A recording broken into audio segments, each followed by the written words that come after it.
do for homeless? What can we do for people that are struggling in their life? How can we help them? And I think we can use some of our skills and our network of people to make a difference. That's really what it's all about. What separates you from other companies that are out there? I really believe it's people on our team. I'm a firm believer it starts with the people at the top, and when the people at the top believe in everything they're doing, the people will follow. The standard is the standard. Yeah. Go to movingteam6.com. That's movingteam6.com. Your move is their mission. KMVP FM Phoenix. Live from the Casino Arizona and Talking Stick Resort Studio. Arizona Sports, the local sports leader. I'm Sammy Sabolka with what's trending now, presented by Parker & Sons Heating, Cooling, Plumbing, and Electrical. The Arizona Cardinals will be without running back Trey Benson for Sunday's game against the Tennessee Titans, and at least 4 weeks after, as he's going on IR yesterday with a knee injury, and it looks like now it'll be Amari DiMercado and Michael Carter's backfield. Here was Carter on the chance to capitalize on this opportunity. I think I put my best forward every day. My chip on my shoulder is gigantic right now, and I think that I don't try to look too far ahead. Today I would just focus on today, and I know it's cliche, but it's the best way for me to go about business. We will have to wait and see till Sunday to see what the running game and the rest of this Cardinals team will look like after 2 straight losses. No game for the Sun Devils this week. They have a bye and will prep for Utah next weekend. For any and all things Arizona sports, be sure you head to the website arizonasports.com. This report is brought to you by Parker & Sons. We're looking for the next student athlete to win a $10,000 scholarship. Text character to 620-620 to nominate a student today. Good morning.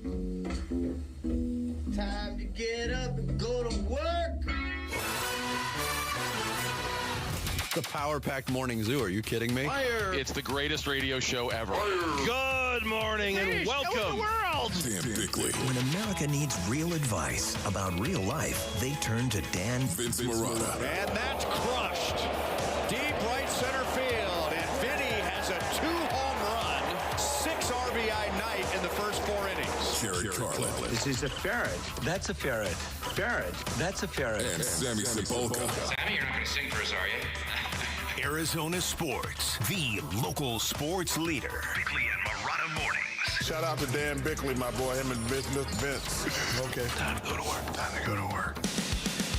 Good morning. Happy Thursday, Valley sports fans. A football Thursday. We have got a lot going on today, October 2nd. Fall is in the air. Can't you feel it? No? Okay. It's the time where you start to believe that it's in the air. But it's not. But then when you go outside, it's still upper 90s. Mm-hmm. It's coming. It's coming. I felt that way at the end of September because I don't want the weather gods to hear me.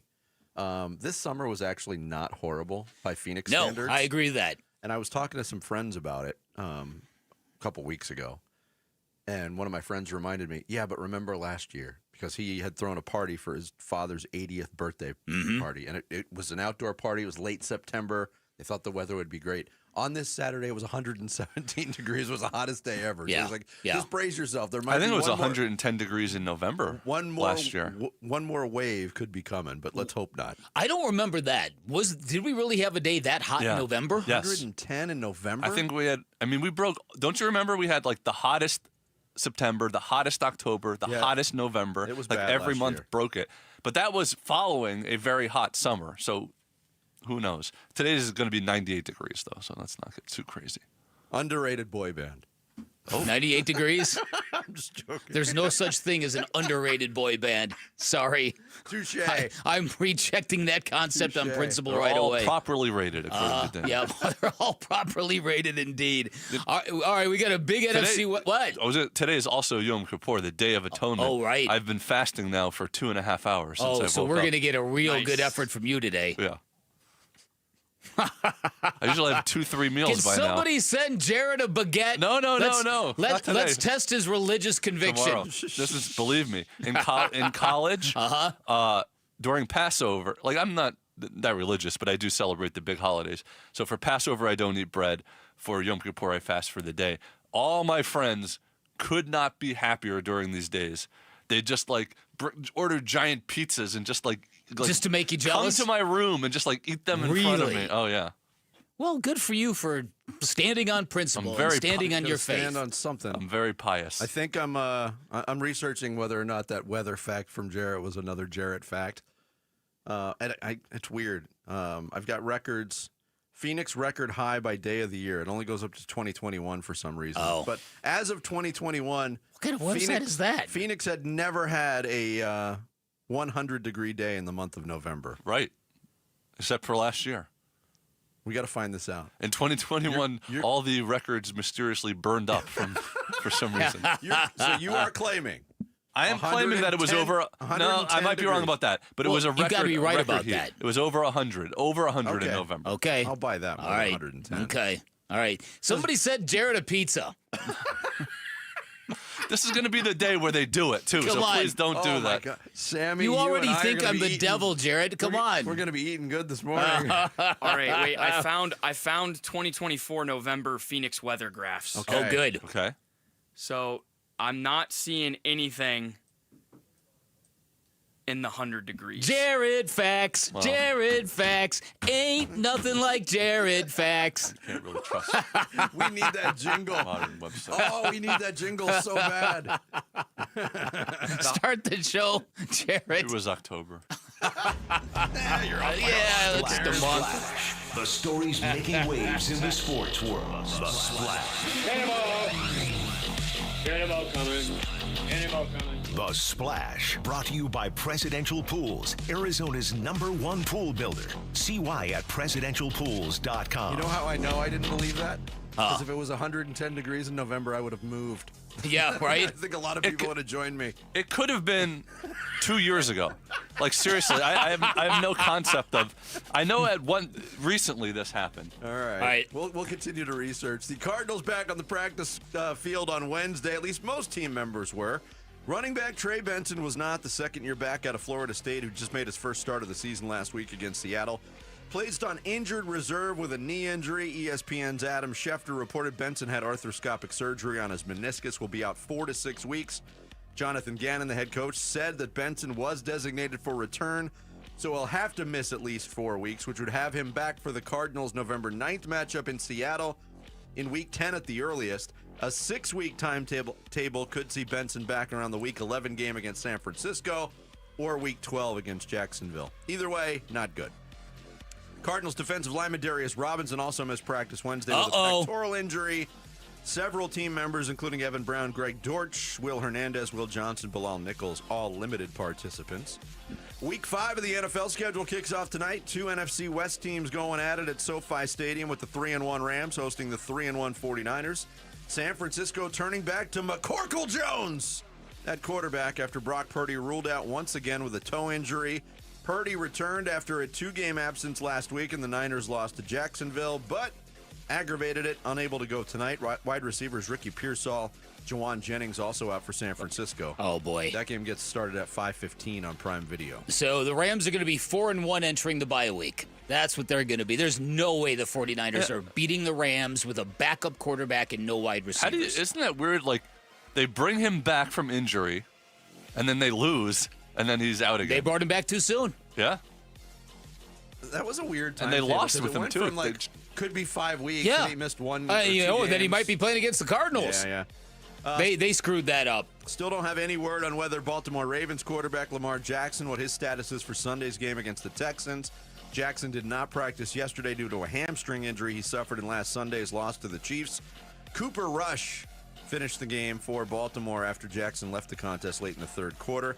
Indianapolis Colts cornerback Xavier Howard abruptly retired yesterday after just 4 games of the season. Wasn't at practice Wednesday, posted on social media that, quote, "My dream has now changed," and he is, quote, "no longer willing to put football before his family." Howard, who signed with the Colts in August, ranked 104th out of 104 cornerbacks graded by Pro Football Focus this year.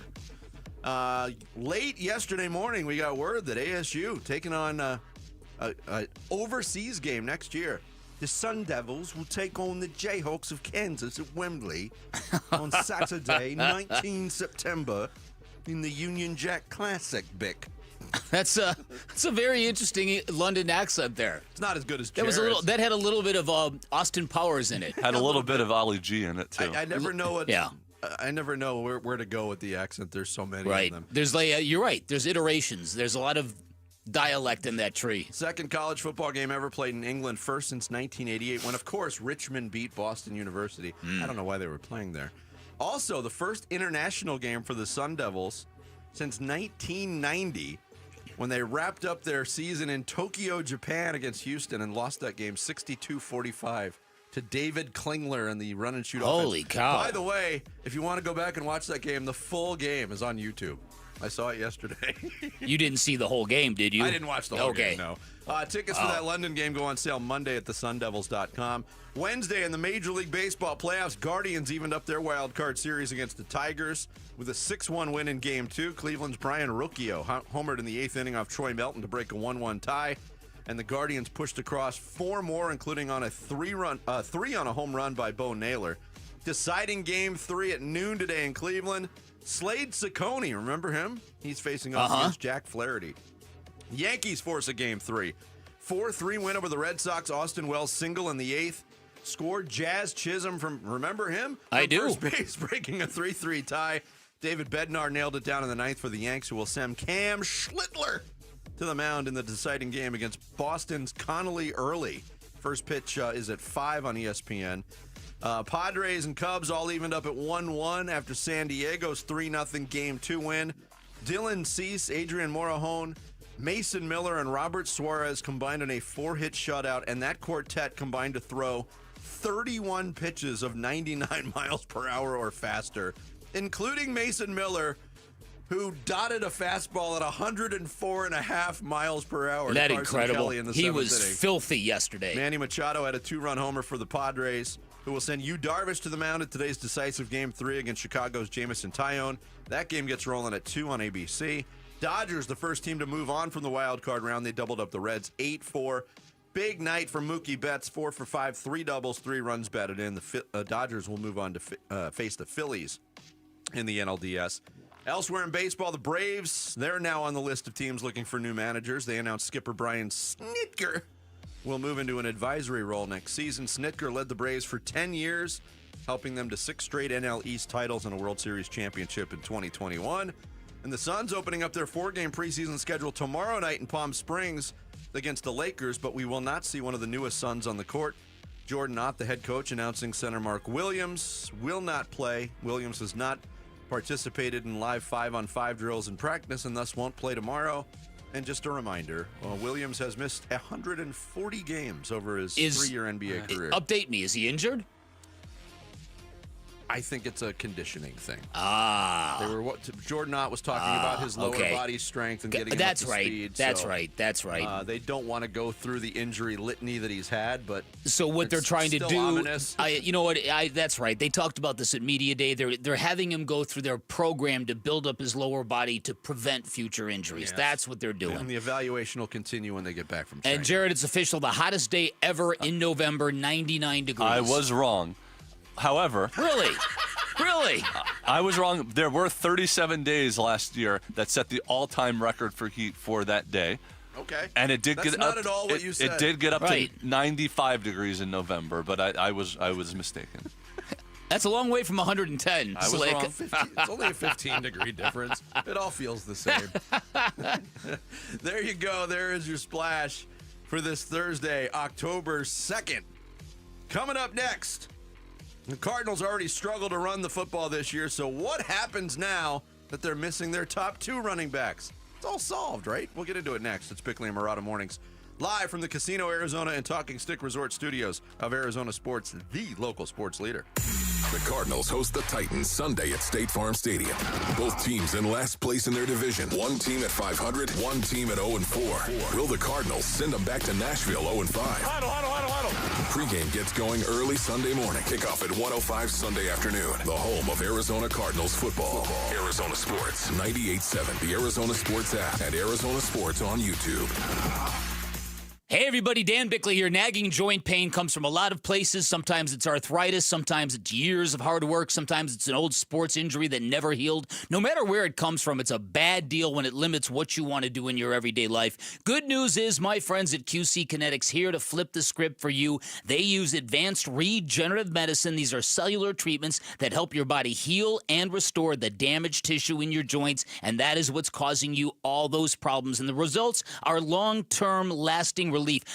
Patient satisfaction reports with QC Kinetics are a staggering 92%. That includes me. I've leaned on QC Kinetics twice. Once they helped me avoid surgery when I tore my meniscus 5 years ago. Currently in treatment for a terrible case of tennis elbow. 3 treatments in, I am markedly better.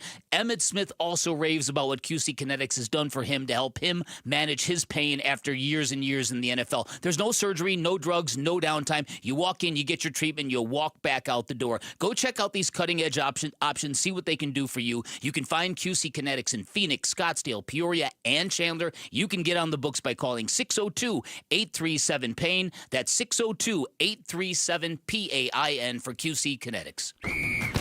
It's kickoff time. Score big at Freeway Chevrolet with our kickoff special. Triple your rebate on all new trucks and SUVs. Every new vehicle in stock. No exclusions. Chevrolet. Together, let's drive. Kickoff special available on new inventory only. Cannot be combined with any other offers or incentives. NCC rebate only. On approved credit. See dealer for complete details. Freeway. Chevrolet. I can and may. Every day, community, supporting, giving. Every day at APS, we support Arizona community organizations and our customers, giving back to help Arizona teachers, nonprofits, and families, volunteering to support and strengthen neighborhoods, working with local partners to provide customers with crisis assistance and other services when they need it most. To help your community or find assistance for yourself or someone you know, visit aps.com/brighter. This ad is funded by Pinnacle West shareholders. Hi, this is Stuart Willis, President of Asset Preservation Wealth and Tax. A personal relationship with your financial advisor really matters. It's super important that you have the ability to talk about anything you need to with your advisor. So if you have been pushed off to a call center and you don't have a one-on-one relationship with your financial advisor, then reach out to us at assetpreservationwealth.com. That's assetpreservationwealth.com. Investment advisory services offered through Foundations Investment Advisors, LLC, an SEC registered investment advisor. It's October everywhere, but at Tim Hovick Santan Ford, it is Bronctober. It's Wolf here, and all Broncos are on sale right now. Tim's got all the Bronco trim levels, a legit selection, all on sale. When affordability is your game, then Bronco Sport is the ticket. Select Bronco Sport's priced below $29,000. It's the original Bronctober sales event at Tim Hovick Santan Ford, located at the Santan 202 Freeway at Val Vista Drive in Gilbert. Restrictions apply. See dealer for details. All offers expire 10/31/2025. Go from daydreamer to industry leader with Amazon Business. From office supplies to IT essentials, Amazon Business provides tools that help you save costs and make insight-based decisions. Learn how to bring your visions to life at AmazonBusiness.com. Hey, it's Gambo. What will the Cardinals' running game look like with their top 2 options out? We'll discuss on the Burns and Gambo Show 2 to 6 on Arizona Sports 98.7 FM, the Arizona Sports app, and the Arizona Sports YouTube channel. I honestly think it happened a little earlier in the game. I didn't get to the exact play that it happened, but I think it actually happened earlier in the game, and he kind of played through it, and then he came in on Friday. That's why I didn't have it for you guys on Thursday after the game, but he came in Friday and it was sore.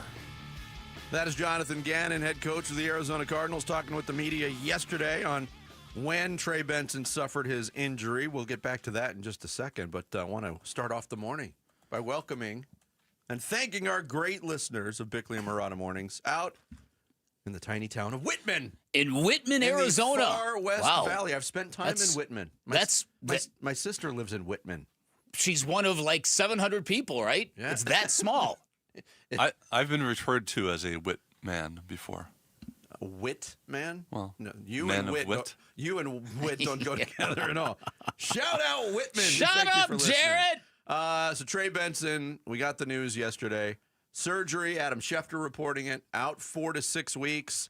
This is the reality for the Cardinals. We are 4 weeks into a 17-week season, and both of their top running backs not available. And one of them, in James Conner, not available for the rest of the season. So, Jonathan Gannon, what do you do? I don't know. We'll see how kind of the week goes, but we obviously know we got to pick up that role. But feel good about Bam and Amari and Mike Carter. I'm sure all three of them will play. Yeah, I think the onus falls on Michael Carter, a guy who didn't make the 53-man roster out of camp. Again, we talked about it.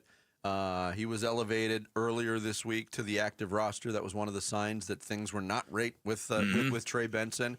Michael Carter is the veteran of that group, the most experienced of that group. He does have explosive play ability, but it almost doesn't matter, Vic, who's running the football if the running lanes aren't there.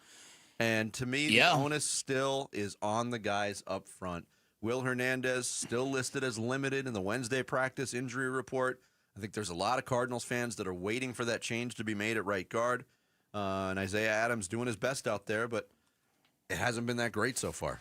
No, listen, and I think it all is going to start with that, and it's going to this offensive line is either going to have to get better, they're going to have to execute better, they're going to have to find out and figure out who to block. I don't know whether defenses are doing anything different at junking up the looks on the Cardinals and confusing their blocking schemes. Or they're going to have to get Will Hernandez back there as soon as possible. I'm very excited for Michael Carter. Obviously, Sammy Sabolka is as well. Sammy drafted him for his fantasy football team. Michael Carter? Mm-hmm. Really? Turn your mic on, Sammy. He's new.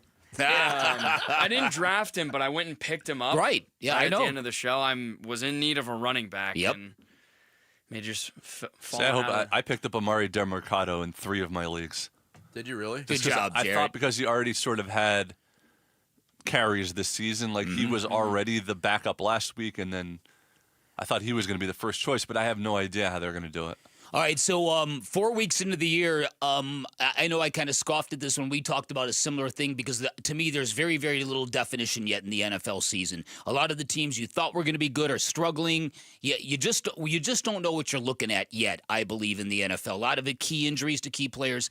But PFF, Pro Football Focus, put out their 4 games in. Here's our all-pro team 4 games in. There's one Arizona Cardinal who made the first team, Hjalte Froholt at center. Really? Yeah, that surprised me as well. I knew he was playing well. I didn't know he was playing that well. I think that is the only Cardinal I see anywhere within any place on the offense. Well, good for. I mean, that's though it's a quarter season feather in award, his proverbial cap. But also, his play individually great. Hasn't helped the run blocking as a unit necessarily. Maybe it has. Maybe if Hjalte Froholt wasn't playing that well, it could be uglier than it was. Their quarterbacks are Matt Stafford, Dak Prescott, second team, Bijan Robinson, James Cook at running backs, Reggie Gilliam, Robbie Oostz from the Seahawks, Puka Nacua, who's having an incredible year. You know what I heard about Puka Nacua, by the way? To get hyped for games, Puka Nacua will sit at his locker and watch highlights of LeBron James. Yeah, he will. Puka just became a... Yet I've never seen Puka flop or complain once. Weird.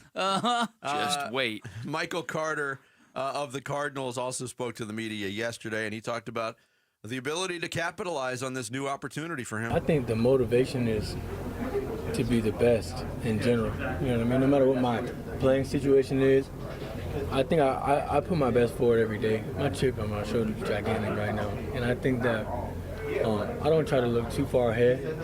Like, today I was just focused on today.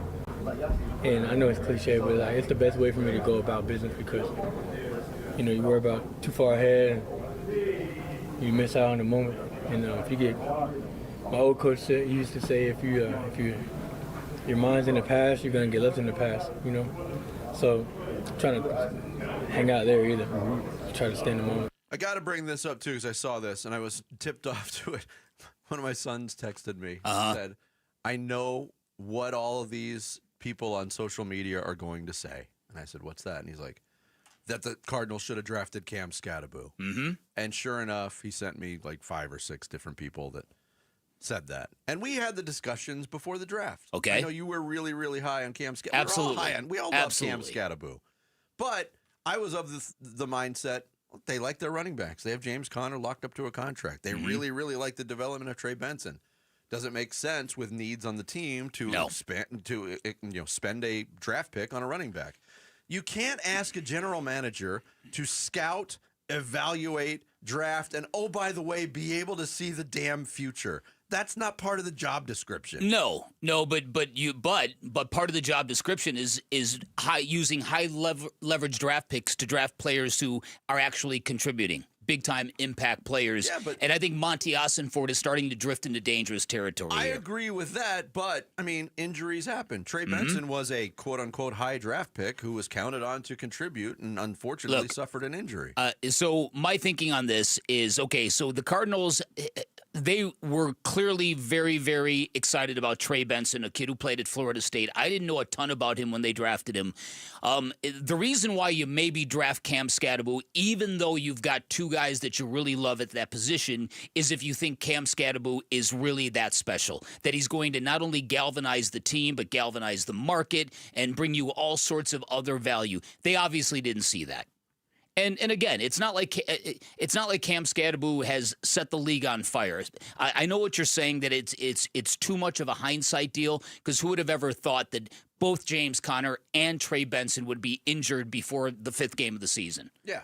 So I'm with you on that. You can't assign blame for not drafting Cam Skattebo, but when you start looking at some of these other pieces like Darius Robinson when the Rams got Jared Verse, you know what I mean? There's It's also not. There are some potential busts stacking up here. I agree with you. But we talked in the offseason. What was one of the strongest rooms on the roster for the Arizona Cardinals? Running in the back. offseason was running back. Well, that's it. It's not the same about saying, oh, they should have drafted a wide receiver, because we all knew that they were. Totally agree That's with. right. This year marks the 10th anniversary of Character Counts. Parker & Sons has awarded over $100,000 in scholarships to outstanding Valley students who show great character. Your child or a student you know could be next. Just text the word character to 620-620. Nominate them for a $10,000 scholarship.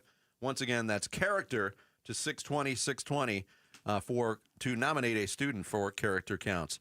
Coming up next, the Major League Baseball wild card round has been pretty wild so far. We'll get into some of it next. Bickley and Murata mornings here on this Thursday. Arizona Sports, the local sports leader.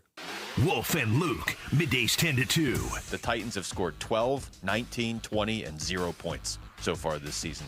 The lowest point total in the NFL, 51 points. Yeah. The Cardinals' defense has an opportunity to win them this game this weekend. If ever there was a game where you look at this and you say, this is a game the Arizona Cardinals must win, even though it's not a must win, it would be this game right here.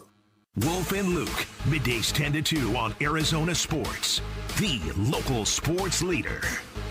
Last year in Arizona, more than 121,000 car accidents were reported. Over 1,200 were fatal. Imagine you're one of those drivers. The light turns green. In a split second, everything changes. A crash leaves you fighting for your life, unable to speak, make decisions, or protect your family's future. Without having the right legal documents, the courts, not you, decide who speaks for you. That process is costly, time-consuming, and could tear families apart when they should be pulling together. With a comprehensive plan from RJP Estate Planning, including a living trust, powers of attorney, and healthcare directives, you stay in control, and your family stays protected. Trusted for over 35 years, RJP Estate Planning helps Arizonans plan for life's whens and what-ifs. Call 480-576-5457 by October 2nd to save 55% on RJP's Living Trust Package. That's 480-576-5457. 480-576-5457. 5457. Did your AC unit just go kaput and now you need a new one ASAP? Christian Brothers has been servicing the Valley since 1976. They carry Trane, Goodman, and Bryant units and offer 18 months interest-free financing with no prepayment penalties. They also can replace most units the same day, so no need to stay in a hotel for days waiting for some other guy to get to you. Call Christian Brothers at 602-222-3535 or go online at cbrothers.com and let's make sure you get the right AC unit at the right right price. It's the anniversary sale at Brooklyn Bedding, and it's game on, Basinonians. Everything in store and online is 25% off. Upset your fantasy team stinks? Well, get over it. And get yourself over to one of Brooklyn Bedding's 12 Basin locations and tell them Wolf sent you for the anniversary sale. Mattresses, sheets, pillows,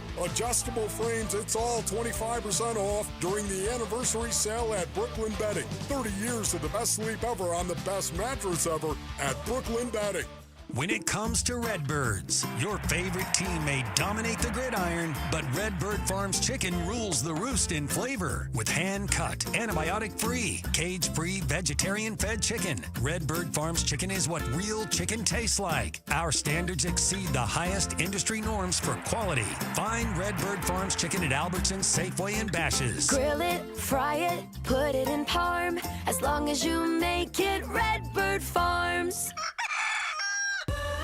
I love a day on the water with friends, but my moderate to severe plaque psoriasis sometimes holds me back. Now I'm all in with clearer skin thanks to Skyrizi. Risankizumab Riza, a prescription-only 150 milligram injection for adults who are candidates for systemic or phototherapy. Teaching music is my passion, but my active psoriatic arthritis can limit me at times. Now I'm treating my joint symptoms with Skyrizi. With Skyrizi, most people with plaque psoriasis saw 90% clearer skin at 4 months. Or if you are an adult with active psoriatic arthritis, Skyrizi helps you move with less joint pain, stiffness, swelling, and fatigue.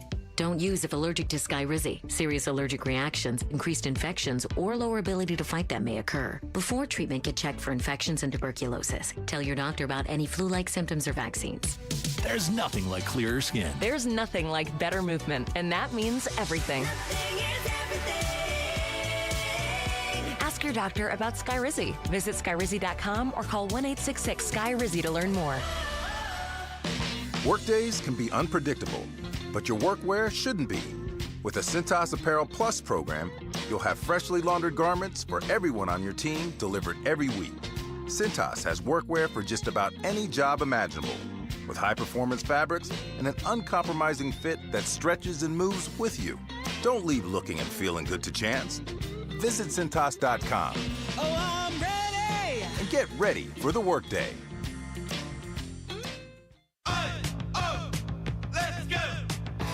You're still glowing, flirting, grooving. You still got it. But your immune system weakens as you age, making it harder to fight flu, pneumococcal pneumonia, RSV, and COVID-19. Vaccines are a key part of any health routine and help strengthen your immune response. Ask your doctor or pharmacist which vaccines you need. Schedule in minutes at VaxAssist.com. Sponsored by Pfizer.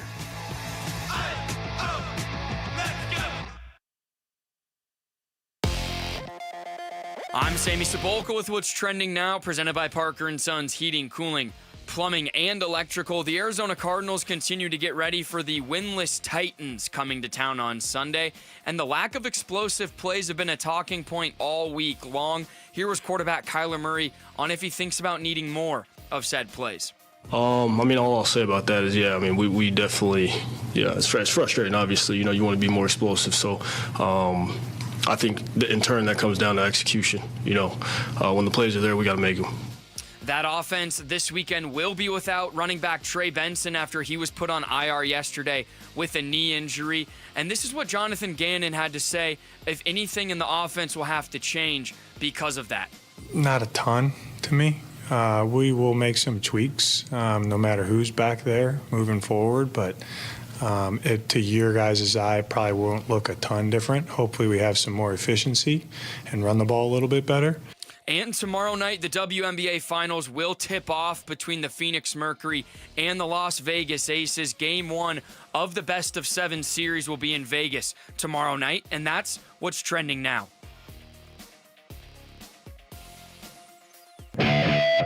Bickley and Murata, chin music.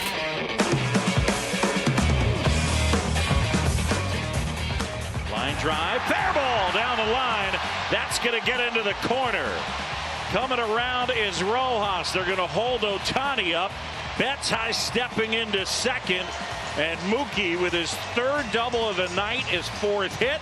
And the Dodgers lead it 8-2. Well, and they would go on to win it 8-4 after falling behind 2-0. The Dodgers, the only team so far to move past to have a 2-game wild card sweep all the other series, all three of those series, deciding game threes today. Yeah.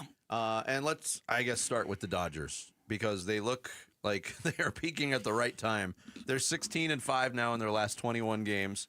They've got increased health with starting pitchers available that are going to be bumped to the bullpen. Mm-hmm. Their starting rotation now lines up to have Shohei Ohtani available for game one of the NLDS against the Phillies. I think if they get solid starting pitching, and there's no reason to think that they won't, they might breeze to another World Series title. I don't know about that. But I do agree that they look very formidable right now. I think that the way they began that series against the Reds in the very first inning, Shohei Ohtani hits a bomb in his first at-bat of the postseason, hits 2 in that game. Blake Snell comes out as the game 1 starter in that series and is just filthy and nasty. And then they come out with Yamamoto yesterday and Roshi Sasaki, and they're just a filthy pitching staff. Mm-hmm. And then to think that Shohei is going to be taking the mound, to me, is in what is going to be a must-watch baseball game. Saturday in Philadelphia, right? On the road in that tinderbox. With that environment. In that environment, yeah. And knowing how he loves the big stage, that is going to be fantastic. So, that's one of the early takeaways, that the Dodgers, at least in these 2 games, they certainly stood on business, Vinny. It feels a little weird that series is going to be a best of 5, and it feels like, I know the Brewers were great all regular season, but it feels like those 2 teams are the class of the NL, and it's going to be a best of 5, and it's going to feel like the winner's going to go to the World Series, but they're going to have to get through another team. I don't know. I'm a little saddened that it's only 5. Yeah, I mean, the Phillies, the lineup is just intimidating. Mm-hmm. It's always intimidating when you get to the postseason. They got the injuries. Not having Zach Wheeler available for a playoff series is a huge blow to them. And their pitching staff is still good, but it just seems like everything is coming together for the Dodgers at the right time. Mm-hmm. The other National League series tied up at 1. Padres get the shutout win yesterday. And we talked a little bit about the Padres pitching staff. With Dylan Cease didn't even get to 4 innings pitched. Mm-hmm. They have to use 4 pitchers for a 4-hit shutout against the Cubs. But their parade of flamethrowers in that bullpen is disgusting. It's unbelievable. Remember at the trade deadline when they added a reliever and then they basically overstocked their bullpen. Yeah, they had Suarez. And they went and got Mason Miller, who yesterday, if you didn't watch, it was about the most captivating few innings of pitching you'll ever see. Dude struck out 8 dudes in a row, and that fastball was humming. Generally, no matter what you throw, a major league hitter is eventually going to adapt to it. They couldn't catch up to Mason Miller yesterday. Well, here's the scary part: is watch this postseason and enjoy Mason Miller as a bullpen guy, because I think the Padres are going to use this offseason to convert him to a starter pitcher. Okay, and he's going to be unhittable. He's pretty good. I mean, you would think that some of the velocity will be tamped down if he's going longer. Here's another stat for you. The 79 fastest pitches thrown in that ball game yesterday were all by Padres pitchers. The fastest single pitch by a Cubs pitcher was Michael Soroka through a 4-seamer, 96.3 miles per hour in the 6th inning. And there were 79 pitches. That was the 80th fastest pitch in the game. Crazy. Yeah. Where do you find a stat like that? Baseball Savant. Nice. Great page. Tremendous website. He asked me. And I gave him one. So it was the fastest pitch ever thrown in the month of November. October. No, November. What were you going to say, Jarrett? No, I wasn't. So, yeah, Padres, Cubs. Winner moves on to take on the Brewers. Over in the American League, both of those series, I don't know about you, but I have a really hard time getting excited for Cleveland, Detroit. Yeah, I'm with you on that. I will say it would be funny if Detroit just won. Because after all that, coughing up all those hairballs. And it was such a big deal they made about it. Then they wind up playing Cleveland in the first round anyway, and if they just beat them, then it absolutely didn't matter. Well, today is game 3. All these games played at Progressive Field in Cleveland, and the program that's on ESPN Radio before us on Sportsmanlike, their Pat Costello has the things that he's over. He said he's over Cleveland's baseball fans. You know what the attendance was yesterday? No. 26,000. For the last 2 days, they've had 26,000 fans. Was the weather bad? No, it's gorgeous. And it looks packed on TV. That's weird. They have a way of making it look packed on TV. Yeah. By not showing the empty seats, but that's a look, when you've got turnout. a juggernaut like the Browns, you just don't have time for baseball, Vinny. True. when Dylan Gabriel's in the you news. just don't have the bandwidth for anything else, right? It's Cavs preseason warm-ups. Listen, when Shedeur Sanders can speak without speaking, how can you pay attention to the baseball team? But I wonder if that gets bumped up for game 3. You would think. And then the Yankees coming back to beat the Red Sox. I thought the fallout from the Aaron Buffoon blunder in game 1, right? Taking Fried out? Yeah, the fact that Jazz Chisholm was talking to reporters after game 1 with his back turned to them. Yeah, he was answering questions, but he was rifling through all the clothing in his locker. Even though he was already dressed. It's like, dude, you already have a shirt on. Turn I around. saw so much funny reaction to that. Like people, hey, Jazz, did you ever find that shirt you were looking for? Former Diamondback great. Yeah. Look, his base running was the key to that It was, game. He is a spark plug, and I know the numbers in game 1 pointed to Ahmed Rosario getting the start at second base. That's the way they went. Nobody was getting to Crochet that night. Nobody. But Jazz Chisholm had a really good year for the Yankees. 30 home runs. An excellent year. And his splits against left-handed pitching were not horrible. But there was, you want to talk about a guy who gets second-guessed. You think Torey Lovello gets it from the fan base? Aaron Boone was second-guessed about that, was second-guessed about taking Fried out when he did, was second-guessed about not pinch running for Paul Goldschmidt in game 1 when they couldn't tag up and score a run on a medium-length fly ball to left field. I think Yankees fans have wanted him fired after every single season he's managed, including last year when they made the World Series. Well, in that World Series, the Yankees offered the most disgusting defensive inning I've ever seen in World Series baseball. It was embarrassing. It was embarrassing. Yeah, so listen, but again, that's what you get when you get a real overheated, super passionate sports town and with a team in the playoffs.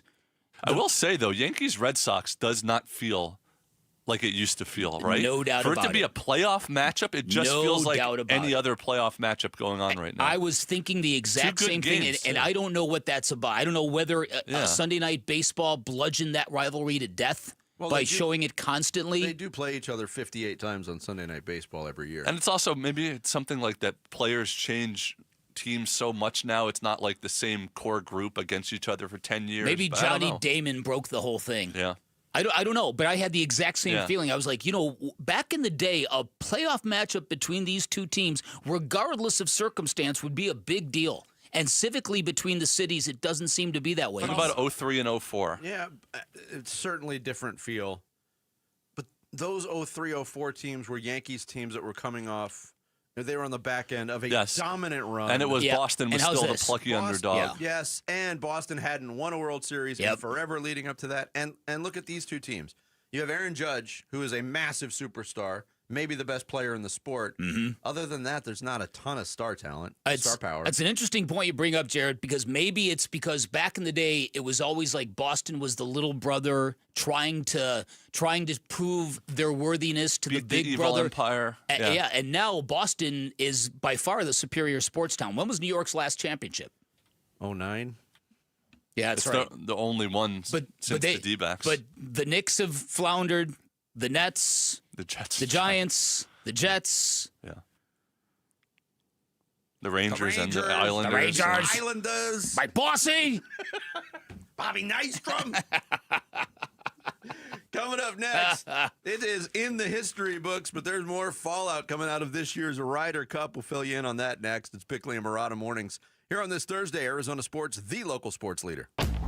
Burns and Gambo, afternoons. They have margin for error. They're 2-0. They're not going undefeated in the Big 12. The ASU's going to lose a Big 12 game. And when I say they got everything back that they lost that night in Starkville, Mississippi, I don't mean the ranking necessarily. I mean that mojo. You know, that spirit. What's the word? Clout. Clout. It was clout. That clout that they lost that weekend. They got all that back. They look like the team that was ranked number 11 in the country to begin the season. Burns and Gambo, afternoons 2 till 6 on Arizona Sports, the local sports leader. Sweet James is everywhere. You've seen his face on Valley billboards, on Valley buses, on commercials during Suns games. It's a fun name and a fun brand, but know this, the work they do is extremely serious, and if you are ever hurt in an accident and it's game time, Sweet James plays to win. They are unstoppable in their pursuit of justice. Talking about a world-class law firm with over 25 years of experience, more than 500 trials, over $2 billion recovered for accident victims. When you hire Sweet James, you have access to the best and brightest attorneys. You get an in-house trial team, which is very important, gives you a lot of leverage when dealing with those insurance companies, and you can expect maximum compensation. Sweet James doesn't just win 98% of the time,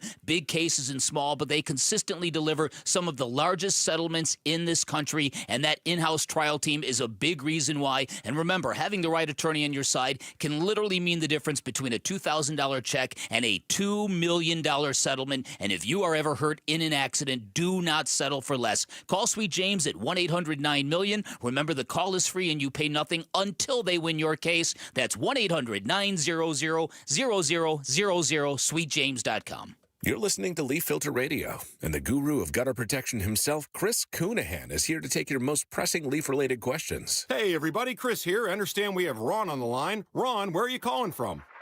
Uh-oh. Ron, are you calling from a ladder? Well, I was. I wanted to ask Chris what I need to do to get my gutters ready to have leaf filter installed. Oh, Ron, you don't have to do anything. A Leaf Filter Trusted Pro will come out and clean out your gutters, realign and seal your gutters, and install Leaf Filter, America's #1 gutter protection system. So I didn't need to get on this ladder? Ron, Leaf Filter Trusted Pros are in your neighborhood and ready to help. Just visit leaffilter.com/deal to schedule your free gutter inspection and get up to 30% off. Thank goodness. What was that site? To get this special radio offer, go to leaffilter.com/deal for your free gutter inspection today and get up to 30% off. That's leaffilter.com/deal for up to 30% off. leaffilter.com/deal. See representative for warranty details. There's never been a better time to experience Sun Devil football. Pressure coming. Levitt throwing for the end zone, and it's caught for a touchdown by Jordan Tyson. The Levitt to Tyson connection clicks again. Don't miss your chance to be a part of the action, tradition, and unmatched atmosphere at Mountain America Stadium this season. Get your Sun Devil football tickets today by calling 480-727-0000 or go online to sundeviltickets.com. Low T, start for free. Yep, get prescription testosterone with no startup fee only at Red Mountain Weight Loss. Paul Calvisi here. Think better, sleep better, improve your sex life. Nothing.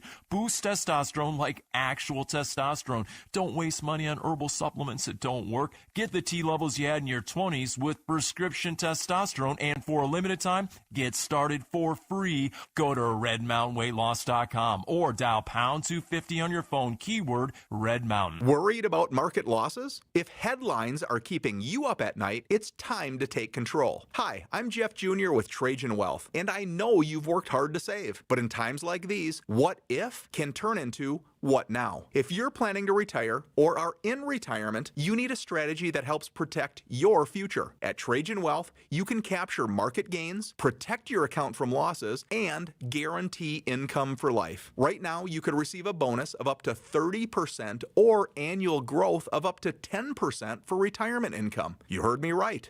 An upfront bonus of up to 30% or annual growth of up to 10%, all guaranteed to boost your lifetime income in retirement. Don't leave your future to chance. Plan with confidence. Call Trajan today at 480-990-3300. That's 480-990-3300. Annuity guarantees are based on the claims paying ability of the issuing insurance company, DBA, in most states as Trajan Wealth Insurance Solutions. Hey everybody, it's Burnsy. Arizona State has the week off, but they have big things in the works for the remainder of the decade.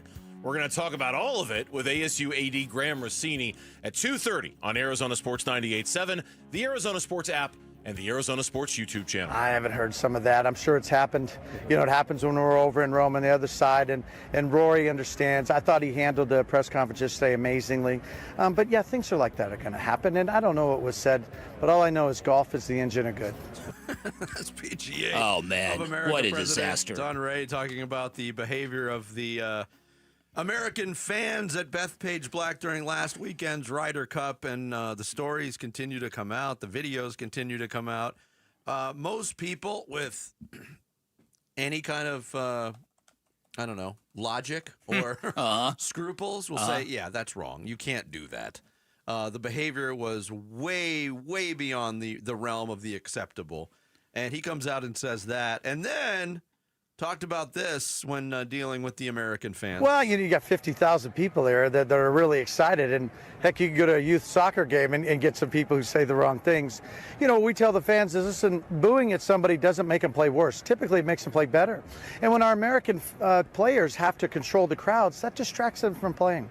So our message today to everybody who's out here is cheer on the Americans like never before, because that'll always get them to play better and get them out of crowd control and let them perform. That was kind of the message that people wanted to put across. Yeah, that last point is very, very accurate, but the first point is being received very, very, very poorly by some of the Europeans. First of all, Don Ray, as the president of the PGA, during the celebration, a lot of the European players sensed some bitterness in him, where he declared on national TV, congratulations to the Ryder Cup on retaining the Ryder Cup. They didn't retain it. They won it. Retaining it would have been had they tied in points, right? So that's a big difference. And for him to say that, which is just historically inaccurate, the Europeans thought that was a slap in their face. And some of the videos that are coming out that I have seen, some of the stuff that Rory McIlroy had to endure, a little boy called him a word that rhymes with maggot.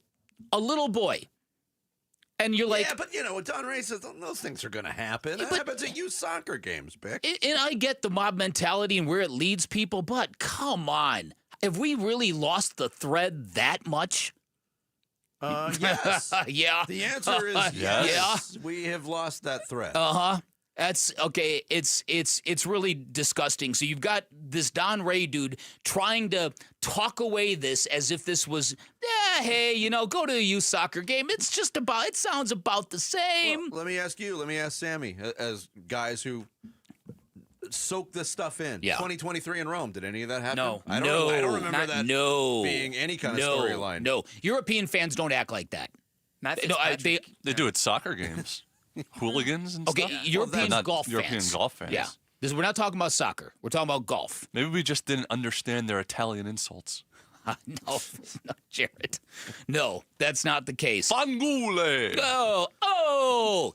So and so for this president to come out and kind of like talk away this as if it were no big deal when everyone knows it's quite the opposite, it's very offensive to the Europeans. And even Tom Watson, the great American golfer Tom Watson, came out and said, I am ashamed of what we saw at the Ryder Cup.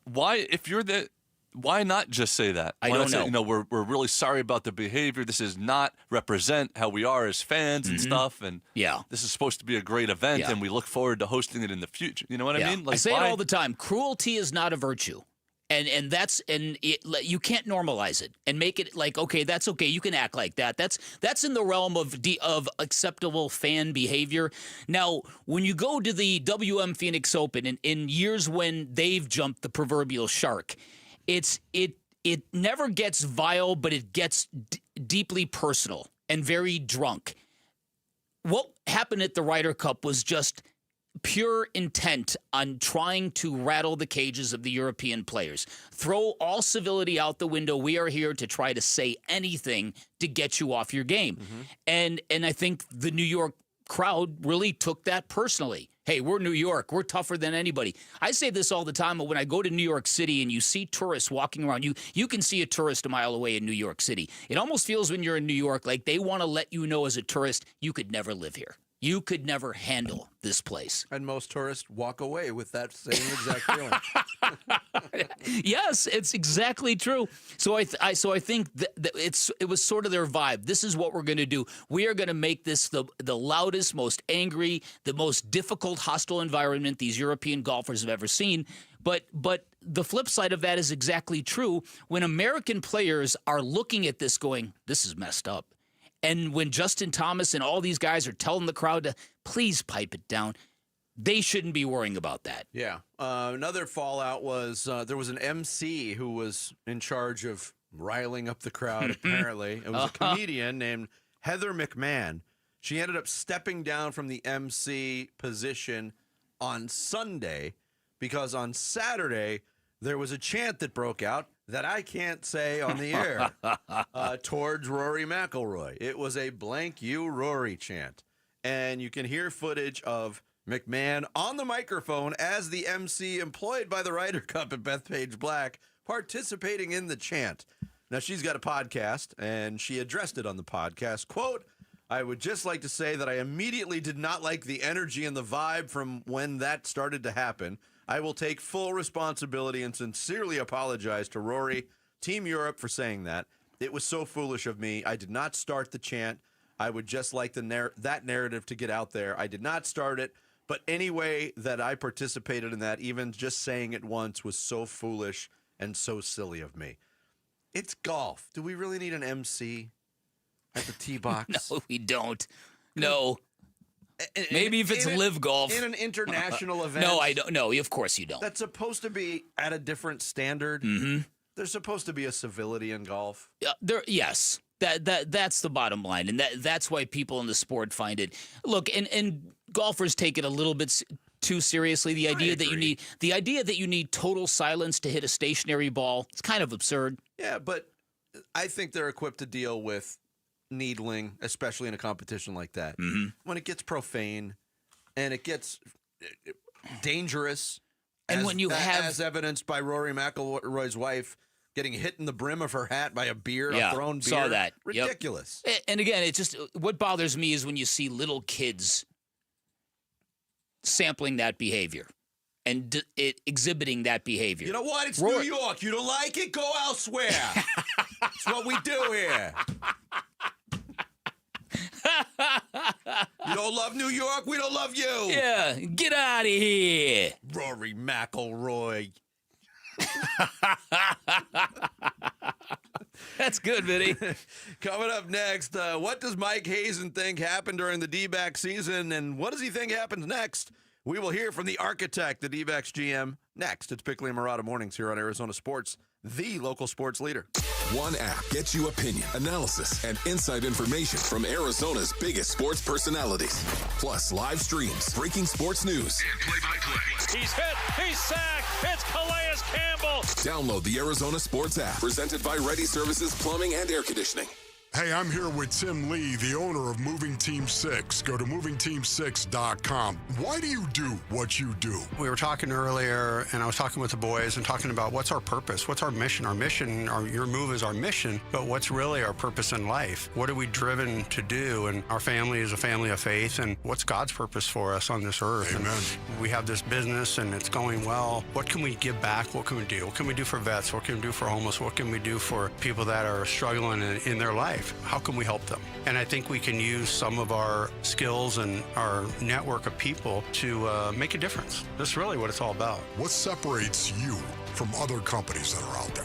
I really believe it's people on our team. I'm a firm believer it starts with the people at the top, and when the people at the top believe in everything they're doing, the people will follow. The standard is the standard. Yeah. Go to movingteam6.com. That's movingteam6.com. Your move is their mission. And we're back with wide receiver Michael Wilson. Hey, Michael, how is the service at Arrowhead Honda? I trust my friends at Arrowhead Honda's service department to keep my Honda in tip-top shape. Their expert team always gets it right. From quick oil changes to major repairs, they will literally handle it all.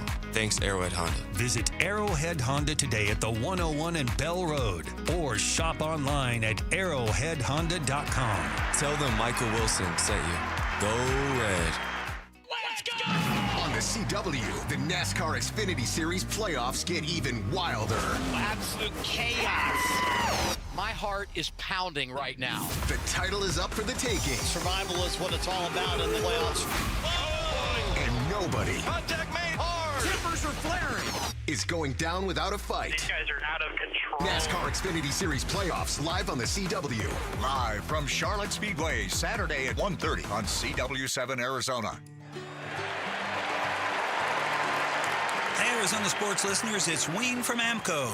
It's October. Say goodbye to the heat and hello cooler weather. That means it's National Car Care Month, and there's no better time to make sure your car's ready for the fall. The fall is so busy, we no sooner shut our cars off and then, oops, we're gone again. So I know we all want to take care of our cars, but we never seem to find the time until it breaks. There's a couple of quick and easy things we need to do to keep our cars ready. Checking the brakes, battery, and tires is a start. And let's not forget about the fluids. A simple oil change and topping off your coolant can save you major headaches later on. If you're hearing strange noises, see dash lights, or just need a tune-up, now's the time to act. Please don't wait until your car leaves you stranded to come see us. We know that getting car repairs can be confusing, but where to go when you need them isn't. That's us at AMCO.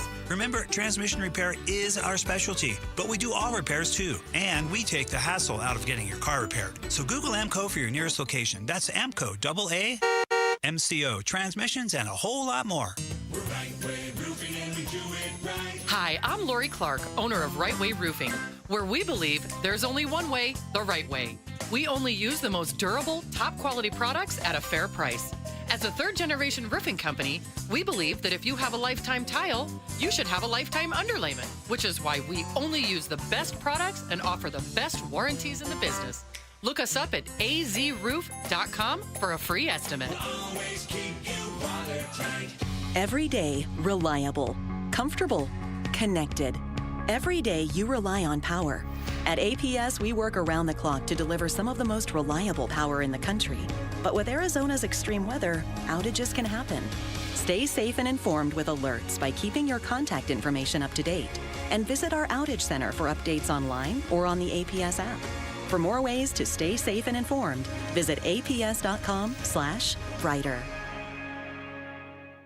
Parker & Sons Heating, Cooling, Plumbing, and Electrical is proud to team up once again with Arizona Sports for Character Counts. We're celebrating high school athletes across Arizona who show integrity, commitment, and academic excellence. With over $100,000 in scholarships already awarded, we're excited to keep the momentum going. Nominate a standout student athlete today at CharacterCountsAZ.com. We'd love to share their story, and they could win $10,000 from Parker & Sons. KMVP FM Phoenix, live from the Casino Arizona and Talking Stick Resort Studio. Arizona Sports, the local sports leader. I'm Sammy Sabolka with what's trending now, presented by Parker & Sons Heating, Cooling, Plumbing, and Electrical. The Arizona Cardinals will be without running back Trey Benson for this Sunday's game against the Tennessee Titans, and at least 3 weeks more after he went on IR yesterday with a knee injury, and it looks like for now it'll be Amari DiMercado and Michael Carter's backfield. And here was Carter on the chance to capitalize on the opportunity he has. I think I put my best forward every day. My chip on my shoulder is gigantic right now, and I think that I don't try to look too far ahead. Today I was just focused on today, and I know it's cliche, but it's the best way for me to go about business.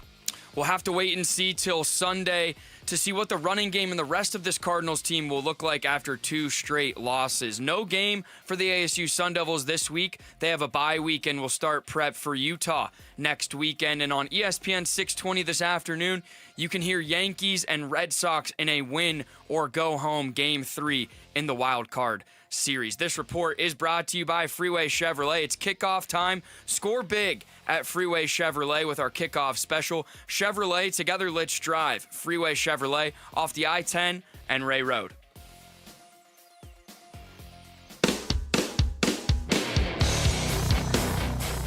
Hey, it's Luke. What does this Cardinals defense need to do against rookie quarterback Cam Ward on Sunday? We'll ask 15-year NFL veteran Lorenzo Alexander at 11 a.m. It's Wolf and Luke on Arizona Sports 98.7, the Arizona Sports YouTube channel, and the Arizona Sports app. Yeah, it's hard for me to process it too. It's a very complicated season. Very disappointed is where I'm at.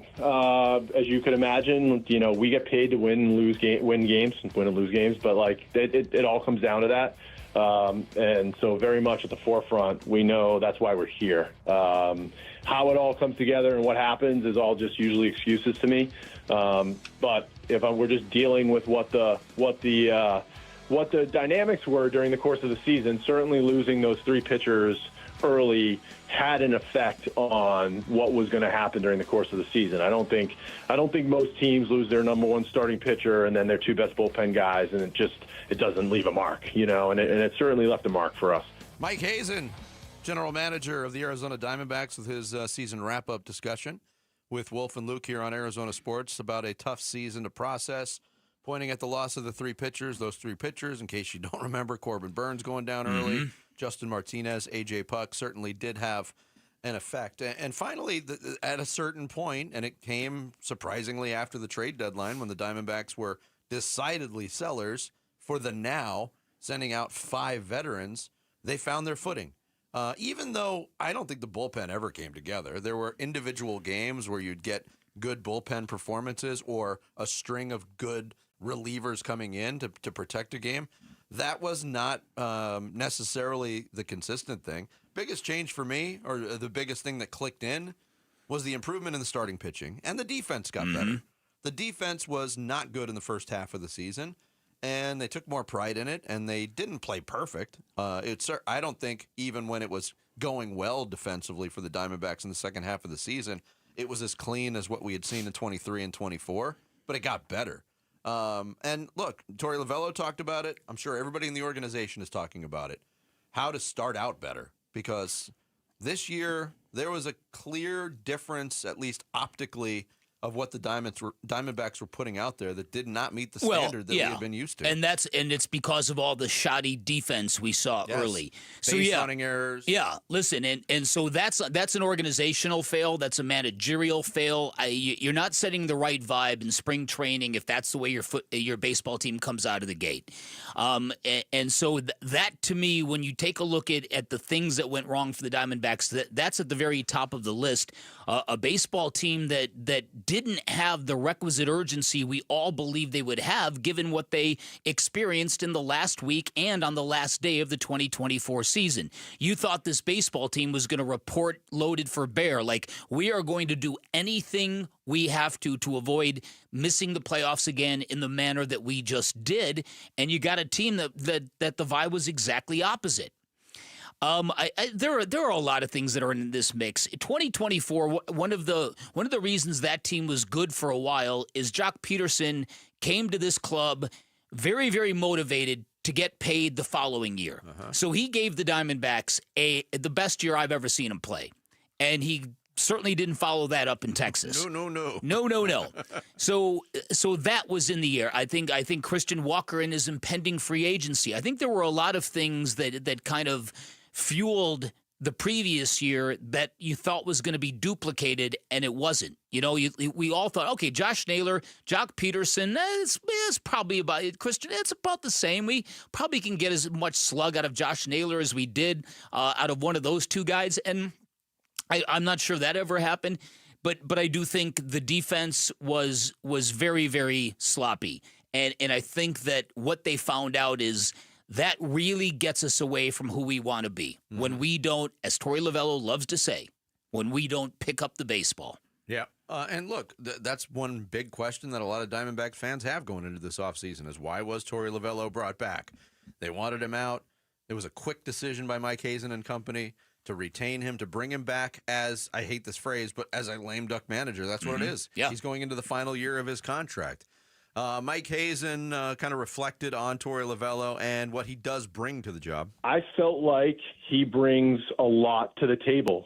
I feel like the work he puts in, I think it's not a given that a team that loses 8 of its opening day starting players at the deadline with 2 months to go, playing not probably the hardest schedule in baseball from September 1st on, because we looked at that. It was making me nervous, obviously, given the roster that we had still in place, and playing to the last couple days. if I'm going to penalize him for the things that I penalize him for and the coaches for, then I also have to look at the positive stuff too. And it's not always 0 and 100. It's not a black and white example. I very much believe in him, but this stuff isn't black and white. I'm trying to take and cultivate all the best things that we do and make them better. And all the worst things that we do and the things we need to improve upon, if that's not going to be fixed with a personnel change, then I'm throwing away all the good stuff to roll the dice on a personnel change just for the sake of doing that. I don't really believe in that. Interesting. And the wave of what's happening in Major League Baseball, and Torrey doesn't even come into this mix, but I do find it interesting that these teams that are looking for managers, there's a lot of very experienced older managers that have hit the unemployment line. Yeah. Bruce Bochy, Ron Washington, Brian Snitker, Bob Melvin, all above the age of 64, I think. They're all available, so it's getting to be a younger man's job, apparently. There's rumors that Albert Pujols is in the mix for the Angels managerial position. Well, and again, I think that if we're looking at what Torey Lovullo, at what he opened the curtain to, if this is the new norm in Major League Baseball, then the old guard managers, they're not going to really embrace, I just have a seat at the table. You think, Bruce Bochy or Bob Melvin, if they took jobs somewhere, would go, okay, so I'm part of a committee? Cool. Sign me up for that. Yeah. So that's why I think part of that is accurate. But I also think this. I also think the team that might have tuned out Torrey was not the team that we had after the deadline. There was a fundamental change in the composition of that team. And I think that team was younger, and their ears were open, and they listened. There just didn't seem to be any real connection between the manager and the first iteration of the team that was so disappointing. Certainly didn't look, and that sure was didn't even look that way with to me. A play, and nobody's going to pin Gino Suarez and say, he's not a great team player. He absolutely was. Right.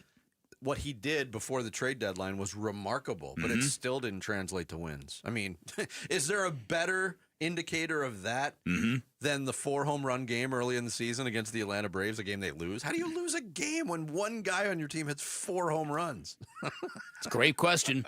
We should have known it was going to end. So I think that I think the team will look the way they approach Cactus League play and spring training. I think it's going to be a little more buttoned up, a little more intentional. Well, yeah, and Torrey talked about that too. Having gloves broken in when camp starts and not easing into things, because there was a lot of easing in last year, and I think it had ended up costing them. In terms of what the Diamondbacks are going to do, look, we know what the needs are. I think Gambo had a pretty good tweet yesterday and kind of outlining things, especially we call it an area of need at first base. I don't think Gambo kind of convinced me. I don't think the Diamondbacks are going to look at that position unless something tremendous falls into their lap, because with health, you have a left-right platoon in place with Pavin Smith and Tyler Locklear, who again, it was a rough go for Tyler after the trade. You have Tim Tawa there in a pinch if you want to. I'm looking at some of the offensive splits by defensive position. I got nothing basically from the center field spot offensively, but you kind of know that when you're platooning Thomas and McCarthy. I think that's an upgrade area. Left field, even with Lourdes Gurriel Jr. healthy for most of the year, left fielders hit 239 with the 19 home runs. Not a whole lot of pop there. Not a lot of pop from first base either. 15 combined home runs. And that was with Josh Naylor for the first half of the season. So there is obviously a lot of work to be done. Coming up next here on the Thursday edition, what did Marvin Harrison Jr. have in common with an NBA player in the middle of a shooting slump? We'll let you know what MHJ had to say on that subject next. It's Bickley and Murata Mornings here on Arizona Sports, the local sports leader. Arizona Sports host talked with Suns players, coaches, and the front office at Suns Media Day. The energy's high, and that's what it's going to take. It starts now. The best part about Devin is he wants to be here just like we want him here. We want a team that Arizona and Phoenix can be proud of. If you missed our Suns Media Day special, search it up on the Arizona Sports app, arizonasports.com, or Arizona Sports on YouTube. It's almost Suns season. Arizona Sports is the home of Phoenix Suns basketball. You know, I still have my first car, a classic 66 Mustang, and what was is parked right next to what's next, a new Explorer we recently bought from our Desert Ford dealers. Yep, Paul Calvise here. Hey, Ford isn't just part of our family. My grandfather worked for Ford Motor, but it's part of America, our heritage. Yet Ford is also the future. Whether it's family time or four-wheeling time, tailgating or towing, Ford has a powertrain option that fits what you're looking for. Gas, hybrid, electric. You know what else our Desert Ford dealers have? The best-selling line of trucks for 48 years running. That Ford F-Series with the all-new 2025 F-150, designed to be the toughest and most productive ever. And then there's a 2025 Ford Mustang Mach-E, 100% electric, 100% SUV with sports car performance. SUV, my daily driver, a Ford Edge. And again, we just bought a new Explorer. Wait till you see the redesigned interior on the all-new 2025 Explorer. Bottom line, get on down to our Desert Ford dealers or click buyfordnow.com. Confidence is knowing you're ready to handle whatever comes your way. That's what it feels like to take on your workday with Cintas. They make sure your AEDs are up to date, your fire extinguishers are tested and inspected, your floor mats are cleaned and delivered, and your workwear looks good, feels good, and is freshly laundered with the Cintas Apparel Plus program. So are you ready to take on today? Visit Cintas.com. Oh, I'm ready! And get ready for the workday. Okay, I have to tell you, I was just looking on eBay where I go for all kinds of things I love, and there it was. That hologram trading card. One of the rarest, the last one I needed for my set. Shiny like the designer handbag of my dreams. One of a kind. eBay had it, and now everyone's asking, ooh, where'd you get your windshield wipers? eBay has all the parts that fit my car. No more annoying, just beautiful. Millions of finds, each with a story. eBay. Things people love. 1-877 Cars for Kids.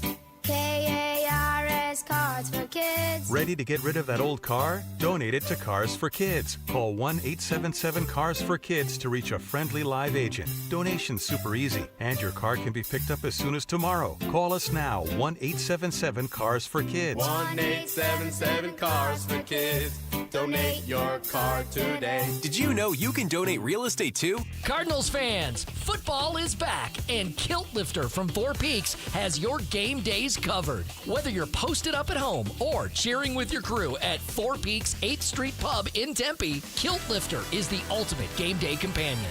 Arizona's favorite award-winning amber ale, bold, smooth, and brewed for Sundays. This season, lift your game with Kilt Lifter. Last year in Arizona, more than 121,000 car accidents were reported. Over 1,200 were fatal. Imagine you're one of those drivers. The light turns green. In a split second, everything changes. A crash leaves you fighting for your life, unable to speak, make decisions, or protect your family's future. Without having the right legal documents, the courts, not you, decide who speaks for you. That process is costly, time-consuming, and could tear families apart when they should be pulling together. With a comprehensive plan from RJP Estate Planning, including a living trust, powers of attorney, and healthcare directives, you stay in control, and your family stays protected. Trusted for over 35 years, RJP Estate Planning helps Arizonans plan for life's whens and what-ifs. Call 480-576-5457 by October 2nd to save 55% on RJP's Living Trust Package. That's 480-576-5457. 480-576-5457. Hey, it's Wolf. The Cardinals are down their top two running backs, so is there any chance they can still get the running game going? We'll discuss at 10 a.m. It's Wolf and Luke on Arizona Sports 98.7, the Arizona Sports YouTube channel, and the Arizona Sports app. Yeah, it was good to see one go through the hoop, I should say. He's got to make a big play in the game, and obviously you want to keep the momentum for the team and stay in the game in that moment. Marvin Harrison Jr. talking with the media yesterday on his reaction after scoring a touchdown last week against Seattle. On this Thursday edition of Bickley and Murata Mornings, want to say good morning. Thank you for listening to our viewers and listeners out staying in the West Valley, out Surprise. Surprise! Another one of my former stomping grounds. Mm-hmm. Surprise! Surprise! Big fans of the YouTube channel, I hear there. Watching live on YouTube on Arizona Sports. Blowing up in Surprise. And if you're watching live on YouTube, you're looking at Jared Carlin and going, dude, did you just lose a paintball battle? Isn't this a great shirt? Great. There was a time on this show where Jarrett's bit was on the sports kebab would be to describe in his own words what his shirt was. Mm-hmm. That went on for a while. It did go on for a while. You kind of picked it up this week when you said his shirt looked like the cover of an Outfield album, and it was right on the money. And now Paintball War. Yeah, that's right. So clearly, it's to hide for all the food that drips out of your mouth into your clothing. Isn't that a beautiful thing? It's a great strategy. And if you're watching on YouTube, you could, in the chat that Sammy monitors, you could say, what do you think this shirt looks like today? There you that go. should be a thing every day now. Do you own a solid colored shirt? Just that one solid color, no designs? Please say yes. I don't think he does, Sammy. Literally the only one I have in my closet is the one, do you remember when I dressed as Rodney Dangerfield from Caddyshack? He wears a solid blue polo, so I have that. That's the only one. Did you wear something outrageous to your wedding? No, I didn't, and I regret it. Really? I wore elaborate socks, for sure. I had like crazy socks, but I just wore a black tuxedo with black tie. I regret it. I think the socks were a good move for the wedding. It was cool looking, but yeah, I should have had a lot of people came up to me that day and said, "Oh, I thought you were wearing something crazy." Yeah, like a clown outfit. Okay. Marvin Harrison Jr. Was asked, "Hey, taking a bit of time." That reaction got a lot of attention when he got that touchdown catch in the second half against the Seahawks after what was a nightmarish first half. He took some time in the end zone, and he really relished it. And it wasn't a overtly emotional celebration, as you would see. It was just kind of a internal thing. Good to see one go through the hoop.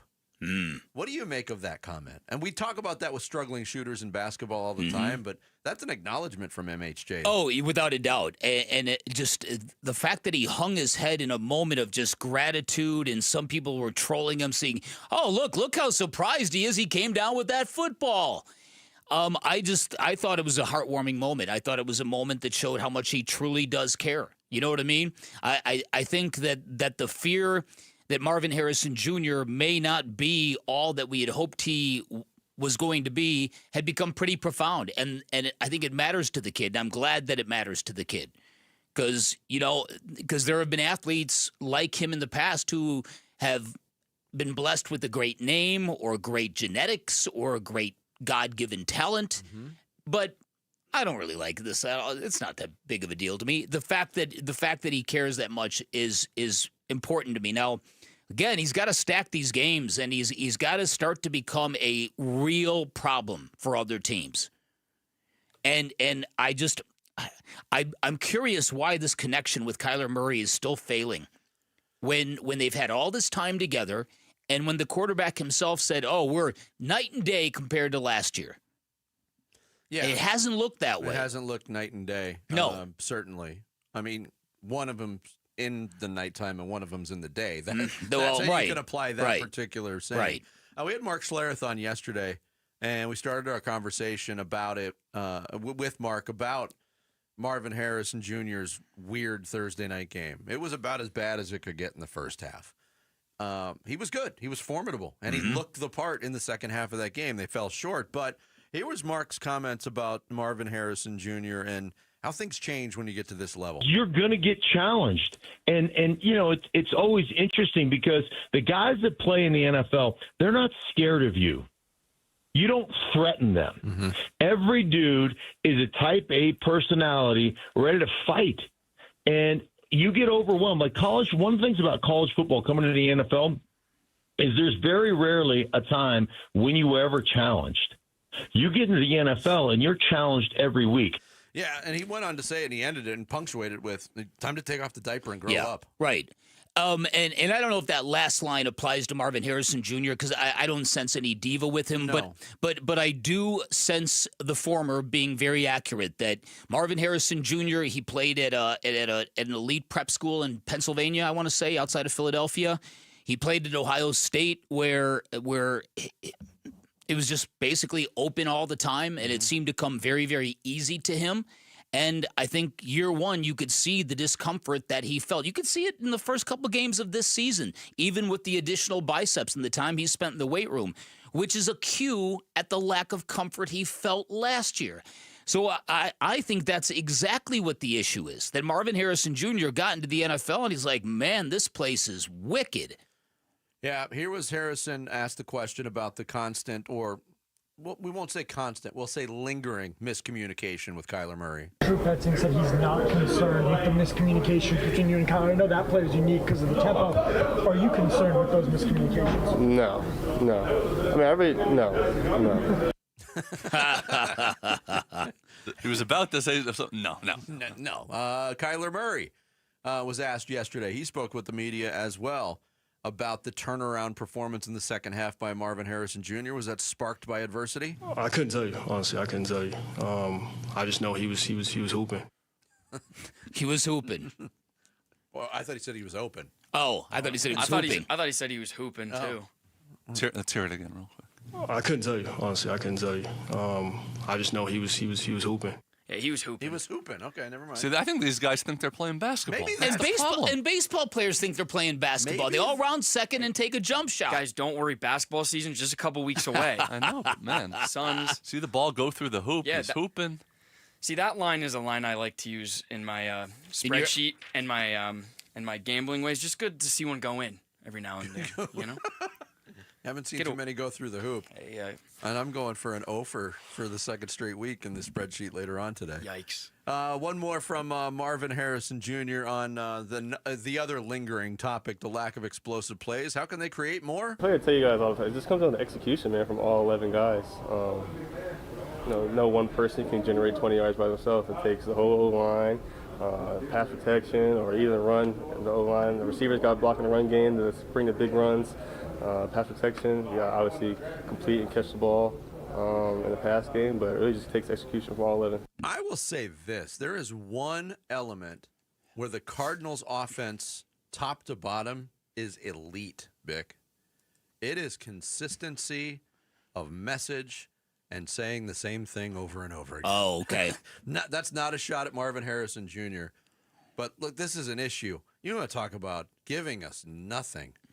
It all yeah, we know there's 11 guys on the field and everybody's got to do their job. Mm-hmm. Fans want answers. I know. Yeah, I saw more than a handful of media people and fans objecting to if you're not concerned now, when are you ever going to be concerned about anything? It's their way of this still is a young coaching staff and a regime that has yet to really prove itself, and I think what they don't want to do more than anything is exude any bit of panic or anxiety. No, I don't think they have at all. I think this week, Jonathan Gannon has been a little bit different in his messaging, but I personally, and this is just for me, I can get behind a young quarterback like Cam Ward saying it like it is. So can I. And I think fans vibe on that kind of stuff. So I hear ya. Did you by any chance see what Mike Sando put on Twitter yesterday? The clip of a young Jim Mora after a Saints practice where he was just eviscerating his team? No. Oh, it's fantastic. I'll have to look that up. I'd love to play it, but it's full of expletives. That's okay. That's par for the course for Jarrett, swearing in other languages. Jared, put your microphone on. You say Yiddish curses all the time. Do I? I don't think schmuck is quite a... You don't think it's appropriate, but you're the one who says schmeckle all the time.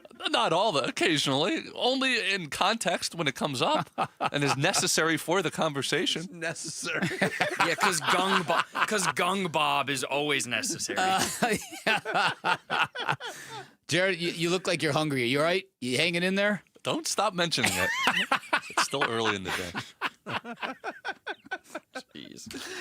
Coming up next, Sammy's going to take us through the big stories on this Thursday morning in the Rush Hour reboot. Bickley and Murata Mornings, live from the Casino Arizona and Talking Stick Resort Studios of Arizona Sports, the local sports leader. 8-time Pro Bowler, 3-time All-Pro First Teamer on the NFL's 2010s All-Decade Team. He's Patrick Peterson, P2. Patrick Peterson out of LSU to the house. And He joins Wolf and Luke every Tuesday morning at 11:15 to talk football on Arizona Sports 98.7, the Arizona Sports app, and the Arizona Sports YouTube channel. Hey everybody, Dan Bickley here, and artificial turf has become very, very popular in Arizona. You can see it in my neighborhood. A lot of people ditching the front yard full of dull rocks with a beautiful green, sparkling lawn. And if that sounds good to you, my friends at Turf Monsters are the company you call. Turf Monsters, the leading installer of artificial turf in the valley, which means they can give you that beautiful, sparkling lawn for you and your dog without the seeding, without the mess, without the hassles, without the water bills that come with installing sod yourself. They can also take care of the maintenance, making sure that artificial turf always looks good, always smells good. I've seen the artificial turf that they sell at Turf Monsters. I've been to their warehouse. All of them look absolutely phenomenal. I can see why this has become very, very popular. Turf Monsters also a one-stop shop that can build you the backyard of your dreams, no matter what you're looking for. State-of-the-art putting greens, pickleball courts, custom fire pits, barbecue pits, shading structures like pergolas, hardscapes like patios, whatever you want. They are fantastic at creating beautiful backyard oases that is going to make your neighbors green with envy. Check out their work at turfmonstersaz.com or give them a call. Tell them I sent you. 623-263-7388 for Turf Monsters. It's October everywhere, but at Tim Hovick Santan Ford, it is Bronctober. It's Wolf here, and all Broncos are on sale right now. Tim's got all the Bronco trim levels, a legit selection, all on sale. When affordability is your game, then Bronco Sport is the ticket. Select Bronco Sports priced below $29,000. It's the original Bronctober sales event at Tim Hovick Santan Ford, located at the Santan 202 freeway at Val Vista Drive in Gilbert. Restrictions apply. See dealer for details. All offers expire 10/31/2025. You're listening to Leaf Filter Radio, and the guru of gutter protection himself, Chris Coonahan, is here to take your most pressing leaf-related questions. Hey, everybody, Chris here. I understand we have Ron on the line. Ron, where are you calling from? Uh-oh. Ron, are you calling from a ladder? Well, I was. I wanted to ask Chris what I need to do to get my gutters ready to have leaf filter installed. Oh, Ron, you don't have to do anything. A Leaf Filter Trusted Pro will come out and clean out your gutters, realign and seal your gutters, and install Leaf Filter, America's #1 gutter protection system. So I didn't need to get on this ladder? Ron, Leaf Filter Trusted Pros are in your neighborhood and ready to help. Just visit leaffilter.com/deal to schedule your free gutter inspection and get up to 30% off. Thank goodness. What was that site? To get this special radio offer, go to leaffilter.com/deal for your free gutter inspection today and get up to 30% off. That's leaffilter.com/deal for up to 30% off. leaffilter.com/deal. See representative for warranty details. When it comes to Redbirds, your favorite team may dominate the gridiron, but Redbird Farms chicken rules the roost in flavor with hand-cut, antibiotic-free, cage-free, vegetarian-fed chicken. Redbird Farms chicken is what real chicken tastes like. Our standards exceed the highest industry norms for quality. Find Redbird Farms chicken at Albertsons, Safeway, and Bash's. Grill it, fry it, put it in parm. As long as you make it Redbird Farms. As the old saying goes, size matters. At Morgan & Morgan, we have over 1,000 lawyers and nearly 6,000 people on staff. But at the core, this is and always has been a family business. Our family watching out for your family. Call us or email us 24 hours a day, 7 days a week, even on a Saturday or a Sunday. And if you ever have a problem, call our mom. Morgan & Morgan. For the people and your family. Injured? Dial Pound Law or visit forthepeople.com for an office near you. Hi, this is Stuart Willis, president of Asset Preservation Wealth and Tax. A personal relationship with your financial advisor really matters. It's super important that you have the ability to talk about anything you need to with your advisor. So if you have been pushed off to a call center and you don't have a one-on-one relationship with your financial advisor, then reach out to us at assetpreservationwealth.com. That's assetpreservationwealth.com. Investment advisory services offered through Foundations Investment Advisors, LLC, an SEC registered investment advisor. I'm Sammy Cebulka with what's trending now, presented by Parker & Sons Heating, Cooling, Plumbing, and Electrical. The Arizona Cardinals continue to get ready for the winless Tennessee Titans coming to town on Sunday, and the lack of explosive plays have been a talking point all week long, and here was quarterback Kyler Murray on if they need more of said plays. All I'll say about that is, we definitely, it's frustrating, obviously. You want to be more explosive. So, I think in turn that comes down to execution. When the plays are there, we got to make them. And that offense this weekend will be without Trey Benson after he was put on IR yesterday with a knee injury. And this was Jonathan Gannon on if anything in the offense will have to change because of that. Not a ton to me. We will make some tweaks no matter who's back there moving forward, but to your guys' eye, probably won't look a ton different. Hopefully we have some more efficiency and run the ball a little bit better. And this afternoon on ESPN 620, you can hear Yankees-Red Sox Game 3 of the Wild Card Series in a win-or-go-home game. This report is brought to you by Casino Arizona and Talking Stick Resort. Football watch parties have taken over Sundays. Join the excitement and don't miss a play at Casino Arizona and Talking Stick Resort.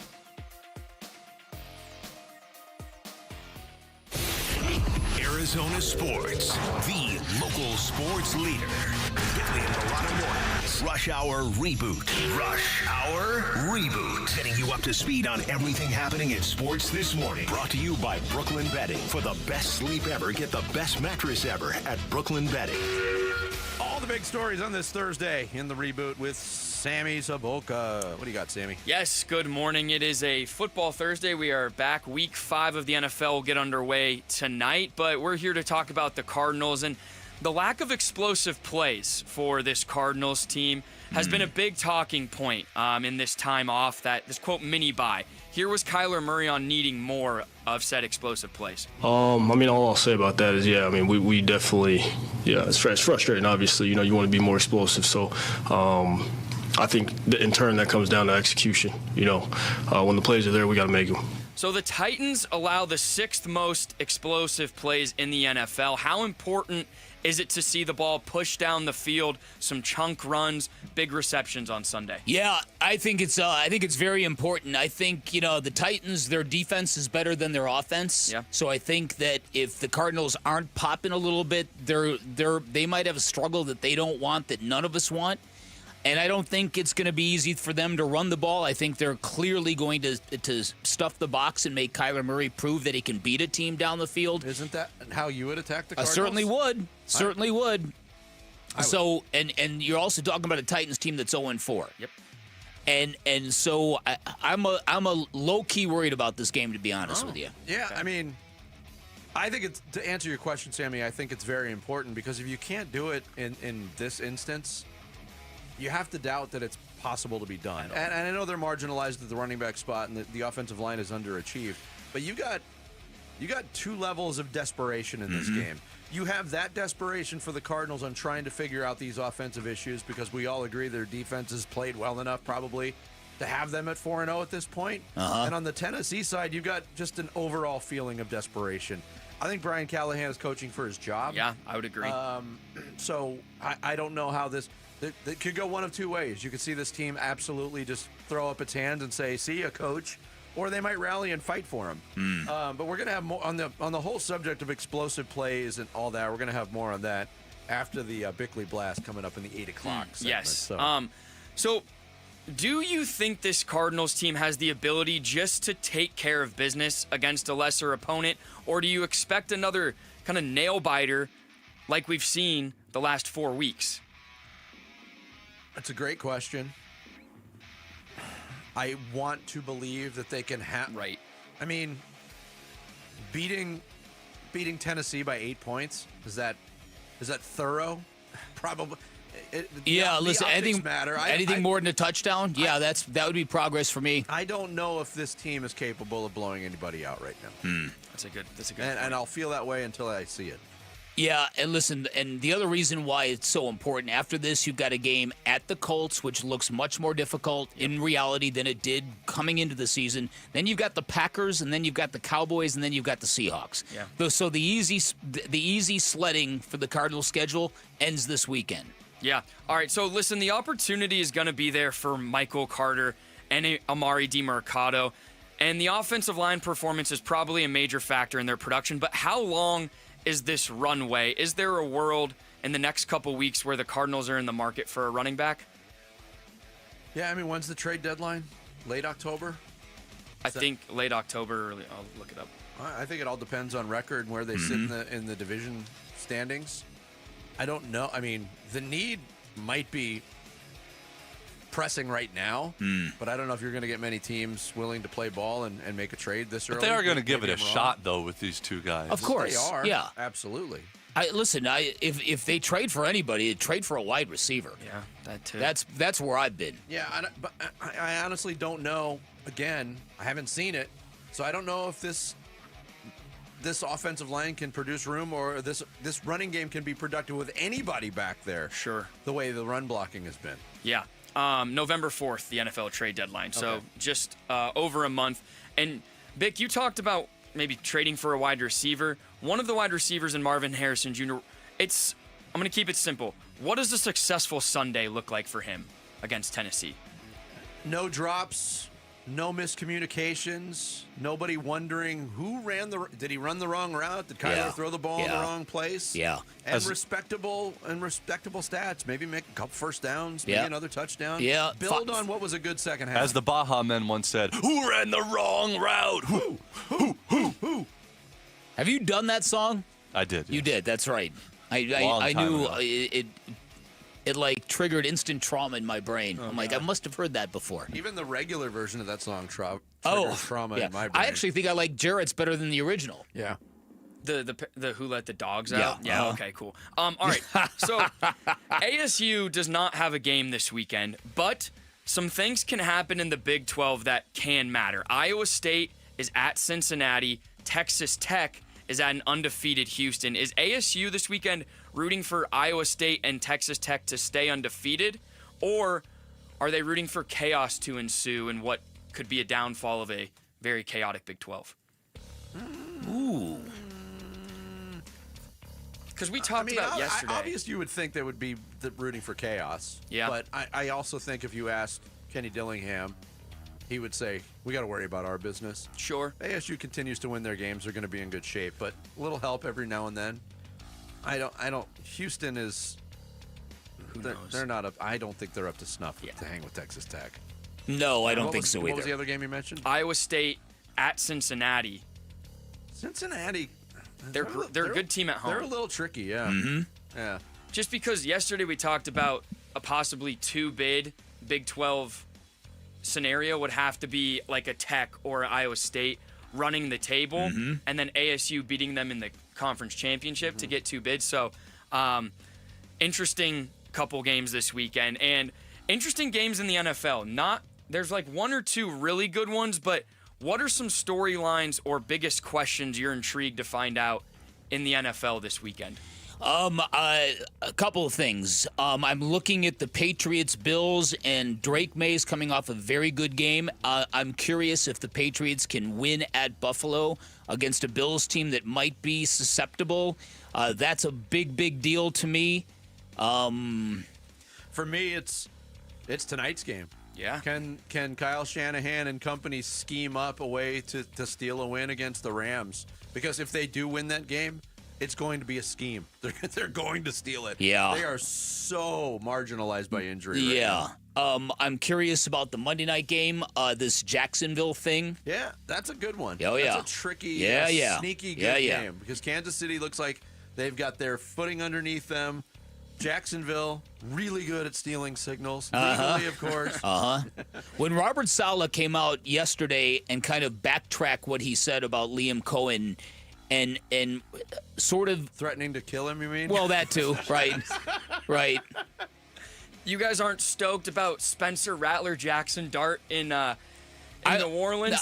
I'm not stoked about it, but I'm curious to see if the Giants have got something here. Yep. I don't know if you saw that Jackson Dart getting slimed by Cam Scadaboo yesterday. Yeah. And I don't know if you saw it, Cam Scadaboo has the highest PFF rating of all running backs. Does he really? Jackson Dart, it's already pretty evident watching him play last week against the Chargers. He needs to be a little bit more cautious or he's going to get absolutely bludgeoned in this league. Yeah. Russell Wilson, keep the arm loose. I love the desire to be that kind of player, but it just doesn't work well for quarterbacks of his stature. Especially young ones. Remember Trey Lance, what the 49ers did to him in his debut against the Cardinals? Yep. Yeah. All right, more NFL coming up next, but that's the reboot. Happy Thursday, guys. Yep, thanks, Jared. Sammy.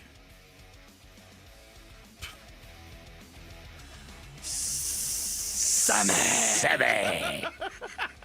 All right, Jared. Coming up next. Doesn't work when you interrupt me. I know, but you didn't give me a chance to do it. Give you a chance. He wrapped up the segment. I was going to do it right as he was saying goodbye. Bye. Oh, gee. Like we knew that. Coming up next, NFL players sometimes argue with media. Some apologize to media. And now we got a new version of the silent treatment with media. We'll talk about all of it next and some NFL hash marks. Bickley and Murata mornings on Arizona Sports, the local sports leader. The Cardinals host the Titans Sunday at State Farm Stadium. One team at 500, one team at 0-4. Will the Cardinals send them back to Nashville 0-5? Huddle. Not to slight college football, but this is not a 0-4 college football team that has no chance of winning. Everybody in the NFL has a chance to win every game. They got really good players, really good coaches, and we got to play, like I said, probably our best game to get a win. Pre-game gets going early Sunday morning. Kickoff at 1:05 Sunday afternoon. The home of Arizona Cardinals football. Arizona Sports 98.7, the Arizona Sports app, and Arizona Sports on YouTube. Hey everybody, Dan Bickley here for Advanced Window Products. Lots of ways to know when you need new windows. Warping, condensation, trouble opening and closing them, the age of your house. If you've been in your home 15 years or more, chances are you need new windows. Then there was my stark reminder, spiking utility bills that prove my windows are shot. That's why I'm stoked to tell you about Advanced Window Products. I took advantage of their sale that is currently going on. You buy up to 10 windows or more, you're getting $2,500 off the price. They have been fantastic. They're finishing the project for me today. I am thrilled with the way the windows look, with the sturdiness of them, with the framing of them, with the installation, with the crew that came out.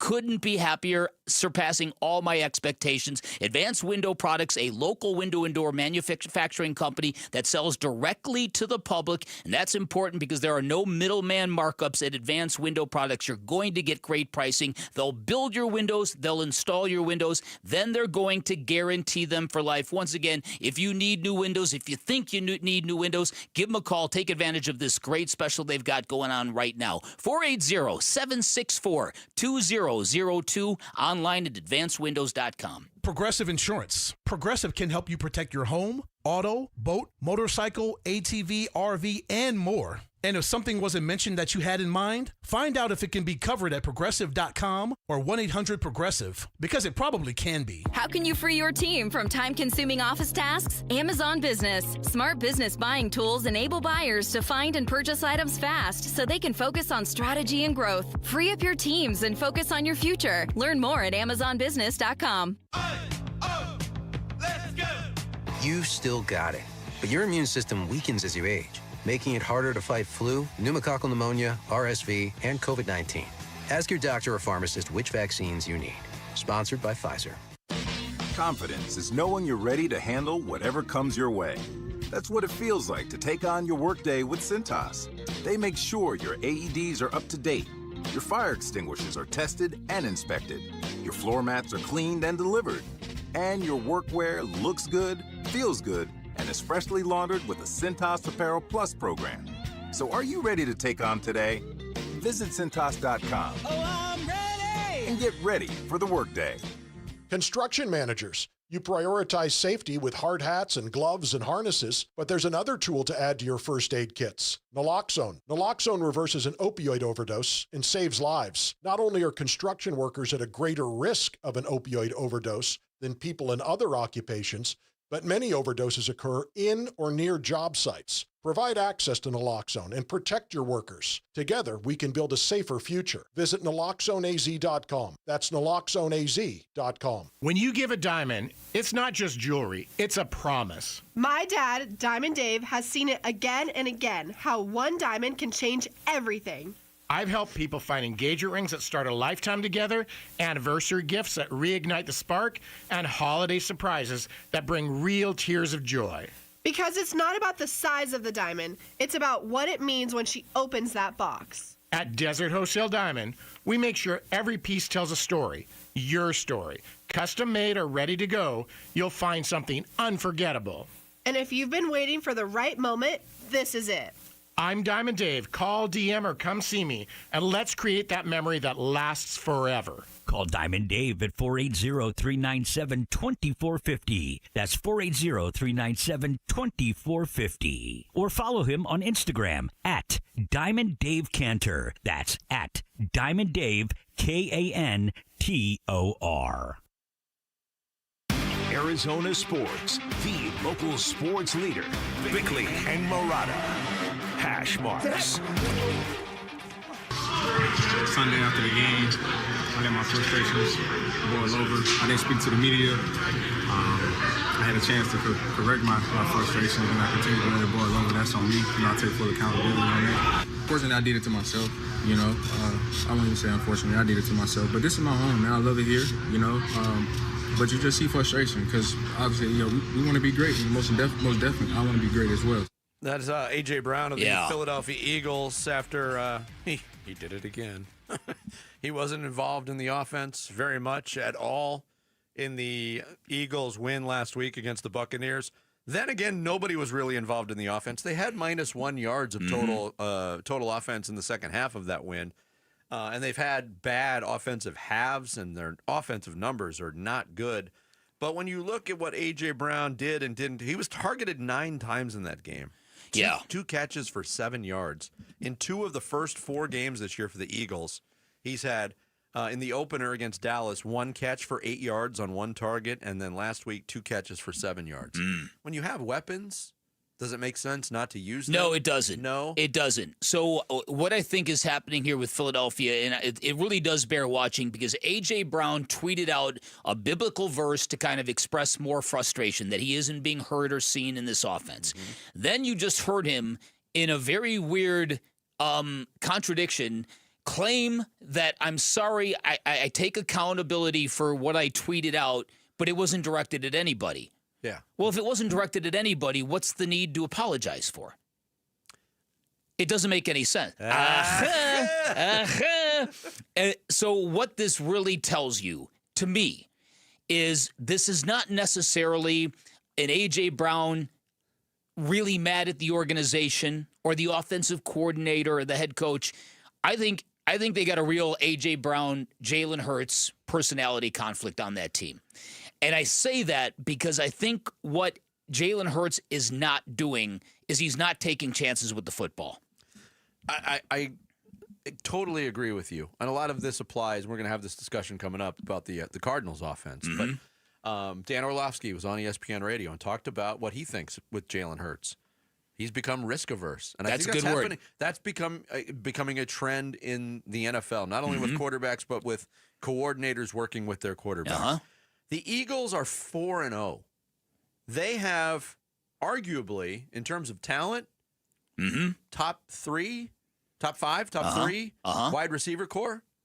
They're 138 yards per game in passing, 31st in the league. What's shocking to me is that there's a team that's worse than 138 yards passing in the NFL, and I don't care what era we're talking about. That's nothing. But when you're A.J. Brown, Saquon Barkley is not in the top 20 in rushing yards. Devontae Smith, A.J. Brown, their numbers are way down. It is an absolute head-scratcher that the Eagles are 4-0. Well, there is that. So is it fool's gold? Credit to their defense, who lost a ton of talent on the defensive side of the ball. They're carrying, and the special teams carrying the whole squad right now. They've had a lot of injuries on that offensive line. Yes. Landon Dickerson is hurt. Mekhi Becton is hurt. Has been hurt. Well, he's gone. But, right. Lane Johnson has been hurt. Lane Johnson has been hurt. Does it show that it's fool's gold then, or does it show that they're so good that they could win even when the offense isn't humming? Look, they know how to win games. Yeah. But this is not sustainable. Like, you talk about 20-1, a remarkable run in any era in the NFL. But can it continue? I mean, and is A.J. Brown a trade piece that the Cardinals should explore? He says he loves it there. Well, listen, the thing is and I'm just spitballing here, in case the Cardinals' need at wide receiver gets more profound than less profound. you would think that maybe that's a guy that Philly might be looking to move. I don't know if that's the kind of guy you want to drop into Kyler Murray's lap, but I think it's more likely that the offense adjusts in Philadelphia. Mhm. They have to know this is not sustainable. Yeah, they do. And when you have a weapon like that and you don't use him, shame on you. I And heard do the Cardinals want to go down that road? They had 6 months to go out and get a wide receiver. I know. The thing, yeah, exactly. The thing about the Eagles is, and this might be a Jared fact as well, but I heard this, that they lead the league in most negative run plays. Run plays. It's absolutely Is true. that accurate? Yes. Who would have ever thought that With a after the guy- year Saquon Barkley just put on the field? With a guy who led the league in rushing last year, offensive player of the year, and a running quarterback who is almost allergic to negative run plays because of his power. Yep. I mean, the way the stats work and the way they track stats in the NFL, it's really hard for a quarterback to get negative rushing yards. I get it. Because it's not like college football where sack yardage comes off your rushing total. That's right. Elsewhere, we're going to see the first start of Dylan Gabriel as a Cleveland Brown in Dublin against the Minnesota Vikings. Gabriel's got his fire hat on. I got a text from a good buddy of mine, and he sent me a picture of a fire station, and like, it's kind of like, why are you sending that, But when he sends it, he just lists the obvious, right? Like, doors are open, garage doors are open, like, things are ready to go, and like, they're just waiting on that phone call to like respond surgically. And like, just what a great representation of like the job I had and being ready for that moment. And I think, I smile because it's like a moment you prep for and you are extremely excited for, but also got to realize that it's extreme focus. And that's what I've continued to harp on. But you wait for the perfect time, you're going to wait a whole lifetime. So for me, I've always been ready for every moment. What's interesting about that soundbite is, the fireman comparison, but also that Gabriel spoke and you could actually hear what he was saying in answering the question, which was, I think, kind of cool and courteous and somewhat interesting. The Browns did not go with Shedeur Sanders as the quarterback. In fact, Shedeur still number 3 on the depth chart, behind Dylan Gabriel and now Joe Flacco.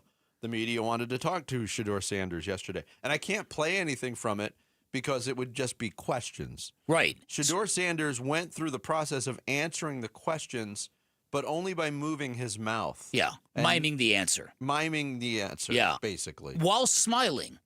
And I watched this and I thought, there's something off with this kid. Look. I'm sorry.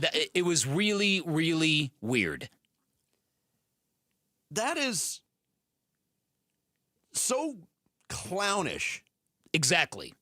That's exactly the word. Now, you can have the argument, like, why is the media so obsessed with a third string quarterback? Okay, there's validity to that. But it's also because the media force-fed us Shedeur Sanders coverage at every turn when he played for a 4-win Colorado team. And last year when they were an okay Big 12 team. And during draft weekend when his stock fell, that was the only story anybody talked about. There's a fascination with this guy because of who his dad is. And for him to do this is absolutely ridiculous. It's clownish is what it is. And it was so clownish, that's a good word, that was he trying to be funny? I don't know. Or was it totally like, screw you, I'm making a point right here. Or was he trying to be funny? I think he was trying to be funny. Because I think that there's frustration built in it too, and I think there's the happy face on it with the smile, which made it even more clownish. Because Shedeur Sanders is not good enough at his job right now to be elevated to number 2, he's taking it out on the media that's trying to do their job well and get answers for the consumers that want to hear what he has to say about it. There are some people who think that he's responding to Rex Ryan, who went public with information that he's hearing the kid just doesn't work. That it's all fun and games. Clownish, like you said. Look, have a word with Rex Ryan then. Why you got to penalize the people that are in there on the ground doing their jobs? And then it also speaks to the fact that this organization, you wonder if this GM or this head coach over there even wanted him in the first place. This is the business you get into. Yeah.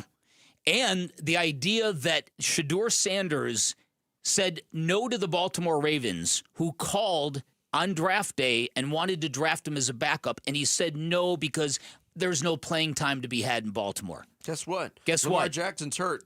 Shedeur Sanders would be behind Cooper Rush on their depth chart, too. That's a good point. Coming That's up a good next, point. we hit the halfway point of the Thursday show with Fire! The Blast. It's Bickley and Murata Mornings here on Arizona Sports, the local sports leader. The Arizona Sports YouTube channel for live shows, podcasts, viral clips, shorts, and more. Just the local sports leader doing what we do on YouTube. Serve yourself some Arizona sports. Subscribe to the Arizona Sports YouTube channel. Hey, it's Vince Murata back to tell you about Spinato's Pizzeria, a Valley favorite for more than 50 years. And maybe we're coming up on football weekend. Maybe you're having the crew over at your place for a little game day action. You've got the responsibility of being in charge of the food. Don't fumble it. Spinato's has got you covered with their legendary catering menu. We're talking about crispy Chicago-style pizzas, mouth-watering pastas, monster wings, meatballs, fresh salads, gluten-free options, something to keep everybody happy. Just hit up the catering menu at SpinatosPizzeria.com. Place your order from any one of 6 Valley locations, and you'll be the MVP, regardless of how big the group you're feeding is. And for the rest of October, Spinato's still featuring a fan favorite on their pizza menu, the Wizard of Za, spicy Chipotle peach pizza, brimming with sweet heat.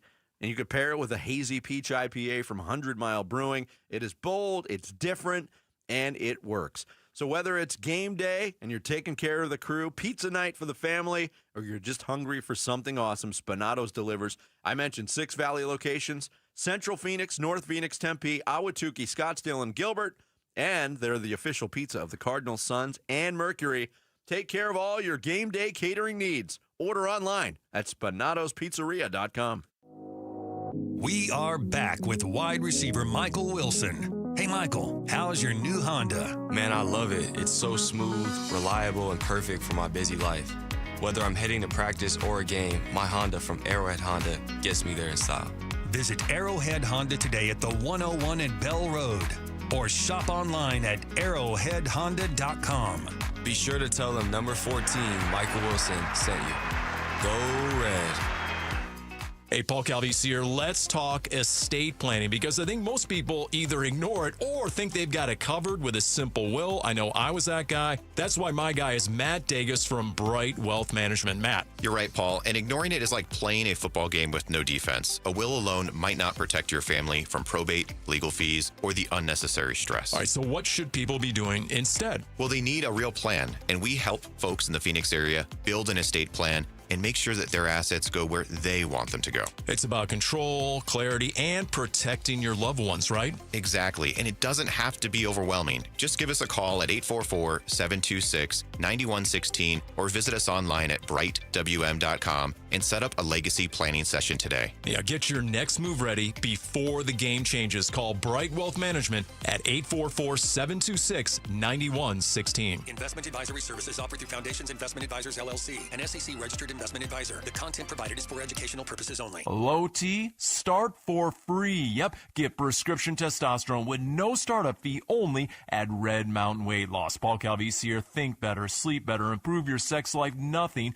Boost testosterone like actual testosterone. Don't waste money on herbal supplements that don't work. Get the T levels you had in your 20s with prescription testosterone, and for a limited time, get started for free. Go to redmountainweightloss.com or dial #250 on your phone, keyword Red Mountain. More and more these days, people who are in pain are taking control of their health and looking beyond the traditional medicine. That's why QC Kinetics is so successful. People with chronic joint pain are learning that there are other options besides steroids, meds, and surgery. Patients fighting pain are getting lasting relief using advanced cellular-level treatments. It's QC Kinetics regenerative medicine that can revitalize your joints using growth factors from your own body. It's a simple injection, not a hospital stay. It's fast and all-natural, no downtime. If your back or knees or shoulder hurt all the time, you need to explore all your options. Call QC Kinetics and get a free consultation.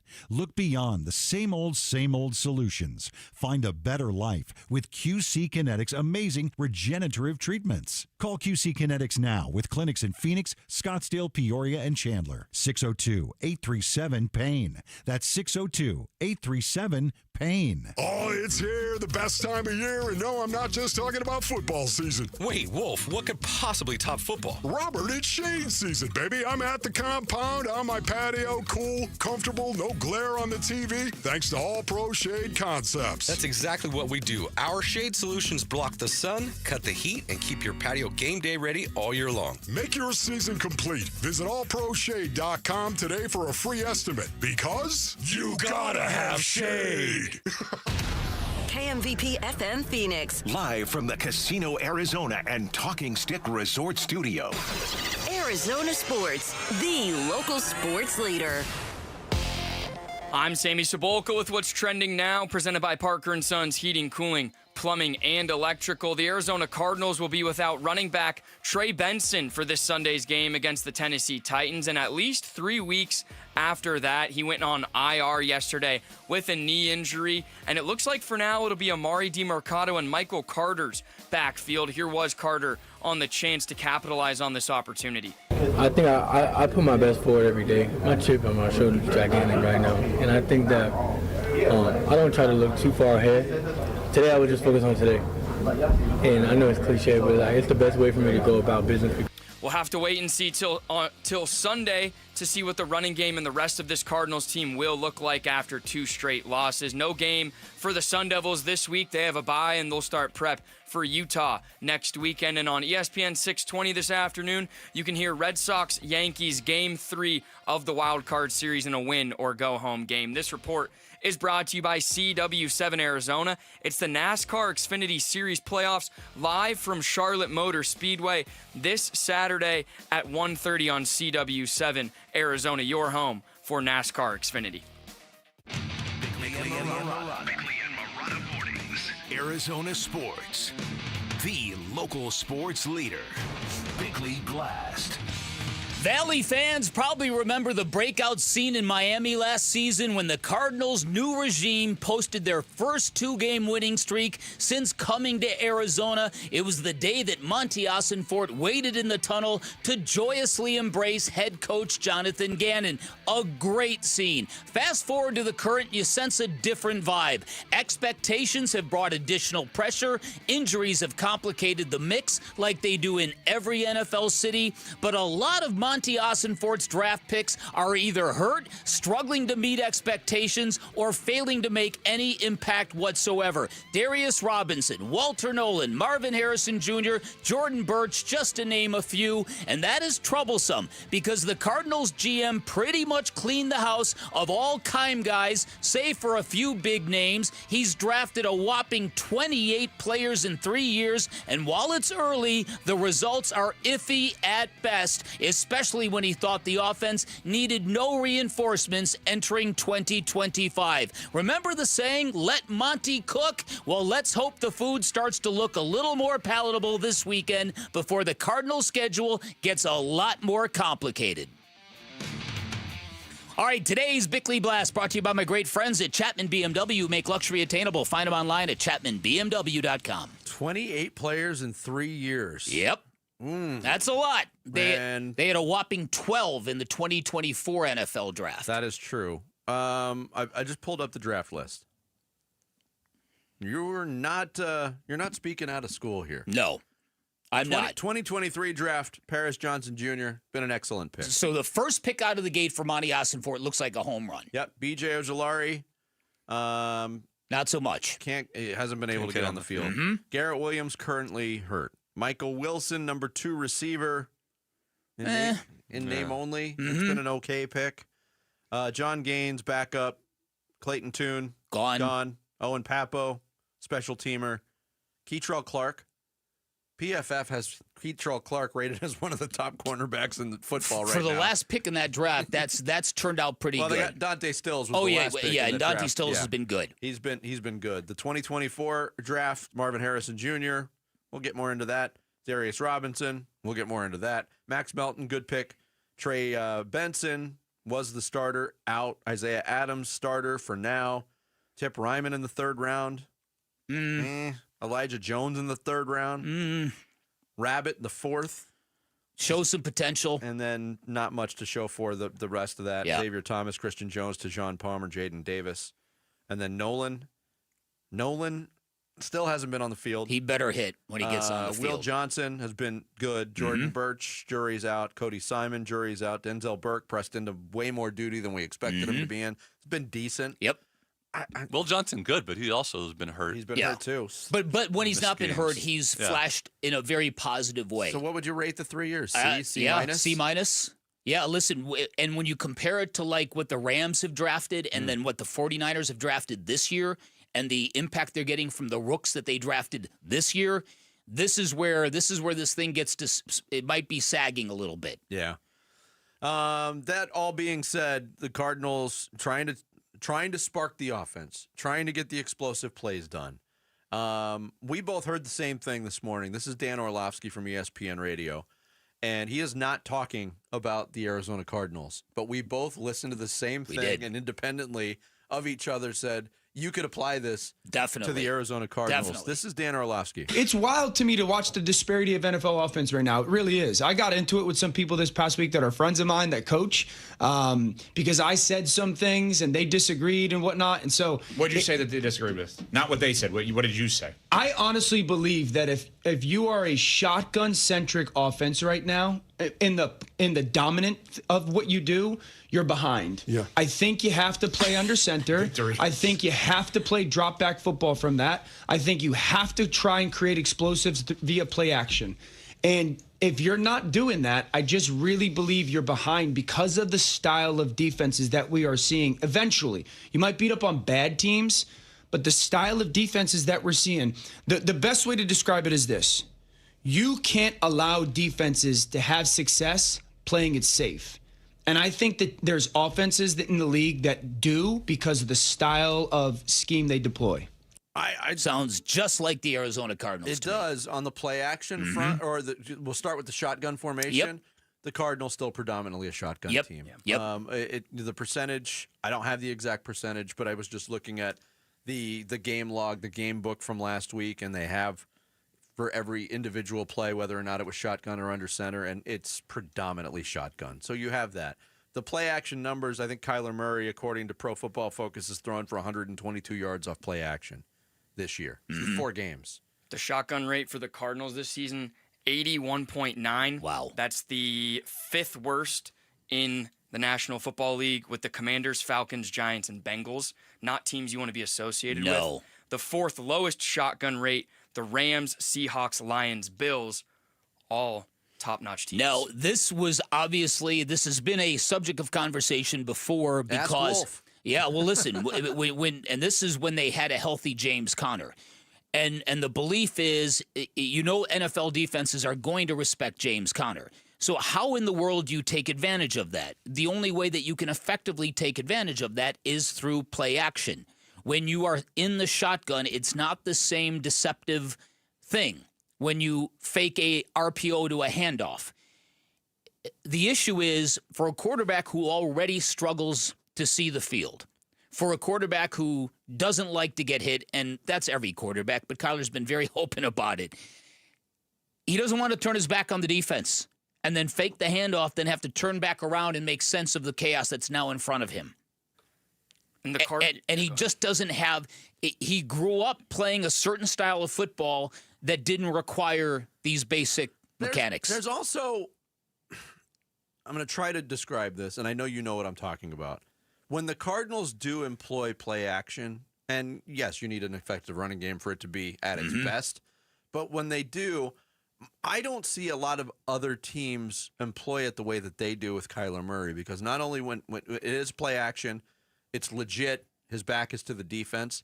But there's also a very, very pronounced looping pattern that Kyler Murray takes. So by the time that he faces the defense after carrying out the play action fake, they've had like 2 seconds to make their way up the field. And when he turns back around, sometimes there's somebody right in his face already. Yeah. They've never been able to run it effectively. Look, play action requires a little bit of time. I get it. Yeah. But it seems like they're taking a lot of time. Yeah. To carry out it should be crisp. It should be more crisp. The action of it all. That's interesting to me because I didn't know the numbers were as high. I know that anecdotally from watching the games, Kyler Murray is still in shotgun predominantly. Yeah. Mm-hmm. And the thing about Orlovsky, too, that stood out from that was you can't allow defenses to be successful by being basic. That's it. And that is, okay, we're going to play cover 2. Everything's going to stay in front of us. Yep. And if you acquiesce to that, you're playing right into their hands. Good luck dunking your way all the way down the field without making mistakes. And the Cardinals have just been doing exactly what Vinny said. They're second worst in air yards per attempt, only behind the Steelers, which means they're not even attempting to throw the ball down the field. Yeah. No. That's exactly right. Good stuff, Sammy. Those are Sammy facts. Hey, thanks. I found this website. It's awesome. All right. Will you send me the link? Yes. One of my biggest complaints about NFL stats. Send it to me too. Scattered all over the internet. You don't know where to find anything. I agree. Don't send it to me. It'll upset my vibe. Coming up next, is there actually a silver lining to the Diamondbacks missing the playoffs? Maybe. We'll get into it next. It's Bickley and Murata Mornings here on Arizona Sports, the local sports leader. Wolf and Luke, middays 10 to 2. Diamondbacks general manager Mike Hazen is joining us right now. You mentioned Torey Lovello in there. How much did that improbable run after the trade deadline weigh into the decision to bring him back? I felt like he brings a lot to the table. The work he puts in, it's not a given that a team that loses 8 of its opening day starting players at the deadline with 2 months to go, playing the hardest schedule in baseball from September 1st on, and playing to the last couple days. If I'm going to penalize him for the things that I penalize him for, then I also have to look at the positive stuff too. Wolf and Luke, middays 10 to 2 on Arizona Sports, the local sports leader. Hey everybody, Dan Bickley here, and Parker & Sons is great in your time of emergency, in your time of need. They'll be there in minutes, not days, no matter what time you call. There's going to be a live person on the line. Even if you call them at 4:30 a.m. like I did about 6 weeks ago, you never need to leave a message. There's always a live person there to answer your phone call and deal with your issue. I had a plumbing emergency in the middle of the night, so I called them at 4:30 in the morning. By 8 a.m., they were at my house. Highly, highly impressive. But Parker & Sons can also make your everyday life better. For instance, if you want to improve the air quality with fall coming, cold and flu season coming, highly recommend you check out the Captura Air Scrubber, which will clean the air in your house 24/7, and it makes a big difference because most people do not know all the gunk that they are breathing in the comfort of their own home. They can also help you lower your bills and enjoy clean, pure water with a Parker & Sons water softener and a reverse osmosis system. Same thing with the water quality. You don't know what you're drinking if you're getting it from the tap. It can affect your health. Parker & Sons can take care of that. Make sure you're getting perfect, crystal clear water. And finally, Parker & Sons, great with their technicians. They're all licensed, bonded, insured. They've all passed background checks and drug tests. They're the company you can trust in your sacred space. And all you have to do is call 602-2-REPAIR. That's 602, the number 2, then REPAIR for Parker & Sons. Okay, I have to tell you, I was just looking on eBay where I go for all kinds of things I love, and there it was. That hologram trading card. One of the rarest, the last one I needed for my set. Shiny like the designer handbag of my dreams. One of a kind. eBay had it, and now everyone's asking, ooh, where'd you get your windshield wipers? eBay has all the parts that fit my car. No more annoying, just beautiful. Millions of finds, each with a story. eBay. Things people love. Ready to order? Yes. We're earning unlimited 3% cash back on dining and entertainment with a Capital One Saver card. So let's just get one of everything. Everything? Fire everything. The Capital One Saver card is at table 27 and they're earning unlimited 3% cash back. Yes, Chef! This is so nice. Had a feeling you'd want 3% cash back on dessert. Ooh, tiramisu. Earn unlimited 3% cash back on dining and entertainment with the Capital One Saver card. Capital One, what's in your wallet? Terms apply. See CapitalOne.com for details. Arizona's only professional bull riding team, the Ridge Riders, are back in action at Desert Diamond Arena October 10th through the 12th. Feel the heat of the desert as the Ridge Riders defend their home dirt, battle for glory, and fight for bragging rights against the toughest teams in the league. This is bull riding like you've never seen before. Get your tickets now at PBR.com or Ticketmaster.com. Stop by any participating Quick Trip for a 20% off ticket discount code when you buy Monster Energy. Do you cringe when when you have to smile for photos? Are you lacking confidence because of broken, discolored, or missing teeth? Struggle to chew food properly or just function normally? Have you even forgotten how to smile? Well, ProSmile can change all of that with dental implants. At ProSmile, from start to finish, everything is done on-site with your implants by Arizona's top oral surgeons, cosmetic dentists, and an on-site lab to provide immediate teeth with the highest quality. The all-on-4 implants can give you back the confidence to laugh and smile and look good doing it. ProSmile Dental is the only practice. We have oral surgeons and cosmetic dentists available on-site every day. ProSmile is family-owned, not a national chain. They have locations in Phoenix and Scottsdale, and they offer multiple financing options, including interest-free financing or financing up to 10 years. So whether it's the all-on-4 implants, an issue with wisdom teeth, or even a smile makeover with on-site custom-designed cosmetic veneers, text PRO to 620-620 or go to ProSmileAZ.com to book your free consultation. And let's get you into a smile you'll love. Investment data rates may apply. Hey, it's Kellen with Arizona Sports at Night. Trey Benson is on injured reserve, so what solutions do the Cardinals have left to try and fix their running game? Mitch and I will discuss at 7 here on Arizona Sports, the local sports leader. I don't think it sets us back. I think we were going to be standing in this spot regardless. I think if we had gone for it and didn't make the playoffs, that would have been the worst case scenario because I would have lost the same players theoretically in free agency, see what happens, but just assuming nobody comes back. And I wouldn't have gotten 9 players at the deadline that we can kind of build with moving forward. So in theory, if you weren't going to make it, we are certainly in a much better position than we were or would have been. I don't know the alternate universe, which is what I would have chosen, which is to go for it and see what happens, roll the dice, get into October and see where we're at. I don't think it changes where we were going to be standing. We knew we had 5 to 6 pending free agents that were going to become free agents. I think we have an opportunity to make this team better. We have really good players that are young and under control on this roster, and it's going to be on me to see how far we can push that in terms of where we're going to be standing on paper. Dbacks General Manager Mike Hazen on with Wolf and Luke yesterday here on Arizona Sports, our Thursday edition of Bickley and Murata Mornings here. I want to thank our great listeners. Everything's in the West Valley today. We're thanking our listeners out in Sun City, another city I have lived in. West Side. You lived in Sun City? I did. How did you live all these places? I'm an old man, Jared. I've had some strife in my personal life. There's all of these things. Shout out Sun City. We love you out there in the West Valley. There was Mike Hazen talking about just big picture. Did this season set you back? And the way he puts it, it makes a lot of sense. And I know Geraldo Perdomo himself came out and said, I wish we wouldn't have traded everybody at the deadline. I think this season would have gone a little bit differently in the second half. Well, that remains to be seen. You can make an argument for it. But they would still be in the same situation at the end of the season with the pending free agents. You wouldn't have the 9 players Mike Hazen talked about acquiring at the trade deadline in the future plans. And we've seen a handful of those guys already make their Major League debuts or Diamondbacks debuts.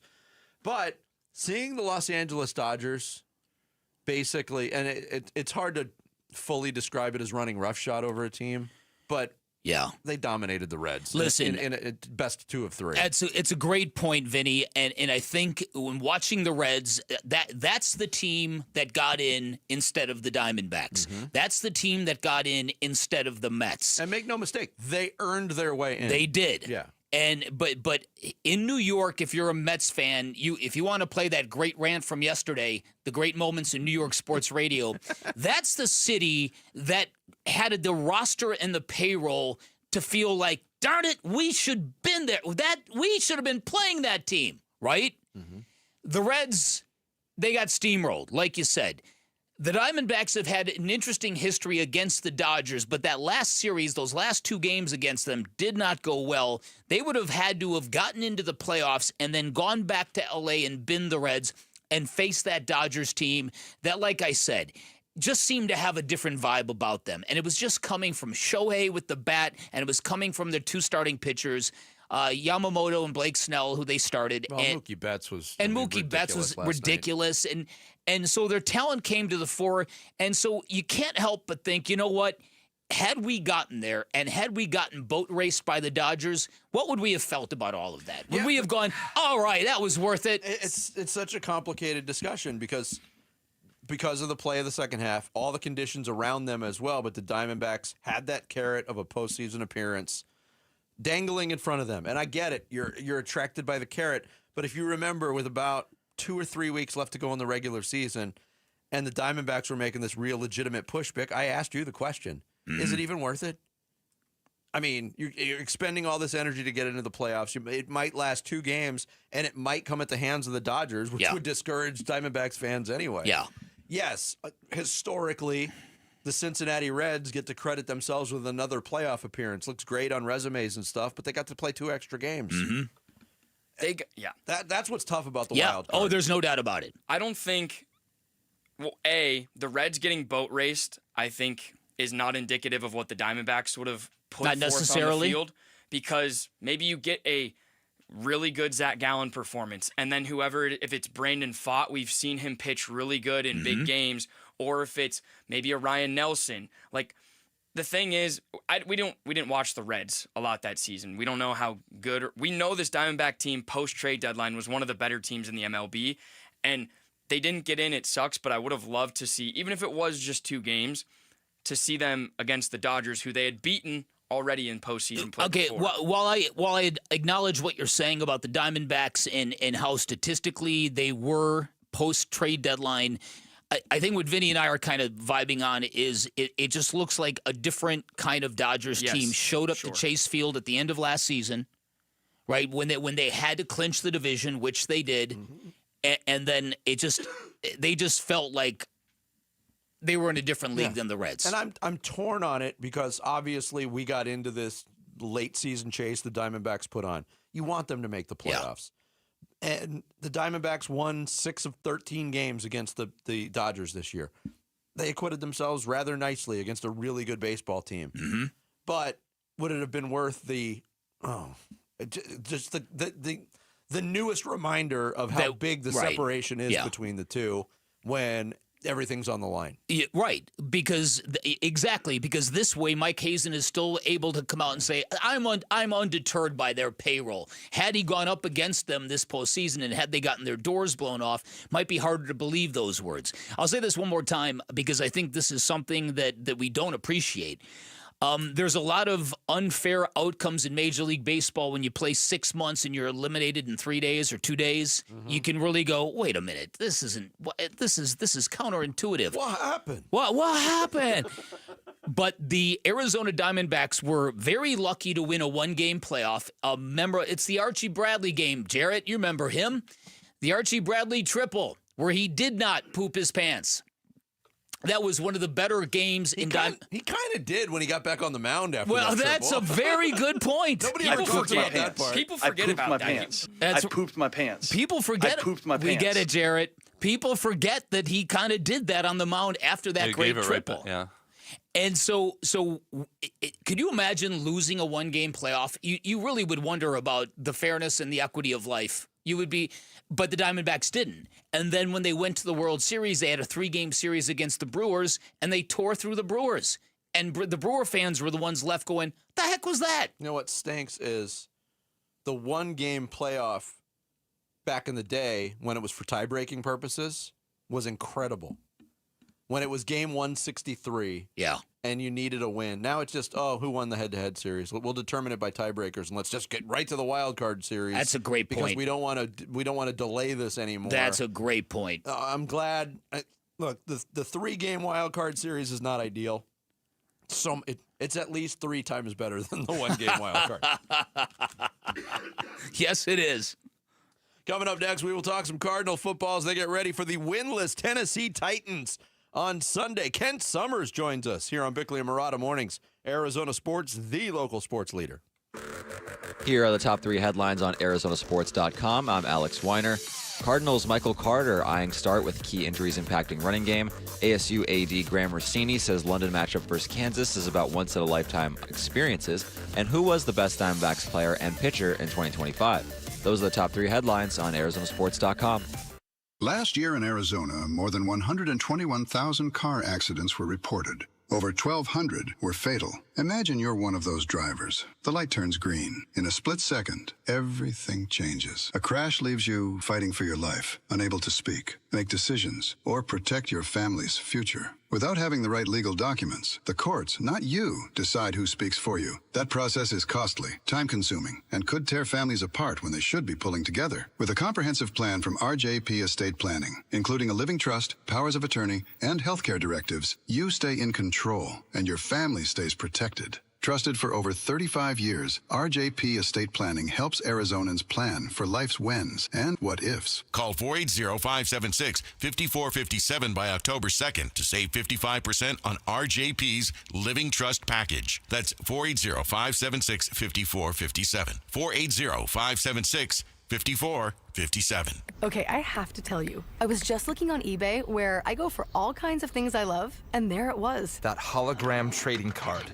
One of the rarest. The last one I needed for my set. Shiny like the designer handbag of my dreams. One of a kind. eBay had it, and now everyone's asking, ooh, where'd you get your windshield wipers? eBay has all the parts that fit my car. No more annoying, just beautiful. Millions of finds, each with a story. eBay. Things people love. With Progressive, it's easy to reach customer service with our app, website, chat, or by phone. Because when getting help is hard, it's not help at all. Little help. A little help over here. Thank you for calling Bench Press Assistance. What? Due to excessive gym volume, all available spotters are currently lifting heavy weights off the chests of other bench pressers. Seriously? Please continue to hold, and we will remove the barbell from your chest in the order in which your cry for help was received. Getting assistance should be easy. With Progressive, it is. Progressive Casualty Insurance Company and Affiliates. Hey, it's Mike Broomhead. You've seen the name Sweet James on billboards all over the valley. It's a fun name, but what they do is serious business. When you're hurt in a car, truck, or motorcycle accident, the insurance companies that promise to protect you, they often pay you as little as possible or deny your claim altogether. That's why I want you to know about Sweet James Accident Attorneys. This world-class law firm with over 25 years experience, more than 500 trials, and over $2 billion recovered for accident victims, with a 98% winning record. They're the only firm with an in-house trial team. Having the right attorney means the difference between a $2,000 check and a $2 million settlement. They've even been named among the best attorneys in America. If you're injured in an accident, you're going to want Sweet James Accident Attorneys. They are there for you, and you don't pay them until they win your case. Go to sweetjames.com. That's sweetjames.com. Or call 800-9-MILLION, 800-900-0000. You know, I still have my first car, a classic 66 Mustang, and what was is parked right next to what's next, a new Explorer we recently bought from our Desert Ford dealers. Yep, Paul Calvise here. Hey, Ford isn't just part of our family. My grandfather worked for Ford Motor, but it's part of America, our heritage. Yet Ford is also the future. Whether it's family time or four-wheeling time, tailgating, or towing, Ford has a powertrain option that fits what you're looking for. Gas, hybrid, electric. You know what else our Desert Ford dealers have? The best-selling line of trucks for 48 years running. That Ford F-Series with the all-new 2025 F-150, designed to be the toughest and most productive ever. And then there's a 2025 Ford Mustang Mach-E, 100% electric, 100% SUV with sports car performance. SUV, my daily driver, a Ford Edge. And again, we just bought a new Explorer. Wait till you see the redesigned interior on the all-new 2025 Explorer. Bottom line, get on down to our Desert Ford dealers or click buyfordnow.com. I'm Sammy Savolka with what's trending now, presented by Parker & Sons Heating, Cooling, Plumbing, and Electrical. The Arizona Cardinals continue to get ready for the winless Tennessee Titans coming to town Sunday, and the lack of explosive plays have been a talking point all week long. And here was quarterback Kyler Murray on if he thinks about needing more said plays. All I'll say about that is, we definitely, it's frustrating, obviously. You want to be more explosive. So I think in turn that comes down to execution. When the plays are there, we got to make them. That offense this weekend will be without Trey Benson after he was put on the IR yesterday with a knee injury. And this was Jonathan Gannon on if anything in the offense will have to change because of it. Not a ton to me. We will make some tweaks, no matter who's back there moving forward, but to your guys' eye, probably won't look a ton different. Hopefully we have some more efficiency and run the ball a little bit better. Tomorrow night, the WNBA Finals will tip off between the Phoenix Mercury and the Las Vegas Aces. Game 1 of the best-of-7 series will be in Vegas tomorrow night. This afternoon on ESPN 620, you can hear Yankees, Red Sox, a winner-go-home, Game 3 of the Wild Card Series on ESPN 620. This report is brought to you by Legacy Green Solutions. Go green with Legacy. The grass may be artificial, but these guys are the real deal.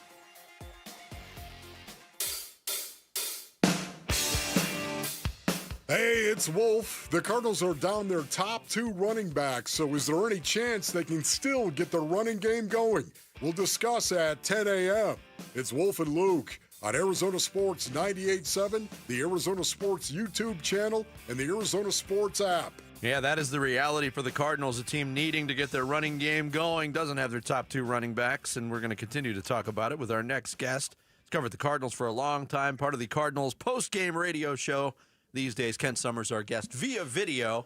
Good morning, Kent. How are you? Hey, fellas. Thanks for having me. Great to have you on the show again. When you look at this running game, and it has not been productive so far, we know the reality with the injury situation at the running back spot, but are you more concerned about that situation at running back or more concerned about the offensive line and what you've seen so far, Kent? Oh, I think more concerned about the offensive line. I mean, it's obvious blow. We all know what James Conner meant to this team, and now Trey Benson is down, but those guys didn't have any room to run when they were healthy. I mean, James Conner was averaging 3 yards a carry, a yard and a half to 2 yards below his average of the previous 2 years. And I think I read Teo Mackey of the Republic. It wrote that, according to Pro Football Focus, every one of the Cardinals offensive linemen grade worse as run blockers than they did last year. So that group is not playing well, and that's got to change no matter who they're handing the ball to. What do you think about how this offense is going to get explosives into this game? What do you see from Kyler Murray with the unusual amounts of checkdowns, Kent?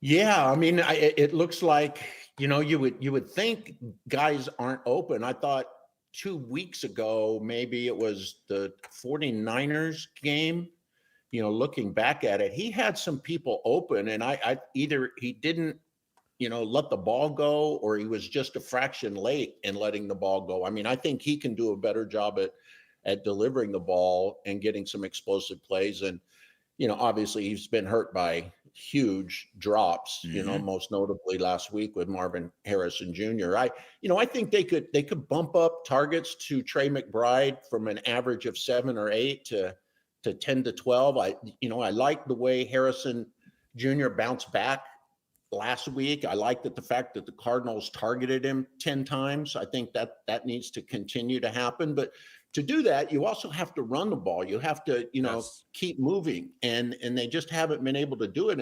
And last week, I give Drew Petzing credit. He tried some different things. I mean, he went to 3 wide receiver sets a lot, which we haven't seen him do. He went to a no huddle offense to get tempo, to try to spur something, which we haven't really seen that team do, other than fourth quarter. So he's trying to get something going. It's just, I think too, it comes down to their star players have to start playing like stars. I mean, outside of Trey McBride, Kyler's been average. Marvin Harrison Jr.'s had his problems. I mean, those guys are top 4 picks in the draft, and they've got to start playing like it. Kent Summers, our guest here on Bickley and Murata Mornings. You led me right where I was going with my next question, Kent.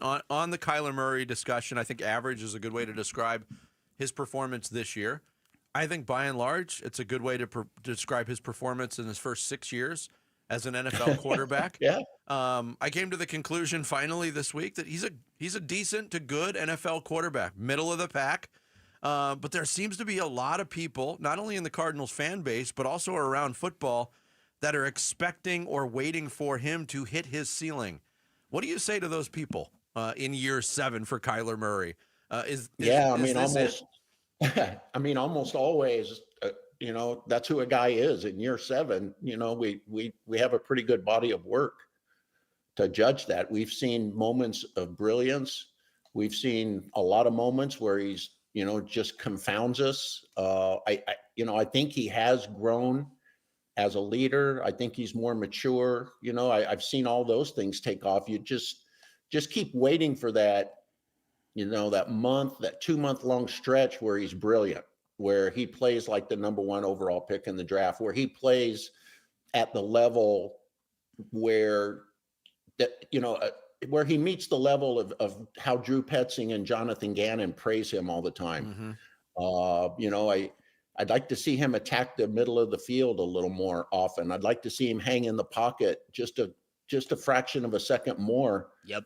Sometimes, I'd like to see him not get as many balls batted down as he does. But yeah, year 7, we're still kind of waiting. I mean, and no, one playoff appearance and no playoff victories. I mean, that's not acceptable for a number 1 pick in the draft. And certainly it's not all on him. I mean, the organization's gone through some tremendous changes, but he has to be better, or there are going to be some tough decisions for that team in the offseason. Yeah. So Walter Nolan is yet to kind of hit the field, and Darius Robinson might be hurt again, and he's had a rough time getting acclimated in the NFL. Brings us to Calais Campbell.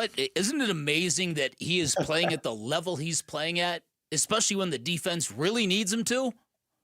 Yeah, at that position, I don't know that I've ever seen anything like it, and I think back, part of the reason the Cardinals let him walk out the door and go to the Jaguars is they thought he had some back issues and wouldn't be durable enough to play for, the length of another contract, and he's had about 4 contracts after that.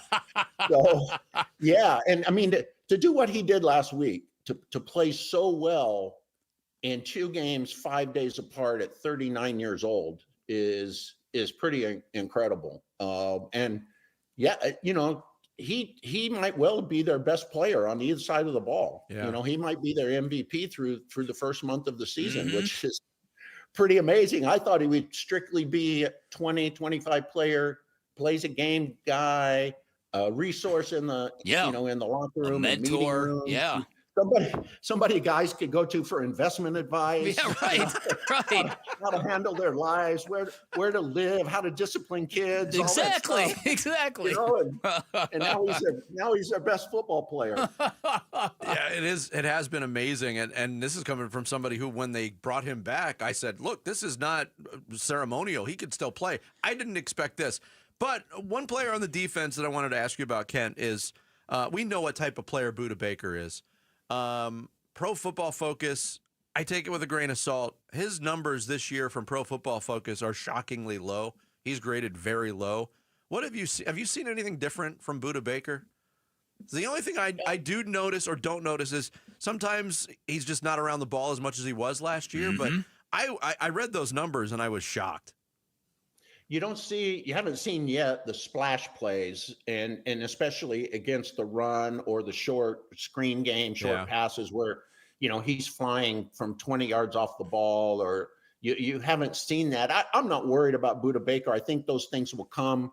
He had a big pass breakup against New Orleans as they were driving, broke that up in the end zone. He did get beat, but pass coverage has never been his strength.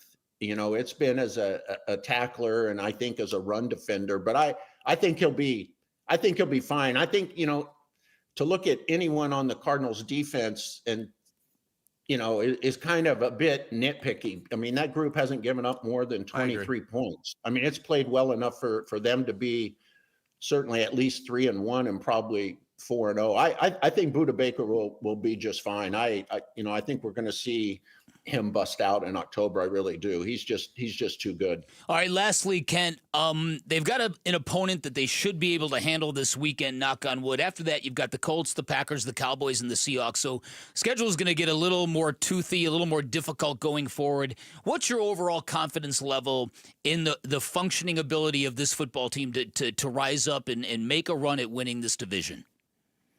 Oh, the way they've played, I haven't seen any evidence they're capable of winning the division. I mean, they were outclassed last week by Seattle, and we're fortunate to be in that game.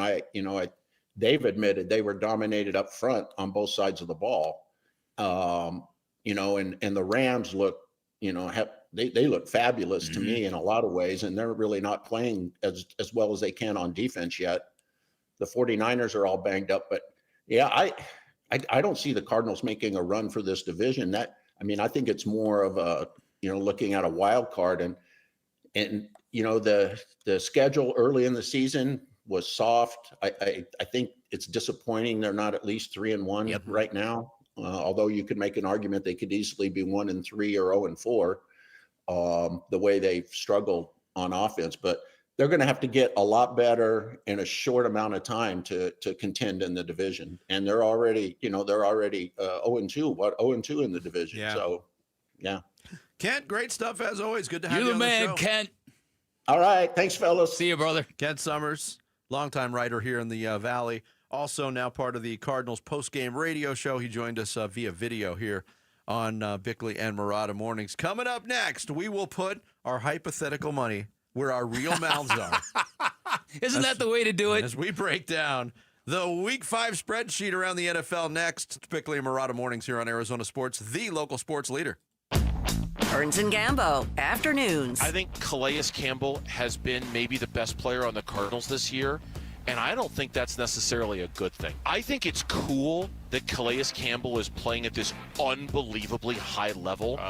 I don't think it's a great thing when a 39-year-old has been your best player through 4 games, because that to me says more about the other guys who haven't been your best player than it does about Calais. Burns and Gambo, afternoons 2 till 6 on Arizona Sports, the local sports leader. All right, so building wealth is difficult, if not impossible to do when you're starting from scratch, but the best way to do it is to reduce your debt. And if you're in the market to buy a home, if you're looking to refinance, make your first phone call to Life Changer Loan. If you're a good fit, they can save you a ton of money. Life Changer Loan, an innovative program where you do your banking inside of your mortgage. Every deposit you make into this account pays down the principal of your home, and as a result, you're going to wake up one day down the road and that house payment's going to be gone. 5 years is the average length of time it takes a Life Changer Loan client to pay off their mortgage, which does a lot of great things. If you're older in your profession, it sets you up perfectly for retirement where you do not want a mortgage payment during your fixed income years. If you're younger, it now gives you decades to build that personal wealth because you're not saddled with all that debt. You get 24/7 access to your equity, which gives you the control to pay off, pay down, borrow back from yourself whenever you want. If you run into trouble, if you need a new car, if you're struggling with college tuition, you literally can borrow back from the equity you have in your home. Great stuff with the Life Changer Loan, but it's not for everybody. You've got to have the right financials. Find out if you're a good fit by calling 480-504-0844, online at lifechangerloan.com. Homeowners, are you wanting to move but feel stuck? Call Carol Royce of Your Home Sold Guaranteed Realty. Many home sellers face a catch-22, risking owning 2 homes or none at all. Skip the stress with Carol's Guaranteed Sale Program. No double mortgages, no getting stuck. Carol will guarantee the sale of your home at your agreed-upon price and time frame, or she will buy it so you can move with certainty. Call Carol Royce today, 480-776-5231, or visit carolhasthebuyers.com. Carol and seller must agree on price and possession. Why are more Arizonans becoming members of Global Credit Union? Dave Burns here, proud member. That's because at Global Credit Union, their members pay low to no fees on their accounts and get a better interest rate than they can at the bank. And as a result, Global members collectively saved $195 million last year. It makes a difference. You can become a member today. Explore the benefits of becoming a member at globalcu.org. Your world of financial possibilities. Free checking and no monthly maintenance fee only apply to core checking accounts. Direct deposit required for early payday. Other fees may apply. Go from daydreamer to industry leader with Amazon Business. From office supplies to IT essentials, Amazon Business provides tools that help you save costs and make insight-based decisions. Learn how to bring your visions to life at AmazonBusiness.com. Let's go! You still got it, but your immune system weakens as you age, making it harder to fight flu, pneumococcal pneumonia, RSV, and COVID-19. Ask your doctor or pharmacist which vaccines you need. Sponsored by Pfizer. Confidence is knowing you're ready to handle whatever comes your way. That's what it feels like to take on your workday with Cintas. They make sure your AEDs are up to date, your fire extinguishers are tested and inspected, your floor mats are cleaned and delivered, and your workwear looks good, feels good, and is freshly laundered with the Cintas Apparel Plus program. So are you ready to take on today? Visit Cintas.com. Oh, I'm ready! And get ready for the workday. Arizona sports listeners, it's Wayne from AMCO. It's October. Say goodbye to the heat and hello cooler weather. That means it's National Car Care Month, and there's no better time to make sure your car's ready for the fall. The fall is so busy, we no sooner shut our cars off and then, oops, we're gone again. So I know we all want to take care of our cars, but we never seem to find the time until it breaks. There's a couple of quick and easy things we need to do to keep our cars ready. Checking the brakes, battery, and tires is a start. And let's not forget about the fluids. A simple oil change and topping off your coolant can save you major headaches later on. If you're hearing strange noises, see dash lights, or just need a tune-up, now's the time to act. Please don't wait until your car leaves you stranded to come see us. We know that getting car repairs can be confusing, but where to go when you need them isn't. That's us at AMCO. Remember, transmission repair is our specialty, but we do all repairs too, and we take the hassle out of getting your car repaired. So Google AMCO for your nearest location. That's AMCO, AA, MCO, transmissions, and a whole lot more. Cover the point spread. What's the spread? Don't forget about the 14-point spread. It's not a spread, it's a schmear. Bickley and Murata make NFL picks against the spread. The spreadsheet. Our ongoing weekly competition leading to a big championship belt at the end of the year. Maybe not. I don't know. It's not. My pants will be very baggy because I am not getting near that belt. We are into week 5 in the NFL. This is when the bye weeks start. Quick recap of what happened last week, where we each pick 4 games, and a note on that in a second. Draft style on the point spreads that we like the most. Last week, Dan Bickley, Sammy Sabalka, each going 3-1. For Bick, it was a continuation of solid picking. He is in first place at 10-6 through 4 weeks. For Sammy, it was redemption. Sammy. He went into the week at 2-10. Yes. And now is at 5-11. Jarrett and I each went 0-4 last week. Jarrett got off to a hot start. He's still 9-7, a game back. I went 0-4, and I'm 5-11, tied with Sammy. This week with the bye setting in, we've only got 14 games on the schedule. Falcons, Steelers, Bears, Packers do not play. 14 is not divisible by 4 evenly, so we're going 3 rounds. There's going to be 2 leftovers this week, 2 unpicked games. So the ones you don't like, you're not saddled with. Yep. All right, there we go. Our order this week, Sammy after his big week, we will pick first. Bick second. I will go third. Jarrett fourth. 3-round snake-style draft. All right. And I'm begging Sammy not to pick the one that I really love this week. Oh, no. All right. Well, I only have 4 that I really like, so hopefully I get them all. All right. My first overall pick, we're going to have to wait till Monday night. Ooh. I'm taking the Chiefs -3.5 at Jacksonville. I think the Chiefs found some mojo, and the Jaguars are a little fraudulent. Ooh. Okay. Right. I don't know. The Jaguars have the most minutes with the lead of any team in the NFL this season. The most turnovers forced as well. Is that a Jarrett fact? I saw that stat. Okay, good. I agree with half of you. I think Kansas City's found their footing, but I am not convinced Jacksonville is fraudulent. Because the Saints have 0 minutes with the lead the entire season. Is that right?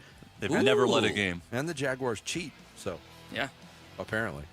Bick, you All got right. the second pick. Yeah, I'm not going to have to wait long for this one. Give me the Rams tonight, giving 8.5. It's a big number, but I think the Rams defense is about to kind of smother a decimated 49ers offense. You not almost always, but you more likely than not are pick the big numbers in this game, and you are leading everybody right now. How about you might know what you're talking I think about. Dan's picked scared of every the big Thursday ones. night game except last week. Is that right? I had the Okay. Cardinals, and then you're the other 3. Oh, yeah? Well, hold my beer, Dan Bickley, because I'm going after the biggest number of the week with Wow. my first pick. I like it. I am taking the Detroit Lions on the road at Cincinnati, giving 10.5. That was That's so that was big. the pick you wanted. That was the pick I was I between wanted. the Lions and the Chiefs. Yeah. Dang it. The Bengals are garbage. Garbage. My top 2 picks are still on the board. There you go. Giants on the road. The Saints are actually favored. As I pointed out, they have not led a game the entire season. The Giants have a little life with Jackson Dart. I'm taking the Giants getting 1.5 points. Okay. And then I'm picking the Cowboys on the road at the Jets. Cowboys -2.5, but the Jets are terrible. Yeah, I agree with you on the Cowboys, and I'm not sure the Giants are going to do it, but it's worth a shot. The Jets are 0-4. Yeah. But they're competitive in games. I know. Competitive. They're frisky. Yep. yeah. All they have to win by is 3 points. What I was scared off by was that when I went through these, I really, really gravitated towards road teams. Yes. I almost always do for some reason, and it worked until last week. So I'm going to stay away from the road. I'm going to go with the Sunday early morning game across the pond. Ooh. And I am taking the Minnesota Vikings. Yep. Wow. Minus 4.5 against the Cleveland Browns and Dylan Gabriel. That was my next team. I had the Browns in that one. I actually had the Browns in that one as well. Really? Mm-hmm. Yeah. Just a feeling. Yeah. The Browns' defense is really good. Legit. Bick, right? Bick's pick. Oh, it's my turn. Okay, how about Bick's that? pick. Bick's pick. Excellent. Party time. All right, the Ravens are a mess, and they may not have Lamar Jackson. Give me the Texans giving 1.5 points on the road. Yeah, that's a good pick. That was another road team I had. All right. I'm going to do it again, back-to-back weeks. Okay, the Dolphins. No, stay tuned. The Arizona Cardinals are going to beat the Tennessee Titans by more than 7.5 points. The Titans are 1-3 against the spread. They're the worst team. I know they have a new quarterback, Jared. It's a new team. But in the last 5 years, they're the worst team against the spread. The Cardinals get it done by more than 7.5. But you're forgetting that the Titans made the Super Bowl with Steve McNair. Sure. So how does that impact it? I don't know. But the Cardinals made the Super Bowl with Kurt Warner. It's right. like, Okay, that's true. It's like, Cardinals won the NFL championship in 1947, too. Kurt Warner beat Steve McNair in that game, so I see where you're going. Right, exactly. So Cardinals minus 7.5, and the Bills. The Bills. Minus 8.5. Ooh. Drake May's first NFL primetime game. Yeah. Patriots are going to win that game, Sammy. Oh! Whoa! They're going to win that game. Win it outright? I love the Patriots in that game. At least Yes. the cover. They're going to win. In the famous words of Lee Corso, not so fast, my friend. Yep. Wow. All right. Back to Dan Bickley. Oh, back to me? Yep. Oh, wow. Okay. What do I like here? Okay, the Chargers are ornery. They're giving 2.5, but they're at home against the Commanders. Jaden Daniels is practicing today, but I can't imagine he's 100%. Give me the Chargers. Are the Chargers really ever truly at home? Kind of. It's Great getting better. call. It's Are getting they better. ever really at home? Is it getting better, really? Now that they got a coach in place that people can That's true. He is a rally popular around. coach. Yeah. Yeah, he'll be the only Harbaugh left in the NFL after this year. Wow. My last pick. Ooh. There's a couple that are intriguing. I know. But we've been talking about them. I know. You're going to do it again. I'm going with the Denver Broncos on the road at Philadelphia. Getting 3.5 from the Eagles. That's not a bad pick because Eagles play a lot of close games. They could win by 3 and you would still win this. And we're talking about defenses that have not played up to their potential yet. Mhm. I think Denver's is one of them. And it might be the week that lines up with a struggling Eagles offense. Even though they struggle and they score 30 points a game, I don't know how they do it. Jared, you got the last pick of the week. I pick them every week, and I don't know why. I think I'm just biased towards Pete Carroll, but I'm taking the Raiders on the road. I think the Colts are frauds. Raiders are getting 6.5 points in that game, so I like them. I don't know how you can call the Colts frauds after the game they just played against the Rams on the road, but that's you do you, Jarrett. Man, I forgot we were only doing 3. Yeah. I can't get my Dolphins. So the leftover games, we can comment on them real quick. All right. Man. Dolphins at Panthers. Dolphins a 1.5 point. I like that road line. favorite. I'd take Dolphins in that one. See, that was a home team I took. Mm-hmm. No Tyreek Hill.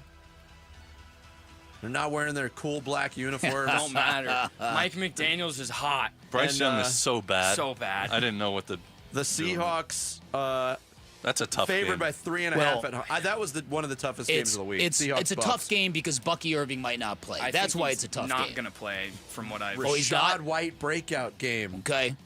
Forks up, baby. It's tough because these spreads with especially the 3.5, it's like the hook. They want you to take the 3.5, and then they win by 3. It's so weird. It's like like they know. Vegas. It's like they know how to suck you in. It's incredible. And take your money. It's incredible. And by the way, I predict Tuesday morning we are going to be having a Jacksonville Jaguars party. They're going to break out their breakout game. They're going to beat the Chiefs outright. Wow. So Dan thinks 2 out of my 3 picks are going to lose outright.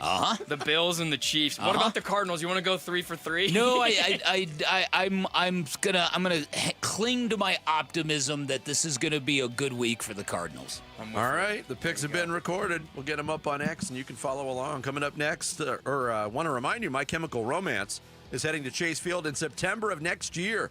Tickets are now on sale. You can also win a pair now by texting the word romance to 620-620 for your chance. Once again, text romance to 620-620. Sammy's going to take us through some social studies to kick it off the 9 o'clock hour. Straight ahead here on Bickley and Murata Mornings live from the Casino Arizona and Talking Stick Resort Studios of Arizona Sports, the local sports leader.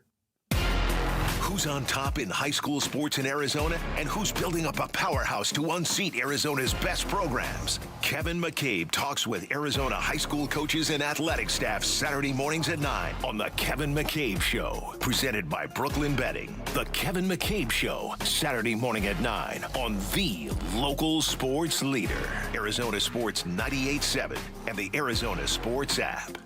Hey everybody, Dan Bickley here with a little Sonic trivia for you on a Thursday. Did you know Sonic started out as a root beer stand in Oklahoma? Back then you had to park in a gravel parking lot, cross a busy thoroughfare, you placed your order at a tiny little window and they handed you your sack of food. Today the experience of dining at Sonic has gotten a lot better. And by the way, Sonic now 3,500 franchises across 46 states after that modest beginning, and everything about Sonic is super cool. That experience, as I talked about, part of the big appeal of Sonic, you pull into a canopied parking spot, you've got this great menu outside your driver's side window, a menu with great diversity, great options, something for everybody in your crew. You place your order, you just sit back and relax. You are served curbside by an iconic car hop. It's as cool as it gets. When you're done, you just hit the open road. That's what I love. Also a big fan of the Sonic burgers. People love Sonic for all sorts of reasons. There's iconic classics there like tots and corn dogs, new favorites like mozzarella sticks and groovy fries, and that drink menu is legendary, 10,000 different combinations. When you're hungry, head on down to your neighborhood Sonic. Live free. Eat Sonic. Just 2 home matches left.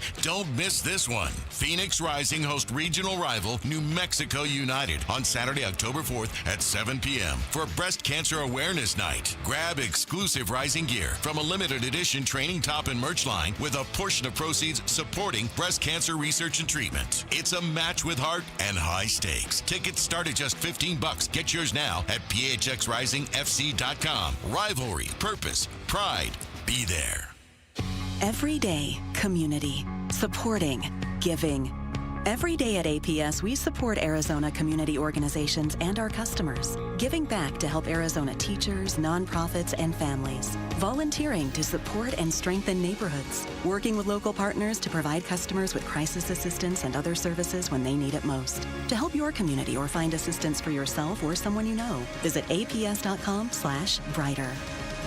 This ad is funded by Pinnacle West shareholders. I'm Ultima Morgan of Morgan & Morgan. Every time one of my children started driving, it was terrifying. I am quite aware of the dangers being on the road. Thousands of accidents happen across the country. We see it every day. These families' lives will be changed in an instant. We fight for these families as if they were our own. We've become America's largest injury law firm by winning cases just like these. If you've been injured in a car accident, call us. Injured? Dial #law or visit forthepeople.com for an office near you. Confidence is knowing you're ready to handle whatever comes your way. That's what it feels like to take on your workday with Cintas. They make sure your AEDs are up to date, your fire extinguishers are tested and inspected, your floor mats are cleaned and delivered, and your workwear looks good, feels good, and is freshly laundered with a Cintas Apparel Plus program. So are you ready to take on today? Visit Cintas.com. Oh, I'm ready! And get ready for the workday. Let's go! You're still glowing, flirting, grooving. You still got it. But your immune system weakens as you age, making it harder to fight flu, pneumococcal pneumonia, RSV, and COVID-19. Vaccines are a key part of any health routine. and help strengthen your immune response. Ask your doctor or pharmacist which vaccines you need. Schedule in minutes at vaxassist.com. Sponsored by Pfizer. If you're suffering from stabbing pain, numbness, tingling, or burning in your arms, legs, hands, or feet, you may be experiencing peripheral neuropathy. If you or a loved one is suffering from neuropathy and has been prescribed a medication like Lyrica, Neurontin, or Cymbalta, there is an alternative. Amazing research has now shown that neuropathy symptoms can be reversed in as little as 1 week. At Restore Wellness, highly trained doctors are using a cutting-edge treatment and successfully slowing and often reversing the disease without addictive medications. If you're tired of living in pain, then call 480-447-9555. That's 480-447-9555. There's no surgery or prescription drugs. Don't wait to get relief. Call 480-447-9555. The first 25 callers will receive a full exam and in-depth consultation, absolutely free. KMVP-FM Phoenix, live from the Casino Arizona and Talking Stick Resort Studio. Arizona Sports, the local sports leader. I'm Sammy Cebulka with what's trending now, presented by Parker & Sons Heating, Cooling, Plumbing, and Electrical. The Arizona Cardinals will be without running back Trey Benson for this Sunday's game against the Tennessee Titans, and at least 3 weeks after that, as he went on IR yesterday with a knee injury. And it looks like for now it'll be Amari DiMercato and Michael Carter's backfield. Here was Carter on the chance to capitalize on the opportunity. I think I put my best forward every day. My chip on my shoulder is gigantic right now, and I think that I don't try to look too far ahead. Today I was just focused on today, and I know it's cliche, but it's the best way for me to go about business.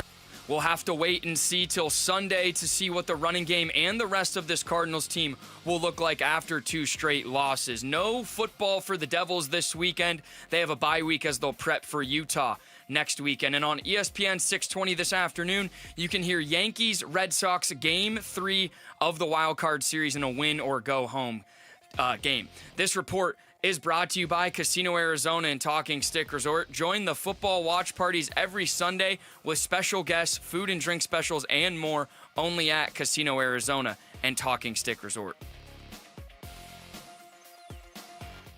Arizona Sports, the local sports leader. Bickley and Murata Mornings. Social Studies. Brought to you by HigherPrice.com. Carol Royce, your home sold guaranteed realty. It's that time of morning as we hit social media. Social Studies is here with Sammy Cebulka. Yes, good morning. It is time for Social Studies. If you're looking for us on social media, we're on X at Bickley_Murata, Instagram, Blue Sky, and Facebook at Bickley and Murata. And we are, of course, on YouTube. Get this running game unlocked, in my opinion. But what comes first? That's tough. the thing for me. I thought about going where you went on that and going down the Marvin Harrison Jr. route, and Bick is not wrong. They need more from him. They need more explosion and more production in the passing game overall. But I'll go this. The best way to make up for the loss of Connor and Benson is for the offensive line to open up some running lanes for Michael Carter, Amari DiMercato, and Bam Knight. And then I think it does unlock everything else. Very true. To a degree. Yeah, I thought three pretty interesting responses. Sandra Day O'Clobber said, step 1, build a time machine. Step 2, give up some capital to jump into the 2nd or 3rd round. And step 3, draft Cam Scatabo. Keith said they need to either add via trades or they need to let Kyler cook, in quotes, and see what he is truly capable of. And with the loss of an RB1 and 2, subpar O-line play, the original offensive plan is likely out the window. And then Tom Foss says focus on their passing game, potentially trade for a number 2 receiver as they become more of a pass-heavy offense. So kind of all over the map in the responses. The Scatabo thing popped up a lot. I've already given my thoughts on that. I'll read Mr. Arizona 12s, who says, offensive line becomes what we all thought it was supposed to be. Yep, that is... Again, it comes down to that. If there's holes there, you got to see if the running backs can make something out of it. All right. This question is for Diamondback fans. It's a poll question. Does watching the Dodgers destroy the Reds make you more or less upset that the Diamondbacks missed the playoffs, and why?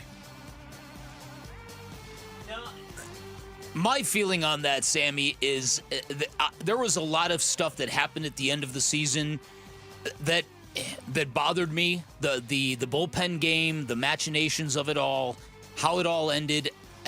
So I closed the book before the playoffs began. Okay. So while it's a conversation worth having, emotionally, I'm over it. So you're kind of saying no matter what had happened in that Reds-Dodgers series, you would have felt the same way about the Diamondbacks. That's it. Okay. Vinny? I think I lean towards less. I don't think it would have been much of a series. Yes, right. you're attracted by that playoff carrot that's dangling in front of you because that's what Major League Baseball wants you to do, is to get involved, stay behind your team longer than you normally would have. But the Dodgers are a superior team, regardless of what the head-to-head matchup said this year. Yeah, I'm in team. If you get invited to the dance, you got to go and try to have a good time, and that's what I would have maybe hoped to see from the Diamondbacks, but you never know. The response, 68% voted more. They could have done better than the Reds, and 31% said less. They would have got demolished, and couple of responses. Cbacker44 asked, there's still MLB games going on? Sounds like he's tuned out. And then Daylight Film says, my hate for the Dodgers runs so deep that all I want for them is to lose, period. I've moved on from the Diamondbacks not being in the playoffs, and now just focus on anyone beating the Dodgers. So, interesting point there. All right. That's the way I look at it, too. But yeah. Okay, so Jarrett's claim earlier in the show, at the beginning of the show, of the hottest day in November being upwards of 100 degrees. 110 degrees. It sparked. I was talking about Kelvin. Kelvin. There you go. So I think your numbers are way off. Not even Celsius. Yeah, I don't know about that. So it sparked the question, what is something in your life that you were 100% sure you were right about, only to be proven wrong? Mine was a baseball stat. Doesn't have to be that the sports. Cardinals should have drafted Johnny Manziel. I was kind of in too. Wow. I, for years, said this with confidence to people, and I was working in sports radio at the time, and I know this because we had a bit. You remember the pitcher Anthony Young? Yeah. Anthony Young went on a stretch when he pitched for the Mets where he just lost decision after decision. It was some crazy personal losing streak that he had. But I, for years, would tell people, it's amazing. Anthony Young couldn't win a game, but he had the same exact ERA that season as Jack McDowell, who was, I think, he was a Cy Young candidate. And I said it for years, and then I looked it up once, and it was not even close to being true. See, I feel like in the world in which we live in, obviously, we come prepared on air, but some of the things that I tell my friends, or that I'm like, this guy is surefire going to be this, that, and the other. There are some that you look back and you're like, this isn't. I want to strike that from the record. Roger says Lance Armstrong. Duh. Eddie V says, when Bill Belichick got fired from Cleveland, I said he would never, ever win a Super Bowl.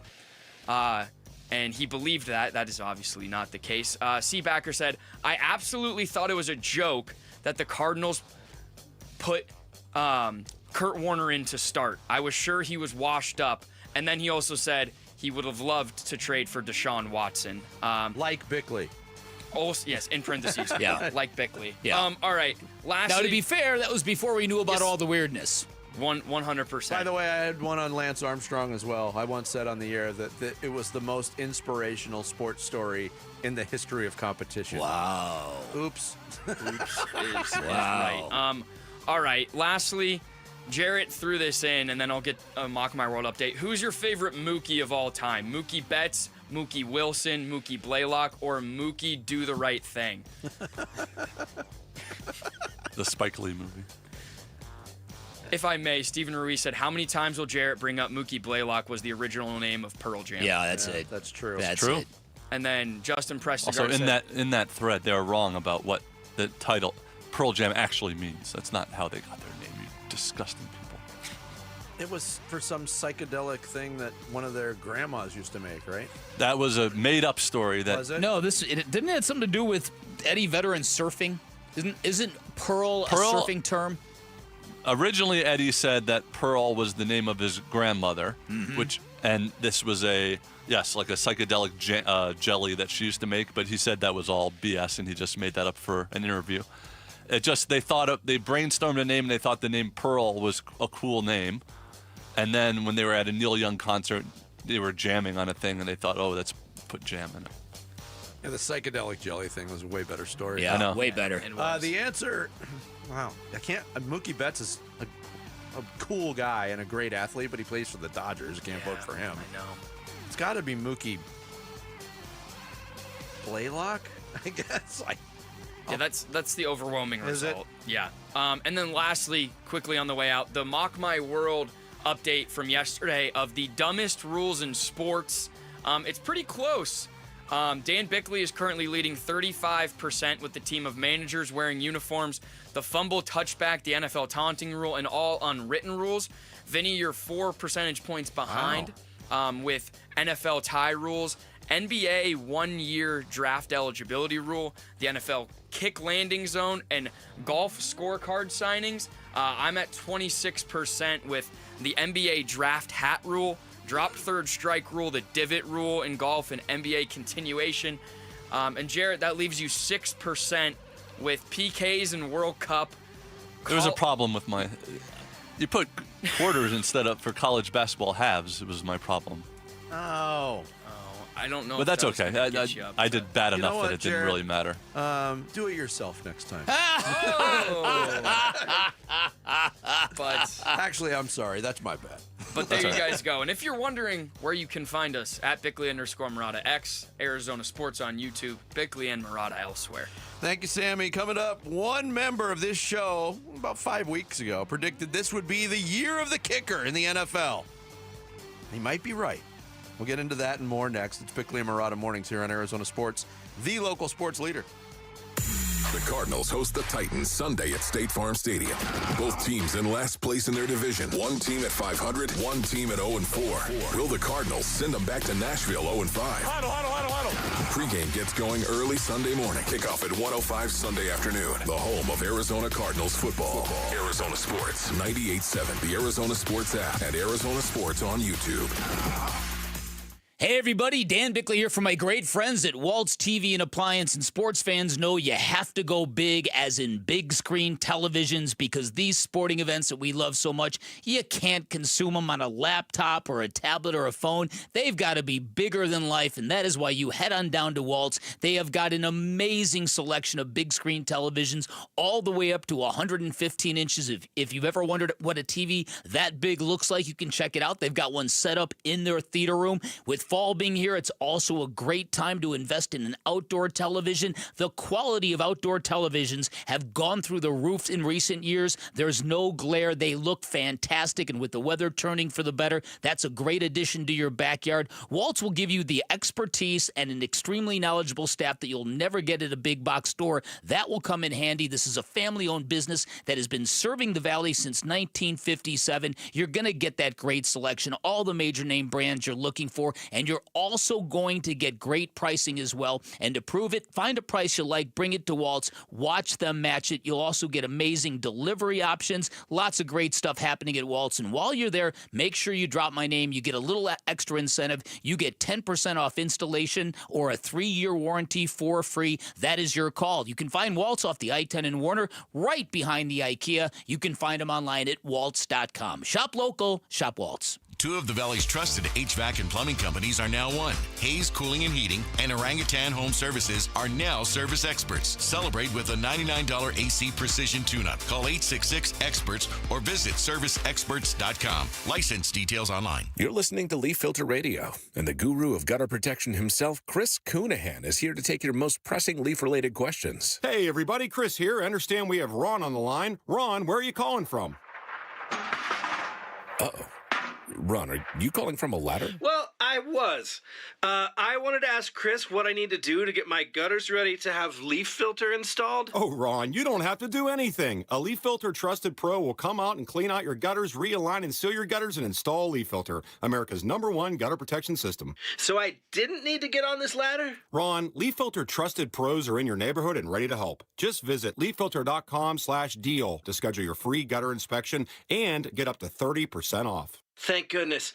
What was that site? To get this special radio offer, go to leaffilter.com/deal for your free gutter inspection today and get up to 30% off. That's leaffilter.com/deal for up to 30% off. leaffilter.com/deal. See representative for warranty details. It's October everywhere, but at Tim Hovick Santan Ford, it is Bronctober. It's Wolf here, and all Broncos are on sale right now. Tim's got all the Bronco trim levels, a legit selection, all on sale. When affordability is your game, then Bronco Sport is the ticket. Select Bronco Sports priced below $29,000. It's the original Bronctober sales event at Tim Hovick Santan Ford, located at the Santan 202 Freeway at Val Vista Drive in Gilbert. Restrictions apply. See dealer for details. All offers expire 10/31/2025.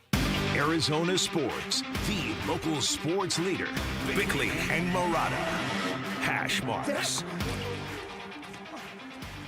Yeah, before we get to hash marks, I want to say thank you to all of our listeners, but to focus on the listeners we have in the great town of Maricopa. Shout out Maricopa! We're not all west side. Maricopa! Yeah. That's far southeast. Southeast, yeah. Thanks for listening out in Maricopa. We appreciate you. Before the season started, we had a discussion. We made bold NFL predictions on the show. You wrote a bold NFL predictions column on ArizonaSports.com, yep, which our listeners can still find. And you declared this could be, you declared it would be. The year of the kicker. The year of the kicker. It didn't start out as such. No, it's been the year of the blocked field goals returned for touchdowns. There's been a lot of blocks. There's been some missed extra points. I think the kickers are starting to get into it. But what we are seeing is, and this is really affecting how football is played in late game situations, and we've seen this more than once, kickers are kicking really, really, really long field goals. There was once upon a time, anything longer than 50 was considered unbelievable. If you had range to 55, you were an alien. Yes. So remember far, that was what, you're kicking from 55? Through 4 weeks of the season, Bick, there have been 36 field goal attempts in the NFL of 55 yards or more, and they're being hit 67% of the time. Wow. There has been a 65-yard field goal from Chase McLaughlin of the Buccaneers. There's been a 64-yarder from Brandon Aubrey of Dallas. There's been a 62-yarder from Will Reichert of Minnesota, a 60-yarder from Chris Boswell. The record forever. We grew up. It was one of those records you could just recite because it seemed like it was never going to be broken. Tom Dempsey kicking a 63-yard field goal. 60 is the new 50 now. 60 is the new 50, and 65 is doable for a lot of these kickers now. Vic Fangio, longtime assistant coach in the NFL, one of the great defensive minds in the game. He has a theory. Now, before you play that, can I just set the? Yep. Oh, sorry. Go ahead. I was just gonna. I wanted to add one last thing to add context to this Vic Fangio cut that you're about to hear. Okay. All right. So there's a process now in the NFL that has changed. It used to be like the NFL, the refs would give you 3 footballs before the game, and you could kind of brush them down a little bit or whatever. Now teams are getting 60 footballs well before the season begins, and you can do a lot of things with them, and you can prepare them to suit your standards. That should give some more context to what you're about to hear from Vic Fangio. You can condition them. You can condition them. Yep. These kicking balls that they changed this year have drastically changed the kicking game. Field goals in particular. So it's almost like they need an asterisk here, like it was the live ball era, or the asterisk for those home runs Bonds and Sosa and McGuire were hitting. You know, the way they've changed the ball, the NFL, the kicking ball, has drastically changed the field goals. Is the shape different? No, the kicking balls, and you can ask Clay about it when he gets in here, but in years past, the officials would rub them down, or other people would rub them down, and you play with them. Now the balls are in-house all week, and they kick those balls that they've had, and nobody else touches him. I mean, the guy in Dallas is going to hit a 70-plus yarder this year. You can just book it. All right. So he's claiming it's the balls. Now, I look back last year before this new rule with the kicking balls was implemented. There were 93 55-yard field goal attempts the entire season. 55 of them were hit, 59.1 percentage. So those numbers are going to increase. And so Vic Fangio, though, also took another step further, comparing it to the steroid era, which is very, very interesting because is he insinuating that these balls are being doctored, maybe filled with helium? I did see one fly out of the stadium and float up into the sky in a way. No, I'm being facetious Here's about Chad that. Ryland lining up from 86 yards for the win. But again, what he's saying is, and you brought up Brady Anderson, who one year went from 15 home runs to 50 home runs. 51 home runs. And so he's like, where's this coming from? Where is all this added length to field goals coming from? Did kickers suddenly become genetic marvels? Is the training for kickers that much better? What is behind this new era of kickers who can go so deep? Maybe it is that. But I will say this, and I'm not even connecting it, but I will say, when the steroid era first started, even in the middle of it, the first thing people said before they said steroids was what? The balls are juiced. Look, from what I understand, yes, these teams are getting these balls at the beginning of the season. They can condition them how they choose. I believe they are still under, there's rules that they have to be inspected. So I think the helium thing is out. Well, listen, I just brought that facetiously. Because like Jared said, it would be like the old man with the house floating off into the sky. But if you're able to condition the football the way that you feel, the way that suits your game, obviously it's going to add a little bit distance. It's going to feel better.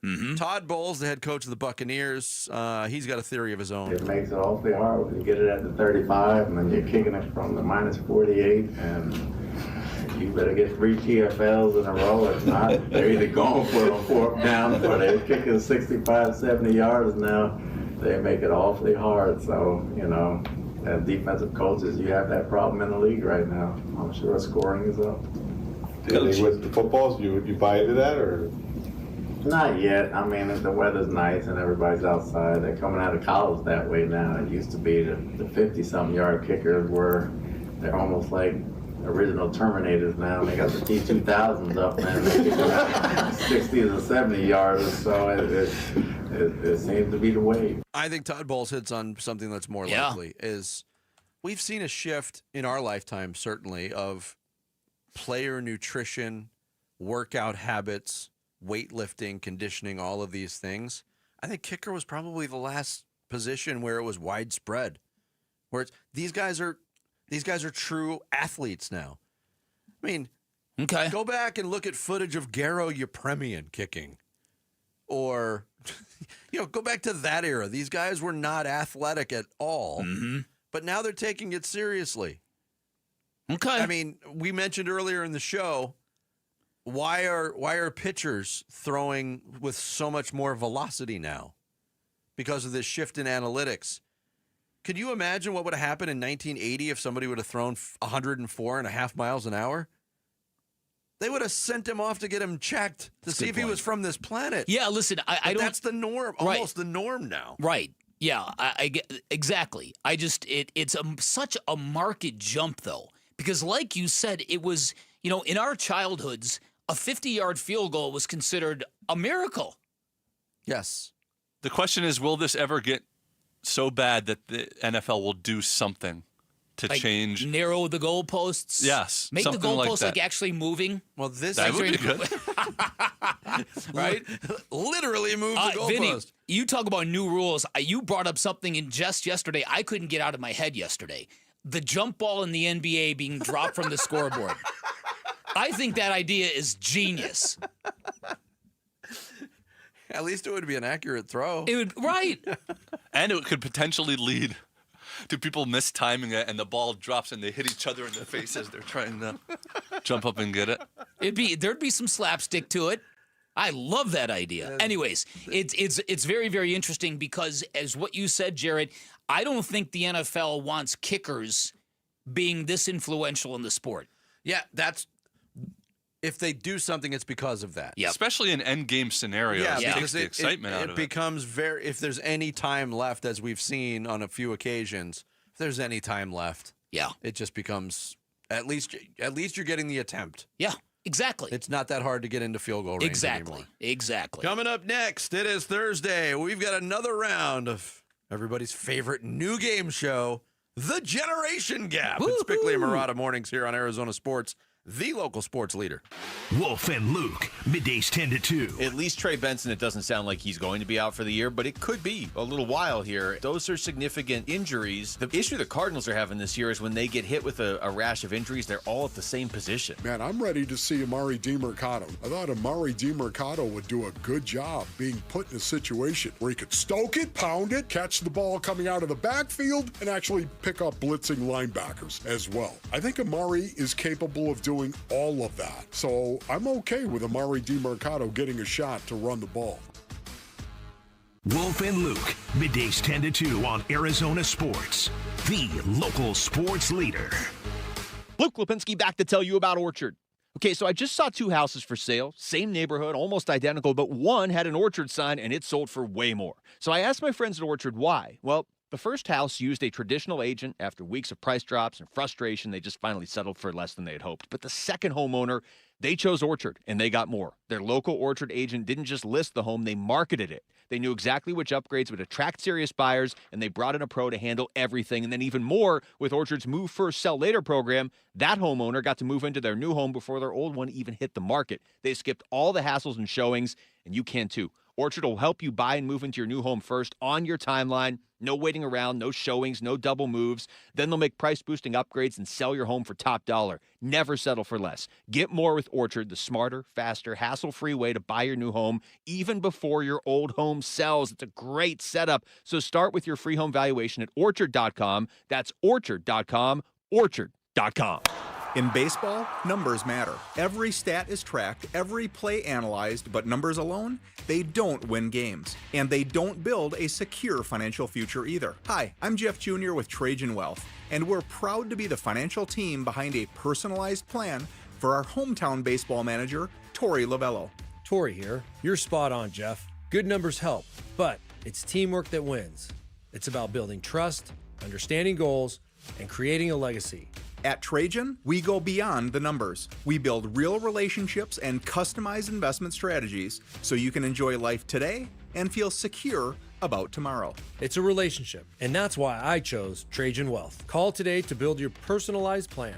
480-990-3300. That's 480-990-3300. Trajan Wealth. Plan smarter, dream bigger. Advisory services offered through Trajan Wealth LLC, an SEC-registered investment advisor. Paid advertisement. More and more these days, people who are in pain are taking control of their health and looking beyond the traditional medicine. That's why QC Kinetics is so successful. People with chronic joint pain are learning that there are other options besides steroids, meds, and surgery. Patients fighting pain are getting lasting relief using advanced cellular-level treatments. It's QC Kinetics regenerative medicine that can revitalize your joints using growth factors from your own body. It's a simple injection, not a hospital stay. It's fast and all-natural, no downtime. If your back or knees or shoulder hurt all the time, you need to explore all your options. Call QC Kinetics and get a free consultation. Look beyond the same old solutions. Find a better life with QC Kinetics' amazing regenerative treatments. Call QC Kinetics now with clinics in Phoenix, Scottsdale, Peoria, and Chandler. 602-837-PAIN.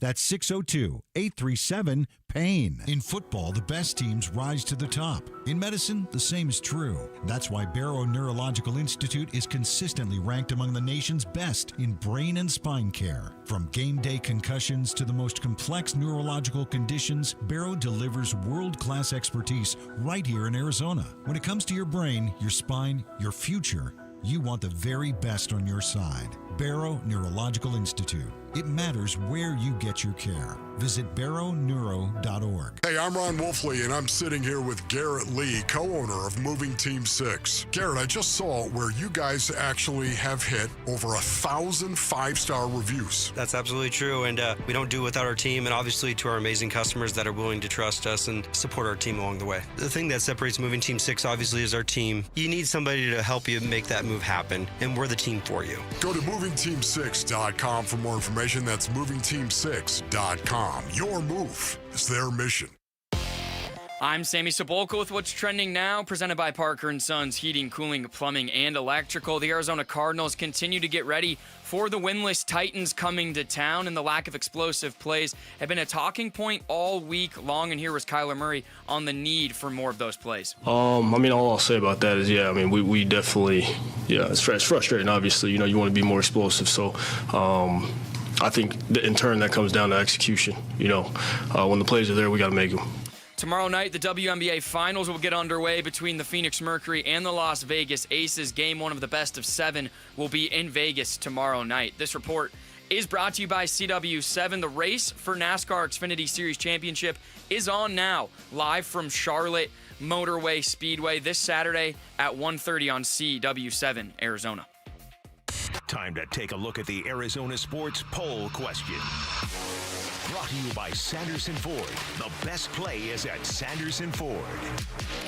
All right, today's Arizona Sports Poll Question brought to you by Sanderson Ford is which Cardinals running back will get the most touches on Sunday against the Titans? Is it Michael Carter, Amari DiMercato, or Bam Knight? Got to be Carter, right? I think Michael Carter's going to have himself a game. There we go. 52% of the vote agree with you guys. 42, Amari DiMercato. 6%, Bam Knight. And that's Bam! And that's your Sanderson Ford Arizona Sports Poll question. Are you playing Michael Carter this week, Sammy, on your fantasy team? No. Or is he just a depth guy? I might need to. We'll see. That's today's Sanderson Ford Poll question. Vote on it now on the homepage at arizonasports.com. Age versus youth in a Goodwill exhibition match. It's awful being a kid. No one listens to you. It's rotten being old. No one listens to you.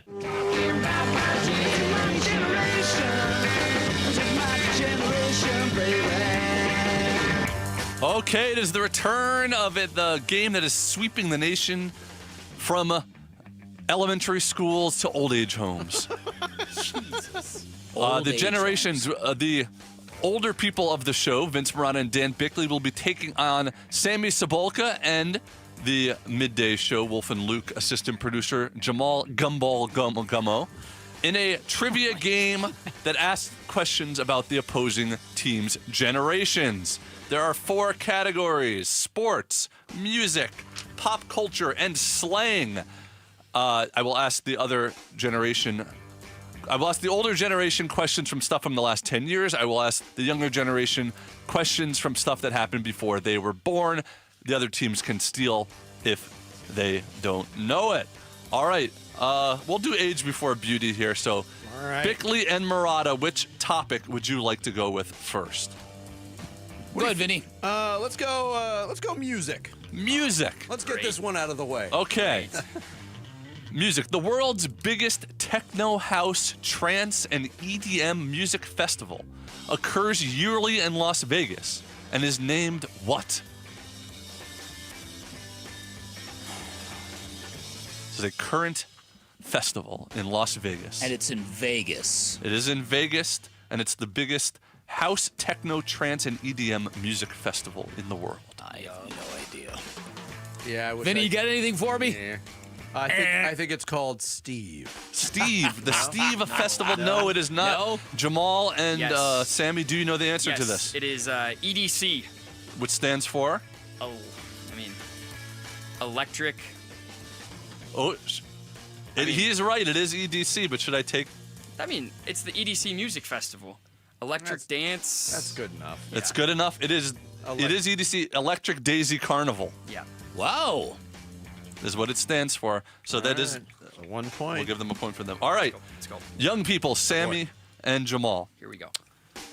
What influential music festival took place in upstate New York in 1969? Jamal, do you know this? Oh, man. I only know like one kind of older music festival. Jamal, you don't know this? I don't. You don't? All right, I don't my think so. my guess would be this. I could look really bad. Woodstock. You are correct. It is Woodstock. Sammy's on fire. Wow. Have you ever heard of that? Sammy. You've never heard of Woodstock, Jamal? Never. It's the first time. Come on. Not even the versions they had in the 90s? Yes. The 90s was before his time. That's true, too. All right, guys. 1-1. No, 2-0. 2-0, yeah. And you guys get your pick 2 of the topic. Jamal, what do you want? That's a You got big momentum swing in today's sports, game. pop Yeah, culture, and right? slang. Let's go pop culture. Yeah, let's rip it. Pop culture. What is Cliff Clavin's job? Should not have gone pop culture. Cliff Clavin? Cliff Caven? Cliff Clavin. Cliff Clavin. Do you know who that is? Not Kingsbury. Not Kingsbury. Yeah, right. Cliff Clavin. I'm assuming maybe he's a dad. Well, that's not a job. That's not really a job. Oh, what's his job? Oh, it sure is a job. And he wasn't a dad. Oh, No, he okay. wasn't He a must dad. have, like, No, a no, he nickname. was. Was he? Well, anyway. Should we? Do you have any guess? No, I'm thinking like that's his real name and he has a nickname for something, and like he's most known by his nickname. All right. Kinda like No Marvin. guess? No, we'll guess. All right. We'll guess fast food restaurant employee. That is incorrect. Dang it. All right. Vic, you want this one? What is Cliff Clavin's job, Vince? I think I know. Hold on. Postal worker. He is a postal worker. Yes. He was a character on the show Cheers. The very Where popular everyone knows your name. 80s and 90s show Cheers. All right. Thank you. Cliff Clavin. I didn't And want to blurt that out there and be wasn't- wrong, but I thought I was right. There was an episode where his old girlfriend came and said she had his kid, and then it turned out he never actually had relations with her. So he wasn't a He dad. wasn't actually a dad. All right. There we go. All right. Vince and Dan. Yeah. What is SpongeBob SquarePants' job? Oh yes. Oh yeah. I know he lives in a pineapple under the sea. That is true. Absorbent Also- and yellow and porous. It is all not jobs, though, unfortunately. Yeah, I think I know this. Okay. Oh man. What's the name of? I hope you're all what's that watching on- burger? Does he work at the burger place? Works at the Krusty Krusty Krab. Yes, he Krab. does. Yes. Krusty Krab. And- But what does he do? Well, what does he do at the Krusty Krab? He's a an fast food. EDC. Yeah. Oh, That's true. That's true. Works there. Okay, fine. But you almost gave that away with your guess answer for Cliff Clavin. He's a fast food worker, and he was a fry Oh, yeah, cook no, that- and yeah. makes the Wow. Krabby He's Patties. coming. He's a How about fry that cook. foreshadowing? Yeah. Okay. All right. Everybody's doing very well so far. All right, I think that's Dan. the first young person question we've got right. You I think pulled it you're right. out there. I I did. hope everyone's watching on YouTube, by the way, Arizona Sports. Slang or sports? Dan and Vince. Let's go slang. Slang. What does MOG mean? MOG. M-O-G. MOG, mogged, or mogging? MOG. I think this is probably another. Can I phone a son? No. Can I phone a son? Oh, you poll the audience. I need an answer, I please. think this is another acronym, isn't it? No. No. Mogging. If you're mogging, you are. I think it means. You want me to just take Take a it. guess? Yeah. I think it means eating aggressively. Incorrect. Ooh, that's a good guess. Sammy and Jamal, do you know? Do you have a? You have a thought? I'm like almost being like a not a mean like a mean person, but having like an attitude. I like that. Have an attitude. Like having an attitude. Not exactly. It just means to dominate or outshine someone. If you mog someone, if you're a mog, if you mogging. Okay. Okay. Young people, Yeah, we get, it's sports. finish. No, you got to do slang. yes, Finish this slang. Gag me with. Okay. Well. Here we go. Now the And show's please started. keep it in. This is we're at 9:39 in the morning. Yes. Please. Gag me, bro. This was a slang. This was a big slang in the This was in the 80s. in the 80s. Gag me with. We need an answer, please. I got nothing. Got nothing. All Gag right. me with That's charm. fantastic. Gag me with charm. No, I mean, Vinny and Dan. I got this one. Go. Get it, Vinny. Gag me with a spoon. Gag me with a spoon. I'm so sure, like totally. Oh my God! Like, gag me I'm with a so spoon. sure. All right, finally, sports. Sports. We just took the lead. Dan and Vince, sports. Brutal. No, we're up. Oh, you're up first. Sorry. Sports. This person became extremely popular in 1984 when she was the first American woman to win an all-around gymnastics gold and the first gymnast to ever appear on a Wheaties box. Oh, I got this one. I have a phenomenon in the early mid-'80s. I have the box in my mind. Like, it's in my Really? brain. In your mind? She was literally in his mind. Who you seeing? And she was hurt. No. No, different You're a person. decade off on that one. More than a decade off. 1984, you said? Yeah. Yep. No guess? No guess. All right. Dan and Vinny? Let's say it in unison. Yeah. 1, 2, 3. Mary Lou Retton. Have you ever heard of her? You were thinking of Carrie Strug, by the way. Yes, that's what That I was in, thinking I of. think, 96. All right. Last clue. Last question. Sports. Darren Watkins, the extremely popular YouTuber and streamer who grew to fame playing NBA 2K Online, playing soccer with Cristiano Ronaldo, and racing against Noah Lyles, is better known by what name? I Show Speed. Oh! How about this guy? Because I he's all Show over, Speed. He's all over X. Yeah. He is very, and there was a local tie-in. I had no idea. I Good Show job, Speed Vinny. just went to Devin Booker's warehouse. Yes. Oh, okay. Have you heard of I Show Speed, Dan? I've heard of him, yeah, but I didn't know. that one. We lost focus, Jamal. We were dominating early. You were. Sammy, you came out of the box smoking. Well done, guys, though, and that is how you play Generation Gap. Thank you. Mogged you. We mogged you. They did mog him. Mogged him up. I don't even know what that meant.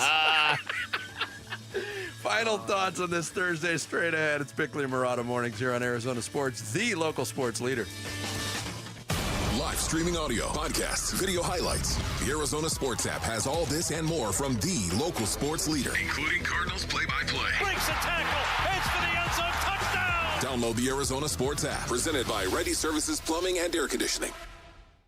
Hey everybody, Dan Bickley here. Last year during Sun Seasons, I was out to dinner with the great Ted Chapman. Our waiter was raving about the Chapman Automotive Group, how happy he was with the car he purchased, how happy he was with the price he received, how happy his wife was with the overall experience. It was a super cool moment for me to witness because it was affirmation of everything I've been saying for years. Chapman BMW is a cut above. They're different in all the best ways. They're a family-owned, award-winning business since 1966. With a great reputation for making luxury attainable. I happen to be proof. With a great reputation for elite service and handling. I've had a number of listeners reach back and thank me for pointing them towards Chapman BMW. One of them even told me it took them longer to buy a new suit on a Saturday afternoon than it did a new car at Chapman BMW. So here's my advice. If you're in the market for a new ride, if you want a new thrill in your life, go take a test drive, find what you like, then go get the hookup that's available to every listener of this radio station. Ask for Shane O'Hanrahan. He assures you are going to get a smoking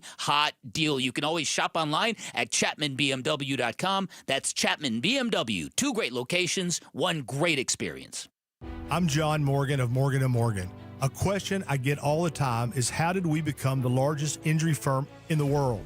We have over 1,000 lawyers in all 50 states and close to 6,000 coworkers. Our call center is on duty 24/7. You can reach us at any time at forthepeople.com.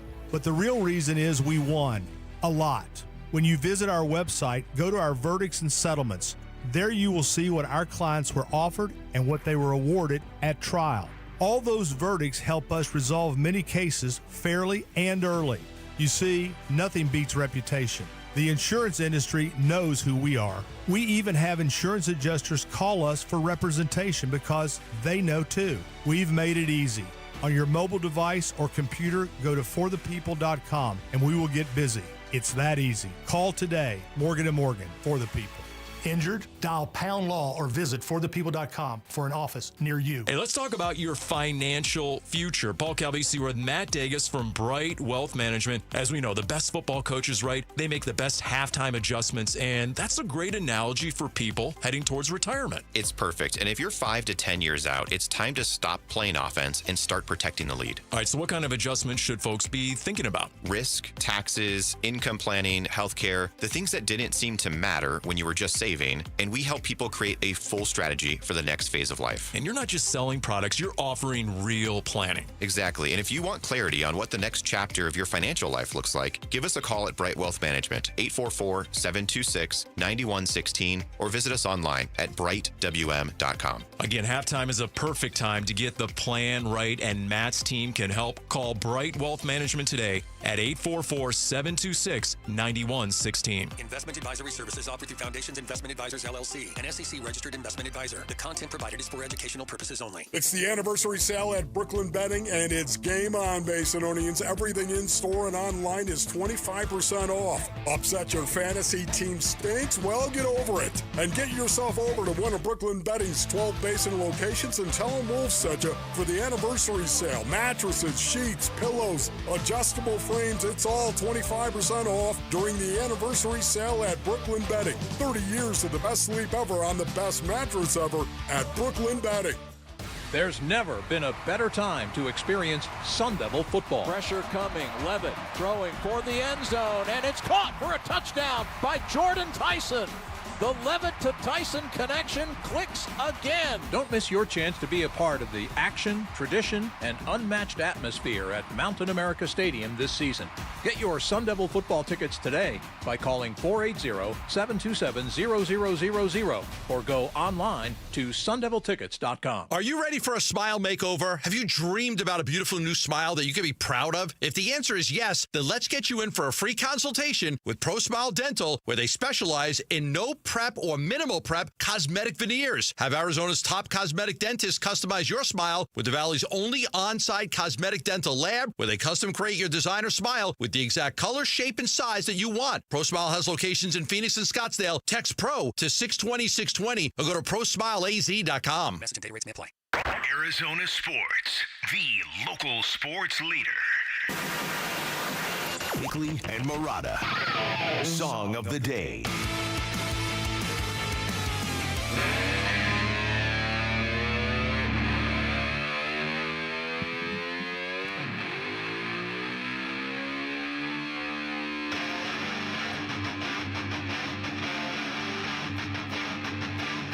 So, out of curiosity, have you heard Vince Neil attempt to sing this song in the current? Oh, my goodness. Oh, ho, ho! It is frightening. It's worse than Jarrett. Maybe we can get Vince Neil to do a song parody tomorrow. He has become a parody. So I'm curious, Kickstart My Heart from Motley Crue. What's the inspiration for this? We just had the discussion on kickers. Oh, got it. A lot of the current songs. Yeah. That I looked up with kick in the title all had expletives in it. Because these youngsters today, they got no respect for the English language. Their Electric Daisy Carnival festivals cursing. Not a whole lot of lyrics in those songs, but just vibes. Where does this rank on your pantheon of Motley Crue? Top 5. This song, I've never been a huge Motley Crue fan. This song rocks. It does rock. Yeah. Looks That Kill, which Whiskey's Quicker covers, is good. This is very good. Shout at the Devil is very good. Dr. Feelgood? Dr. Feelgood, I love. Yeah. This is a great running song, by the way. Oh, I bet. Yeah. This was featured in one of now, the you know I funniest said movies I of all time. bet because I don't like running. I'm back. I'll walk briskly on a treadmill. Now you're running on top of everything? I'm back in the shoes. Wow. We're back. Sammy is one dynamic dude. Motley Crue. Have you heard of Motley Crue? Yeah. Okay, good. Kickstart My Heart, today's song of the day. Bickley and Murata going off the grid. Brought to you by Sweet James Accident Attorneys. If you've been hurt in an accident, call Sweet James at 800-500-5200 or sweetjames.com. Yeah, we had the discussion about the, I think, odd behavior from Shedeur Sanders in the locker room yesterday, dealing with the Cleveland media. And there was speculation, and it was cleared up, too, by Adam Schefter of ESPN, who said he was Sanders was responding to criticism on Get Up on ESPN, what was said by Rex Ryan. Here's what Rex Ryan said. They were talking about whether or not the Browns should bench Joe Flacco. They are. They're going with Dylan Gabriel. Flacco number 2, Sanders still number 3. An outstanding coach. All right? But why the hell isn't he putting Shedeur Sanders? We're all waiting to see this Shedeur Sanders be the guy or Gabriel, whatever. Something's missing. Something's missing with this kid. This kid talks. He runs his mouth like I could be a starting quarterback with his arms crossed like this. Get your ass in the front row and study and do all that. If I know, the whole league knows. Quit being an embarrassment that way. You got the talent to be the quarterback. You should be. You should be embarrassed that you're not the quarterback now. We'll see you. Wow. Look, the fact that he's Shedeur Sanders complicates all of this. Okay. If it was another 5th-round pick that had been drafted, nobody would be questioning it. They used a higher draft pick on Dylan Gabriel. So he's going to get the first crack at this. And Dylan Gabriel apparently has earned this crack. Yep. Does it matter who the number 2 quarterback is? The Browns still don't trust Shedeur Sanders enough to be the number 2 quarterback. No, but I think it's a bad look. But here's the point I want to make, because we dealt with this with the previous regime in Kyler Murray. If Rex Ryan knows this and claims that everybody in the league knows it, it means there's some loose lips in that Browns organization who are looking to get this word out on Shedeur Sanders, which would only reinforce the idea that maybe that coaching staff never wanted him in the first place. Yeah, but we talked about this going into the draft, too. Whoever drafted Shedeur Sanders, wherever they drafted him, in what round and with what pick, they knew it was going to be ripe for storylines like this. Nobody knew exactly what the distractions would be. Right. But you knew the potential for those distractions had to be high. That is one of the reasons why a talented college quarterback like Shedeur Sanders, who was tabbed to be a first-rounder for most of that process, that's one of the big reasons why he lasted to the 5th round.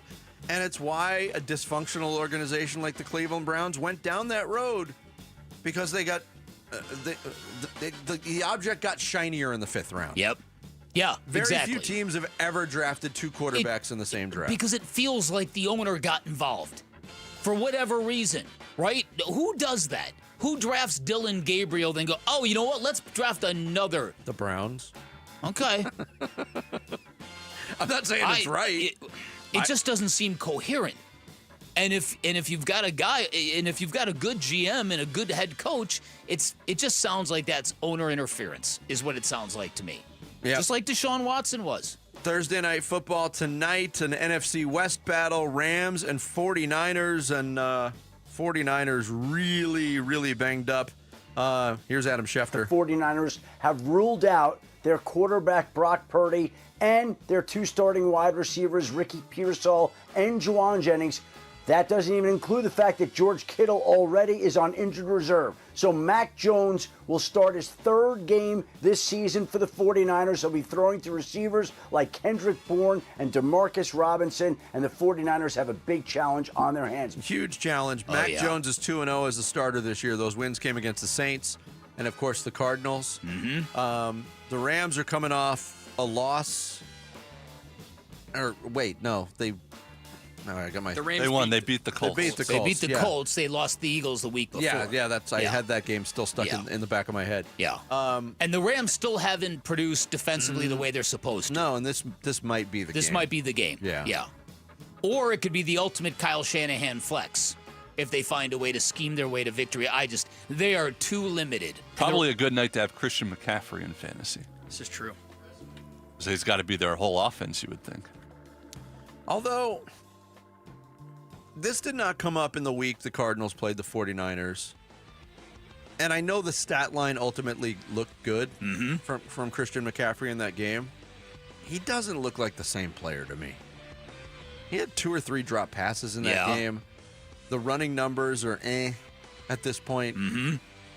He's still very good. Yeah, but not as unstoppable, lethal as he once seemed. I'll buy that. Yeah, because I'll buy that. We went into that game, and this goes back to his Carolina days. He saw Cardinal red on the other side. He penciled in 3 touchdowns and 220 total yards. Yep.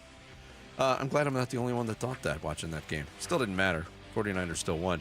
That's going to do it for us on this Thursday. Thanks to Kent Summers for joining us. Thanks to you for hanging out. We are back tomorrow morning for a big football Friday. Wolf and Luke are up next here on Arizona Sports, the local sports leader. Have a great day, everyone.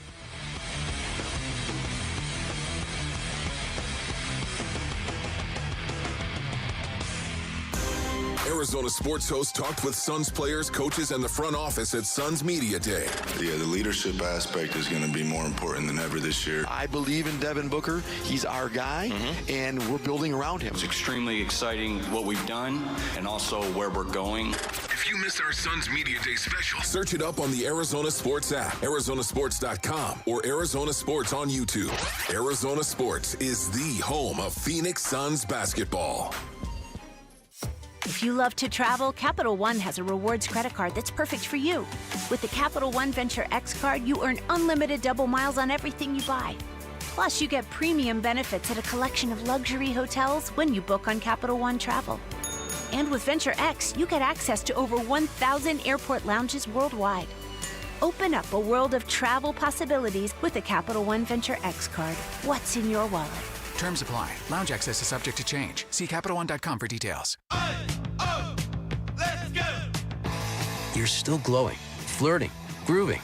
You've still got it. But your immune system weakens as you age, making it harder to fight flu, pneumococcal pneumonia, RSV, and COVID-19. Vaccines are a key part of any health routine and help strengthen your immune response. Ask your doctor or pharmacist which vaccines you need. Schedule in minutes at vaxassist.com. Sponsored by Pfizer. Homeowners, are you wanting to move but feel stuck? Call Carol Royce of Your Home Sold Guaranteed Realty. Many home sellers face a catch-22, risking owning 2 homes or none at all. Skip the stress with Carol's Guaranteed Sale Program. No double mortgages, no getting stuck. Carol will guarantee the sale of your home at your agreed-upon price and time frame, or she will buy it so you can move with certainty. Call Carol Royce today, 480-776-5231, or visit carolhasthebuyers.com. Carol and seller must agree on price and possession. Hi, this is Stuart Willis, president of Asset Preservation Wealth and Tax. A personal relationship with your financial advisor really matters. It's super important that you have the ability to talk about anything you need to with your advisor. So if you have been pushed off to a call center and you don't have a one-on-one relationship with your financial advisor, then reach out to us at assetpreservationwealth.com. That's assetpreservationwealth.com. Investment advisory services offered through Foundations Investment Advisors, LLC, an SEC registered investment advisor. I'm still going for it, even with higher stroke risk from atrial fibrillation and a regular heartbeat not caused by a heart valve problem. Over a 3-year study, Eliquis apixaban tablets reduced stroke risk better than warfarin, and over 97% of Eliquis patients did not experience a stroke. A first stroke occurred in 2.9% of warfarin patients versus 2.3% of Eliquis patients. Don't stop prescription Eliquis without asking your doctor. Stroke risk may increase. Eliquis can cause serious and potentially fatal bleeding. Don't take if you have an artificial heart valve, abnormal bleeding, or antiphospholipid syndrome. While taking, you may bruise more easily or bleed longer. A spinal injection increases blood clot risk, which may cause paralysis.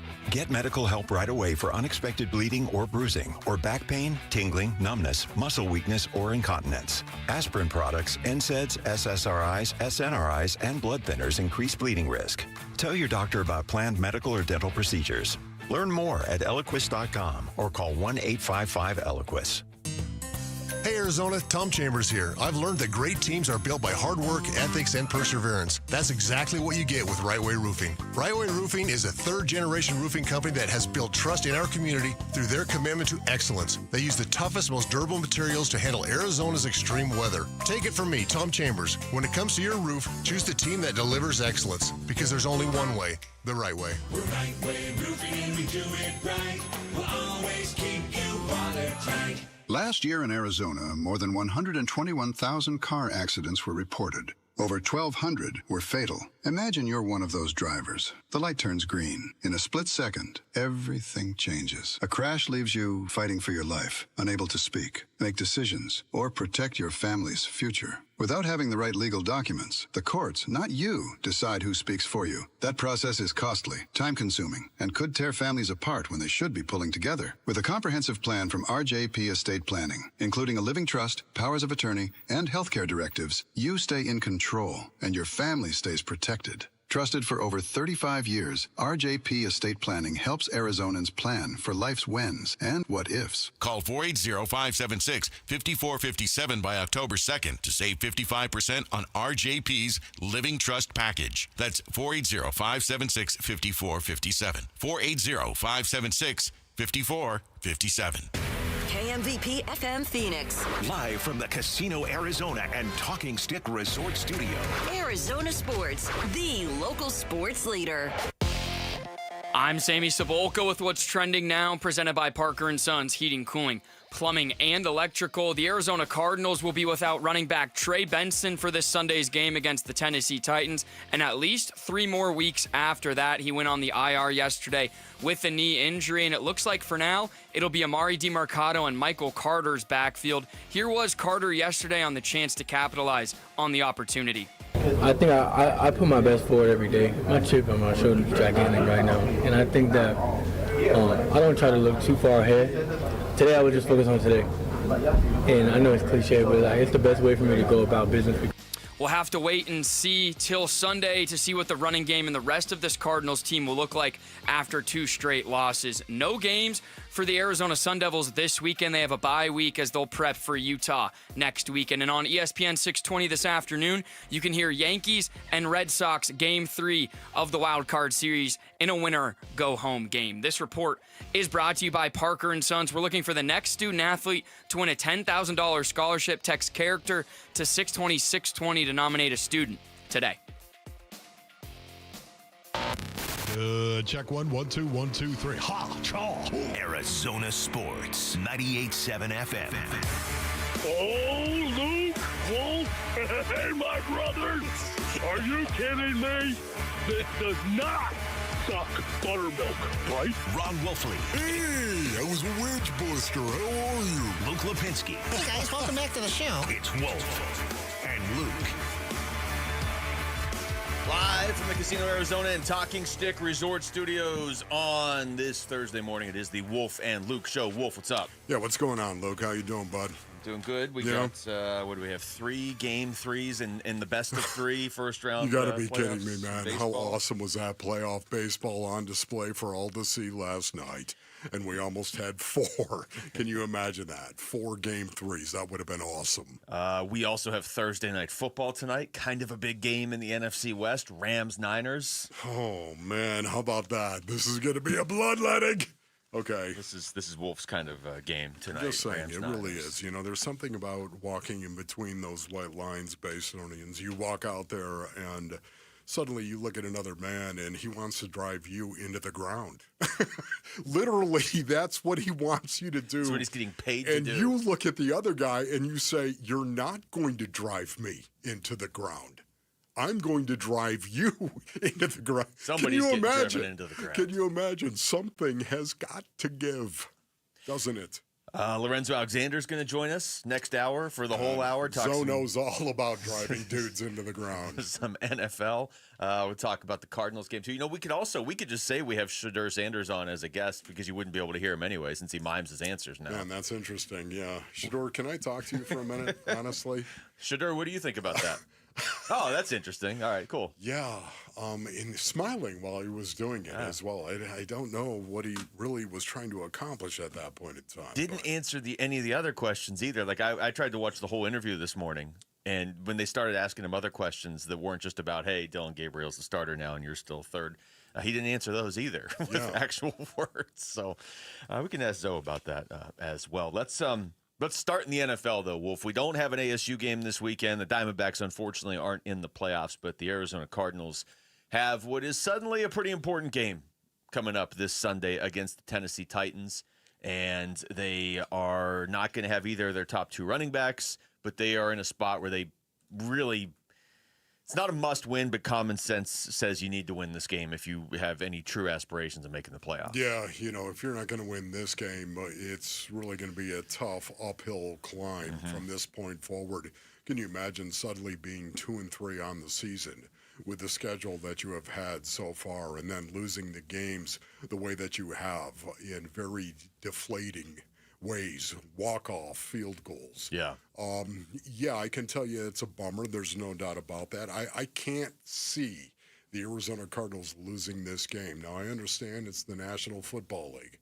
I understand that there are guys out on the field for the Tennessee Titans that are paid, and they're very athletic, and they have talent. There's no denying that. They just have too much young talent as far as I'm concerned. And it starts with our quarterback and the decisions that he's making and not making. And because of that, I expect this defense for the Arizona Cardinals to go out and shut the Tennessee Titans down. Having said that, I think the offense will also have a good day. Well, Tennessee's, I don't think that team is bad enough where they're going to be like in contention to go 0-17. They're going to win a game at some point, probably win 2, but it doesn't need to be this week. And with the Cardinals, the reason that I join you in some confidence in the Cardinals this weekend is the defense. And not just because it's been the best part of their team this season, but those teams, like anybody can win in the NFL on any given weekend. I get that. Yeah. We've already seen that this year. But the teams that have good defenses tend to be a little less susceptible to losing a bad game. And I don't know that I have confidence that the offense is going to go out there and look better against Tennessee. I need to see it at this point before I'm going to believe that. But I just don't think the defense is going to allow enough points for Tennessee to beat them. Yeah, it's one of the great things about having a team that has a good defense based on it. It's one of the things that I love the most. You shall not pass. You shall not pass. Literally, you shall not pass. Or run. Or run. You shall not pass this line when you have a defense that actually can go out there and keep you in games or win games for you because the other guy can't score the football. He can't score a touchdown. He can't kick a field goal because he can't get it in his zone or in his end of the field enough to actually kick a field goal that is makeable. When a defense goes out, and I know this personally based on it because the Chicago Bears in 1985, can I just tell you right now, the 85 Bears. 1985. You might want to go ahead and Google it, my young Crunk brothers, okay? Because I can tell you right now, it was abandon all hope, ye who enter here with the Chicago Bears. They were absolutely brutal. It was abandon all hope. You were not going to score 14 points on the Chicago Bears. It was incredible. And because of that, man, it weighed heavy on a team and on an offense specifically. I think pretty much for the most part, the Arizona Cardinals defense, we all know, has carried this team. You said it, and I agree with you. They're going to keep this team in almost every game. Mm-hmm. I think that is the way that it's going to go this year for the Cardinals, and specifically this game with the Titans. I don't see the Titans scoring over 14 points. Yeah, I mean, unless the offense turns the ball over at like the 5 or something, you know what I mean? But I think if this game is just played cleanly by the Cardinals, I really don't see the Cardinals defense giving up much against this team. And then, if you're the offense, you shouldn't be looking and saying, oh, we only have to get 20 points. But you're not in most weeks asking a ton of the offense. That's why it's been so frustrating the last couple games up to this point. From the offensive perspective, Wolf, knowing they're not going to have James Conner or Trey Benson, what's the game plan against Tennessee? Yeah, for me, it's really about moving the chains. Just keep the chains moving. It's not about taking shots down the field, Basinonians. It is not. It's about moving the chains, whether that's running the ball, whether that's throwing the ball, whatever it might be, using play action, of course. You need to move the chains and focus on that. First downs, man, are going to be huge for this team going forward. Not only that, you need to score touchdowns when you're in the red zone. When given the opportunity to be in there plus 20 or closer, you've got to score touchdowns. You have to do it.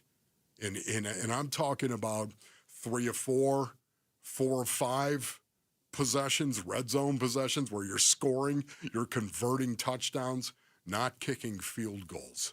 I think when given that opportunity and put into that situation and that kind of situational football, you got to score touchdowns this week specifically. And then don't give the Titans the ball. It's a really, really simple game plan. Move the chains. When you're in the red zone, score touchdowns.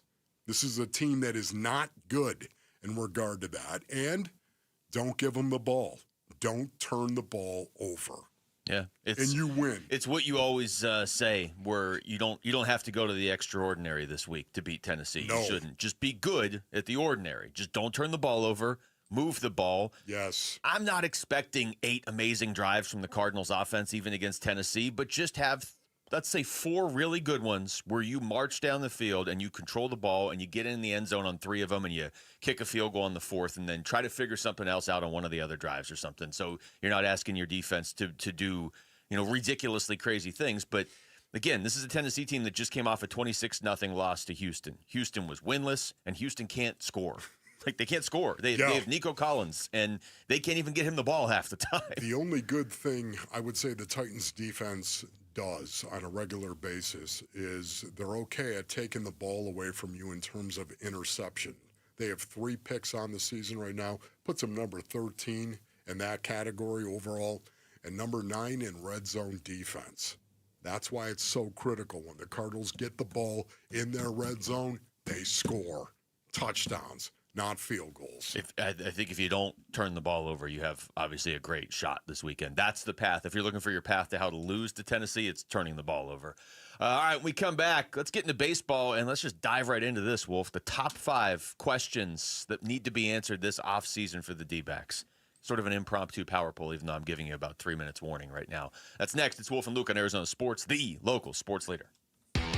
Burns and Gambo, afternoons. Ken Kendrick is our guest here on the Burns and Gambo Show. Ken, is there something you'd like to see Torrey do differently next year in 2026 as the manager of the Diamondbacks? Win more games. anything beyond that, or is just win more games? Sports news. Yeah, there you go. That's gonna lead the Sports Center update right there. That's for sure. Burns and Gambo, afternoons 2 till 6 on Arizona Sports, the local sports leader. All right, Basinonians, Ron Wolfley here from my brothers over at All Pro Shade Concepts. Go to allproshade.com for more information. When you work with All Pro Shade Concepts, you're working with the most trusted local shade company available. That's right, Basinonians. Voted #1 by Ranking Arizona for patio shades in 2024. They've got an A+ rating with the Better Business Bureau, and you can check out all their 5-star reviews on Google from people that are just like you. Over 1,000 of them, as a matter of fact. Installation is all done by their in-house team. There's never any subcontractors, of course. And these shades, Basinonians, these are commercial grade, industrial strength, hundreds of colors and durable fabric to withstand the Arizona sun. You choose from manual or motorized, sealed track, or cable shades. All Pro Shade Concepts, they've got you covered. Man, they came out to the Wolfley compound, did an incredible job for us. Go to allproshade.com. That's allproshade.com. You gotta have shade. Confidence is knowing you're ready to handle whatever comes your way. That's what it feels like to take on your workday with Cintas. They make sure your AEDs are up to date, your fire extinguishers are tested and inspected, your floor mats are cleaned and delivered, and your workwear looks good, feels good, and is freshly laundered with the Cintas Apparel Plus program. So are you ready to take on today? Visit Cintas.com. Oh, I'm ready! And get ready for the workday. Let's go! You're still glowing, flirting, grooving. You've still got it. But your immune system weakens as you age, making it harder to fight flu, pneumococcal pneumonia, RSV, and COVID-19. Vaccines are a key part of any health routine and help strengthen your immune response. Ask your doctor or pharmacist which vaccines you need. Schedule in minutes at vaxassist.com. Sponsored by Pfizer. Hey everybody, Dan Bickley here, and if you're looking for a meal that's never boring and always packed with flavor, head to Sonic with over 10,000 drink combinations, iconic classics like cherry limeades, tots, and corn dogs, plus new favorites like the Double Sonic Smasher and Groovy Fries. There's something for everyone in your crew. And remember, order ahead with the Sonic app to score exclusive rewards like half-price drinks and slushes. Live free, eat Sonic. I'm John Morgan of Morgan & Morgan. I've been asked many times how Morgan & Morgan became the largest injury firm in the world. I think I know. When someone comes to us for an on-the-job injury, we have a huge workers' compensation practice. But many times we find a defective product that was responsible for that injury. Luckily for them, we have a product liability section headed by my son, Mike. In addition to the comp case, there's a product case too. Other times, the injured worker is fired or harassed for bringing that claim. We have them covered. Our employment lawyers handle retaliation claims as well as wage theft and discrimination cases, and in some cases need to file for Social Security benefits. No problem. We became big for a reason. 30% of our new cases come as referrals from former clients. Hiring us is easy. Go to forthepeople.com on your mobile device or computer, or call Pound Law on your cell, pound 529. Morgan & Morgan. Injured? Dial Pound Law or visit forthepeople.com for an office near you. Having your car serviced is never convenient, but when you drop your vehicle off at Liberty GMC in the evening, you can pick it up the next morning. It's almost like no downtime. That certainly helps. Dave Burns here for Liberty GMC, and only at their certified service center can you get free wiper blades with every oil change as well. Liberty GMC is family owned. They've served the Valley since 1997. In Peoria at the Highway Loop 101 on Bell Road and 87th Avenue, or check them out online, libertygmcaz.com. GMC, we are professional grade. Promptu. Oh, you're so clever. Power pole.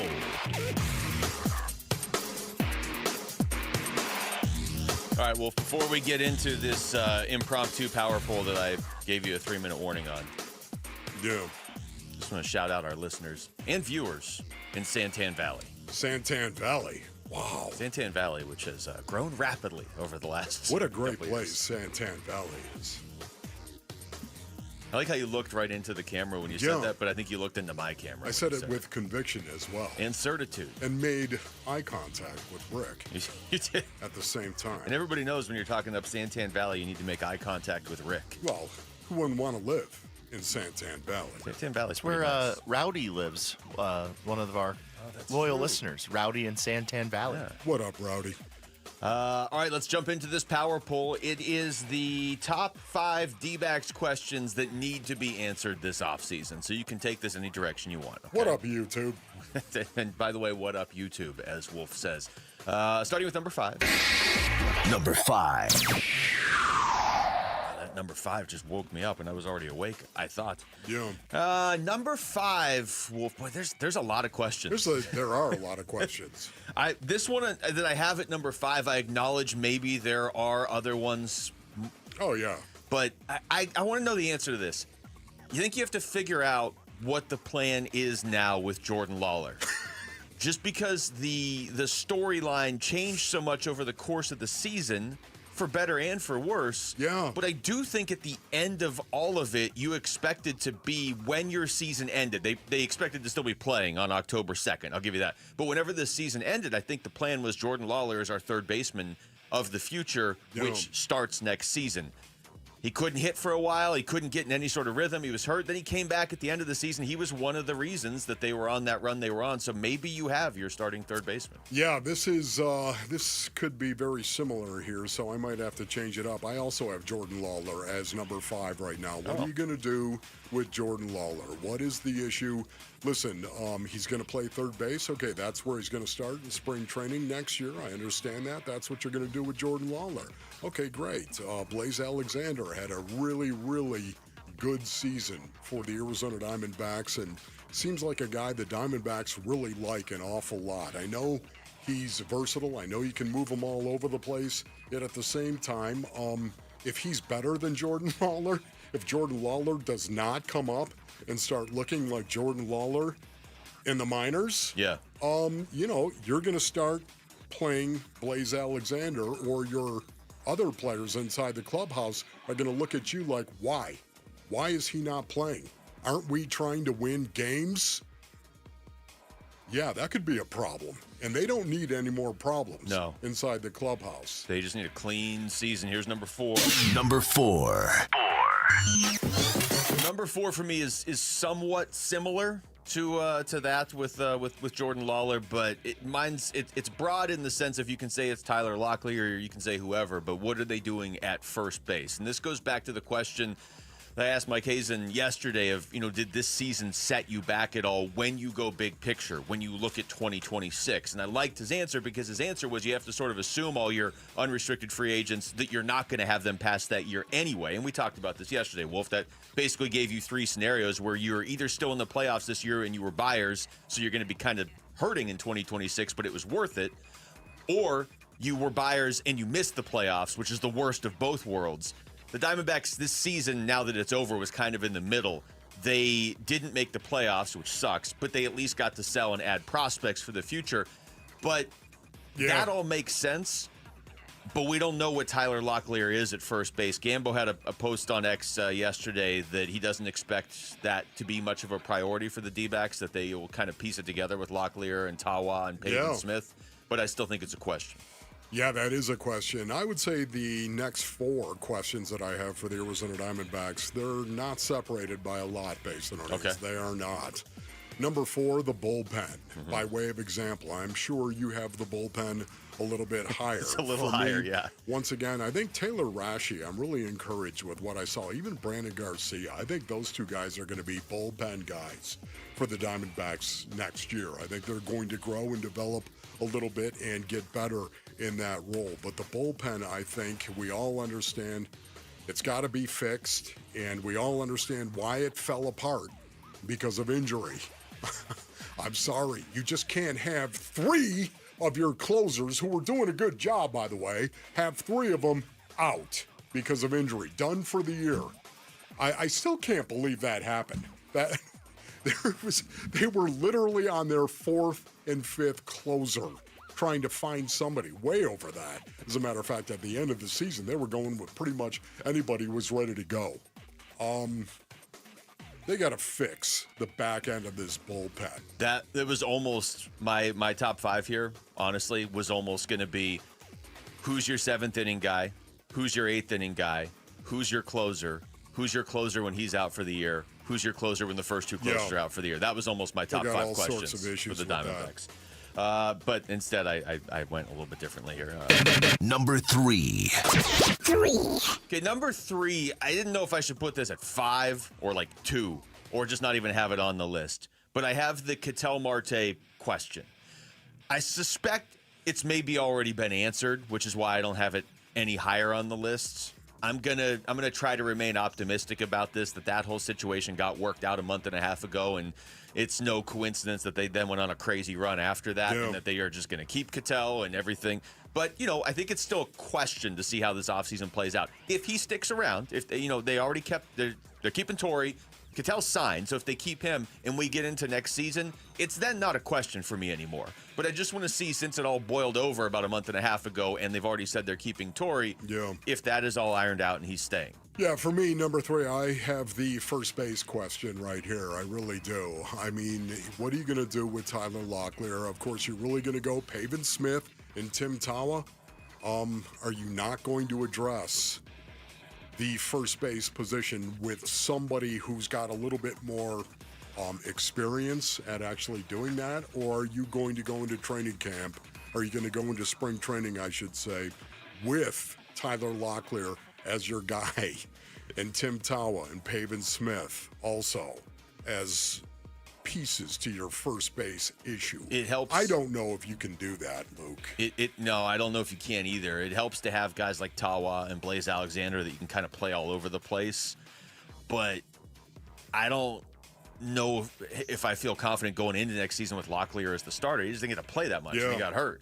And Pavin seems solid. There are times where it's like, man, he's just on a run here for a great month, but then he kind of disappears for a month too, which is fine in like a platoon role where you have other options. In a maybe platoon not as role, the starter. I think is the only way you could look at Pavin Smith at first base. On to number 2. Number 2. All right, number 2 is kind of a loaded one for me, but it includes Zach Gallen, the starting pitching around Zach Gallen, like as in, are you bringing Gallen back? If not, how are you replacing him? Because you're going to need a number 1 starter. You can even throw a pitching coach into there if you want. I don't think it doesn't sound like they're going to make a change at pitching coach, but something's got to be addressed with the starting pitching this offseason. Now, it got better at the end of the year, so that kind of complicates it. But for a good chunk of this season, that was a factor in why they were sellers at the deadline. Yeah, for me, number 2 is the rotation. Go ahead and just give me the rotation. Number 2. Yeah, the rotation. It is. There's no denying it, of course. What are you going to do? Corbin Burns isn't going to be back until maybe July. You can't even bank on that. Zach Gallen, is he going to be back? Are you going to bring him back? I don't think that is going to be the case. I think the odds are that he's probably going to move on. Do I want to see that? No. I'd love it if they brought Zach Allen back. And, I'm with you. Brian Kaplan as well. This was an issue with the starting pitching. This was an issue with the staff. Is it going to get better going forward? That's what I want to know, because when you compare and contrast year to year, the rotations, the start to the season was absolutely awful. Yeah. Except for Corbin Burns. It was awful, and, we did this exercise earlier in the year, but how many pitchers this season got better from 2024 to 2025 on the Diamondbacks roster? There are a couple that stayed the same, like Corbin Burns and Merrill Kelly. Maybe Shelby Miller. I think Ryan Nelson was naturally getting there anyway, so I don't know. That's a question that they have to answer probably internally this offseason. And then quickly on to number one. Number one. Numero uno. Unbelievable. Number one for me, it's the bullpen. The bullpen, more than anything else, derailed this team. In terms of things you can kind of control, you can't control the injuries, but as far as the bullpen, I feel you largely have to almost rebuild it from scratch this offseason. A couple guys emerged later in the year that I think are pieces of it now. And at some point, you'll get Justin Martinez and A.J. Puck back. But that's the biggest question. Okay, for me, number one's got to be Ketel Marte. It has to be the Ketel Marte issue. Is it resolved fully? Is it something they hashed out?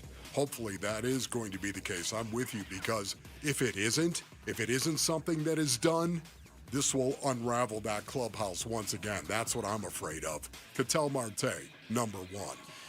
All right, so we largely had the same list, just in a different order. Yeah. I wondered if you were going to have Ketel as like your top priority. For me, it's the bullpen, but that's all good questions. Well, let's see. Once again, if you treat players differently from other players, you're doomed. Trust me on that. All right. Oh, that's the sound of doom right there. When we come back, what does the hit chart tell us about the Cardinals matchup with the Titans this Sunday? We'll get into that next. It's Wolf and Luke on Arizona Sports, the local sports leader.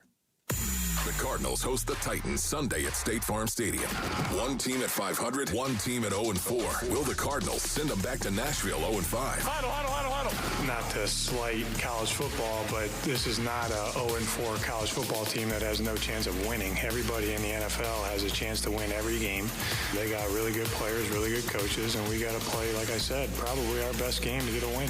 Pregame gets going early Sunday morning. Kickoff at 1:05 Sunday afternoon. The home of Arizona Cardinals football. Arizona Sports 98.7, the Arizona Sports app, and Arizona Sports on YouTube. All right, Basinonians. Ron Wolfley here from my brothers over at Legacy Green Solutions. Go to LegacyGreenSolutions.com for more information. For over 25 years, that's right, over a quarter of a century, Legacy Green Solutions has been family-owned and rooted right here in the Basin, delivering the best in artificial grass and professional service as well. They are simply the best. Imagine a yard with no mowing, no mess, and no more money spent on reseeding your lawn. Just clean, green perfection all year long. I can tell you why wait, ladies and gentlemen. We of the Wu Fang Clan, we did not wait. We had Legacy Green Solutions come over and install that. Call my friends at Legacy Green Solutions today and upgrade your outdoor living space. Legacy Green Solutions is offering 15% off for a limited time. Just mention me, Wolf Basinonians. Text GREEN to 620-620 and you'll get 15% off. Text GREEN to 620-620 or go to LegacyGreenSolutions.com. You know, I still have my first car, a classic 66 Mustang, and what was is parked right next to what's next, a new Explorer we recently bought from our Desert Ford dealers. Yep, Paul Calvise here. Hey, Ford isn't just part of our family. My grandfather worked for Ford Motor, but it's part of America, our heritage. Yet Ford is also the future. Whether it's family time or four-wheeling time, tailgating or towing, Ford has a powertrain option that fits what you're looking for. Gas, hybrid, electric. You know what else our Desert Ford dealers have? The best-selling line of trucks for 48 years running. That Ford F-Series with the all-new 2025 F-150, designed to be the toughest and most productive ever. And then there's a 2025 Ford Mustang Mach-E, 100% electric, 100% SUV with sports car performance. SUV, my daily driver, a Ford Edge. And again, we just bought a new Explorer. Wait till you see the redesigned interior on the all-new 2025 Explorer. Bottom line, get on down to our Desert Ford dealers or click buyfordnow.com. So my mother is thinking of switching from Verizon to Pure Talk, but she's worried the deal sounds too good to be true. Michael, she said, how can those Pure Talk people offer me the same basic service as Verizon for so much less money? I said, Ma, go ask Google how much Verizon spends on advertising and promotions. A few seconds later, my mother said, oh my goodness, $12 billion a year? That must be a typo. I'll tell you what I told my mom. It's not a typo. Verizon spends $12 billion a year on advertising and promotions, and their customers are paying for it. Well, Pure Talk doesn't spend that kind of money on commercials. Trust me, I would know. That's why they can offer you and my mother unlimited talk, text, and plenty of data on a crazy fast 5G network for just $25 a month. And if you're a business owner, you could really save a fortune. Dial pound 250, say the words Mike Rowe, and you'll get an additional 50% off your first month. That's pound 250 Mike Rowe. Pure Talk. Everything you need and nothing you don't. This holiday season, elevate your event at Talking Stick Resort. From breathtaking views and a world-class golf course to 113 square feet of flexible event space, every detail sets the stage for an unforgettable holiday party. Whether it's cocktails under the stars or a fully produced banquet with state-of-the-art AV, Talking Stick has it all, plus a luxurious spa for next-day recovery. Secure your celebration today. Talking Stick Resort, Scottsdale's premier destination for celebration. Life well played. Opioid misuse and overdose deaths are serious health issues across the U.S. Anyone at a workplace, including workers, clients, customers, and visitors, can be at risk of an overdose if they use opioids.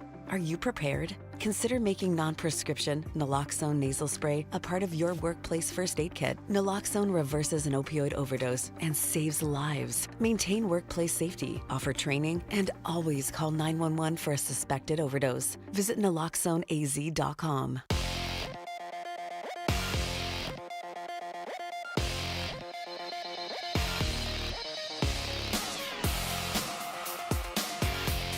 I'm Jesse Morrison with Trending Now, presented by Parker & Sons, heating, cooling, plumbing, and electrical.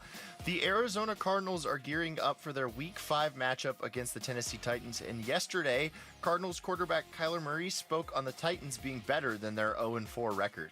In this league, obviously, everybody can say they're 1 or 2 plays away from being 4-0, 0-4, 1-3, whatever the record is. I think we're in the same boat. I feel like we could be 4-0. Damn near could have lost the first 2 games. So I don't really pay any mind to their record. And the Major League Baseball postseason continues today. We will be carrying Game 3 of the Red Sox-Yankees wildcard series over on ESPN 620 AM. Pre-game coverage begins at 4:30 with first pitch at 5:08.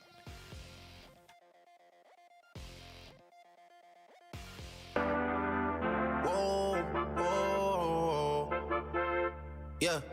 Sometimes we laugh and sometimes we cry. Hey, it's Gambo. What will the Cardinals' running game look like with their top 2 options out? We'll discuss on the Burns and Gambo Show 2 to 6 on Arizona Sports 98.7 FM, the Arizona Sports app, and the Arizona Sports YouTube channel. Now we on your block and it's like a ghost town. Baby. I really thought you were going to lean into that one right there. No. I haven't had enough coffee. Traditionally, during this song, we'll drop a baby. Yeah. And I look over at you for one this time, and you're like, what are you talking about? Yeah. Got to get the coffee going, Basinonians, before you can drop a baby. Good. Okay. You don't have any coffee? No. You haven't had any coffee all day? No, my first cup right here. Wow. How about that? How many have you usually had when you walk in here? Oh, my goodness. Stop it. I drink a pot for the most part. But when you get to be my age, Basinonians, 62 and savage, I can say that for about 11 more days. Okay. 62 and savage. Of course, coffee's important. Are you going to try and tell me you didn't drink coffee when you were in your 20s? No, I did. Okay. Yeah, I did. Defined 20s. By the time I was 23, it was about 18 cups before a game. No lie. We need to get Wolf just a pot that he could just drink right out of the pot here on the show. Yeah. Somebody said I should have actually been in the hospital with all of those cups of coffee. Would you have even known at that point? Yeah. So did you have to go and hydrate excessively after that? You have to understand, I showed up. I was the first guy in the locker room 4 hours before the game. Yeah. Nobody else was there. Not surprising. now the trainers were there, of course, setting up, and the equipment guy was there, but I was the first guy into the locker room, always. Yeah, bar none. 4 hours of coffee drinking, getting ready to go play. Again, would you like hydrate too? Of course. Okay, good. Because I was like, otherwise I'd feel like you would just have a full body cramp and be crawling to the locker room. It was constantly go to the men's room and then sit in your locker and look at the playbook and go over it and think about the game for about 12 minutes and then go back, do the same thing all over again. Hit the men's room and then come back. Well, you're about 22 cups behind today. Yeah, I know. Okay, well, exactly. we'll get you. I've backed off a little. Oh, okay. I once saw you drink 5 shots at once. Let's get to the hit chart.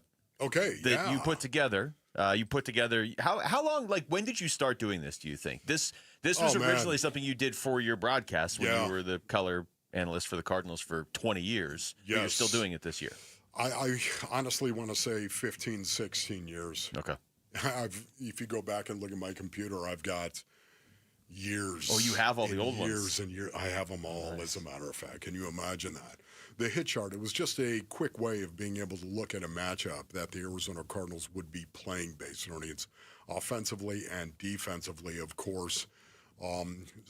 Metrics that were huge, of course. Yards per game, yards per play. I'm a big believer in those two things. Rushing yards per game, rushing yards per play that you allow defensively.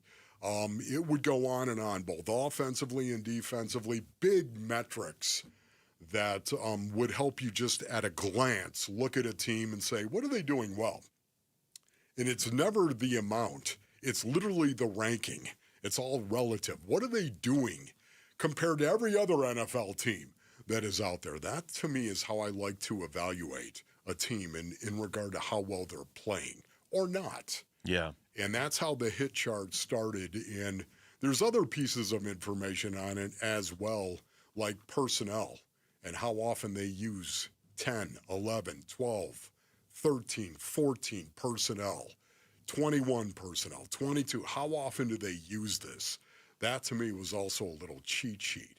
When you look at this game against the Titans, the very first thing you recognize, the Cardinals' personnel groups are changing, Basinonians. They are. They run 11, 12, and 13 personnel. They run that the vast majority of time. Every now and then, they will run something weird, but it's either 11, 12, or 13 personnel for the most part. 48% of the time, that is actually ticked up now.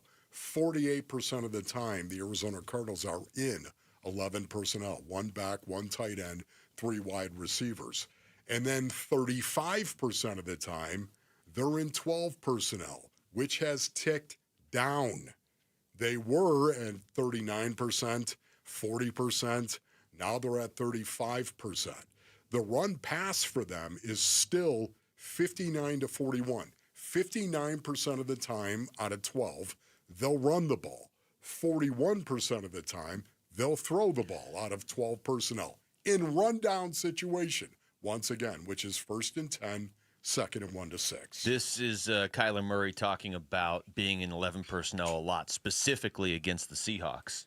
I think that's just what the situation called for, what the game called for. Felt like obviously they did a good job stopping the run, and it was, with JC out and then Trey getting hurt, put the ball in the air. I think in the second half, D-line definitely was affected, fatigued, tired. Rush kind of slowed down, allowed us to work. So a couple things here, Wolf, along the lines of what you're talking about. When you look at Tennessee on the hit chart, they're in 11 personnel 85% of the time. 85% of the time. Stop and think about that with Cam Ward. See, this is something, too, that I think we might see the Arizona Cardinals tick up a little bit in regard to 11 personnel. Even though you can run shotgun out of 12, even though you can, I think Kyler Murray feels best when he's out there in 11 personnel a lot of the times and in shotgun as well. And it's one of the reasons why I think with Cam Ward, 11 personnel, 85% of the time. And they're pretty even on that too. 46 to 54 run pass. That's pretty good anytime you get up there where you're close to 50-50. in rundown situations out of 11. So they run the ball a lot out of 11 personnel as well. When they jump into 12 personnel, meaning the Tennessee Titans, 1 back, 2 tight ends, it's 15% of the time that they do that in rundown. It's 58-42, so it's almost the same thing. They're run heavy whenever they jump into 12 personnel, and these are things that coordinators spend an awful lot of time in breaking them down, of course, in personnel, down in distance, what plays they like to run. And they love to watch tape on this and show their guys tape on this stuff over and over and over again so they can prepare them for what they might actually see. The Tennessee Titans offensively, when you look at the hit chart, Basinonians, they are bad.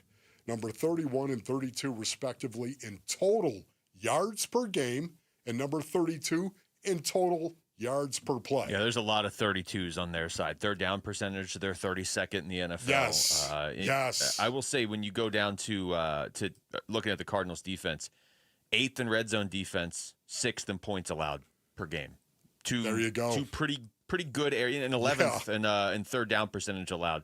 The hit chart is very kind to the Cardinals defense, I would say, because the way this lays out, you look at the Cardinals offense, the Titans defense, the Titans offense, and the Cardinals defense, and the numbers aren't really great for any of those first 3 units, but for the Cardinals defense, they're pretty good. Yeah, I think really, really good right there. And the Titans defense, they do 2 things okay when you look at the hit chart. 2 things. That's intercepting an opposing quarterback. They've done a good job with that. And it's also their red zone defense. They've done a good job once teams have gotten into the red zone of not just giving it up. And I also will say this, they're tied for number 5 in goal-to-goal defense, which means once you get inside their 10-yard line, it's goal-to-goal. They're really good defensively. That's interesting to me.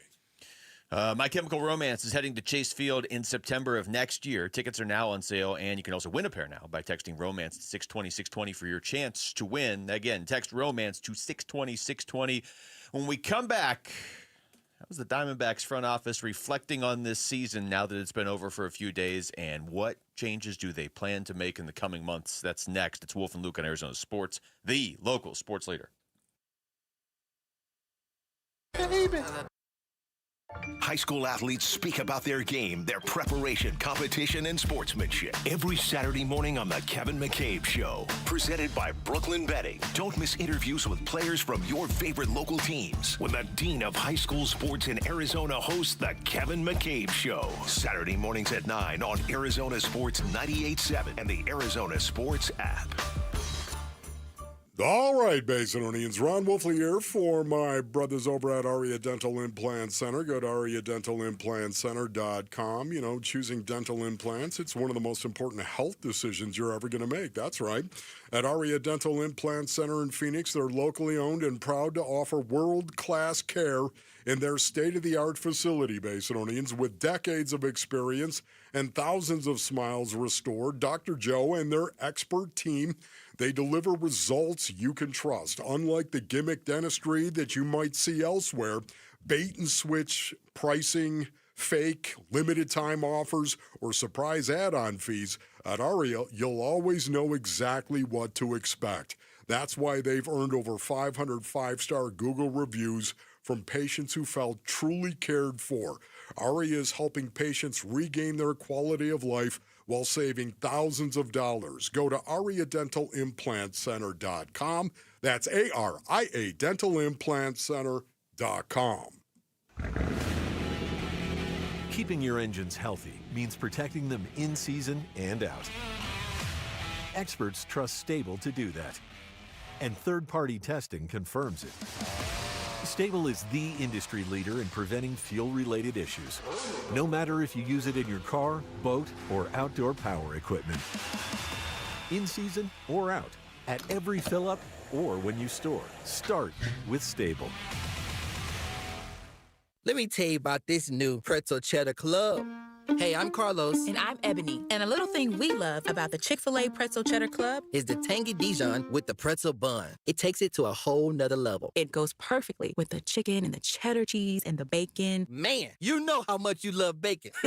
And I love the different varieties. Grilled, spicy, original. It gets you nice and excited for fall. Order the Pretzel Cheddar Club with Cherry Berry and Sprite for a limited time on the Chick-fil-A app. Real guests paid for their testimonials. Dan Bickley here for Chapman BMW, an award-winning family-owned business since 1966. They offer unbeatable selection. They have a great reputation for making luxury attainable. And best of all, you have a friend in the business at Chapman BMW. Ask for my guy, GM Shane O'Hanrahan. He guarantees our listeners will get a smoking hot deal, the best you're going to find in Arizona.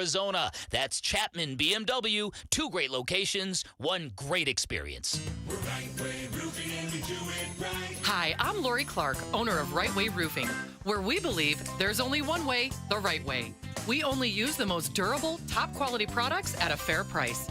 As a 3rd-generation roofing company, we believe that if you have a lifetime tile, you should have a lifetime underlayment, which is why we only use the best products and offer the best warranties in the business.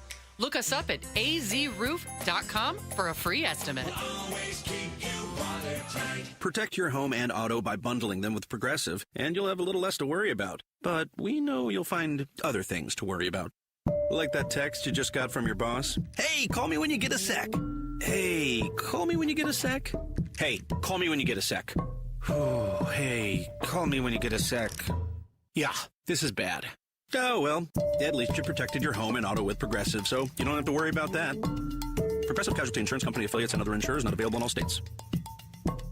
Finding great candidates to hire can be like, well, trying to find a needle in a haystack, but not with ZipRecruiter. Its powerful technology actively finds and invites qualified candidates to apply to your job. So while other companies might deliver a lot of hay, ZipRecruiter finds you the needle in the haystack. See why 4 out of 5 employers who post a job on ZipRecruiter get a quality candidate within the first day. Try ZipRecruiter for free at ZipRecruiter.com/free. That's ZipRecruiter.com/free.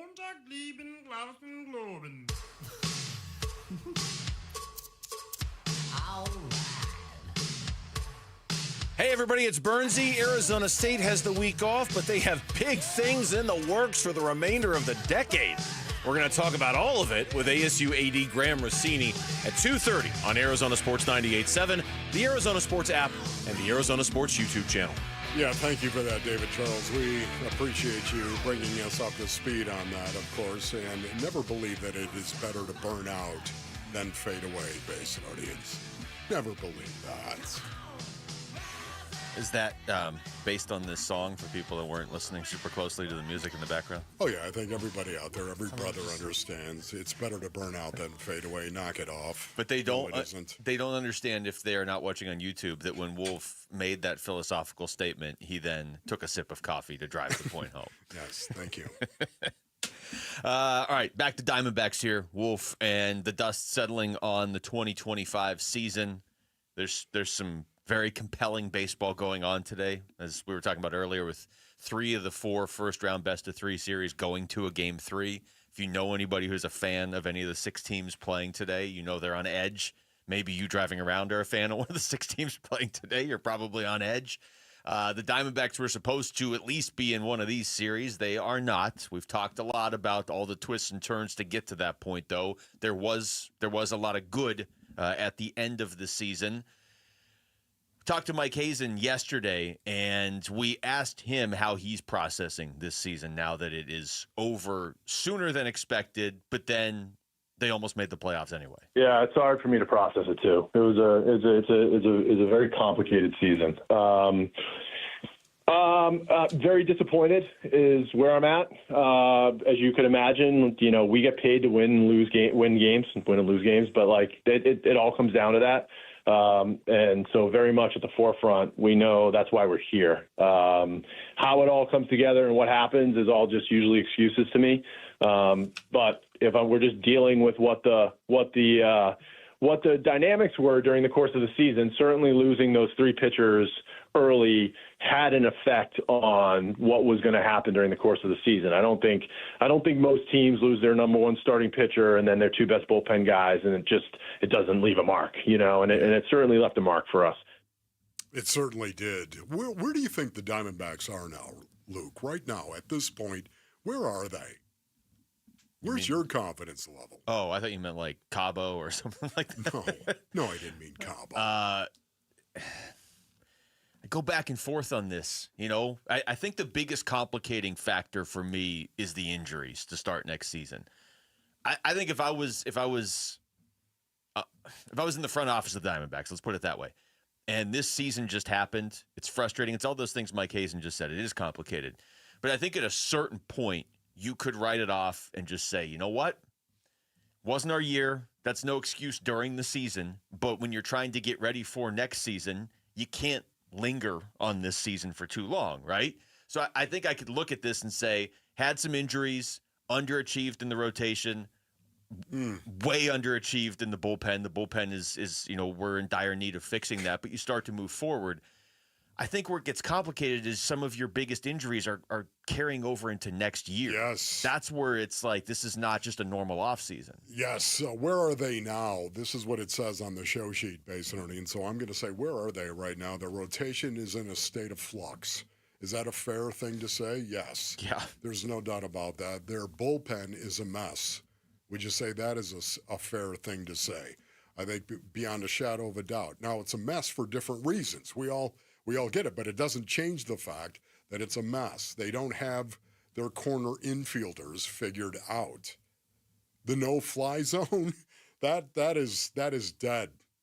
Would you agree with that, Rick? Yeah. The no-fly zone appears to be dead. You're saying playing Corbin Carroll, Jake McCarthy, and Alec Thomas, that's your outfield for 90% of the game. I really like Alec Thomas still. So do I. I think he can still fill a very big role on this team. Jake, unfortunately, he's been too inconsistent throughout his tenure here. But isn't he due? He goes every other year. He has a good year and a bad year. I don't know. You can't count on that. That's what I'm saying. But once again, the rotation is in a state of flux. Their bullpen is a mess. They don't have their corner infielders figured out. The no-fly zone appears to be dead. And their best player may be a problem in the clubhouse.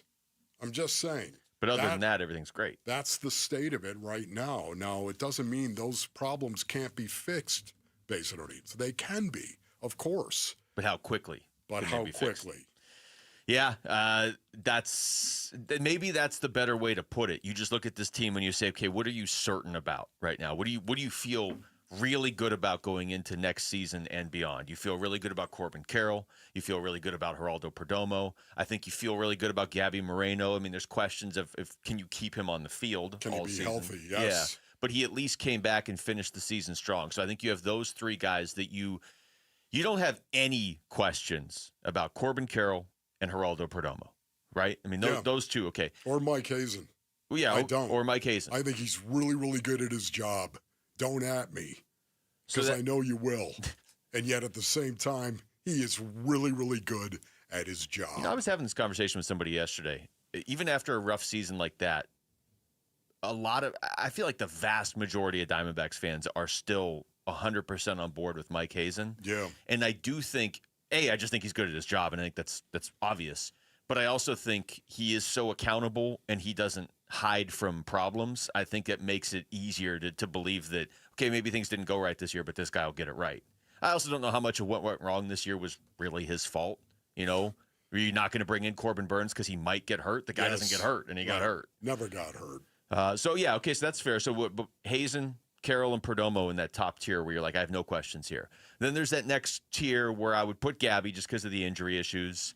I put Ryan Nelson in that tier where he might even be in the top tier, honestly. Yes. But just, we got to see a full year of him as a starter. Yes.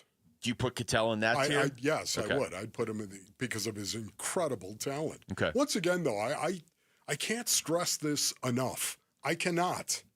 I know what it's like to have super talented people in the locker room. Guys that are unbelievably talented, yet there's an issue. There's a problem. There's something about them. They can't bring all of that goodness to bear on a regular basis. They can't do it like everybody else does it. Now, that doesn't mean they're somebody you're going to give up on, yet at the same time, it does become an issue. If in fact, you tell me who said it inside the clubhouse that said, yeah, he's a great player when he wants to be. Remember? Yeah. You tell me who that was who said that. How many guys inside that clubhouse really felt that? Yeah, how many nodded when they heard it? Now, Like, to me, that's what I'd like to know. Yeah. And that if that is true, that is a problem. If that wasn't even a question, he would obviously be in the top tier of the just like no doubter, Correct. no issue with these. Okay, so Hazen, Carol Perdomo in that top tier, and then Gabby Moreno, Ryan Nelson, and Ketel Marte in that second tier. And I think you have a almost like a side tier with Corbin Burns, Justin Martinez, and AJ Puck, where I don't really have any question about these guys' performance when they come back. It's just a matter of when are they coming back. And then, I don't know, where do you put Torrey in all this? Do you have him in the second tier? Do you have him down a tier? I have Torrey in the second tier. Okay. I do. Torrey And I in know there. there's a lot of people that have Torrey in the 18th tier. I understand that. That's your prerogative. As everybody can knows, say you don't what want to have want. 18 tiers. Just, you know what? Don't be a tough guy about it, okay? Just don't be a tough guy. And you know who you are. And then what? I mean, you could throw Blaze and Brandon Fott maybe in another like up and coming tier. I don't know.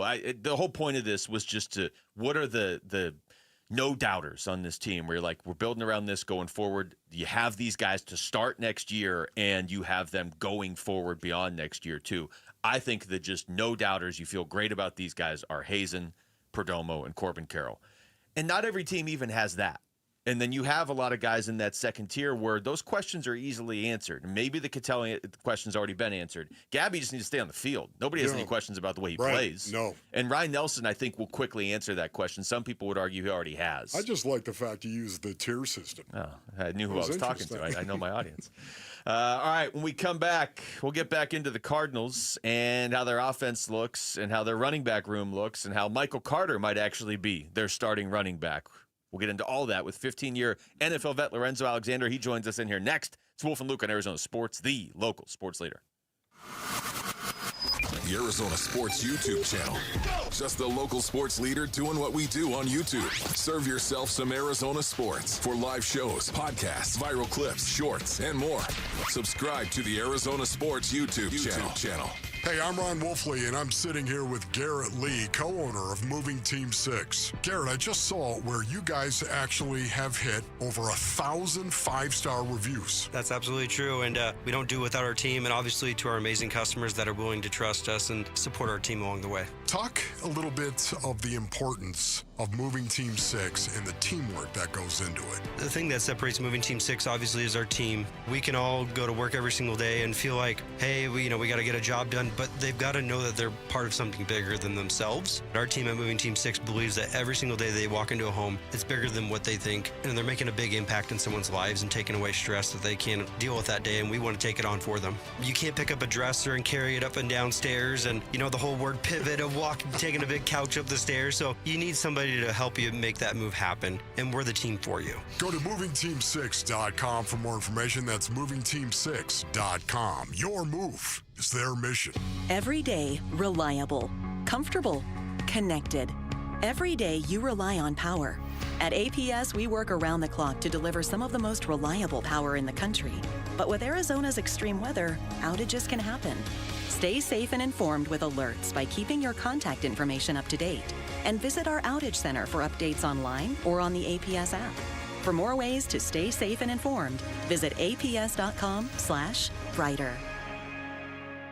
Hey everybody, Dan Bickley here, and fall is coming, the time of year we live for in Arizona, the time we love to be outside with the family enjoying incredible weather, which means it's also a great time to call Turf Monsters, the award-winning one-stop shop that can build you the backyard of your dreams. It's a great time for that custom-built putting green you've always wanted. It's a great time to install artificial grass where Turf Monsters can give you and your dog a beautiful green lawn to enjoy without the hassle and the mess of installing real sod, and you save a lot of time and money with artificial turf. And from fire pits to barbecue pits, from pavers to pergolas, Turf Monsters can create a backyard oasis you can enjoy every day of the week. Check out samples of their incredible work and schedule your free estimate online at turfmonstersaz.com. That's turfmonstersaz.com. Or give them a call. Tell them I sent you. 623-263-7388 for Turf Monsters. If you're suffering from stabbing pain, numbness, tingling, or burning in your arms, legs, hands, or feet, you may be experiencing peripheral neuropathy. If you or a loved one is suffering from neuropathy and has been prescribed a medication like Lyrica, Neurontin, or Cymbalta, there is an alternative. Amazing research has now shown that neuropathy symptoms can be reversed in as little as 1 week. At Restore Wellness, highly trained doctors are using a cutting-edge treatment and successfully slowing and often reversing the disease without addictive medications. If you're tired of living in pain, then call 480-447-9555. That's 480-447-9555. There's no surgery or prescription drugs. Don't wait to get relief. Call 480-447-9555. The first 25 callers will receive a full exam and in-depth consultation, absolutely free. Hey, it's Gambo, and I'm proud to announce Sanderson Ford has teamed up with Arizona Sports as the tailgate sponsor of all football home games. Show up and tailgate in style in a new Ford F-150 STX Super Crew truck for only $44,899. Sanderson Ford is all about football and supporting our troops by providing seats for soldiers at every home game. Go online at SandersonFord.com for more info. This is Sanderson Ford Country. KMVP FM Phoenix, live from the Casino Arizona and Talking Stick Resort Studio. Arizona Sports, the local sports leader.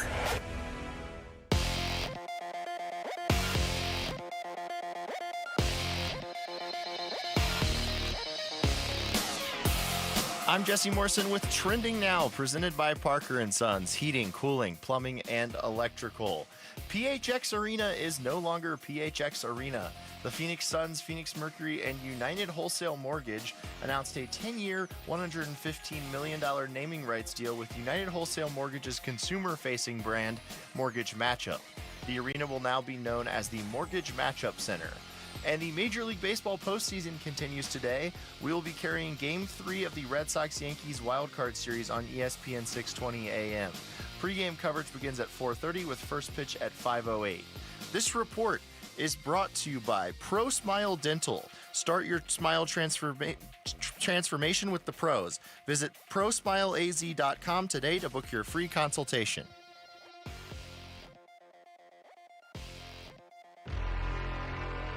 Arizona Sports, the local sports leader. The energy and passion he brings to the game is something I think that's contagious. Intercepted by Lorenzo Alexander. Now he laterals to Aqib Talib. When you talk about a great pro that you wish every one of your players would emulate. He's one of those guys, he's like a lunch bell guy. That blue-collar appeal to coming to work. He's going to outwork you every single play. 15-year NFL veteran Lorenzo Alexander joins Wolf and Luke to give us the lowdown on the Cardinals and the NFL. Driven by Sanderson Ford. Hour number 2 of the show, live from the Casino Arizona and Talking Stick Resort Studios. It's Wolf and Luke on a Thursday. Because it's Thursday, that means it's time for the lowdown with Lorenzo Alexander, who was kind enough to come in here last Friday because the Cardinals have played on Thursday. But now he's here on the Thursday. Zo, what's going on? I'm good, and it's bring your son to work day for me too. With him being out of school, got my youngest in here, Miles Alexander. Another one, a part of the clan, another love that man, beast in the making, an impactful human being that we're trying to create over here. So just having a lot of fun, but we love hanging out. It's one of the coolest things that once I retired, I got to do. So I think I've mentioned this before, right? The others, I have a good relationship with. but I was working, playing football majority of the time, doing this age group, 11, 12, 10. So I didn't get to coach him. I didn't get to spend a lot of time with him. And so when I retired, our relationship is much different because I've spent a ton of time with him, taking to school, drop-offs, all those things that you kind of sometimes you take for granted in a lot of ways. Yeah. I've gotten to do. So it's really cool to hang out with Miles and chill. It's amazing to hear you say this because, once again, it's just bringing back memories. I have a tendency to put up walls when I get inundated with work. Because do your job. Just trying to focus. A to B, B to C, do your job. And, so much of the time it is about doing your job to take care of your family. But that's one of the reasons why I slowed down myself. Just kind of bring the walls down because I know myself. I don't know if you're like that, but... Yeah, I've had to say no a lot and just remember what's important. Those things, because like you said, I will do that because once I'm in something, I'm going to try to do it to my best of my ability, and that comes with a lot of work. I can't just half do it. But when you do it, overextend yourself, you're stealing from somewhere. That time is coming from somewhere. That's right. And a lot of times your family. So, yeah, in this part of my career, trying to be more intentional about doing that for sure. Miles Alexander sounds like a good, football, basketball player name, too. That's Miles Alexander, He's linebacker a great human there. being. You know, whatever. I don't know what he's going to do. He loves chess. He loves golf. He loves lacrosse. Very great student. It's a great golf name, too, Miles Alexander. Yeah, so he just, he's going to be impactful. He's a good got dude. Some time. Yeah. He's looking at all of us like, stop talking about me. But all right. Well, Zoe, the running back room took another hit for the Cardinals. And so already down James Conner. And I thought even just watching that game, just the sidelines seemed to miss James Conner against Seattle. Come to find out this week, they don't have Trey Benson now for a while either. Not for the year, but for what sounds like 4 to 6 weeks. So Amari DiMercato was kind of looked at as the next man up, but it sort of is sounding more and more. A lot of places are kind of leaning into this now that he might just stay in his role because they like that role for him, and that Michael Carter might actually be just stepping right in as RB1. Let's just go big picture here. That's 2 big hits to the running back room, and we're only 4 games into the season. How are you supposed to navigate that on offense? I mean, obviously it's really hard, but, and running backs are important. So what I'm about to say, I don't want to make it seem like I'm discounting, especially with James Conner and who he is and what he brings from a leadership, the way he fights and plays the game at an elite level. It really doesn't matter who the running back is unless they decide to block up front and block the game correctly. Right? It doesn't really matter, right? If the holes aren't there, if I'm getting hit in the backfield, I don't care if you are Derrick Henry, Saquon Barkley, or you getting your first opportunity in this situation in Michael Carter to go out there and play. If I'm not getting the adequate blocking up front, consistent blocking, right? Because O-linemen gonna make mistakes, and I'm including the tight ends in that group as well. If they're not consistently doing their job and opening up things for me, I'm not going to have the opportunity to hit the hole and then make the good running backs make something special because they get through the hole, then they make another person miss, and then they're off to the races, right? But they need that initial something opening up. For him. Emmitt Smith with a great line. Saquon Barkley with the Eagles, great line. When you think about the Ravens, Derrick Henry, as great as he is, that line is physical. Yeah. Right? So all these teams have great offensive lines. Yes, the running back gets the glory just like the quarterback, but they have to block up front consistently. And, you heard JG talking about that, not always being on the same page. Right? And I always talk about this. You can be on the wrong page. You're on the wrong page together, it's good. That's right. You're only going to have one guy miss, right? But if we're both thinking 2 different things and I'm blocking here, you blocking over there, you typically going to have a couple of guys that are free runners that are going to be able to disrupt the play. So that's where the focus should be is, who's going to step in or schematically over this weekend, what did they learn and how are they going to move forward from a mental standpoint so that Michael Carter does have lanes to run in and DiMercato does have an opportunity to run. Now, I will say this one thing from a running back's stance. When you have younger guys, they need to be a little bit more patient, especially like DiMercato, Carter, guys that are fast, they can get it to the outside. Be patient, allow your blocks to develop so you can hit that dark crease because that's where you want to get to. The dark crease, then you get out to the sideline. So that'll be the big difference, as far as like the way James Conner runs versus some of the younger guys. Yeah, I thought it was interesting as well, the fact that Michael Carter is probably going to start in rundown situations, and Amari DiMercato is a much bigger back. who can run the ball well between the tackles, I think, is really going to stay in his role as a third down back. And then I thought about Kyler, and I thought about the fact that Kyler needs to be able to trust the running back that is back there in third and obvious pass situations, that he knows what to do first and foremost, and then can actually physically do it. Yeah. Where I wonder if Michael Carter in third and obvious pass situations against a blitzing linebacker great point. might be in trouble. And I think it's more, to that point than, Michael Carter being a better back than DeMarcado, because third down backs, you want to make sure you know who you're blocking too, right? And if you haven't been in there, it's week 4, week 5. Yes. Right? The game is sped up. Yeah. It's different. You're getting different looks. You're not getting these vanilla looks.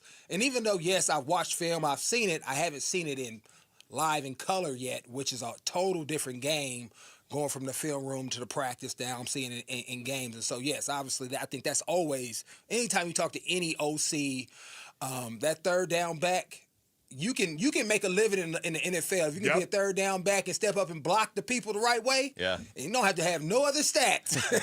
But they know you're going to keep, whoever that may be, QB1 up behind you, you're going to be able to play in the league for a long time. Here's Michael Carter. Yesterday he was asked if he's preparing like he's the starter now. Well, I carry myself every day like that. You know what I mean? And that's not even me being cliche. I train every day. I work out every day. So I'm one of the first people here every day.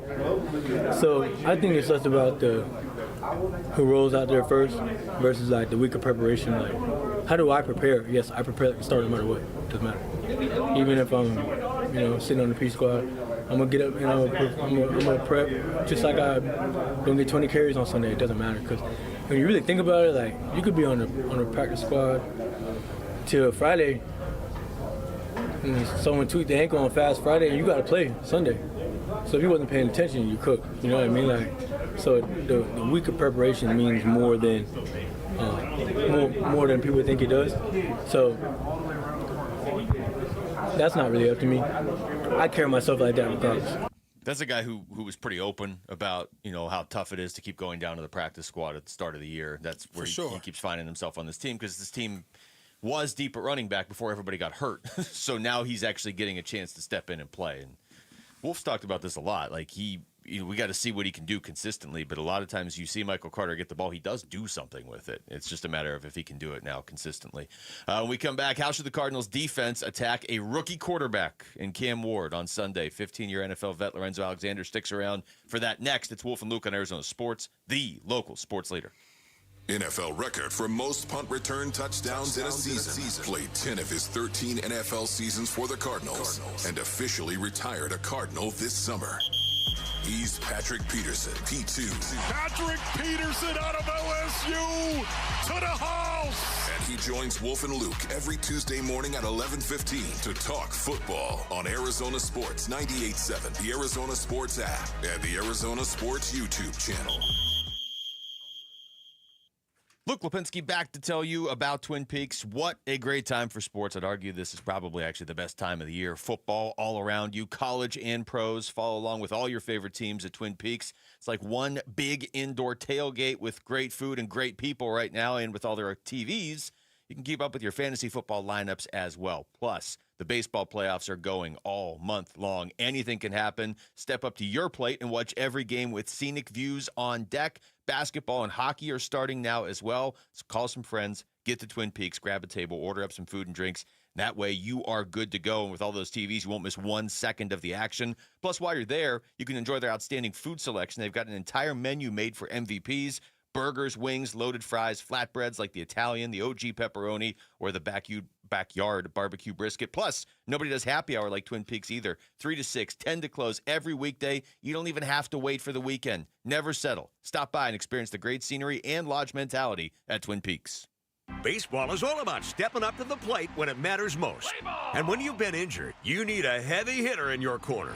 At Morgan & Morgan, we don't back down. We fight to get you every dollar you deserve. No curveballs, no strikeouts, just results. That's why we've recovered over $25 billion for our clients and fight for them from offices nationwide. Morgan & Morgan, America's largest injury law firm, proud sponsor of the Arizona Diamondbacks. Injured? Visit forthepeople.com for an office near you. This message comes from Viking, committed to exploring the world in comfort. Journey through the heart of Europe on an elegant Viking longship with thoughtful service, destination-focused dining, and cultural enrichment on board and on shore. With small ships that bring travelers closer to the destination, there's more time to explore. And every Viking voyage is all-inclusive, with no children and no casinos. Discover more at Viking.com.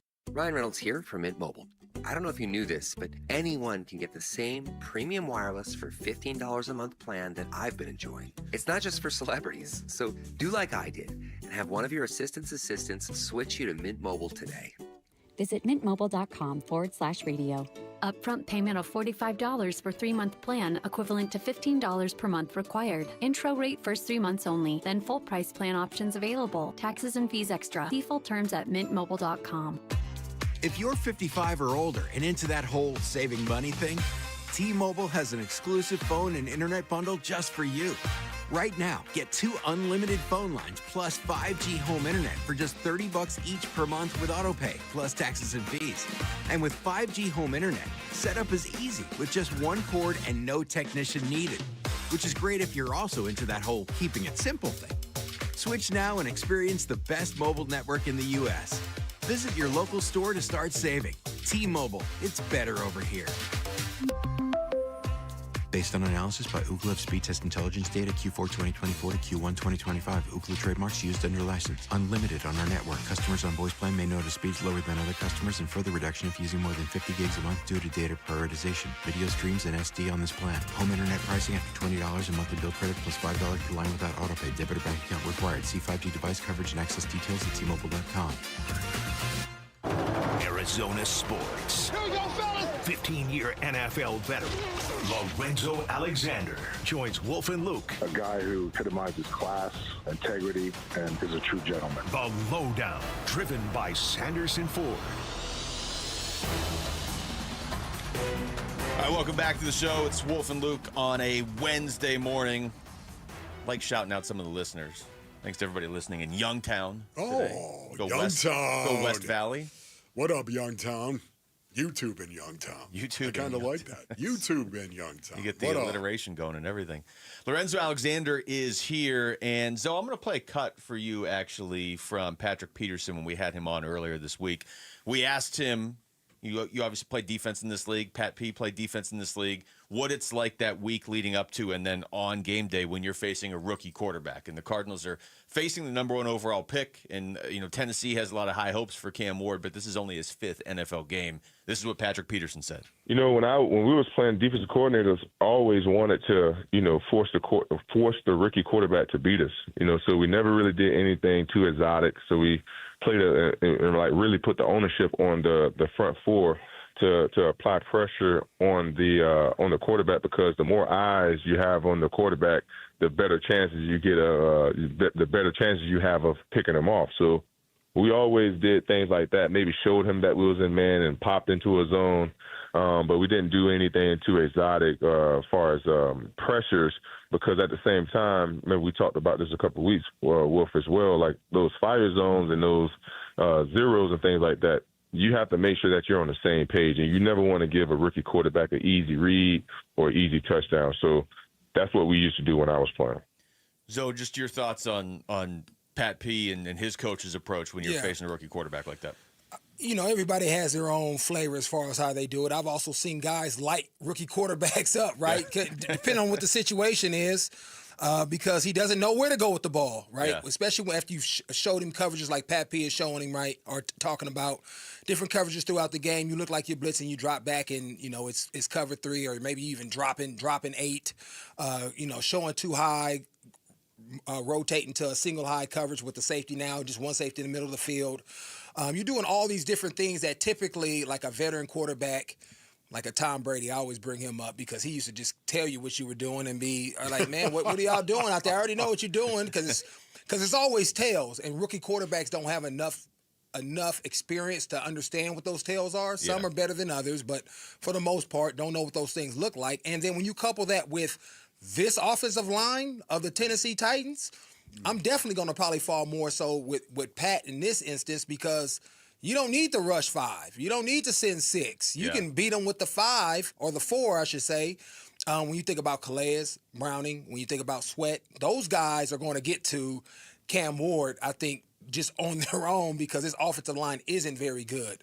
And then when you probably get into some of those 3rd and 8s or 9s, if you want to speed him up, maybe hit him a little bit so that it's impactful later in the game, that's probably when I see them maybe doing some of those things, because this quarterback and his offensive line, when pressured, I mean, his passer rating goes way down. I mean, completion rating goes down to like 30%. I mean, it's way down there. So you do still want to take advantage of some of those things. You may not do it as much as you would another guy because you don't have to. So are you a big believer, and again, it may change based on quarterback to quarterback, but are you a big believer on maybe lining up early and going after him and getting kind of into his head and then backing off and playing back kind of? And that's what I'm saying. Is like that what you take advantage of it early, right? You may light him up early, get him up, here it goes again. Right. And then you don't really need to do anything else. He's still thinking about it, and he's still going to feel pressure because those 4 guys, I just mentioned, are going to be able to get after him regardless if you send pressure or not. But you always are still sending the sense of, like, I got hit earlier, and they brought this. This kind of looks like that. Look, is this the same look? I'm a rookie. They're going to come and after all me. he's looking is at maybe the guy that hit him. He's not looking at his tails, which are the safeties, where they stand. He's looking at the guy that hit him. Oh, he looked like he's coming. And that's all you worry about. You don't see none of the progressions, nothing. So I'm probably more aggressive than coverage. I'm just naturally how I'm built. I want to get after a guy early, hit him, make him think about other things physically, and then I could back off because now we've done our job and he's worried about it. Because sometimes the promise of a blitz is actually more powerful than the blitz itself. Especially if you have a defense like this one, when you think about the safeties, the guys on the back end that have been together, they can actually work really well together to show blitz. That's a great point. And then come out of it, right? This is not a young defense, so they have the guys to make it look like something it's really not. So after you light him up, then you can start just messing with him, and that's when you get the balls, right? Oh, he thinks a blitz. I'm throwing the hot route. Nope, boop, right here, catch. Somebody's dropping out, and so that's what I prefer. That's how I typically would attack a young guy. Yes. How much of a difference is there, even a difference from, and I know this varies from player to player, but like I always think of Bruce Arians saying, what was it, after Thanksgiving, you're not a rookie anymore. It's your rookie year. How much of a difference is there from Cam Ward making his first ever NFL appearance 4 weeks ago to now? Like how much do you think he's already kind of picked up? Not a lot. Yeah. I mean, he's picked up some things. He's learned some things, but when you're in it and you're losing, I mean, it's really hard to like grow and like say, okay, now I got these vet moves down. You're just trying to survive. You just survive it. It's different when you're on a good team and everything is not on you. You have time to kind of learn and grow as you're going because you're not the main character in the story. But when you're the quarterback, QB1, when you're a top draft pick, it's happening so fast. Yeah. It probably feels like a couple of days to him, as far as how long this season has been, and it's been 5 weeks, including training camp. It's just you just drinking stuff out of fire hose, and by the way, you getting hit in the mouth while you trying to do it. It's not like he's in this phone booth like I'm at a desk job, okay, and I got all this paperwork and I learned how to do it. I have somebody physically trying to hit me in my mouth while I'm trying to do paperwork. So if you ever want to know what it feels like, just have somebody come and just hit you over the head with a little soft something while you're trying to get paperwork done at your desk, and then tell me, could you learn anything? Could you apply what you learned from week 1 to week 2 while you're getting hit over the head with something while you're doing paperwork? Well, it's paperwork that you don't even know what it is. You're trying to learn it, and somebody's just smacking you over the head. I think Cam Ward's going to get a lot better in the offseason. That's what I think he's going to get a lot better. Because it's not like his offensive line. It's one thing if you're getting protected and you got time, you can see things, but everything's just sped up because he's not getting protected. And he's not on a great team, and that's typically, if you're getting drafted high, you're typically going to teams that aren't very good. And so you don't really learn anything until after you get out of it. You can take that deep breath. You can actually look at the film and then apply it in OTAs and then come back, and hopefully you got better personnel that's protecting you to allow you to apply what you learned.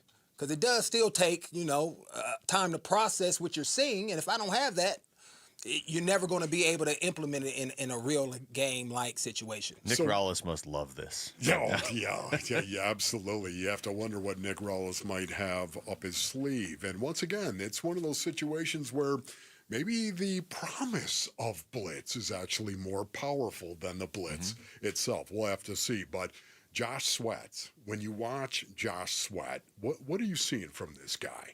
I mean, he's an impactful player. I mean, I know he had that first week that was a little slow, and I think that's because he didn't do a lot in preseason, so he's a little rusty. But every game, he's been making more and more impactful plays as you see him kind of go throughout the course of a game. So whether it's strip sack, whether it's coming out of the stack and making a good play on a screen play to a wide receiver, he is showing up often.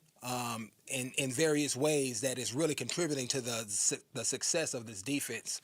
And, obviously having him, Calais, and Browning on the other side. And I would even throw in Tomlinson in that as well, as far as the way he's knocking cats back off the ball in the run game as well. So those guys are really playing at an elite level right now.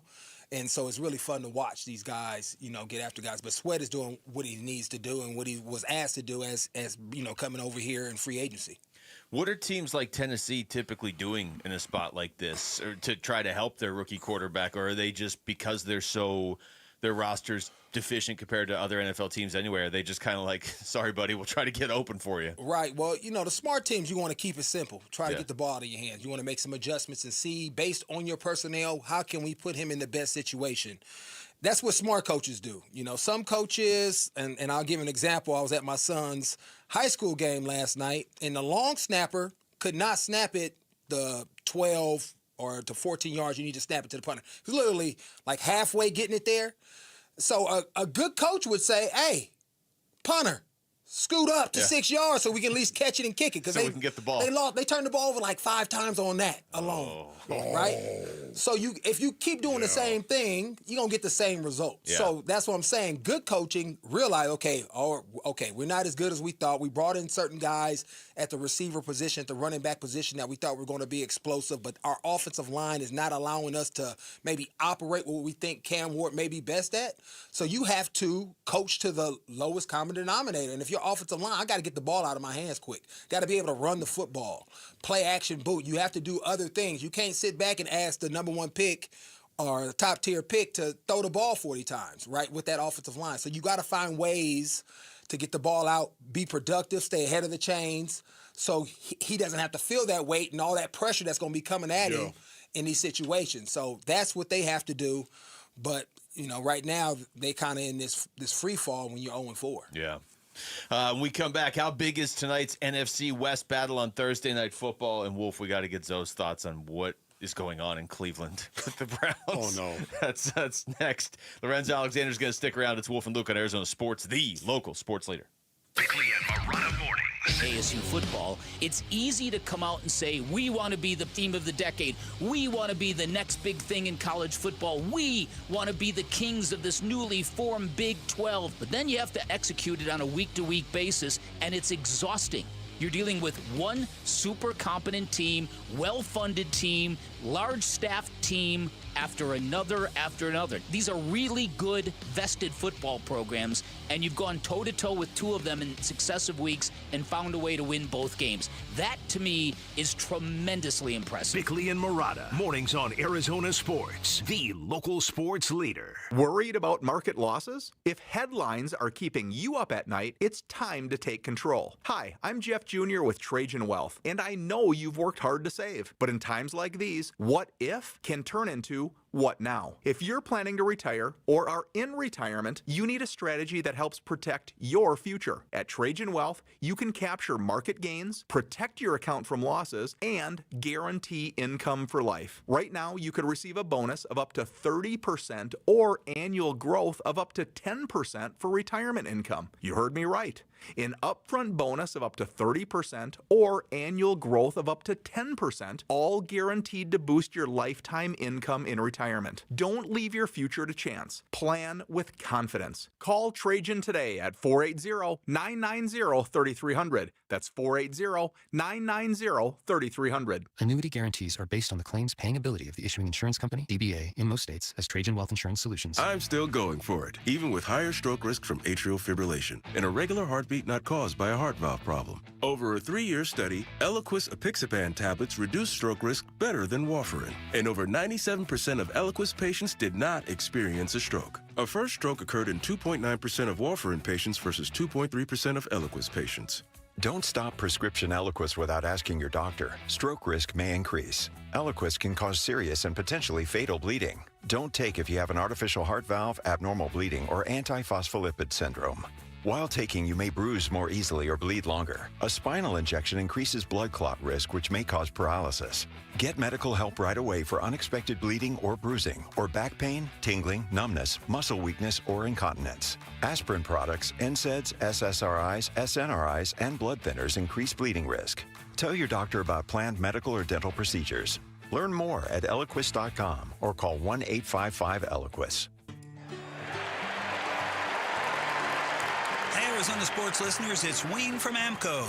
It's October. Say goodbye to the heat and hello cooler weather. That means it's National Car Care Month, and there's no better time to make sure your car's ready for the fall. The fall is so busy, we no sooner shut our cars off and then, oops, we're gone again. So I know we all want to take care of our cars, but we never seem to find the time until it breaks. There's a couple of quick and easy things we need to do to keep our cars ready. Checking the brakes, battery, and tires is a start. And let's not forget about the fluids. A simple oil change and topping off your coolant can save you major headaches later on. If you're hearing strange noises, see dash lights, or just need a tune-up, now's the time to act. Please don't wait until your car leaves you stranded to come see us. We know that getting car repairs can be confusing, but where to go when you need them isn't. That's us at AMCO. Remember, transmission repair is our specialty, but we do all repairs too. And we take the hassle out of getting your car repaired. So Google AMCO for your nearest location. That's AMCO, double A. MCO, transmissions, and a whole lot more. You know, I still have my first car, a classic 66 Mustang, and what was is parked right next to what's next, a new Explorer we recently bought from our Desert Ford dealers. Yep, Paul Calvise here. Hey, Ford isn't just part of our family. My grandfather worked for Ford Motor, but it's part of America, our heritage. Yet Ford is also the future. Whether it's family time or four-wheeling time, tailgating, or towing, Ford has a powertrain option that fits what you're looking for. Gas, hybrid, electric. You know what else our Desert Ford dealers have? The best-selling line of trucks for 48 years running. That Ford F-Series with the all-new 2025 F-150, designed to be the toughest and most productive ever. And then there's a 2025 Ford Mustang Mach-E, 100% electric, 100% SUV with sports car performance. SUV, my daily driver, a Ford Edge. And again, we just bought a new Explorer. When do you see the redesigned interior on the all-new 2025 Explorer? Bottom line, get on down to our Desert Ford dealers or click buyfordnow.com.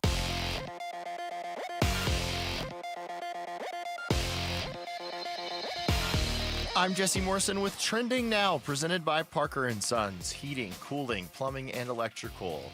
PHX Arena is no longer PHX Arena. The Phoenix Suns, Phoenix Mercury, and United Wholesale Mortgage announced a 10-year, $115 million naming rights deal with United Wholesale Mortgage's consumer-facing brand Mortgage Matchup. The arena will now be known as the Mortgage Matchup Center. And the Major League Baseball postseason continues today. We will be carrying Game 3 of the Red Sox-Yankees Wildcard Series on ESPN 620 AM. Pre-game coverage begins at 4:30 with first pitch at 5:08. Arizona sports. It's crazy. I've never seen nothing like this. Lorenzo Alexander, 15-year NFL veteran. And he is going to get sacked. Lorenzo Alexander, the former Cardinal. The Lowdown with Wolf and Luke. Driven by Sanderson Ford.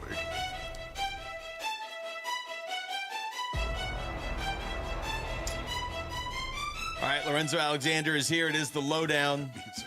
And I love that music. This is some man. intense music. Seriously, like, yes. If you're not on I think a Zoe. high alert and paying attention, you almost have to.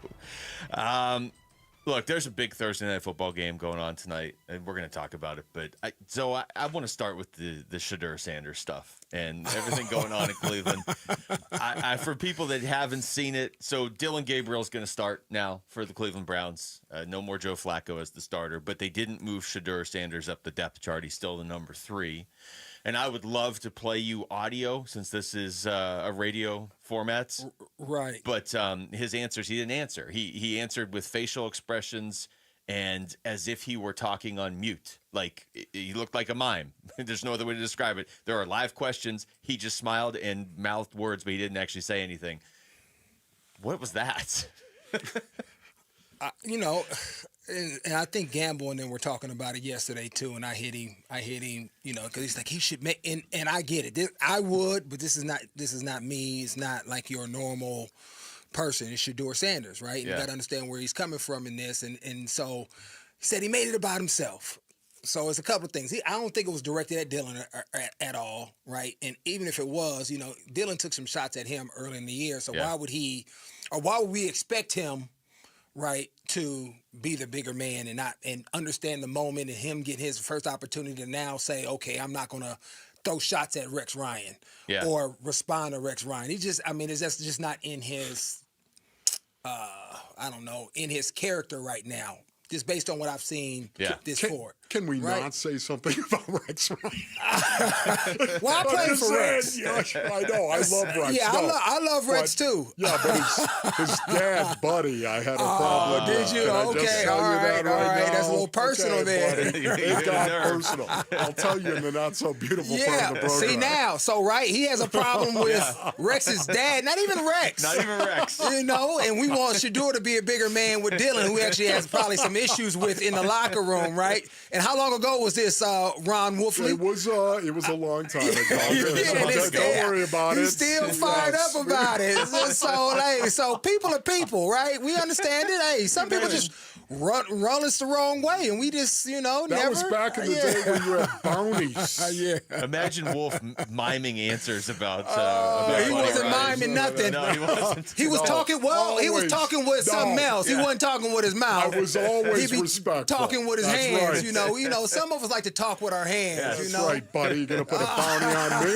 All right. Okay, good. I'm glad you. Okay, now I feel better. I got that off my shoulders. I didn't realize you've been holding on to that for all this time. For a long time. But you know, Shedeur, I do wonder about what happened with Shedeur Sanders when you think of the talent that was there, and we were all talking about it at that point.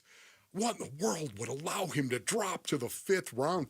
I'm wondering just how bad those interviews went for Shedeur interviews Sanders. Or things behind closed doors, right, that we don't get to see when he's at Colorado. What are other people saying about him as a person, right? Because people that are interviewing, they just don't they're not just talking to Deion or his dad or the coaching staff because they know they have his back. They're not just talking to Tom Brady. They're going to talk to, you know, the last person on the roster, the janitor, the people in the lunchroom. They're talking to a lot of different people. Because even in the interviews, I can't imagine him being that obscene to where you're not going to want to draft him because he still understands the moment. I think it's more talking to other people and just the whole interview process of them kind of doing their work on him, maybe found some stuff out from just individuals you would never even think about that's watching him kind of go about his day. But, you know, this is kind of, you know, who he's kind of become in some ways as far as responding the way he does.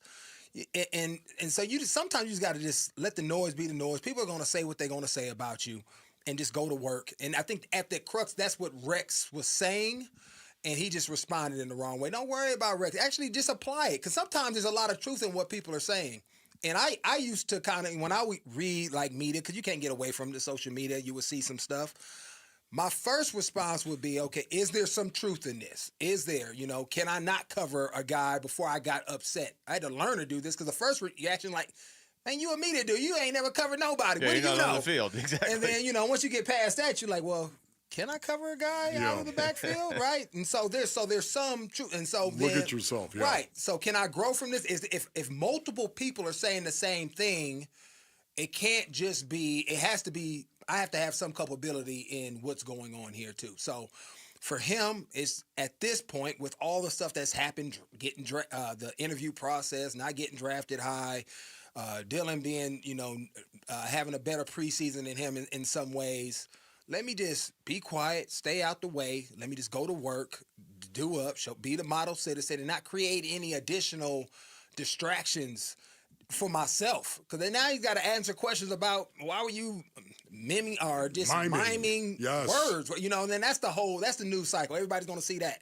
So it just, sometimes you can be your own worst enemy, or a lot of times you are your own worst enemy. When you think about it and you look back, you're like, well, yeah, that was my choice. That was my decision. I did that. So he's at a point in his career where he can really shift. And if let's say he gets cut next year, like, man, we don't want to bring him in, right? He doesn't have anything to stand on as far as the NFL and who he is. Yeah. So just be quiet and work your way so you have a career, because it seems to me he loves the game. Yeah. So don't do things that's going to deter other people from giving you an opportunity that you really haven't done anything on the field yet to earn. Yeah, that's a good point, too, about, you know, how many different people these scouts will talk to, because there was this idea last year of like, well, you know, we'll take guys from Colorado because that's Deion's team and they all have this bad attitude. Travis Hunter was the second pick in the draft. Right. I've never heard anybody say anything bad about Travis Hunter. Yeah. And obviously not just are they not saying anything bad about him. Jacksonville traded everything they had to move up a couple spots just to get him. Real quick on this game tonight, Rams-Niners should be a good game. I would guess it probably still will be, but here's Adam Schefter with an injury update for San Francisco. The 49ers have ruled out their quarterback Brock Purdy and their two starting wide receivers, Ricky Pearsall and Juwan Jennings.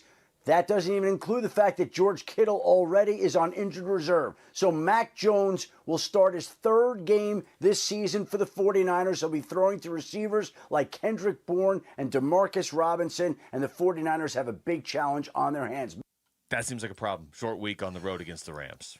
Yeah, it's going to be hard. I mean, their only saving grace is that Kyle Shanahan is a wizard in the system they're in.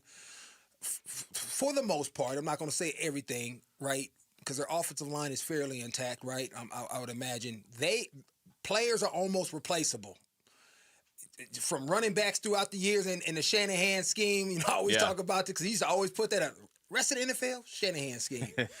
And they just produce, you know, as long as you stay on schedule and nothing crazy happens. Yeah. Now, if you need a big play, then you're going to you may come into some issues because the talent level has dropped off. But if they stay on somewhat of course and just manage the game, the Shanahan concept, just because it's so hard to defend, they'll have some opportunities to make some plays and be in this game. And then defensively, they're going to probably have to stand up and take the ball away a couple of times because the Rams are really good on that side of the ball. Puka Nacua, Stafford, and that whole crew are playing really high elite football right now. Matthew Stafford I'm still waiting for his back. You know, any back issues, Matthew? You know, but they're really playing well, throwing the ball top 3 and 4, as a matter of fact, in terms of passing yards per game and passing yards per play. What's interesting, the 49ers are top 6 in passing yards per game allowed, in passing yards per play allowed. Really so good now all of a teams. sudden you're going to get two really good teams going against each other with their strengths. It's going to be cool to see what happens. It would be cool to see both teams relatively at full strength. I mean, San Francisco missing their quarterback and their top 2 receivers and their tight end. But, yeah, we'll see. I mean, it's still a big game, 2 3-1 teams in the NFC West, the division that has 3 3-1 teams right now. When we come back, final segment with Zoe. If you're Marvin Harrison Jr.'s teammate, how are you supporting him right now? That's next. It's Wolf and Luke on Arizona Sports, the local sports leader. The Cardinals host the Titans Sunday at State Farm Stadium. Both teams in last place in their division. One team at 500, one team at 0-4. Will the Cardinals send them back to Nashville 0-5? Pre-game gets going early Sunday morning. Kickoff at 1:05 Sunday afternoon. The home of Arizona Cardinals football. Arizona Sports, 98.7. The Arizona Sports app and Arizona Sports on YouTube. All right, Basinonians, Ron Wolfley here for my brothers over at Santan Ford. Go to santanford.com for more information. Man, Tim Hovick, Santan Ford. It is Brocktober. Man, have you heard about that, Basinonians? Brocktober. It's October everywhere else except for Santan Ford, where it's Brocktober. That's right. The Broncos are on sale right now at Santan Ford. Man, I love the big boy Bronco myself. Tim's got all the Bronco trim levels, a legitimate selection for you, all on sale right now. When affordability is your game, then Bronco Sport is the ticket for you. Select Bronco Sports priced below $29,000. That's right. They've got them there, Basinonians, below $29,000. It's the original Brocktober sales event at Tim Hovik Santan Ford, located on the Santan 202 freeway in Val Vista Drive in Gilbert, or go to santanford.com. Restrictions apply. See dealer for details. All offers expire 10/31/25. Parker & Sons Heating, Cooling, Plumbing, and Electrical is proud to team up once again with Arizona Sports for Character Counts. We're celebrating high school athletes across Arizona who show integrity, commitment, and academic excellence. With over $100,000 in scholarships already awarded, we're excited to keep the momentum going. Nominate a standout student athlete today at CharacterCountsAZ.com. We'd love to share their story, and they could win $10,000 from Parker & Sons. This March, Wendy's is fueling the madness with amazing deals on their hamburgers made with fresh, never frozen beef. Like a juicy Dave's single for $1 and a fresh $2 Dave's double with in-app offer. It's such a good deal, we wrote a little ditty about it. Get it for $1. Dave's single, order in the app. Dave's single, get it for $1. Choose wisely, choose Wendy's, official hamburger March Madness. Limited time offer. Participating U.S. Wendy's. See offer details and redeem at Wendy's app. Account registration required. Fresh beef available in the contiguous U.S. and Alaska. Confidence is knowing you're ready to handle whatever comes your way. That's what it feels like to take on your workday with Cintas. They make sure your AEDs are up to date, your fire extinguishers are tested and inspected, your floor mats are cleaned and delivered, and your workwear looks good, feels good, and is freshly laundered with a Cintas Apparel Plus program. So are you ready to take on today? Visit Cintas.com. Oh, I'm ready! And get ready for the workday.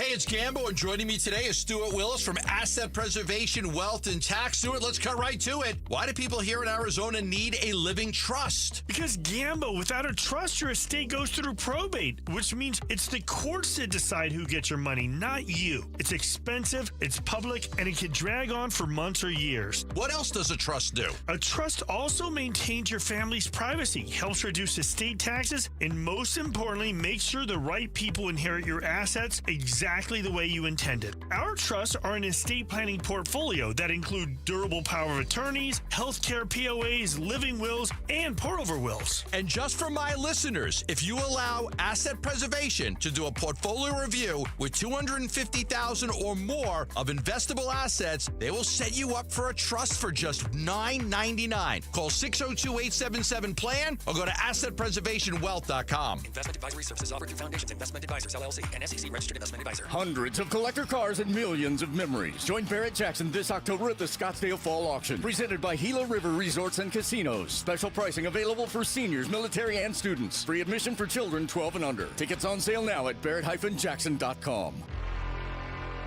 Arizona Sports, the local sports leader. The energy and passion he brings to the game is something I think that's contagious. Intercepted by Lorenzo Alexander. Now he laterals to Aqib Talib. When you talk about a great pro that you wish every one of your players would emulate. He's one of those guys, he's like a lunch bell guy. That blue-collar appeal to coming to work. He's going to outwork you every single play. 15-year NFL veteran Lorenzo Alexander joins Wolf and Luke to give us the lowdown on the Cardinals and the NFL. Driven by Sanderson Ford. I don't feel like I have to set up the Marvin Harrison Jr. conversation anymore. I think everybody that follows the NFL, certainly the Cardinals, is well aware of his career arc, and especially this season, especially the last game, where the first half was like, are we watching this guy like, we watching him slip away here? What's going on? Is the drop against San Francisco is carrying over, and then Zoe in the second half, he was an absolute monster, and he went up and grabbed a touchdown over Devin Witherspoon of all people. Right. So Marv was asked yesterday, how he feels about teammates sort of supporting him throughout all this up and down process right now. This is what he said. Definitely felt a lot. I mean, they see the work that I put in. They see me throughout the week, all the practices, and I think they know what I'm capable of. So I think it means a lot to have their support and knowing that they trusted me to make the plays. There's a little bit more. I definitely see both sides of it. You don't really want nobody feeling sorry for you that, they keep coming up to you kind of thing, but sometimes it is nice to know you're supported by your teammates. So I would say there's definitely positives and pros and cons to it. All right, so let's just start there, Zoe. you got a team. I don't even know what Wolf's laughing about. No, I just love the fact that we have somebody here who can actually talk about this. This is the perfect guy to ask. Perfect guy to as ask. well. Yeah, but it's been a long time. Yeah, I wish we had the next generation after me as well that could talk about. You are this the too, bridge guy. You know that. But I'm a lot closer to probably you in terms of support in this situation. And You would feel the same way though, even if you were playing now. I think this is just you, isn't it? The answer you're about to give.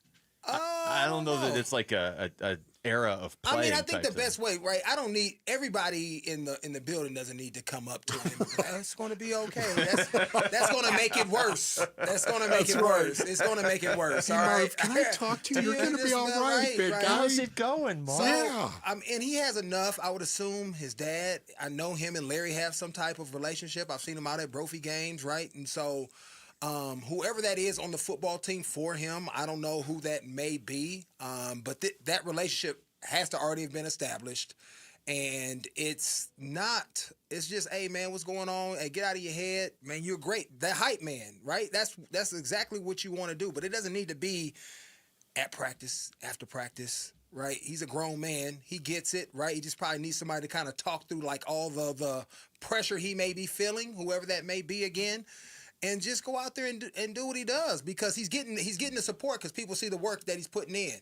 And he's probably catching balls at practice, right? Some of the best Fitzgerald catches ever happened at practice. Yeah. And I guarantee he's out there catching balls like, oh, man. And so guys understand that it's a mental thing. So I don't necessarily want to go talk to him. It has to be that one guy. So that's what it has to be, because it becomes more, man, y'all, man, why does everybody keep saying something? I got it. I hear it. All right, I got it. I'm cool. Probably already feels like everybody's looking at him. And now did you really support him? Honestly, were you one of these guys in the locker room that felt like it was your job to go up and say something to somebody? Yes. You know, because at the end, I mean, like a Calais, when you're in the league for a certain amount of time, regardless of position, guys naturally have a respect for your grind and what you've done to allow you to get there. Yes. And so going up and saying it, right, short and sweet, and you know how to speak to it a little bit, guys respect it. So they receive it, they hear it. And so for me as a veteran, I did think that was my responsibility as a leader on that football team to help young guys kind of navigate those situations.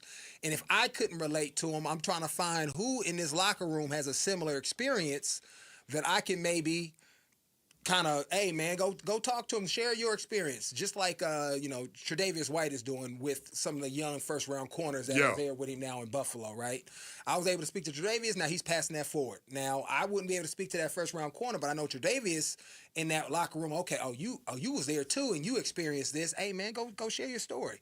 Or whatever that looks like. And so you have that commonality, and because sometimes people just don't understand, and if you're the wrong messenger, even though you mean well, like, you don't know what I'm going through. You was undrafted, dude. You don't play no corner. You play D-line or a receiver. You play D-line. Dude, you're a three technique. You've been in the league 3 years, okay? Yeah. So it has to be the right person as well. And so as a leader, you're trying to identify who those guys are, right? And most of the time, that's why when you talk about building a team, GMs are looking for talent, but also guys that know how to speak to guys, because you can be a force multiplier in the locker room, and because you've lived a little bit, you've done some things, you've been cut, you've been that high round draft pick, and you can help the younger talent evolve and become maybe greater than where they are right now because you know how to speak to them. Because the mind game, right? We don't focus on it as much. But that's 80% of the game, right? That's 80%. Exactly. If I'm not mentally locked in, you can be the greatest, just like Marv, right? Built like a god, right? Got the ability of the top tier wide receivers, everything that you would want.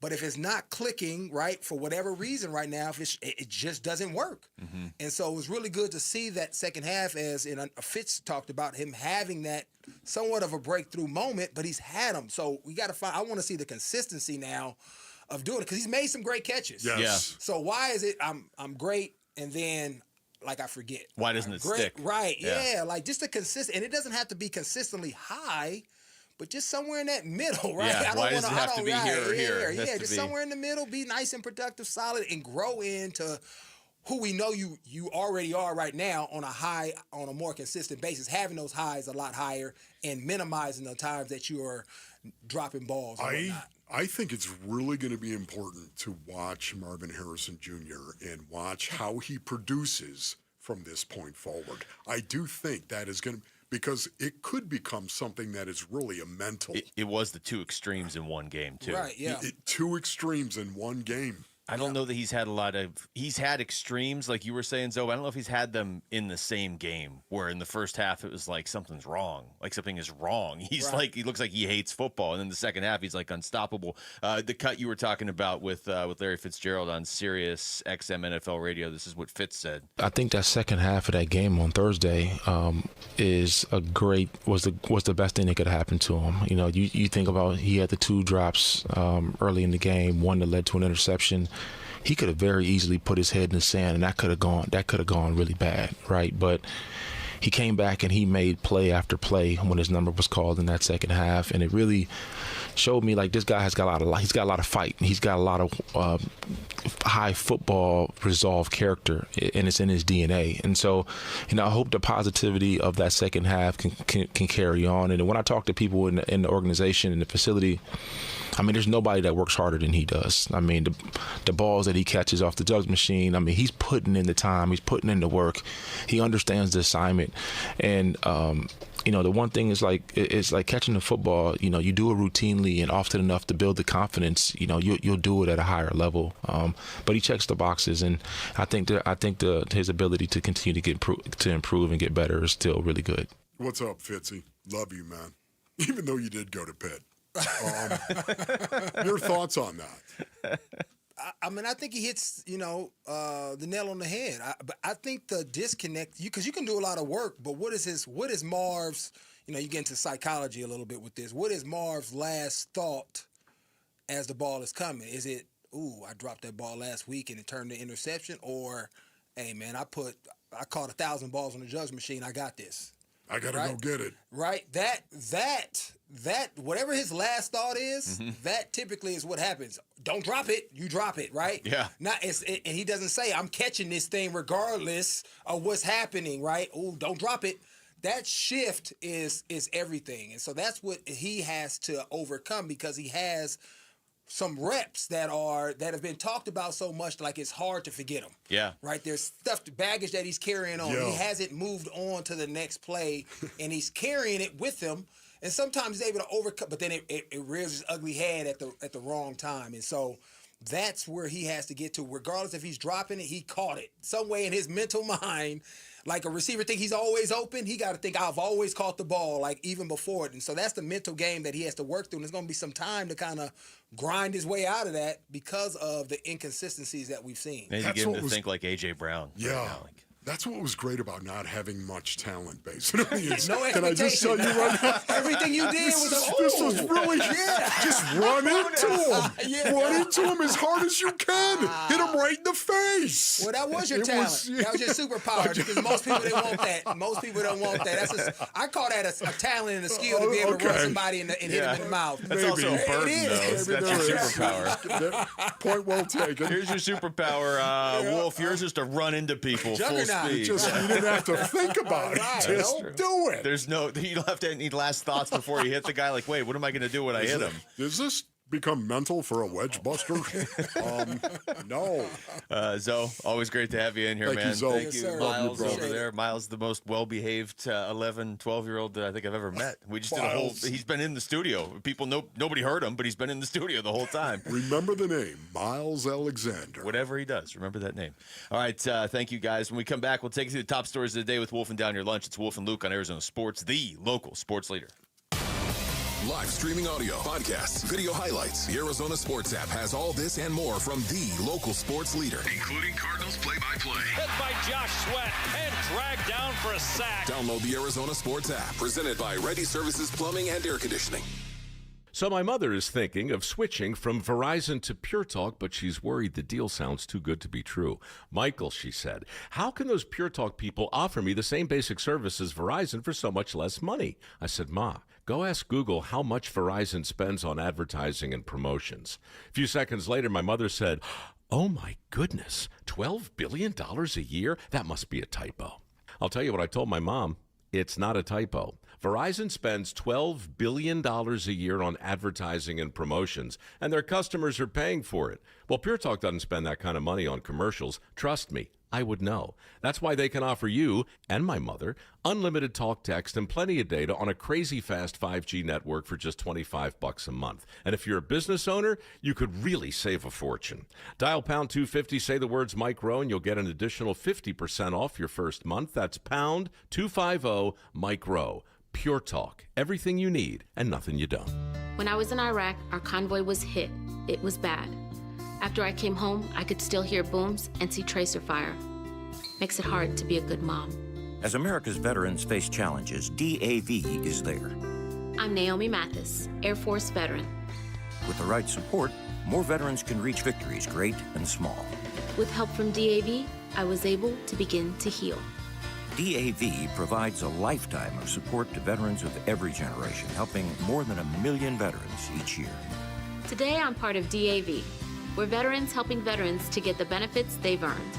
And I give my veterans my all. But there's more to be done and more victories to be won.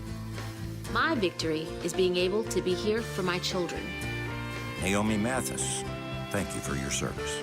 May your victories inspire many more. Support more victories for veterans. Go to DAV.org. I'm John Morgan of Morgan & Morgan. If you've been injured in a car accident, call America's largest injury law firm. For over 35 years, my mission has been to deliver more for our clients, to deliver more for you. If you or anyone in your family has been injured in a car accident, call us now, as the time to file a claim may be limited. Last year, more clients hired Morgan & Morgan than ever before, protecting America, fighting for you. Morgan & Morgan. Visit forthepeople.com for an office near you. Cardinals fans, football is back, and Kilt Lifter from Four Peaks has your game days covered. Whether you're posted up at home or cheering with your crew at Four Peaks 8th Street Pub in Tempe, Kilt Lifter is the ultimate game day companion. Arizona's favorite award-winning amber ale, bold, smooth, and brewed for Sundays. This season, lift your game with Kilt Lifter. Do you cringe when you have to smile for photos? Are you lacking confidence because of broken, discolored, or missing teeth? Struggle to chew food properly or just function normally? Have you even forgotten how to smile? Well, ProSmile can change all of that with dental implants. At ProSmile, from start to finish, everything is done on-site with your implants by Arizona's top oral surgeons, cosmetic dentists, and an on-site lab to provide immediate teeth with the highest quality. The all-on-4 implants can give you back the confidence to laugh and smile and look good doing it. ProSmile Dental is the only practice. We have oral surgeons and cosmetic dentists available on-site every day. ProSmile is family-owned, not a national chain. They have locations in Phoenix and Scottsdale, and they offer multiple financing options, including interest-free financing or financing up to 10 years. So whether it's the all-on-4 implants, an issue with wisdom teeth, or even a smile makeover with on-site custom-designed cosmetic veneers, text PRO to 620-620 or go to ProSmileAZ.com to book your free consultation. And let's get you into a smile you'll love. When it comes to Redbirds, your favorite team may dominate the gridiron, but Redbird Farms chicken rules the roost in flavor. With hand-cut, antibiotic-free, cage-free, vegetarian-fed chicken, Redbird Farms chicken is what real chicken tastes like. Our standards exceed the highest industry norms for quality. Find Redbird Farms chicken at Albertsons, Safeway, and Bash's. Grill it, fry it, put it in parm. As long as you make it Redbird Farms. KMVP FM Phoenix. Live from the Casino Arizona and Talking Stick Resort Studio. Arizona Sports, the local sports leader.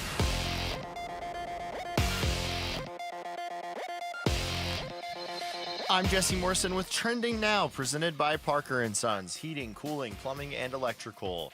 PHX Arena is no longer PHX Arena. The Phoenix Suns, Phoenix Mercury, and United Wholesale Mortgage announced a 10-year, $115 million naming rights deal with United Wholesale Mortgage's consumer-facing brand, Mortgage Matchup. The arena will now be known as the Mortgage Matchup Center.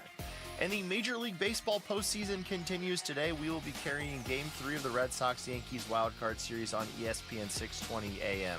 Pre-game coverage begins at 4:30 with first pitch at 5:08.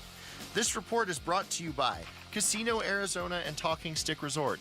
Sundays belong to football watch parties with wall-to-wall action, special guests, food and drink specials, football promotions, and more at Casino Arizona and Talking Stick Resort.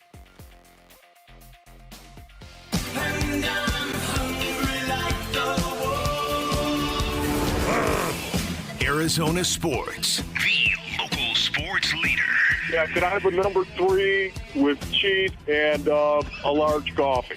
Wolfing down your lunch. Serving up today's top sports stories with Wolf and Luke. Man, does this smell good. Brought to you by Aria Dental Implant Center. Locally owned and affordable dental implants. It's noon on a Thursday. We are live from the Casino Arizona and Talking Stick Resort Studios, and it is time for Wolfing Down Your Lunch. Rick? Let's start with the Arizona Cardinals. Running back Trey Benson is reportedly out 4 to 6 weeks with a knee injury, which means Amari DiMercato, Michael Carter, and Bam Knight will have to step up. This takes us to our Sanderson Ford poll question, which is up now at arizonasports.com. It asks, which Cardinals running back will get the most touches against the Titans on Sunday? Michael Carter, Amari DiMercato, or Bam Knight? Wow, that is good. Most touches. That includes receptions. Yes. Man, I'm going to go Michael Carter. Are you? It seems like he's going to be RB1 going into the game. I kind of want to say DiMercato just to say it, because I think he'll still get some touches in the backfield, and I also think he'll be a little bit of a receiver. This is not the answer, but I am intrigued by Bam Knight. I'll go with DiMercato. Yeah, I'm going to go Michael Carter. All right, I think I agree with Wolf today. Yesterday I agreed with Luke, so I'm going to go Michael Carter here. Michael Carter, 51%. Wow. Amari DiMercato, 44%. Bam Knight, 5%. Yeah, it's going to be really interesting to see how they do this. I think they want to keep Amari DiMercato as the third down back because he's so good in blitz pickup. And I think that's really, really important when you have a quarterback that needs to be able to depend on that running back to blitz up, to pick up blitzing linebackers and be able to hold up. You don't want a quarterback throwing the ball thinking, this guy's not going to be able to hold up. You don't want that. So I think that's what they're probably going to do with Amari DiMercato. Oh, no, I think that's what they're going to do. I'm saying as far as actual touches, I think in some of those situations, he's going to get catches out of the backfield, and he might catch Carter that way. Yeah, for me, I think, once again, Michael Carter is going to get enough carries to actually try to run the ball, which anywhere from 12, 13 carries, I would imagine. Let's switch over to the Phoenix Suns. They have exercised the third-year option on forward Ryan Dunn, meaning he will be here in the 2026-2027 season. What do you guys make of this move? Well, I think he's one of your building blocks. I mean, just kind of where you are, he's one of your main building blocks, Ryan Dunn. Which, you know, if you're starting if you're rebuilding or resetting or whatever you want to call it, you know, building it up from the ground level, you don't necessarily think of a guy you got towards the end of the first round a year ago as one of your main building blocks, but he is, and it's good to have him locked up because that's not only a piece that you are, you know, at your foundation right now, but that's a guy that's the fans already are they relate to him. He's a fan favorite already. I think Ryan Dunn can be a classic 3-and-D player in the NBA. My only question with him is just how good can he be? He's one of the players, and I don't know when we have the next great Suns team or whatever, the next Suns team that's in the playoffs and playing meaningful, you know, you get to Game 6 or Game 7. He's one of the few guys on your team right now that could be a huge player in that situation because it's probably going to be a little while. But I don't want him as my, 1 or 2, obviously. Week 5 of the NFL season starts tonight when the Los Angeles Rams host the San Francisco 49ers. Here is ESPN's Adam Schefter on some key injuries for the 49ers. The 49ers have ruled out their quarterback Brock Purdy and their 2 starting wide receivers, Ricky Pearsall and Juwan Jennings. That doesn't even include the fact that George Kittle already is on injured reserve. So Mac Jones will start his 3rd game this season for the 49ers. He'll be throwing to receivers like Kendrick Bourne and Demarcus Robinson, and the 49ers have a big challenge on their hands. So obviously the 49ers have some injury issues. The Cardinals have some injury issues and some offensive struggles. Seattle's looked pretty good, but do we really trust Sam Darnold? So my question for you guys is, are the Rams going to end up running away with this division, the NFC West? No, I don't think they are. I mean, they obviously on paper should win tonight, but San Francisco, I still think this could be a really close game tonight. San Francisco's defense is obviously legit, although they don't have Nick Bosa either. No, I don't think they're going to run away with it, unfortunately. You know, this pains me to say this. I think the Seahawks are going to be right there. And I think the Cardinals still could be, but I just think this division's too wide open. Also, I would not give up on the San Francisco 49ers. Kyle Shanahan is an excellent coach. And once again, Brock Purdy, assuming he's going to come back at some point in time, and maybe he starts every game from this point forward, I would not give up on the San Francisco 49ers, especially the way their defense is playing right now, playing really, really well in regard to pass defense. And third down defense, by the way, 49ers, number 2 in the NFL. Christian McCaffrey's going to have like 20 carries and 25 targets in the game tonight because he is now their entire offense, even more so than usual. What worries me about the 49ers is that Purdy came back, and now he's missing a game again. So, yeah, that's... To me, that's like, what's going on here? Last one for you guys today. There are 3 Game 3s today in the wild card round of the MLB postseason. The Tigers and Guardians are getting going from Cleveland right now. Slade Ciccone is starting for the Guardians, the former D-back, in this Game 3. So they're going with a pretty unproven guy in a winner-go-home situation. The Padres and Cubs play later today in the Windy City, and the Red Sox face the Yankees tonight in the Bronx. Which series has been the most intriguing so far, and which game are you guys looking forward to the most today? I mean, for me personally, just because I know a lot of Cubs fans and a lot of Padres fans. Yeah. So I was telling you before the show, Wolf, you go to San Diego, and you don't have to go right now. You can go in April, and it's just all Padres hats because it's the only team they have. I mean, and they don't have Chargers anymore. So that one's the most interesting to me personally because I know people that are hanging on every pitch. Yeah.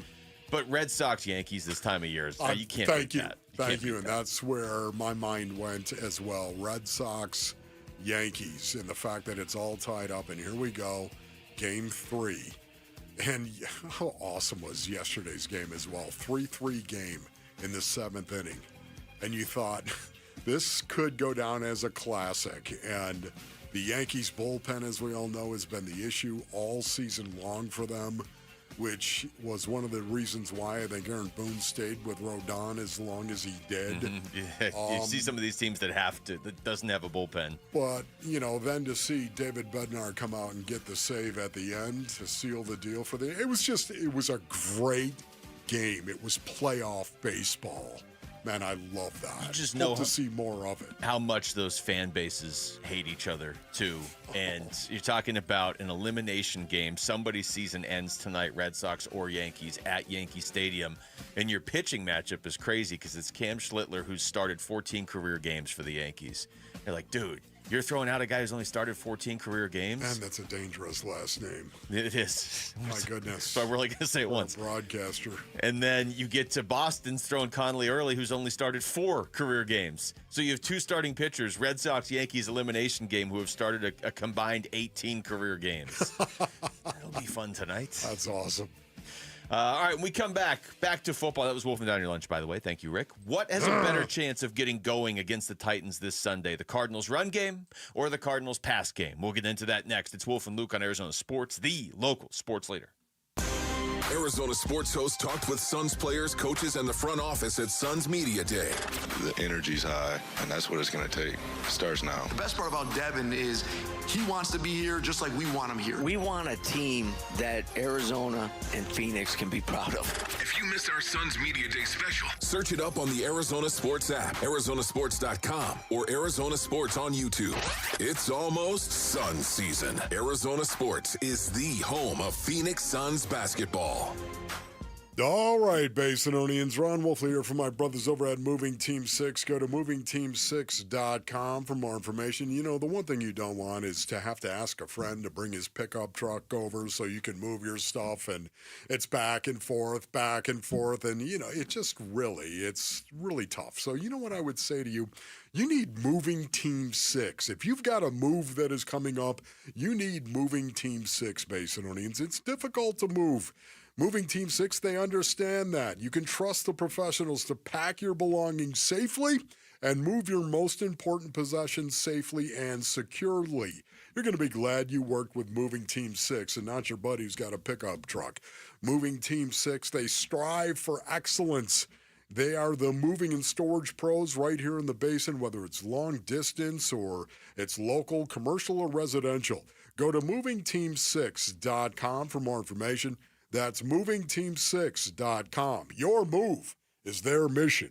Last year in Arizona, more than 121,000 car accidents were reported. Over 1,200 were fatal. Imagine you're one of those drivers. The light turns green. In a split second, everything changes. A crash leaves you fighting for your life, unable to speak, make decisions, or protect your family's future. Without having the right legal documents, the courts, not you, decide who speaks for you. That process is costly, time-consuming, and could tear families apart when they should be pulling together. With a comprehensive plan from RJP Estate Planning, including a living trust, powers of attorney, and healthcare directives, you stay in control, and your family stays protected. Trusted for over 35 years, RJP Estate Planning helps Arizonans plan for life's whens and what-ifs. Call 480-576-5457 by October 2nd to save 55% on RJP's Living Trust Package. That's 480-576-5457. 480-576-5457. 5457. Hey, it's Gambo. You all know the Christian Brothers is your go-to company for all AC and plumbing needs. But did you also know they can help with any electrical issues you may have at your home? Christian Brothers offers an electrical safety inspection for just $69. This includes a panel inspection, testing all the breakers, tightening down all the wires, and much, much more. Mention me, Gambo, to get the $69 special for your electrical inspection. Call Christian Brothers at 602-222-3535. That's 602-222-3535 or online at cbrothers.com.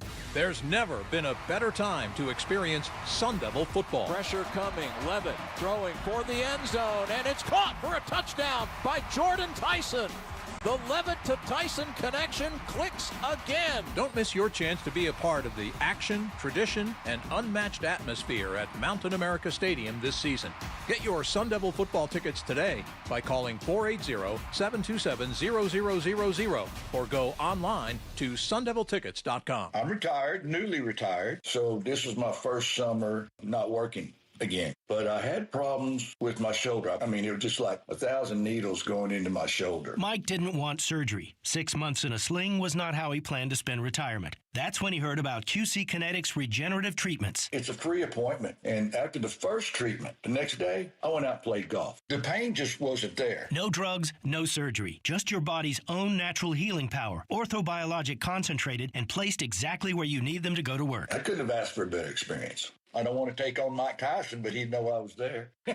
Now Mike's heading back to QC Kinetics to get his knees treated. It changed my first summer being retired. It's one I can remember instead of regret. Get back to doing what you love. Call QC Kinetics today to schedule your free consultation. Call QC Kinetics, 602-837-7246. In Phoenix, Scottsdale, Peoria, and Chandler. That's 837-7246. 837-7246.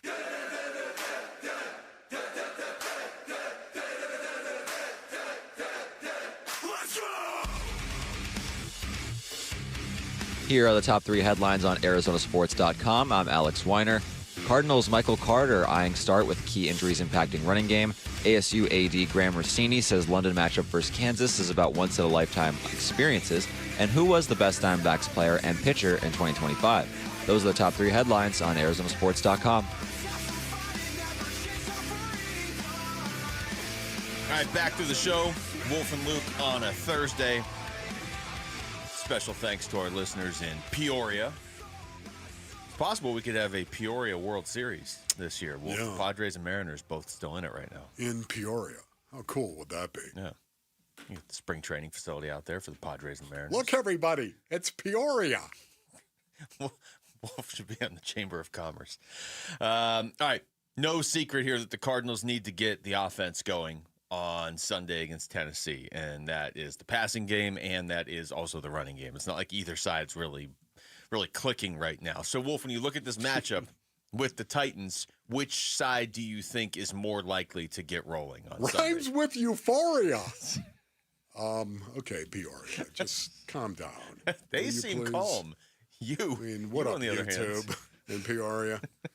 Now, what are you talking about? You're talking about the Arizona Cardinals and the Tennessee Titans coming up. Mm-hmm. And what do you think is easier to do for the Arizona Cardinals? Run the ball or throw the ball against the Tennessee Titans? Got to get at least one of these going, don't you? I honestly think you have to. The Tennessee Titans defense is in a state of distress at this point in time. Once again, points scored, points allowed based on earnings, those are big metrics. And they're number 28 in the National Football League, allowing 30 points a game, the Tennessee Titans. That's really, really bad, Ron Wolfley reporting. Now, we all know the Arizona Cardinals they have had a hard time scoring points. So, scoring 30 points, the Titans are giving up 30, and yet you think to yourself, man, 30 feels like a lot. You look at my Big Red, and I love my Big Red based on earnings, but right now they are struggling to score points. It seems like, man, can you imagine them scoring 30? Oh, my goodness. Over-under on this game is 42.5. Yeah, okay, 42.5. So I'm just saying, what is more important to get started? I would say running the football, and the reason being is because the Tennessee Titans have a hard time stopping the run. They're not great against the pass, but, man, they're not really good in terms of tackling and stopping the run. And because of that, I'd love to see the Arizona Cardinals get Michael Carter, get Amari DiMercato, get these guys going. Yeah, I mean, that's the question, right, is can you get those guys going?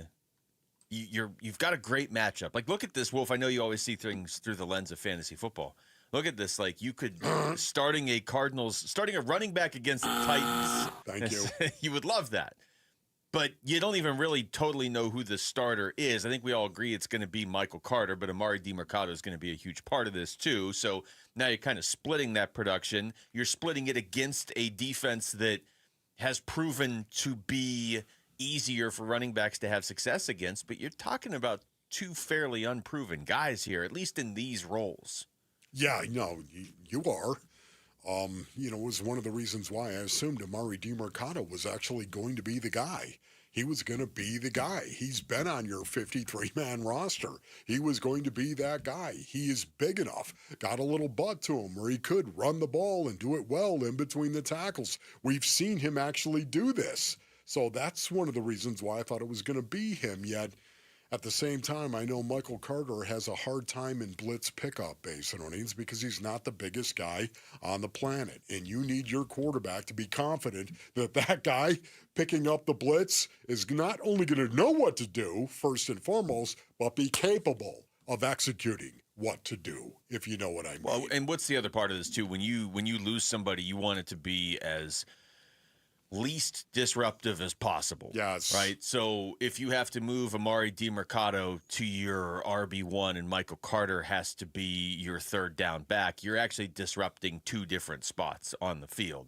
Now, sometimes you have to do that. It's a good point by you because, again, I was willing to do that. I thought they were going to do that. I think everybody thought that at first. It appears right now that is not the case. Drew Petzing spoke earlier this week, and he was asked if they might go to the pass more, and this is great because I thought pretty much everything Drew Petzing said, but I have not heard his answer to this question, Wolf, and I can only imagine how median he's going to go with this because even if they were going to go to the pass more, he's not going to say it before the game. So here's his answer. It's different week to week based on who we're playing and kind of the matchup. And I think you saw that last week in the game in terms of how things played out. I never want to go into the game saying it has to be this or it has to be that. It's more of, hey, who's available? What do they do at a high level? And how does that attack who we're playing against? I love listening There's your answer. Drew Petzing. I do, because he's so intelligent. He's so smart, Basin Onions. Yet at the same time, when he's getting close to being done, his tone comes down like this. He's like, this question has ended. Prepare your next question accordingly. Yes. Would you agree? I truly had not heard that answer. Would you not agree? That was a pretty immediate answer. He talked about how football is played. Yes, how football is played. He's brilliant when it comes to answering a question, giving you something to your soundbite, something that sounds really, really good, yet he's giving you nothing. How alarmed would you have been if I played that and he's like, well, yeah, considering the running back situation, we are going to throw more on Sunday. Probably maybe work some play action in too. This is the way that, once again, when I hear any coach answer any question about any game that is coming up, a game on the future, on the schedule, and this is, I don't believe anything they say. Well, I believe what Petzing just said, because he said things change from week to week. That's true. There you go. There you go. And that's why he's so good at what he does. Jonathan Gannon was asked yesterday if they have to change anything with the offense now that they've lost their top 2 running backs. Not a ton to me. We will make some tweaks no matter who's back there moving forward, but to your guys' eye, probably won't look a ton different. Hopefully we have some more efficiency and run the ball a little bit better. But with saying that, knowing that the guys that are going to be carrying the ball, their skill set is different than 6 and 33. We got them put them in good. We have to put them in good spots that they feel really comfortable and they can execute what's being asked of them. Yeah, what's being asked of them right now, what's being asked of them is to actually step up and do their job. It's one of the things that every backup has got to be prepared to do and take an awful lot of pride and responsibility in knowing that, it is next man up. I know what it's like to be a backup, Basinonians. I know what that is like. And I knew that every time I was called upon, I was going to give whatever I had. And sometimes it wasn't good enough. Frankly, it wasn't good enough. When I think of Amari DiMercato and I think of Michael Carter, I don't think they're in that situation. I think they are good enough. I think Michael Carter, by way of example, go back and look at him. Every time he's been given the opportunity to make a play, he does. Go back and watch his first 2 years in the league with the New York Jets and the way that he filled that third down role. Yeah. He was excellent and actually played in some rundown as well, his rookie year in particular. This is a guy that is really, really talented and a guy that I expect to produce. I was looking at this while you were talking, too, because I can't think of any other team in the NFL that's lost their top 2 running backs so far. And I'm looking through, and this is a good thing, but most teams haven't even lost their number 1 running back. Which is, it's frustrating from the Cardinals' perspective that you're down to your 3rd already. Yeah. But, Minnesota didn't have Aaron Jones. Pittsburgh lost Jalen Warren. These might be a week injuries. Yeah. Bucky Irving, I think, is in a walking boot, but they haven't ruled him out for the game this weekend for Tampa. But there is not a team in the NFL that has lost. James Conner's done for the year, and Trey Benson's out for a while. It's not like he's coming back next week. So this is a challenge right now. The Cardinals aren't the first team that's ever had to face it, but they are the first team that's having to face it right now this season. So, right team to play. We keep saying that against Tennessee, but it is still an NFL team, so you're going to have to get something going. All right, when we come back, what's the best thing Sun Devil football has going for it right now? That's next. It's Wolf and Luke on Arizona Sports, the local sports leader. Burns and Gambo, afternoons. He got the first 3 quarters, and then all of a sudden the fourth quarter happens. He has the unbelievable touchdown. You could just see the relief after he kneels down. 4 catches overall, contested catches. Is it enough to say that there's a solution there? The answer is no. I might be able to say that could be a start, that could be a turning point between him and Murray, but to say that it's a solution now, it was only 9.5 minutes of football in which those 2 guys excelled together. It's not enough of a sample size to say that that's the solution. Yeah. Burns and Gambo, afternoons 2 till 6 on Arizona Sports, the local sports leader. Dan Bickley here for Chapman BMW, an award-winning family-owned business since 1966. They offer unbeatable selection. They have a great reputation for making luxury attainable. And best of all, you have a friend in the business at Chapman BMW. Ask for my guy, GM Shane O'Hanrahan. He guarantees our listeners will get a smoking hot deal, the best you're going to find in Arizona. That's Chapman BMW, 2 great locations, 1 great experience.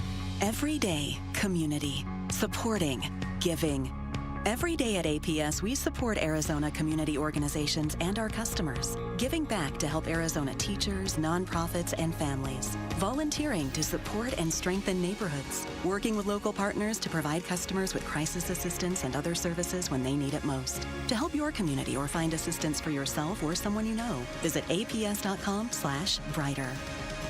This ad is funded by Pinnacle West shareholders. Home sellers, no matter your situation, consider all of your options before you list your home. Call Carol Royce, your home sold guaranteed realty. With Carol's guaranteed multiple cash offer program, receive up to 7 cash offers plus her guarantee sale offer, where Carol guarantees the price and time frame of your home sale, or she'll buy it. Sell with certainty and don't risk your hard-earned equity. Call Carol Royce today at 480-776-5231 or visit carolhasthebuyers.com. That's carolhasthebuyers.com. Carol and seller must agree on price and possession. You're listening to Leaf Filter Radio, and the guru of gutter protection himself, Chris Coonahan, is here to take your most pressing leaf-related questions. Hey, everybody. Chris here. I understand we have Ron on the line. Ron, where are you calling from? Uh-oh. Ron, are you calling from a ladder? Well, I was. I wanted to ask Chris what I need to do to get my gutters ready to have Leaf Filter installed. Oh, Ron, you don't have to do anything. A Leaf Filter Trusted Pro will come out and clean out your gutters, realign and seal your gutters, and install Leaf Filter, America's #1 gutter protection system. So I didn't need to get on this ladder? Ron, Leaf Filter Trusted Pros are in your neighborhood and ready to help. Just visit leaffilter.com/deal to schedule your free gutter inspection and get up to 30% off. Thank goodness.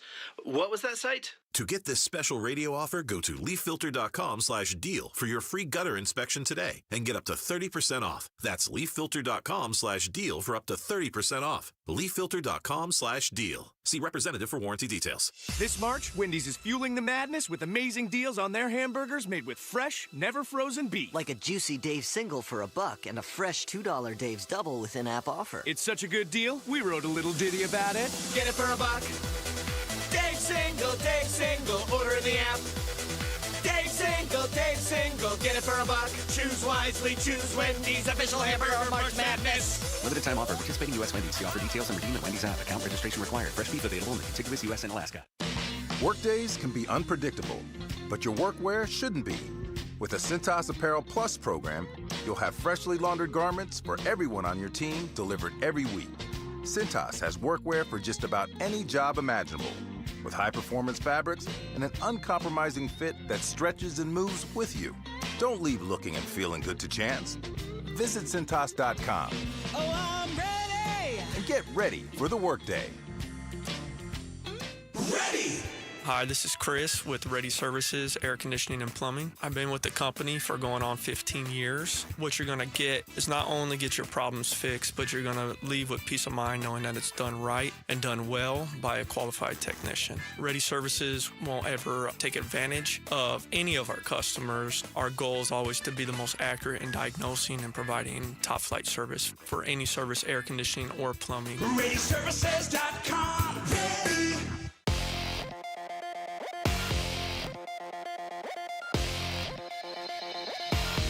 I'm Jesse Morrison with Trending Now, presented by Parker & Sons, heating, cooling, plumbing, and electrical. PHX Arena is no longer PHX Arena. The Phoenix Suns, Phoenix Mercury, and United Wholesale Mortgage announced a 10-year, $115 million naming rights deal with United Wholesale Mortgage's consumer-facing brand Mortgage Matchup. The arena will now be known as the Mortgage Matchup Center. The Arizona Cardinals are gearing up for their Week 5 matchup against the Tennessee Titans, and yesterday, Cardinals quarterback Kyler Murray spoke on the Titans being better than their 0-4 record. In this league, obviously, everybody could say they're 1 or 2 plays away from being 4-0, 0-4, 1-3, whatever the record is. You know, I think we're in the same boat. You know, I feel like we could be 4-0. Damn near could have lost the first 2 games. You know. So I don't really pay any mind to their record. And the Major League Baseball postseason continues today. We will be carrying Game 3 of the Red Sox-Yankees Wild Card Series on ESPN 620 AM.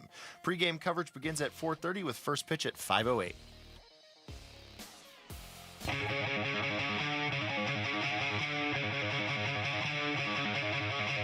Hey everybody, it's Bernsey. Arizona State has the week off, but they have big things in the works for the remainder of the decade. We're going to talk about all of it with ASU AD Graham Rossini at 2:30 on Arizona Sports 98.7, the Arizona Sports app, and the Arizona Sports YouTube channel. It was such a good grind right there, Base Earnings. And then you ruin it. Always so grinding, and then it comes to a screeching halt. This is the only band that when we play a rejoin, I make sure we get to the lyrics just because I know that is your least favorite part of System of a Down. Yeah. Every time. Rick, you and I have to get together and put some more System of a Down songs. We do. Because they almost all of their songs are great rejoin music. Really? And they're one of those bands that'll give you 20 or 30 seconds of instrumental. And then, I actually love the way they sound because it's unique. Yeah, okay, yeah, that's great. I like different things. Yeah, that's great. Things that are unique can also suck buttermilk. Rick, I don't know. That is true, like Jarrett's shirts. Yeah, Jarrett's shirt today, I told him. I truly told him this out in the newsroom. This was a nice moment between me and Jarrett. I said, that shirt's not as bad as the ones you usually wear. And somebody said, well, what do you mean? And I was like, today, it looked like he was like, it looked artistic. Normally, it looks like somebody threw up on him. And today, it didn't. And he was like, that was kind of a backhanded compliment. Yeah. But it's still a compliment. Okay. Way to go, Jared. Yeah. Did you see it Jared. today? Greg Brady. Oh, yeah, Greg Brady. I forgot that's what you call him. All right. Well, if I'm going to pose this question to you, because I feel like I've talked about this topic a number of different ways in the last 24 hours with a lot of different people around ASU. So I'm going to start with you answering the question, and I'll kind of go off you. What do you think the best thing is that ASU football has going for it this season? Sam Levitt. Sam Levitt once again. And I know Jordan Tyson, you got to throw that in there as well, but it all starts with one. It all starts with a quarterback. If you don't have a quarterback, honestly, it's the truth, brothers. If you don't have a quarterback, it's very, very difficult to win football games. I don't care what level you're talking about. Yeah. High school, college, pro.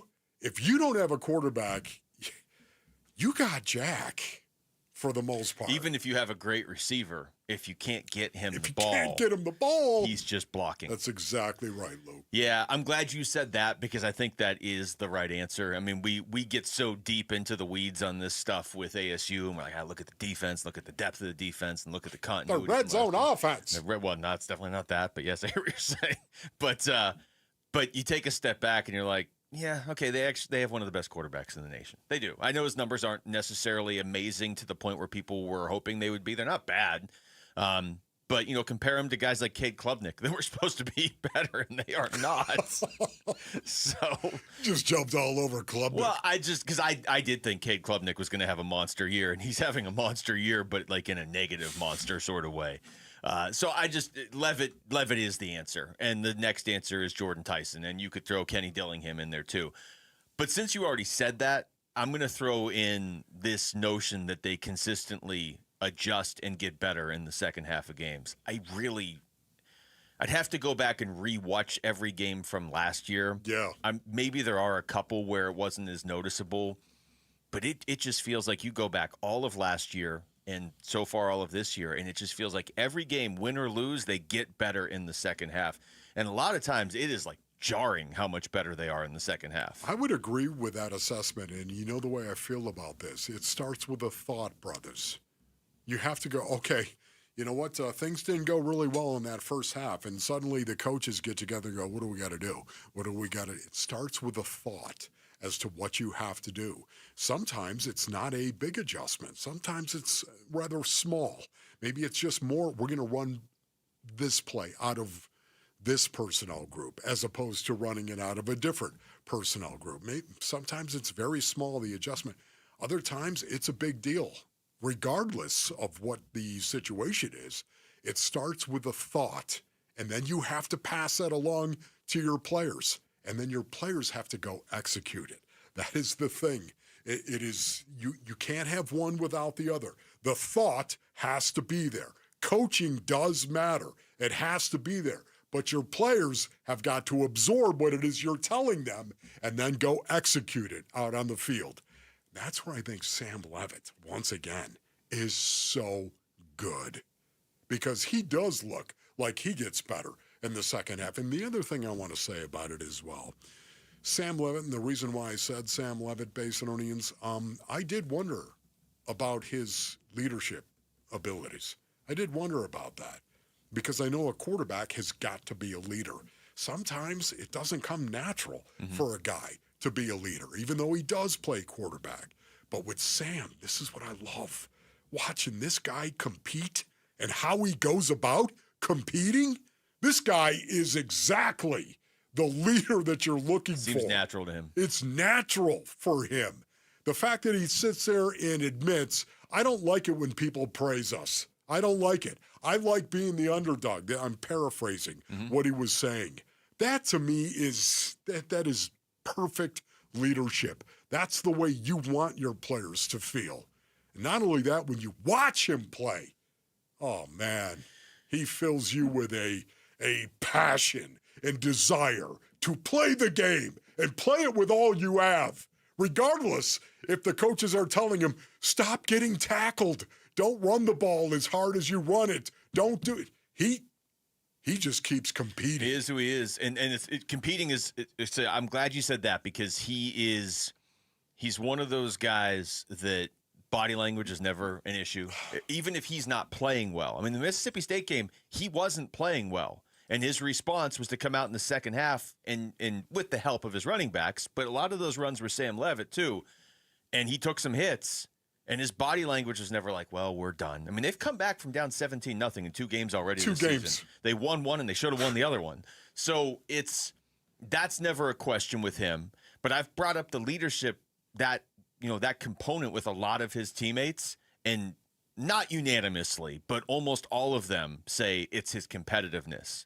That's what sort of fuels it. He's just so competitive that when you're either out there on the field with him, if you're on the offense, or I've asked defensive guys too, they see it on the sidelines and they're like, I feel bad for the other team having to go up against it because we see competitiveness in practice. And it's like, dude, we're just trying to practice. It's just, we're just trying to practice, man. We're out here practicing. We're talking about practice. That's right. But again, it is something that I greatly underestimated with Sam. And just watching him compete fills me with a love for this kid, that he's laying it on the line the way that he is. Now, you got to be smarter, Sammy. You do have to be smarter. You just can't always make the guy tackle you. At some point in time, when you're past the sticks, slide. There's nothing wrong with that. Nobody's going to hold it against you if you've run for 11 yards. And instead of, look, if it can be a 50-yard run, keep going. Right. But if the difference is 11 yards and you step out of bounds, or 12 yards and you run into a linebacker, you can step out of bounds. You just got to know when. But I am so impressed with his leadership. And it starts by doing, not saying, doing. And he does. All right, we come back. Let's get into some basketball because Suns preseason action starts tomorrow. So, what preseason storylines around this team are you most interested in? I think I know one of Wolf's. I don't think you know any of mine. I told you before the show, I'm a little more fired up for this season than I originally thought I was going to be. I can't wait for and I didn't tell you why. Part of the program. So we're getting into that next. It's Wolf and Luke on Arizona Sports, the local sports leader. The Cardinals host the Titans Sunday at State Farm Stadium. One team at 500, one team at 0-4. Will the Cardinals send them back to Nashville 0-5? Not to slight college football, but this is not a 0-4 college football team that has no chance of winning. Everybody in the NFL has a chance to win every game. They got really good players, really good coaches, and we got to play, like I said, probably our best game to get a win. Pregame gets going early Sunday morning. Kickoff at 1:05 Sunday afternoon. The home of Arizona Cardinals football. Arizona Sports 98.7. The Arizona Sports app and Arizona Sports on YouTube. Luke Lipinski back to tell you about Orchard. I saw a couple houses for sale a little while back, same neighborhood, almost identical houses, but one had an Orchard sign and it ended up selling for a lot more. So I asked my friends over at Orchard why, and they said the first house used a traditional agent. So you kind of got into that cycle of weeks of price drops and frustration, and all of a sudden the homeowner is settling for less than they had hoped. But the second homeowner used Orchard, and they got more. The local Orchard agent didn't just list the home, they marketed it. That's a big part of this. They knew exactly which upgrades would attract serious buyers, so they leaned into that. They brought in a pro to handle everything, and then even more, with Orchard's Move First, Sell Later program, the homeowner moved into their new home before their old one even hit the market, so the impact on their everyday life was a lot less demanding. They skipped all the hassles and showings. You can too. Orchard will help you buy and move into your new home first on your timeline. No waiting around, no showings, no double moves. Never settle for less. Get more with Orchard, the smarter, faster, hassle-free way to buy your new home even before your old home sells. Check out your free home valuation at orchard.com. That's orchard.com.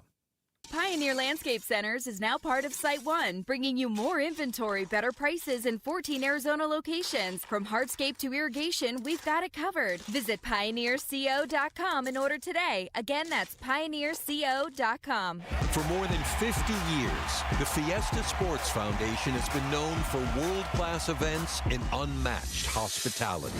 But our biggest legacy is off the field, where we're improving local communities through education, youth sports, and programs that serve millions of Arizonans. And we're just getting started.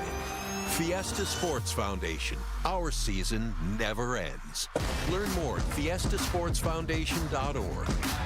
I'm John Morgan of Morgan & Morgan. Why should you hire America's largest injury law firm for your case? There's lots of reasons. Just like there's a reason millions of people called us last year in their time of need. When it comes to fighting for justice and compensation, millions of people across the country trust us to go to battle for them. We became the largest injury law firm in the world for a reason. There's only one Morgan & Morgan, forthepeople.com. Injured? Dial pound law or visit forthepeople.com for an office near you. Keeping your engines healthy means protecting them in season and out. Experts trust Stable to do that, and third-party testing confirms it. Stable is the industry leader in preventing fuel-related issues, no matter if you use it in your car, boat, or outdoor power equipment. In season or out, at every fill-up or when you store, start with Stable.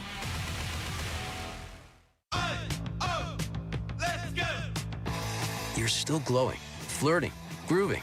You've still got it. But your immune system weakens as you age, making it harder to fight flu, pneumococcal pneumonia, RSV, and COVID-19. Vaccines are a key part of any health routine and help strengthen your immune response. Ask your doctor or pharmacist which vaccines you need. Schedule in minutes at vaxassist.com. Sponsored by Pfizer. Enter to be the next Arizona sports fan of the game, presented by Redbird Farms Chicken. Win tickets to a Cardinals home game, be featured on the Jumbotron, and receive a $100 grocery gift card. Text Redbird to 620-620 to enter to win today. Message and data rates may apply.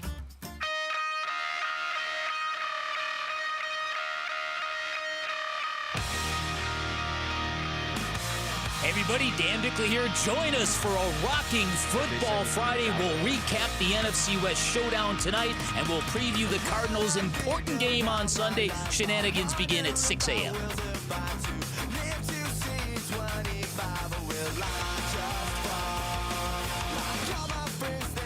All right, well, basketball season is it's here, Wolf. I mean, the regular season isn't quite here yet, but this time of year is here. It's October. We're well into fall now. Suns, Lakers tomorrow night from Palm Springs.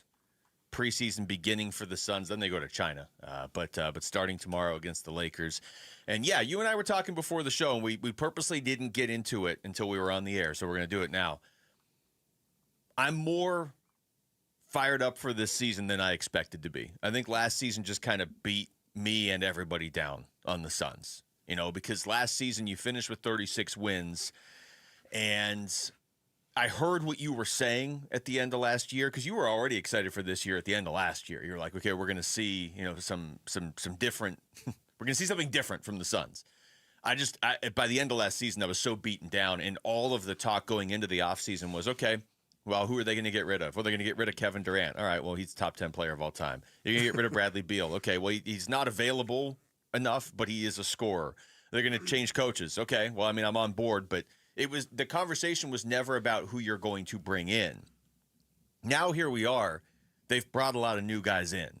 They don't have the talent level that they had last year at the top. I fully acknowledge that. I'm not sitting here saying the Suns are going to make the playoffs and make a deep run. I'm not saying that. But I'm interested because, especially after being out there for Media Day last week, you can always sell me on, okay, we're going to start to build something new. And even if I don't agree with every piece of it, getting in on the ground floor for something, and after being out there talking to basically all the players last week, they all seem excited to do it too.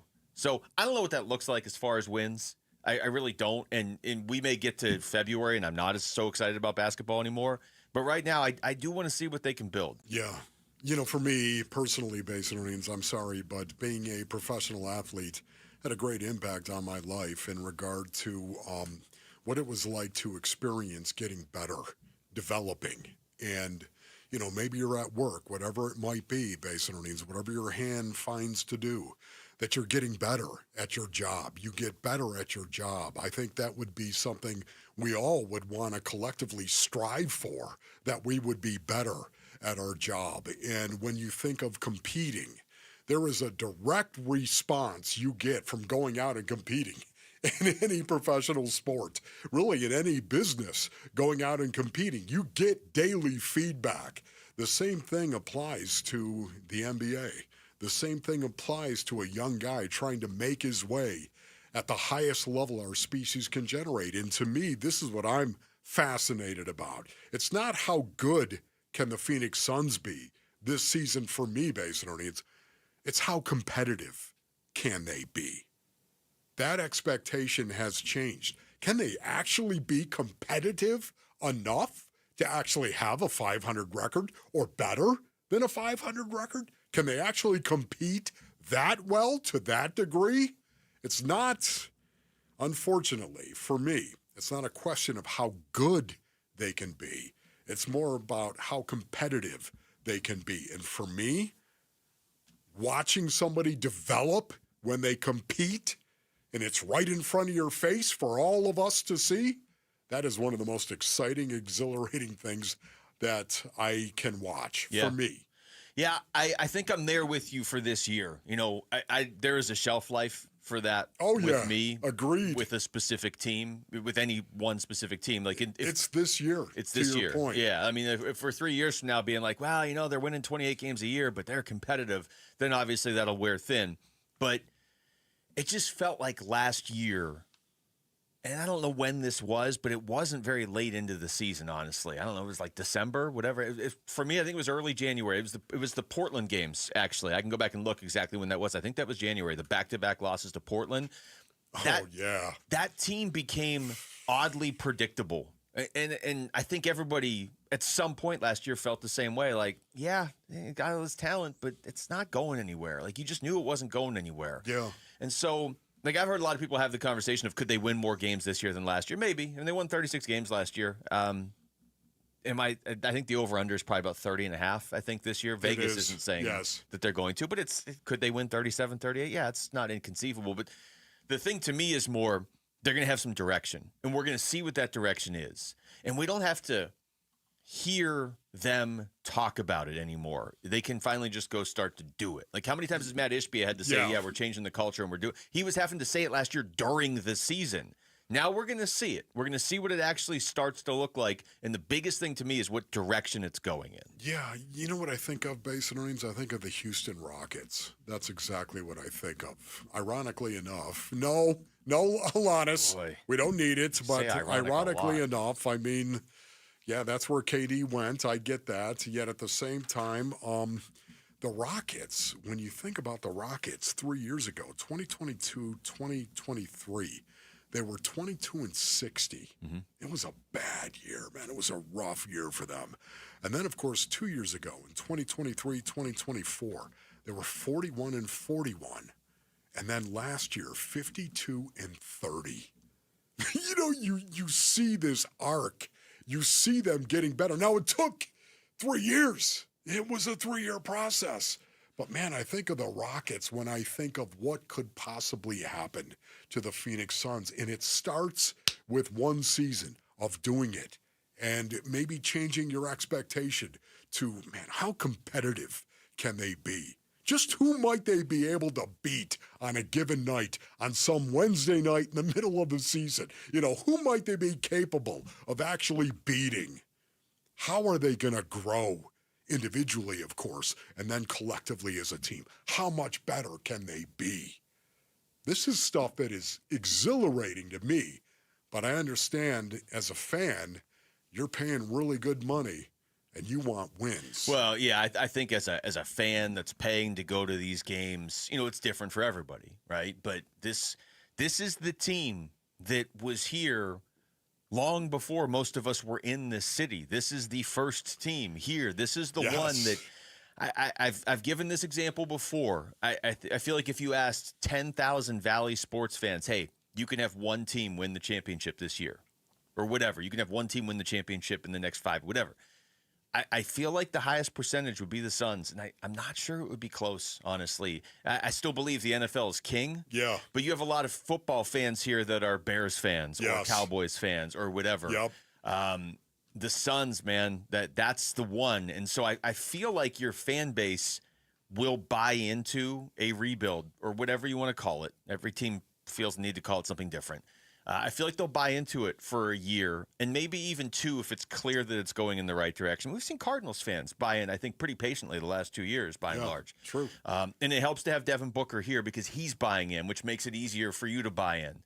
But it's got to be going in the right direction. I'm really interested to hear in January, February, March, what the Suns' reputation is around the league. Like you want other teams to be like, I don't really want to play the Suns. Like, we may win. They are winning 40% of their games, but it just sucks playing against them. It's just such a grind. That's what, to me, I think that's what you're going for this season, is to be that team that just outworks everybody. Yeah, for me, again, when I speak of watching this team develop and get better, tell me you don't think of Kaman Malawatch. Yeah. I just so fascinated with the fact the kid just turned 19. Yeah. All right, just turned 19 years old.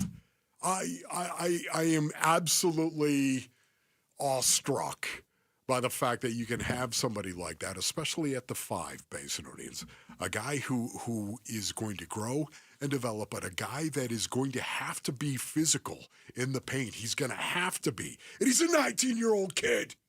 He's not even a fully developed man at this point in time. That, to me, is what I love to watch. That, to me, I'm going to be fixated on Kaman Malawatch and the kind of impact he could possibly have for this team as a kid who's 19. I think the other part of this, too, another name like that, Jalen Green. Jalen Green's not 19, but it's not like he's that much older, really. I should point this out, though. Jalen Green is not going to play tomorrow. Here's an update from Suns head coach Jordan Ott from earlier today. I think there's a little update on Jalen. Jalen does have a low-grade hamstring strain that he won't play, obviously, tomorrow. He'll be with us in China. He'll do what he can to see where we're at the end of the preseason, but we know the goal is that 22nd. So he does have that diagnosed yesterday. And you guys are confident that he'll be ready for the season opener? Yeah, I think those are always a little tricky. So seems to have good strength, and the strength is improving already. So in a good place, and we'll just continue to monitor. Okay. Which brings up the other thing I was going to say. And I don't. This is going to sound like a joke. I'm not making it as a joke because we're talking about a preseason game tomorrow. But last year and really the last 2 years, every night it just felt like the lineup was like, oh, these guys are all out. No, these guys are all out. Like, Jalen Green typically doesn't miss a ton of games. It'll be nice to get your lineup out there, and at some point this season, we're going to kind of figure out what the Suns' best lineup is, and I feel like most of them are going to play. You know what I mean? Yes, maybe it's kind of cool. Maybe that's the definition of being so beaten down as a fan base. You've lowered your standards. What's your favorite part about your team? Well, the players play. Availability. The games start, and then our guys are actually there. All right, when we come back, where does the Cardinals offense need to evolve the most? We'll get into that next. I want to play this cut from Dan Orlovsky for you, too, Wolf. That's coming up. Get your reaction to that. It's Wolf and Luke on Arizona Sports, the local sports leader. Live streaming audio, podcasts, video highlights. The Arizona Sports app has all this and more from the local sports leader, including Cardinals play-by-play. Harrison goes up and stabs it for a touchdown. Download the Arizona Sports app, presented by Ready Services Plumbing and Air Conditioning. All right, Basinonians, Ron Wolfley here from my brothers over at Desert Institute for Spine Care, also known as DISC. You know, I've got a condition known as spondylolisthesis and my low back, Basinonians. The spine surgeons over at DISC, they have helped me in the past. Dr. Chris, what up, man? You know what? They can help you as well. If you've got something wrong with your back, if you've got neck pain, whatever it might be, you need to go see the good doctors over at Desert Institute for Spine Care. Disc surgeons are known as leaders in minimally invasive spine surgery. The DISC founder pioneered endoscopic spine surgery, and now their surgeons train other surgeons in the United States and worldwide in endoscopic and minimally invasive spine surgery. Maybe it's time for you to get back to living, Basinonians. Go to sciatica.com or call 602-944-2900 for DISC. If you're 55 or older and into that whole saving money thing, T-Mobile has an exclusive phone and internet bundle just for you. Right now, get 2 unlimited phone lines plus 5G home internet for just $30 each per month with autopay, plus taxes and fees. And with 5G home internet, setup is easy with just 1 cord and no technician needed, which is great if you're also into that whole keeping it simple thing. Switch now and experience the best mobile network in the U.S. Visit your local store to start saving. T-Mobile, it's better over here. Based on analysis by Ookla Speed Test Intelligence data Q4 2024 to Q1 2025. Ookla trademarks used under license. Unlimited on our network. Customers on voice plan may notice speeds lower than other customers and further reduction if using more than 50 gigs a month due to data prioritization. Video streams and SD on this plan. Home internet pricing after $20 a monthly bill credit plus $5 per line without autopay. Debit or bank account required. See 5G device coverage and access details at T-Mobile.com. Chronic pain can be very bossy.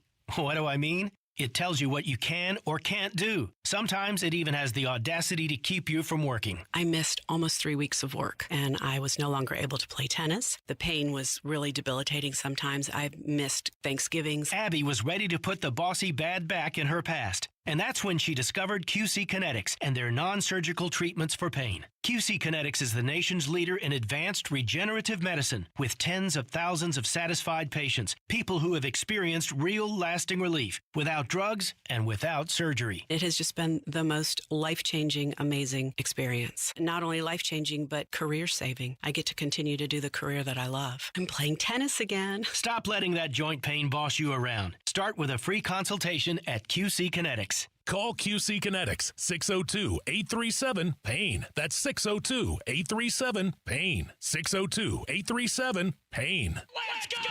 On the CW, the NASCAR Xfinity Series playoffs get even wilder. Absolute chaos. My heart is pounding right now. The title is up for the taking. Survival is what it's all about in the playoffs. Oh! And nobody Contact made hard. Tippers are flaring. Is going down without a fight. These guys are out of control. NASCAR Xfinity Series playoffs live on the CW. Live from Charlotte Speedway, Saturday at 1:30 on CW7 Arizona. KMVP FM Phoenix, live from the Casino Arizona and Talking Stick Resort Studio. Arizona Sports, the local sports leader.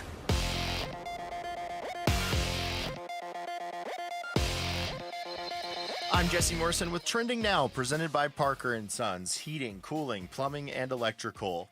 The Phoenix Suns begin the preseason tomorrow in Palm Springs, but their biggest offseason acquisition will not be suiting up against the Los Angeles Lakers.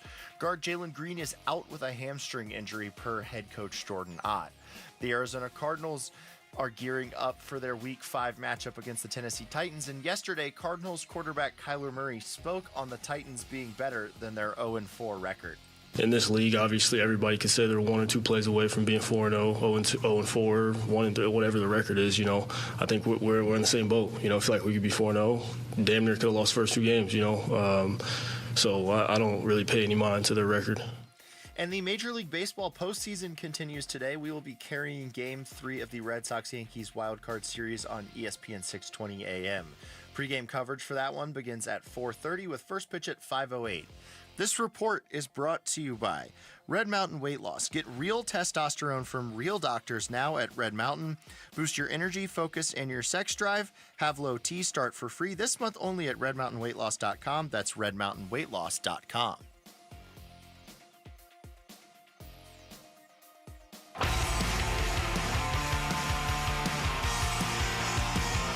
Hey, it's Gambo. What will the Cardinals' running game look like with their top two options out? We'll discuss on the Burns and Gambo Show 2 to 6 on Arizona Sports 98.7 FM, the Arizona Sports app, and the Arizona Sports YouTube channel.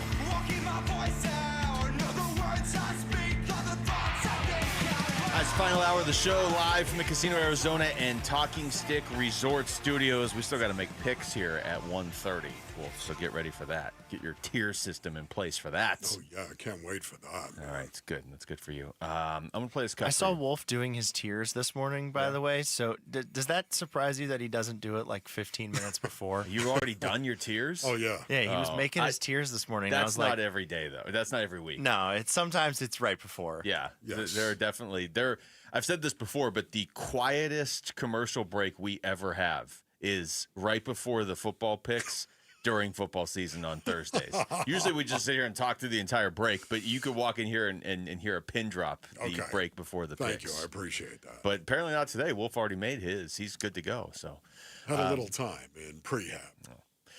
Dan Orlovsky on Sportsmanlike earlier today, and this is not specific to the Cardinals necessarily. He's just talking about offenses in the NFL right now. Okay, Wolf, I want to get your thoughts on this. It's wild to me to watch the disparity of NFL offense right now. It really is. I got into it with some people this past week that are friends of mine that coach because I said some things and they disagreed and whatnot. And so, what did you say that they disagreed with? Not what they said. What did you say? I honestly believe that if you are a shotgun-centric offense right now, in the dominant of what you do, you're behind. Yeah. I think you have to play under center. I think you have to play drop back football from that. I think you have to try and create explosives via play action.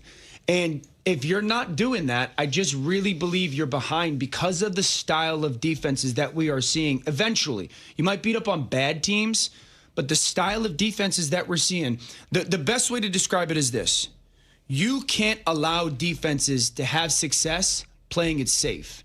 And I think that there's offenses that in the league that do because of the style of scheme they deploy. This is ding, ding, ding, ding, ding. We have a winner, ladies and gentlemen.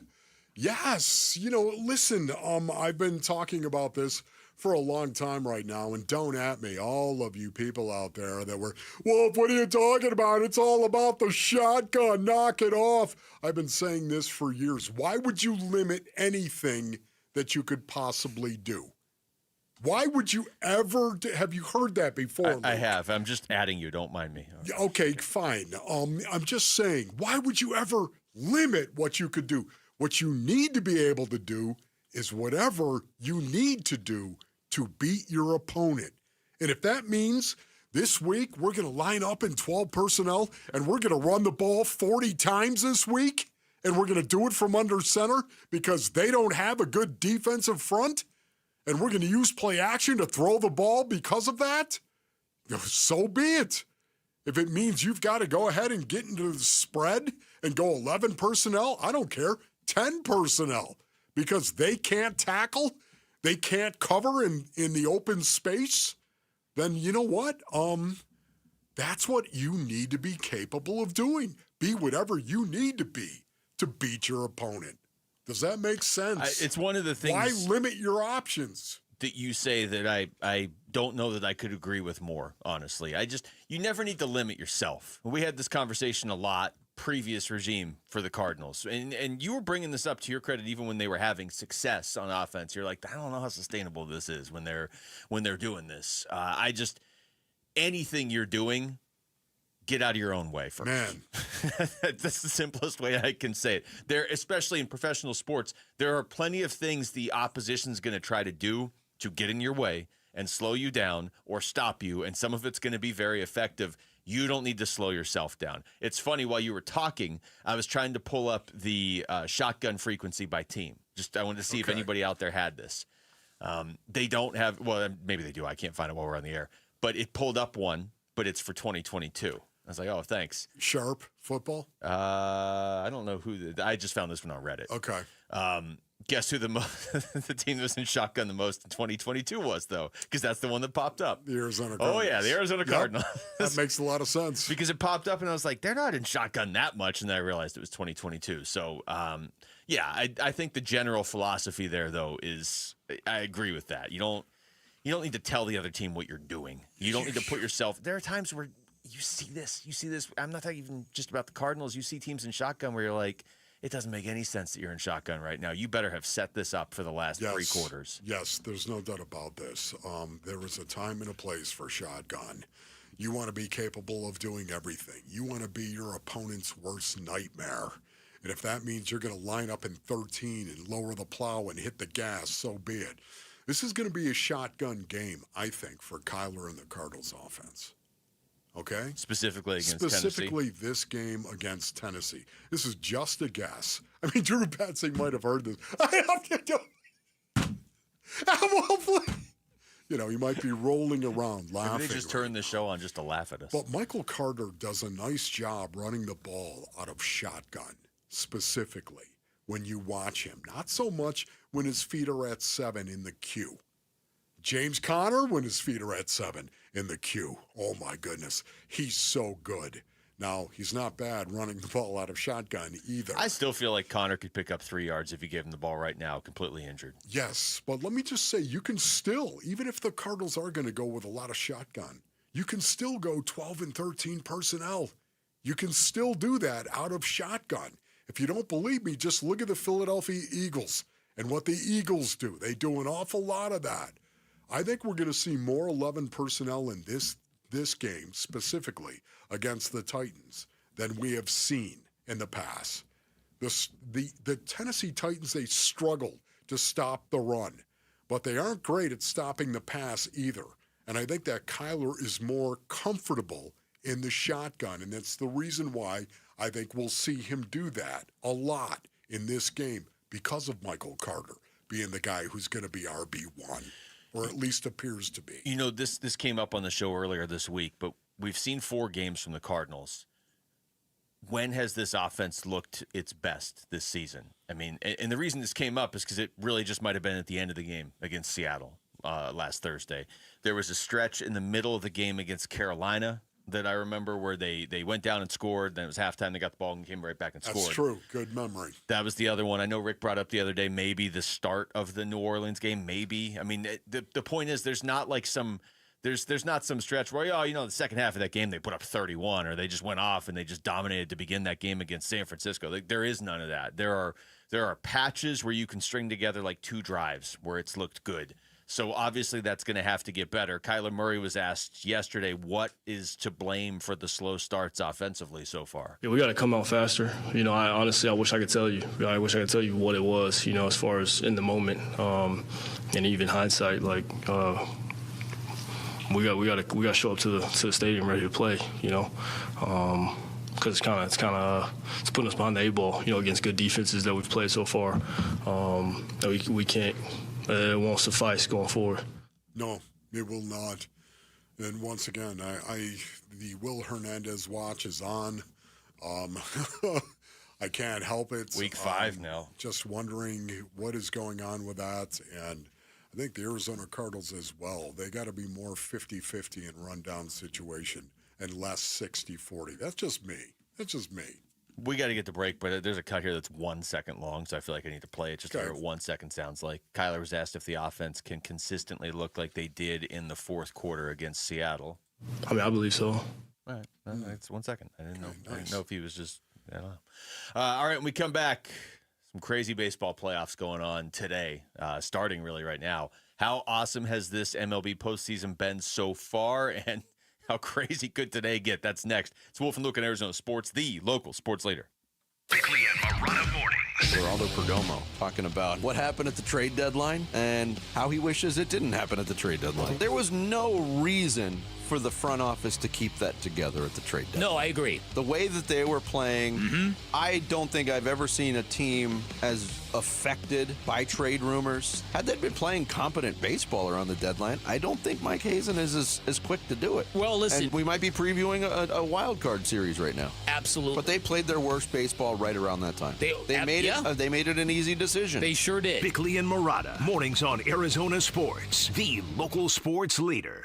All right, Basinonians, Ron Wolfley here from my brothers over at Presidential Pools and Spas. Go to presidentialpools.com for more information. They are Arizona's #1 pool builder, and they have been, Basinonians, since 1991. Think about that. They have an industry-leading warranty. That's right, a 5-year warranty. And now is the best time to get a pool to not only add value to your home, but to have your backyard perfect for the weather that you know at some point in time will be here once again. Football season is here. I'm going to be hanging out in the backyard with the kids, of course. We've already done that. We'll be hanging out with a family coming down from Prescott. So maybe you're on the fence, Basinonians, about a pool. Don't be. Dive in with Presidential Pools, and they'll take care of you. Go to presidentialpools.com for more information. That's presidentialpools.com. Voted Arizona's #1 pool builder. Okay, I have to tell you, I was just looking on eBay where I go for all kinds of things I love, and there it was. That hologram trading card. One of the rarest, the last one I needed for my set. Shiny like the designer handbag of my dreams. One of a kind. eBay had it, and now everyone's asking, ooh, where'd you get your windshield wipers? eBay has all the parts that fit my car. No more annoying, just beautiful. Millions of finds, each with a story. eBay. Things people love. Febreze. It's a classic odor tale. You fried fish for dinner, cleaned up, but the smell is still in the house. And the neighbors are coming over for game night. They're on their way. And then you spray Febreze Air Mist. Febreze Air starts working instantly to fight even your toughest odors, so you go from fish to fresh like that. Now, all you have to worry about is Pam cheating at charades. Breathe happy, Febreze, la la la la la. Parker & Sons Heating, Cooling, Plumbing, and Electrical is proud to team up once again with Arizona Sports for Character Counts. We're celebrating high school athletes across Arizona who show integrity, commitment, and academic excellence. With over $100,000 in scholarships already awarded, we're excited to keep the momentum going. Nominate a standout student athlete today at CharacterCountsAZ.com. We'd love to share their story, and they could win $10,000 from Parker & Sons. Last year in Arizona, more than 121,000 car accidents were reported. Over 1,200 were fatal. Imagine you're one of those drivers. The light turns green. In a split second, everything changes. A crash leaves you fighting for your life, unable to speak, make decisions, or protect your family's future. Without having the right legal documents, the courts, not you, decide who speaks for you. That process is costly, time-consuming, and could tear families apart when they should be pulling together. With a comprehensive plan from RJP Estate Planning, including a living trust, powers of attorney, and healthcare directives, you stay in control, and your family stays protected. Trusted for over 35 years, RJP Estate Planning helps Arizonans plan for life's whens and what-ifs. Call 480-576-5457 by October 2nd to save 55% on RJP's Living Trust Package. That's 480-576-5457. 480-576-5457. There's never been a better time to experience Sun Devil football. Pressure coming, Levitt throwing for the end zone, and it's caught for a touchdown by Jordan Tyson. The Levitt to Tyson connection clicks again. Don't miss your chance to be a part of the action, tradition, and unmatched atmosphere at Mountain America Stadium this season. Get your Sun Devil football tickets today by calling 480-727-0000 or go online to sundeviltickets.com.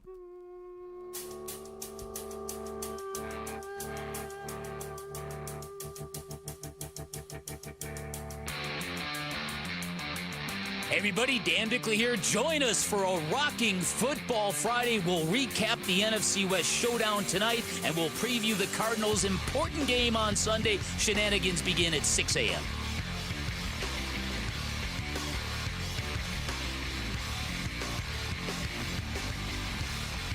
All right, I am mixed emotions on this topic. Okay. Because we should be watching the Diamondbacks in a playoff series this week.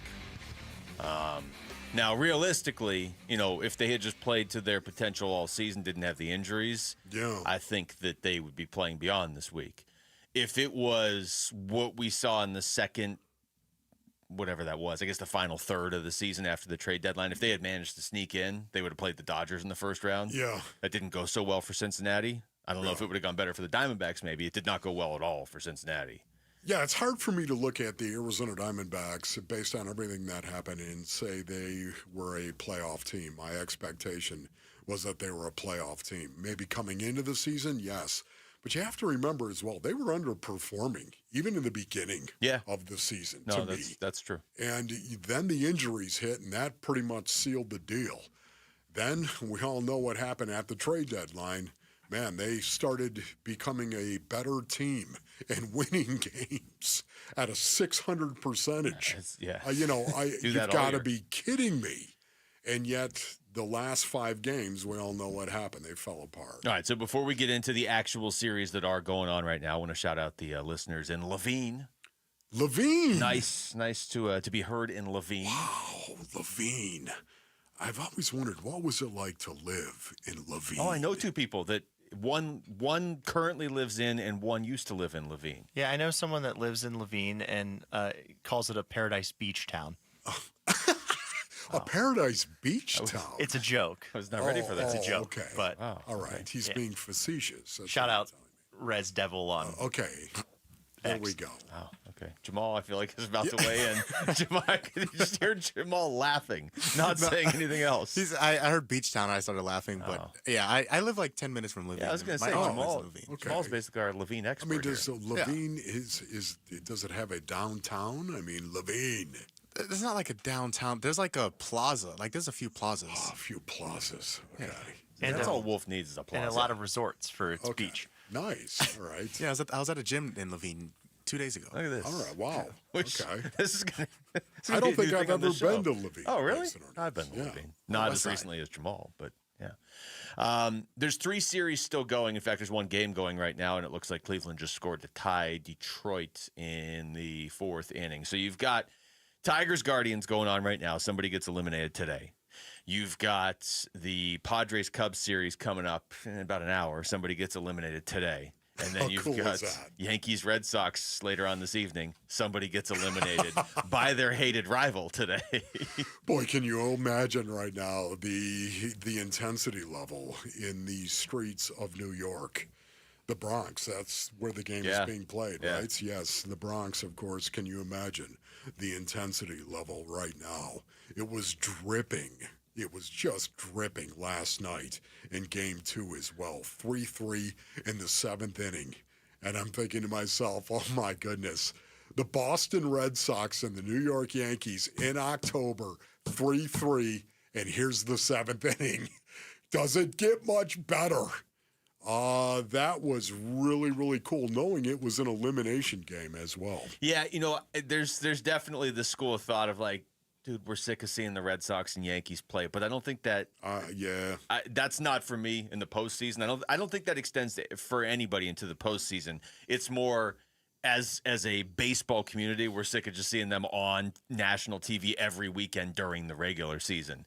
But I don't know that you could give me a better matchup if it doesn't involve the Diamondbacks in a playoff series than Red Sox Yankees. Honestly, maybe in any sport. Because of what you just said, the drama on every pitch when you get to the postseason. Yes. And you just know how much those 2 fan bases despise each other. Whoever loses tonight, it's going to be, man, this sucks, our season's over. And it's almost worse because we lost to them. Yes. You know what I mean? Yeah. It is worse because we lost them. It's almost worse than losing because it was to them. There are 2 things that I really love, Basinonians, okay? In regard to the world of sports, of course, I'm talking about history in sports and, of course, rivalries. And you put those 2 together, and, man, Boston, New York, it doesn't get any more of a rivalry, at least to me, in baseball. I think I've told you this before, but one of my main roommates in college was from Boston. and went out there to visit him once, and we were in a theater, and there was just, in the theater, the movie was not about baseball or anything. A very anti-Yankees chant just started organically in the theater before the movie even started. And I can only imagine what it's like in New York towards Boston, right? Cubs-Padres is crazy this afternoon, too, because you're talking about two fan bases. I don't think there's like this heated rivalry between the cities of San Diego and Chicago. I don't know if San Diego's in a whole lot of heated rivalries just as a city with people. It's pretty laid back there. But their fans are not laid back about the Padres because they don't have anything else anymore. They don't have the Chargers. And you go to San Diego and ask people about the Chargers, they all hate the Chargers now because they left and went to L.A. of all places. So that's going to be a great Game 3 this afternoon. Yeah, I love this. The game last night was incredible, was it not? There it was.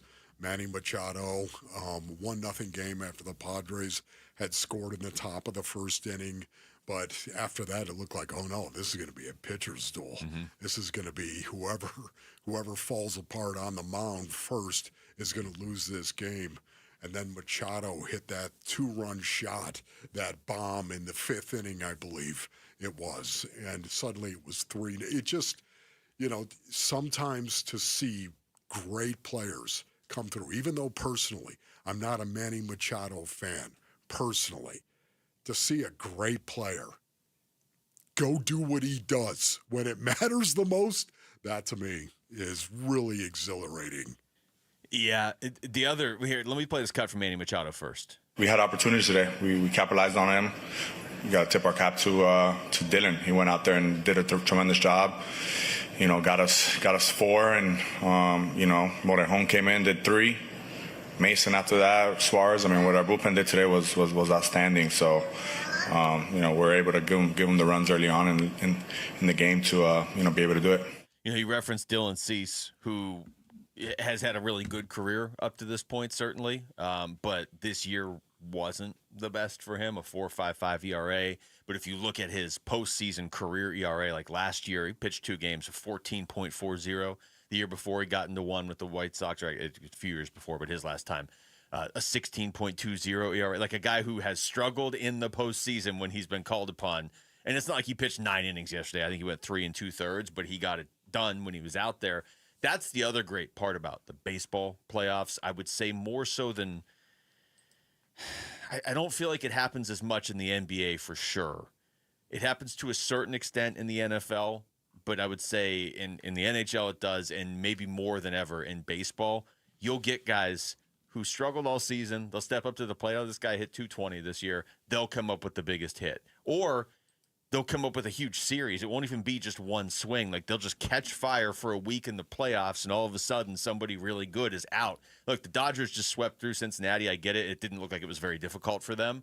But the way this format is set up in the first round, anybody could lose 2 out of 3 games to anybody in Major League Baseball. Do you guys remember who the NLCS MVP was last year for the Dodgers? Tommy Edman? Yes. Yeah. Tommy Edman. I don't know why. It could be Shohei or Freddie Freeman or one of their big stars, but nope. It's Tommy Edman. That is one of the things that I love, the anomalies of baseball. Like, just watching last night's game, not being able to get Kiki Hernandez out, or at least it seemed that way. It was all over the place. And, the expectations of greatness as well, like watching Mookie Betts do what he did. Yeah. And Mookie has had kind of a rough year, I would say, by his standards. And, going out there, 4 for 4, hitting 3 doubles. He was Mookie Betts. It was so cool to see that. The expectation is there for him. The anomalies were on display as well with Hernandez. The game going on right now is a good one. Cleveland, Detroit. I'm into it, but I'm not nearly as into it as I am to the Padres, Cubs, and then obviously Red Sox, Yankees. So this is the second this show ends. Perfect. Get home, put some baseball, and of course Sunday Night Football on as well. When we come back, speaking of football, we got to make our Week 5 NFL picks. So we'll do that right around the corner. It's Wolf and Luke on Arizona Sports, the local sports leader. Bickley and Marotta mornings. I think Torey Lovullo, through all of this, still resonates with his players. You heard from Zach Gallen, you heard from Corbin Burns, you heard from Brandon Pfaadt. These guys, by and large, love playing for Torey Lovullo, even though the results haven't been there. Players understand decency and kind-heartedness and empathy, and they get all that from their manager. So if they're in a situation now to give a yay or a nay to a manager, the thumb up or the thumb down, I have a hard time thinking that you're going to put the thumb down on somebody who's been so fundamentally decent to you as a person. Bickley and Marotta, mornings on Arizona Sports, the local sports leader. All right, Basinonians, Ron Wolfley here from my brothers over at Trajan Wealth. Go to TrajanWealth.com for more information. Listen, your costume should be scary, not your retirement. Trajan Wealth can help take the fear out of financial planning. Give them a call today at 480-990-3300. I used to wonder, do I have enough to retire? Am I missing something? Talk about scary. That's scary. Then I met with Trajan Wealth. Now I have answers and a real plan. They're not just advisors, they're fiduciaries. And they treated me like family. I'm a client today because they earned my trust. Take the stress off of your shoulders and call Trajan Wealth and get your plan started today at 480-990-3300. Pick up the phone, give them a call, 480-990-3300. Advisory services through Trajan Wealth, LLC. An SEC-registered investment advisor, client-paid advertisement, additional disclosure at TrajanWealth.com. Did your AC unit just go kaput and now you need a new one ASAP? Christian Brothers has been servicing the Valley since 1976. They carry Train, Goodman, and Bryant units and offer 18 months interest-free financing with no prepayment penalties. They also can replace most units the same day, so no need to stay in a hotel for days waiting for some other guy to get to you. Call Christian Brothers at 602-222-3535 or go online at cbrothers.com and let's make sure you get the right AC unit at the right price. There are countless personal injury attorneys in Arizona. How in the world do you know whom to choose? Hey, everybody, it's Dan Bickley, and here is why you choose the attorneys at Sweet James when you are hurt in an accident. Number one, Sweet James used to work defending insurance companies, and so did many of his attorneys, and they were disgusted by how insurance companies take advantage of everyday people at their weakest moments, and now they use their passion, experience, and knowledge to give injured victims a voice. Secondly, they are one of the only firms that have attorneys with experience in over 500 trials, and they constantly deliver some of the top settlements in the state. Now, it's the compassion for injured victims that drive them to win and win big. So if you are hurt in an accident, call Sweet James at 800-9-million, 800-900-0000. Find them online at sweetjames.com. Proud partner of your Phoenix Suns. Progressive's teen driver discount could lower the cost of insurance for your teenager and save you some money. And then you can still spend money on them. Because just when you think you have a grasp on spending, new sneakers. And then it's money for a school field trip. And of course, spending money. Oh yeah, and a new phone to replace the one they dropped in the toilet. Oh, don't remind me. So just get Progressive's teen driver discount. And then you can continue to spend money on them. Endlessly. Progressive Casualty Insurance Company and affiliates. Discount not available in all states and subject to terms and conditions.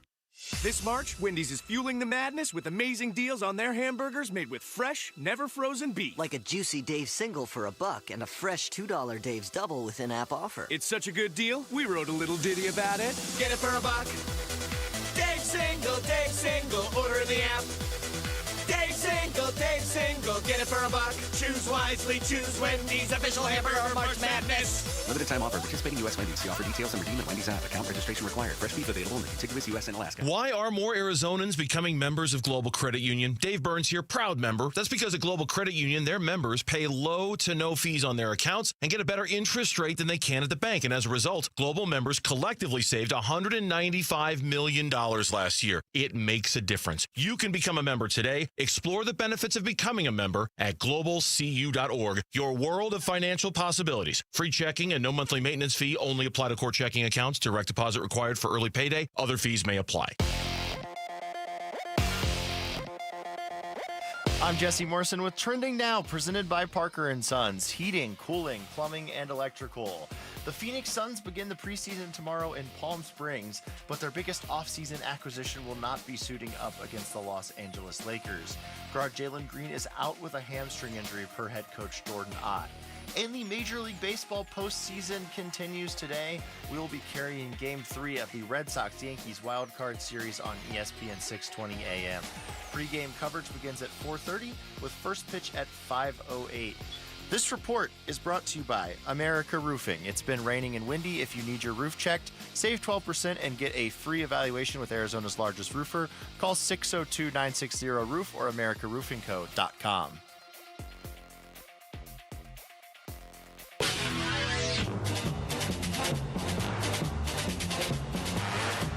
Arizona Sports, the local sports leader, making picks with Wolf and Luke. All right. This is going to get interesting here because I'm looking at the schedule of games for this week, Wolf, and there's some good matchups this week, either if it's two really good teams or just two miserable teams playing. So we are going to go through, and once you pick a game, it's off the board. We've got our standings for the season up to date. Rick is in fourth, so still top four, Rick, of the four of us. 8-8. Wolf is 9-7. Jamal is 10-6. Wow. And I'm 12-3-1. Man, 12-3-1. Don't forget Luke that is doing one. Well. Last year he sucked buttermilk. No, last year I finished second. Oh, okay. You're just so far ahead of everyone. Well, Wolf last year was like 68-0. I happened to win based on these. And does anyone remember who's second? Does anybody remember last year? So, yeah. The worst part about Green Bay and Dallas playing to that tie was not that it wasn't a win for me. It's that I'm going to have to say 12-3-1 all season. Now at this point, I just hope all my picks tie. Yeah. All right, so we're going reverse order of how everybody did last week. So Rick's going to pick first, then Jamal, then me, then Wolf. And why am I picking last? Because you did the best last week. I did the best last week. Oh, okay. Thank you. And there are a couple teams on bye, so we each only get 3 picks. Yeah, he set us up. He just wanted to hear that. Because you also asked me that 3 times during the break, too. So we each get 3 games this week, not 4. Rick, you are on the clock. All right, I am going to start off with the Chiefs on Monday Night Football beating the Jags. Jags have some issues right now, and I really liked what I saw out of the Chiefs offense last week with Xavier Worthy back. They looked fun again, which was awesome to see because they are shoved in our faces all season. That's true. You at least want them to be fun if you have to watch them every single week. Oh, my God. There are easier ones than that, though. Why would you pick that game first? You're going to try and figure out why Rick does what Rick does? I'm not sure there's that many easier picks. Okay. Than oh, that my one. goodness. I would also, I can't believe I'm going to say this, but in Rick's defense, are you going to pick against Mahomes in primetime? Not really, but once again, it's not like the Chiefs have been juggernauts. They looked like one last week against one of the supposed best teams in the league. All right. Jamal is next. Well, can I just thank Rick Jamal, for taking that game first? I'd just like to thank you. You can if you'd like to. Because I thought I was going to have to take the Cardinals over the Titans. I'm taking the Lions over the Bengals. That's Man. tier 1 if there ever was a tier 1. Yeah, I would have enjoyed having that. All right. I'll do it. I've picked them twice this season, and they've come through for me both times. Give me the Arizona Cardinals over Tennessee. Wow. Luke, now I was going. Now, if Rick picked, because I definitely thought he was going to pick the Detroit game. Yeah. I got scared because there's another certain rookie quarterback that we played against last year. I know. That didn't turn out very well. But Jaden looked better than Cam Ward looks so far. Man, he had more help too. I just want to. Maybe I should pick the Cardinals every week. The Cardinals are 2-0 this season when I pick them. This is really tough for me, but there are 2 tier 1 games left. I'm going to go Buffalo over the New England Patriots at home. Okay. Wolf going Buffalo. You get another pick here. Yeah, so it's not really that tough for you. That's great. You know what? I'm going to go Baltimore over Houston at home as well. There you go. Those are 2 gimmies. I will never pick Houston again, I can tell you that. All right, back to me. Oh, man, do I really want to go down this path at this point in my life? Oh, I'll go with tonight. I think this game will be close. I do believe it'll be a close game. I think San Francisco will keep it close, but San Francisco has so little on offense with Brock Purdy out, George Kittle out, Juwan Jennings out, and Ricky Pearsall out, that you can give me the Rams at home on a short week. Wow. It's tier 2. Jamal. Whatever. So dismissive. Oh, nice tier 2 pick. As if there's any tier 1s left on the board. There aren't. Yeah, so what am I supposed to do? I took both of them. Yeah, well, that was nice. Wait, Wolf, sorry, you picked Baltimore over Houston, right? Yes. With no Lamar? Yes. Okay, Oh, yeah. sorry. Especially at home. Didn't even hesitate. Okay, Absolutely. sorry. That shocked me. Yeah, Houston's got issues. Yeah. That is true. They do. Nobody's going to argue that.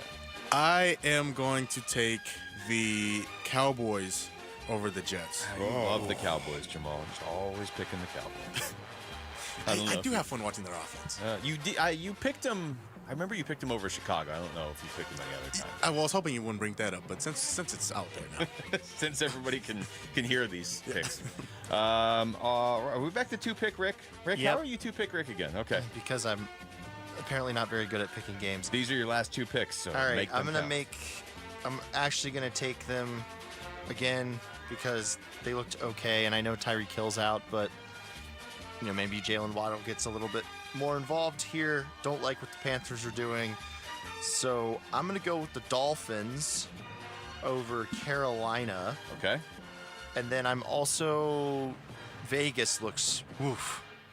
So I'm going to go with Indianapolis over Vegas. No respect for the monster game Ashton Genty just had last Yeah, week. he looked good, but the rest of the team, oof.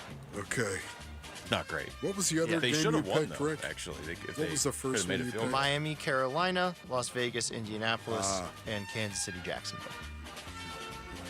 We're back to Jamal. Jamal, this is your final pick. Jamal, who was supposed to be out of town today and stuck around just to make these picks. Just to make the picks. Just to make this Wow. specific pick. Exactly right why here. he stuck around. He completely shut down. No vacation for Jamal. No. He canceled it. Jamal, so you're not going to be here tomorrow? No, he is. Oh, yeah, I'm gonna be here. He canceled the entire vacation. He canceled the entire Canceled? Yeah, it was quite a vacation, too, that he had planned. But you know what? He's like, I'm not going to miss picks. I think what it was, he didn't want Lauren to have to come in and pick for him. He didn't want that 0-3. He knew tomorrow was going to be barbecue.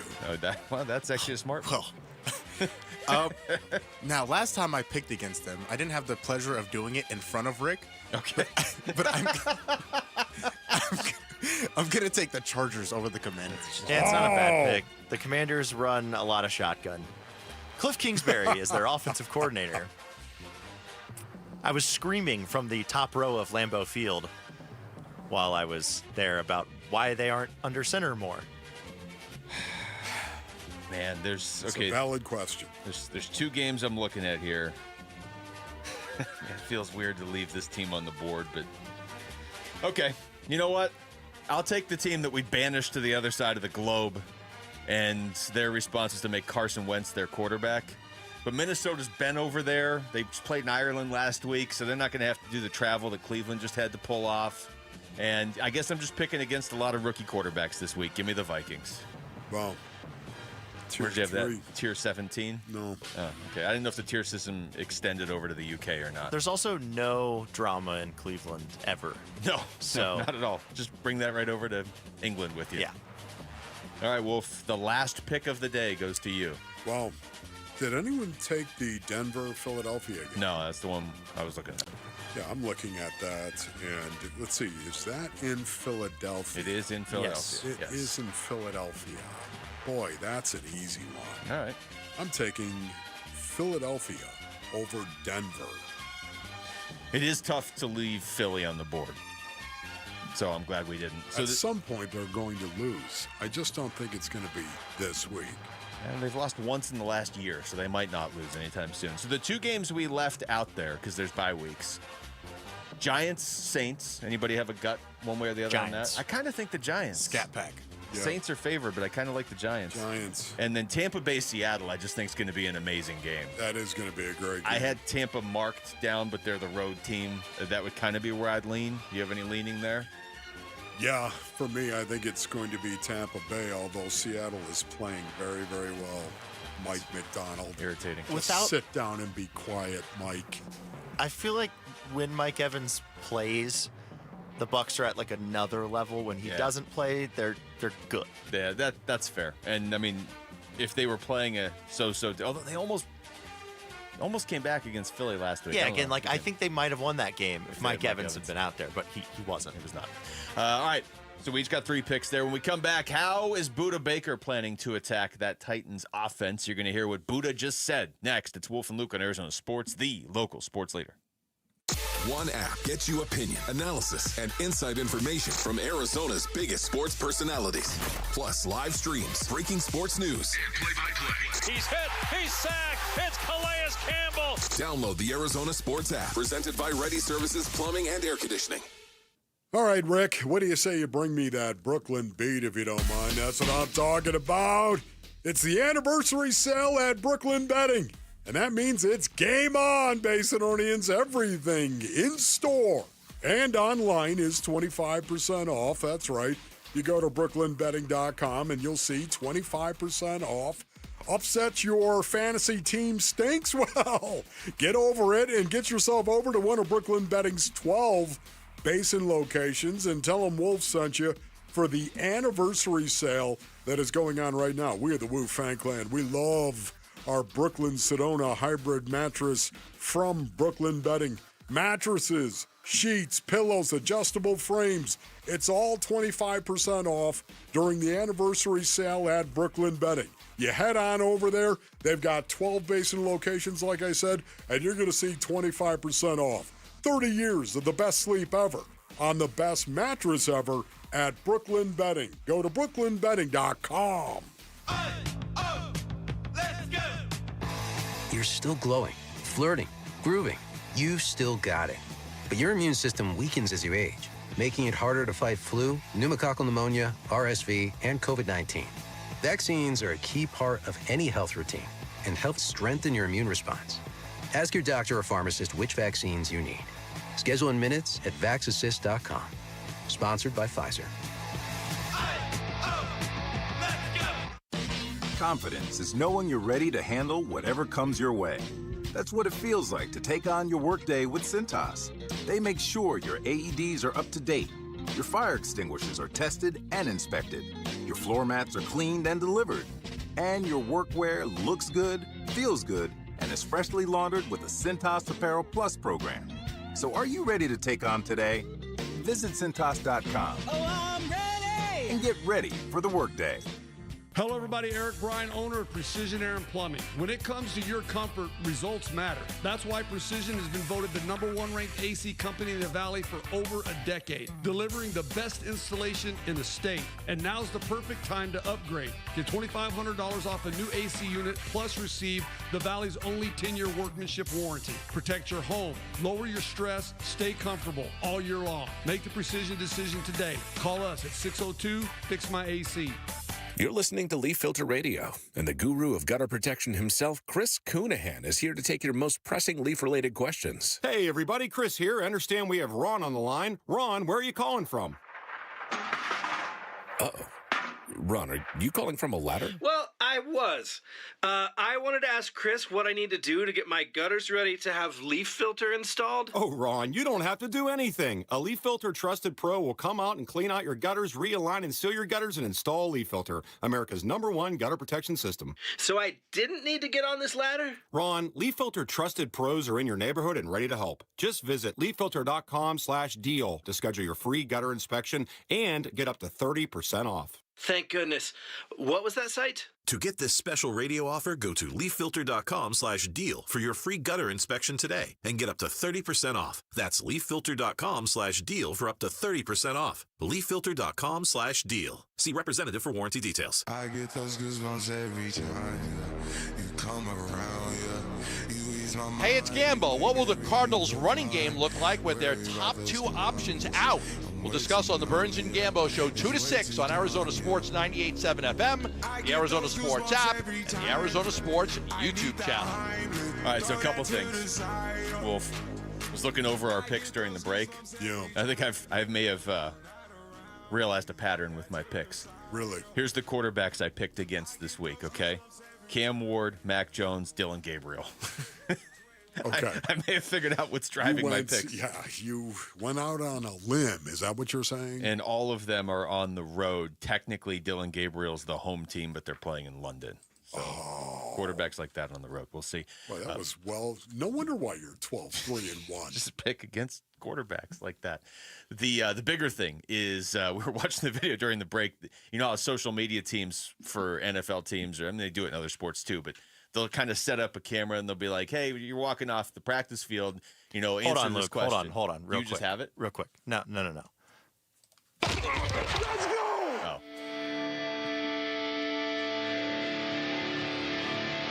And now it's time for a Cam Scattaboo update. It's Cam Eat Vertical on the Wolf and Luke Show. I love this. This is the update. So, teams will set this up. You'll see it on social media. They'll walk off the field and they'll be like, hey, give, option A or option B. You got to answer, right? It's like a producer question. Yeah. Well, for the Giants, they just posted this today. The question as each player was walking off the field was, give us a Cam Scattaboo impression. And the impressions by his teammates are amazing. One guy did a backflip. Which Cam does really, really well. He does. But a lot of them are just guys looking up at the camera and screaming as loud as they can and running around and waving their arms. And it's really cool. Can we hear some of them or not? So we can't play some of the responses? Is it a good... Oh, yeah. Is it right. good for radio? Well, screaming, I do it every day and have for 20 years. What you need to do, though, if you're going to do a good Cam Scattaboo impression, is you've got to constantly be shaking your head and adjusting your helmet. Yeah. Oh, yeah. My goodness. It's just cool to see that, like, it has not taken long at all for him to make an impression on that. What's so cool, That's too? not a small fan base. That is a huge fan base, and that fan base, can you imagine, in that city, to fall in love with a kid who's a rookie? Yeah. And that's what's happened, too. And it's, he's been good already.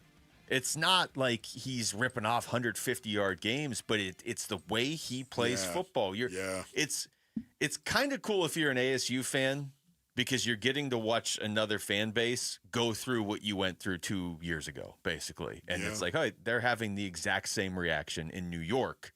New York, of all places. New York. Embracing this dude. He's clearly the fan favorite on that team already. That's so cool, man. Congrats, Cam. You deserve it, buddy.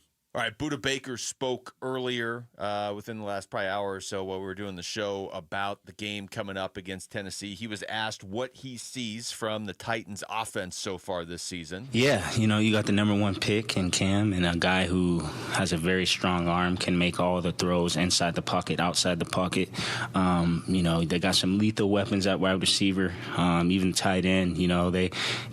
Like they say, they're very close, and this is an NFL. This is an NFL football team. They have all the guys available to win, and with that quarterback, he's great at making those off throws, running outside the pocket.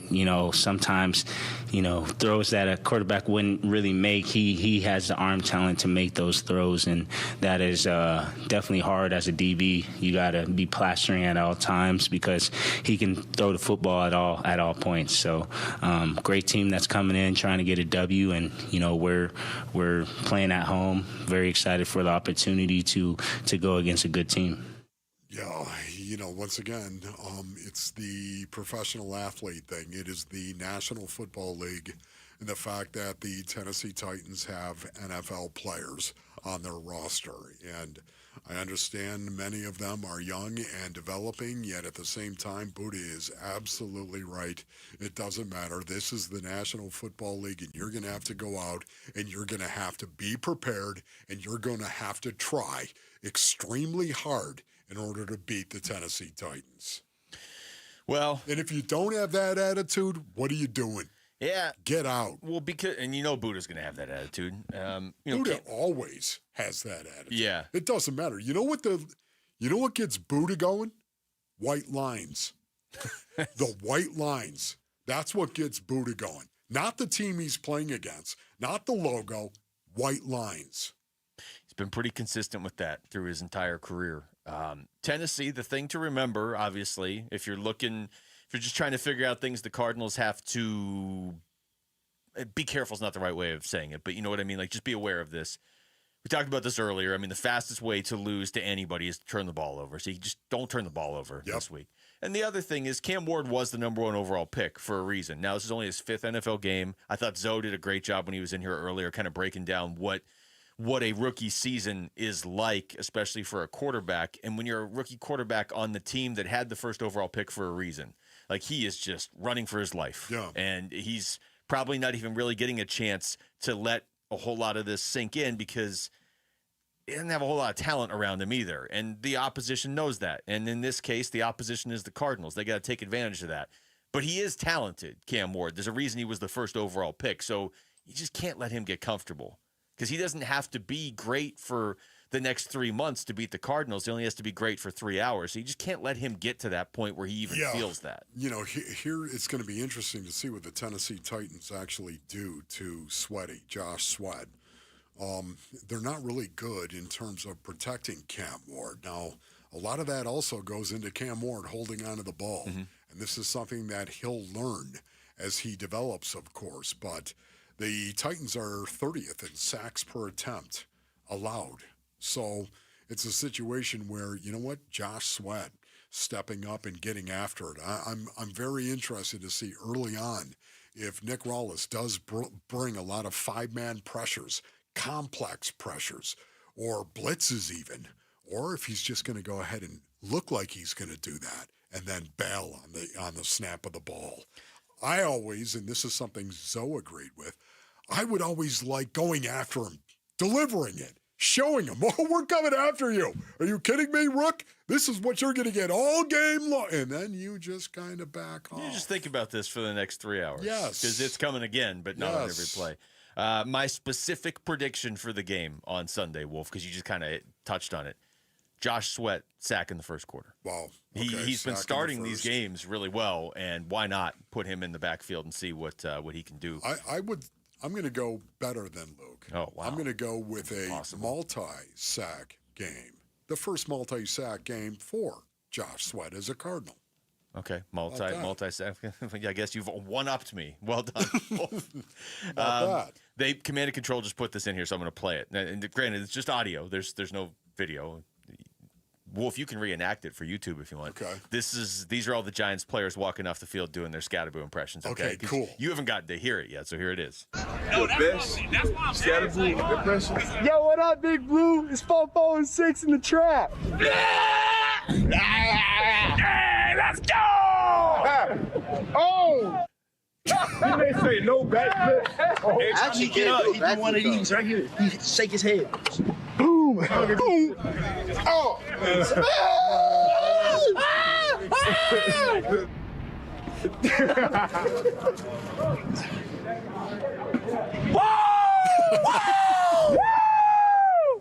I don't really like this one.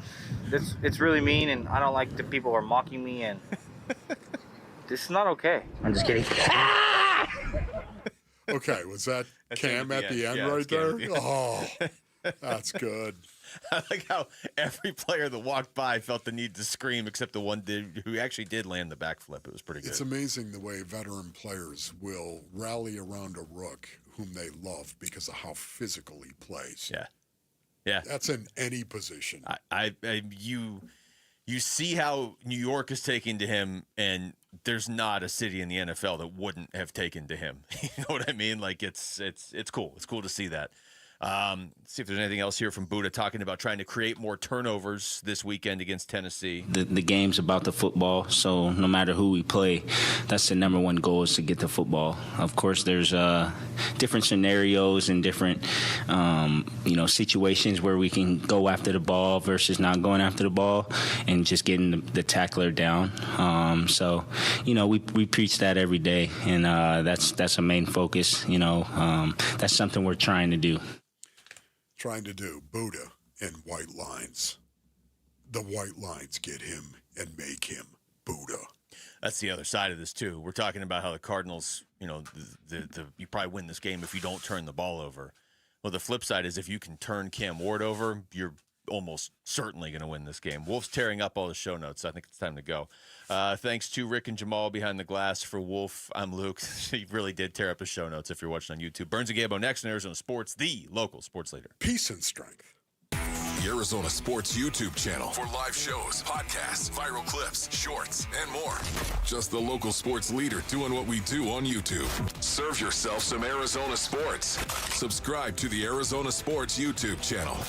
Tired of hearing scary radio ads about the IRS? Tax Relief Advocates is different. TRA is here to tell you that if you owe money to the IRS, whether it's $5,000 or $500,000, we have a solution. TRA can eliminate or reduce what you owe to the IRS with zero risk to you. We have over 1,000 5-star reviews on Google and an A+ with a BBB. End your tax nightmare today by visiting TRA.com or call 800-583-6681. That's 800-583-6681.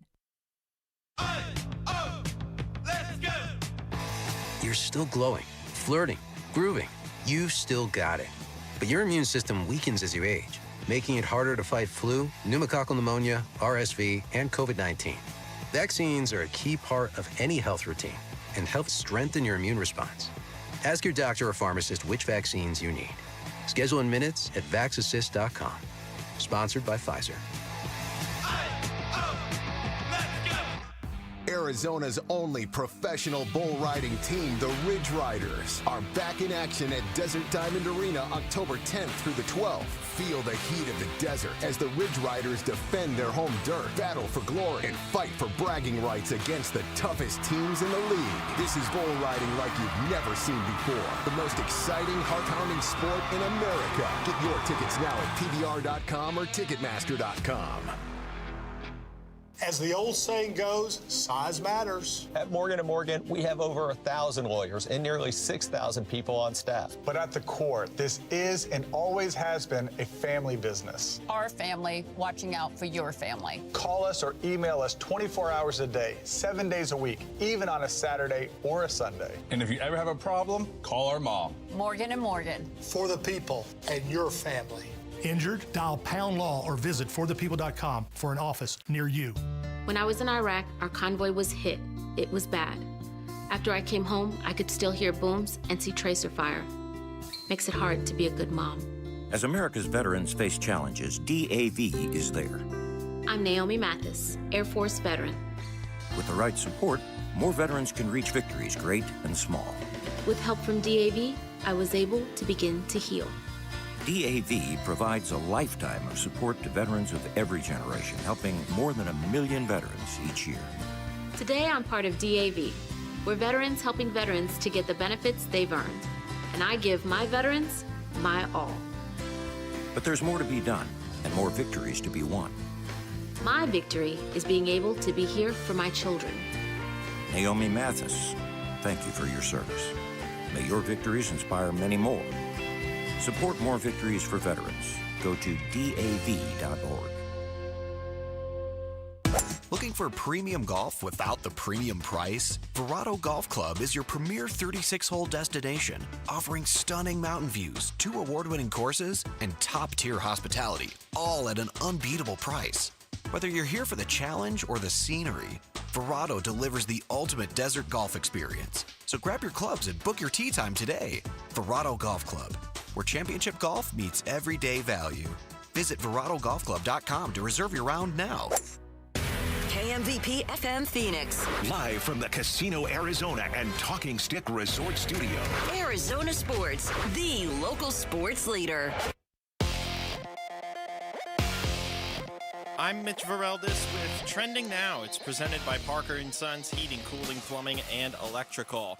Ahead of the Phoenix Suns' first preseason game tomorrow, one of the new members will not be playing. Jalen Green, who was one of the pieces who came to Phoenix in the Kevin Durant trade, has a low-grade hamstring strain. Head coach Jordan Ott told the media today that he will travel with the team to Palm Springs and to Macau next week, and that they're targeting him to be ready before the season opener on the 22nd.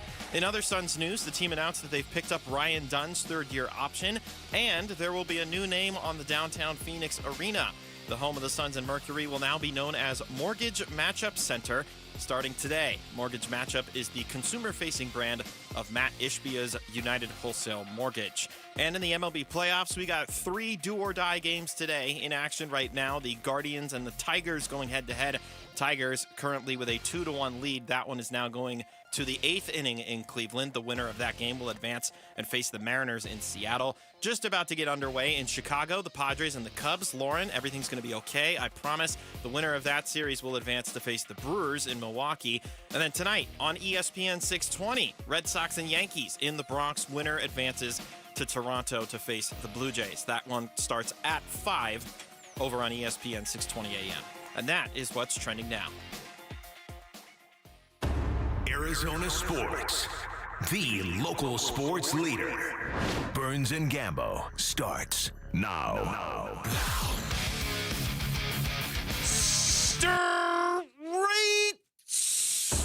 Arizona Sports, the local sports leader. Happened? Burns and Gambo starts now. Can I go now? You should be good now. Straight up to a claw on this Thursday afternoon. Good afternoon, and welcome into today's edition of the Burns and Gambo Show here on Arizona Sports, the local sports leader, and the Arizona Sports YouTube channel. My name is Dave Burns, alongside the one, the only, John Gambadoro. Hi, Gambo. Burnsy, what's going on? What happened there? What was that? What was that? So when I loaded our log over from Wolf and Luke's log to Burns and Gambo's log, I was playing the update music out of Wolf and Luke. So I switched over to Burns and Gambo, and as it switched over, it killed all sound. It stopped playing coming everything. out of Zeta. That was when weird. I did the Video switch over. killed So radio. Video killed something killed the radio star. Actually, in this case, radio killed the radio star. AI, is it AI? AI you were killed all the radio. on video. Radio killed the video star. Something like that. Yeah, hi. That was awkward. Yeah. Good to have you back. Yeah, thank you. Had to work from home yesterday, but here today. Happy to be here. Watching baseball. We get to watch baseball. I'm rooting for the Tigers. Yeah. I'm very nervous. They got the Yankees and the Red Sox game 3. Matchup that hasn't been many years since you had 2 like rookie pitchers going in a winner-take-all type game in the playoffs. The Yankees have a rookie.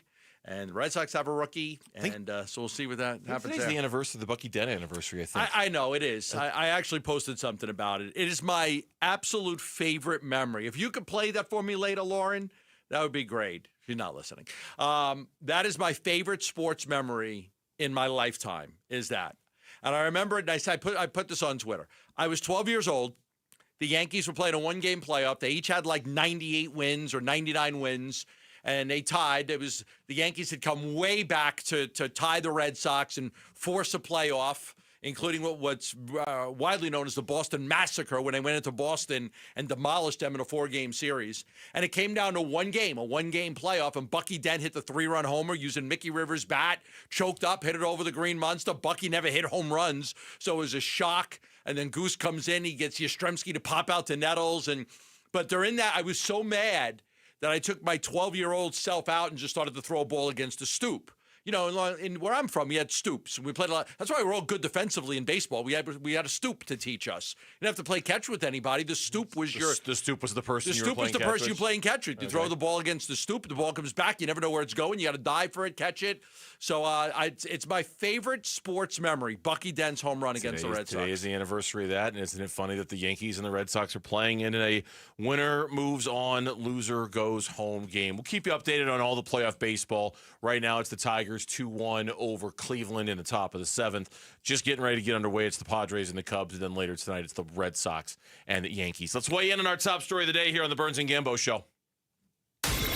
Burns and Gambo, the weigh-in.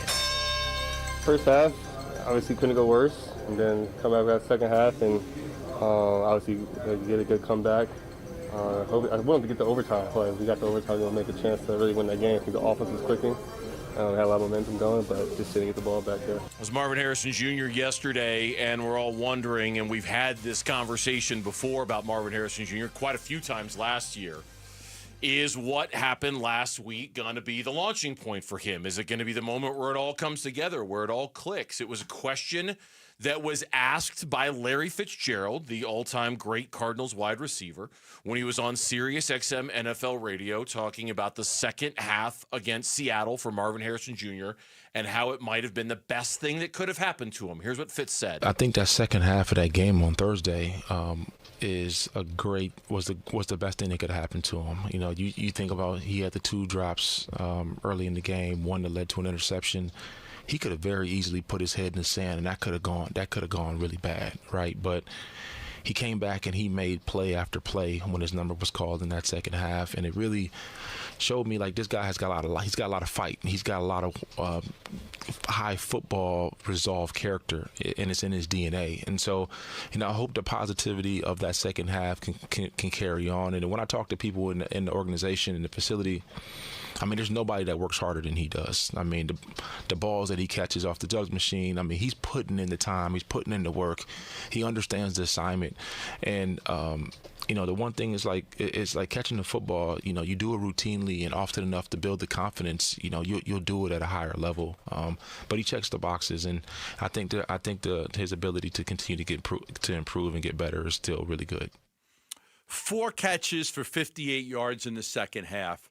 I think the biggest question we all have about the second half is, or to me the fourth quarter, is can that be who the Cardinals are? They had 115 yards of offense in that fourth quarter. They were down 20-6. They had 2 incredible drives that led to scores. And I think we look at the Cardinals as a whole and we say, can this be who they are? A side note of that is, can Marvin Harrison take what he did in the second half and now make that who he is? How much are the 2 linked?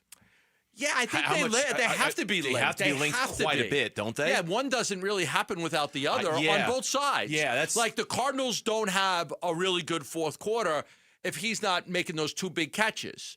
And he doesn't play well unless the Cardinals are playing well. Because if you go and you look at it, you're looking at 2 big play. Finished with 6 catches for 66 yards. But he made the toe-tapping catch on the sideline. He had the leaping touchdown grab over Devon Witherspoon. You know, so I think that they do go hand in hand. To your point, I think neither one can happen without the other. Yeah, that's where I thought you were going with that, and I thought that's actually a really good observation. That if we're going to say the fourth quarter, you know, what did we learn from it? What do we pull from it? I think the integral part of that fourth quarter and that second half was Marvin Harrison Jr., was the important catches that he made, was not just the touchdown catch, but like you said, the over-the-shoulder, you know, back shoulder fade catch that he made on the other touchdown drive, the one to Amari DiMercato. And that's why we spend so much time talking about Marvin Harrison Jr., not just because he's the 4th pick in the NFL draft and not just because he's the son of an NFL legend, but in many ways – we look at him as the key to unlocking this offense, right? Like, I mean, we know, yes, it's based in the run game. And, yeah, we know Trey McBride's going to get a lot of touches and a lot of targets and a lot of catches and things like that. But if you really want to open it up, if you really want to make yourself a threat downfield, you got to take it's the guy that you picked number 4 overall in the draft. And it goes hand in hand, I think, with the offensive success that they've had.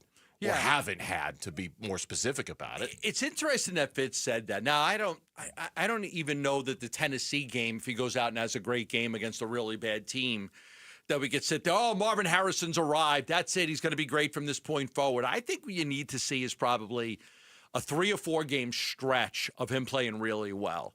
I look at it in stretches. I never look at it as in one game, right? I mean, one game could a guy has a great Super Bowl, the Cardinals sign him, and he sucks. Like, you know, we've had that happen. Who was the cornerback that they signed from Tampa? That we had the Jackson. Dexter Jackson. Yeah, like, you know, there are guys. One guy from Washington runs for 200 yards in a playoff game. That's not who you are.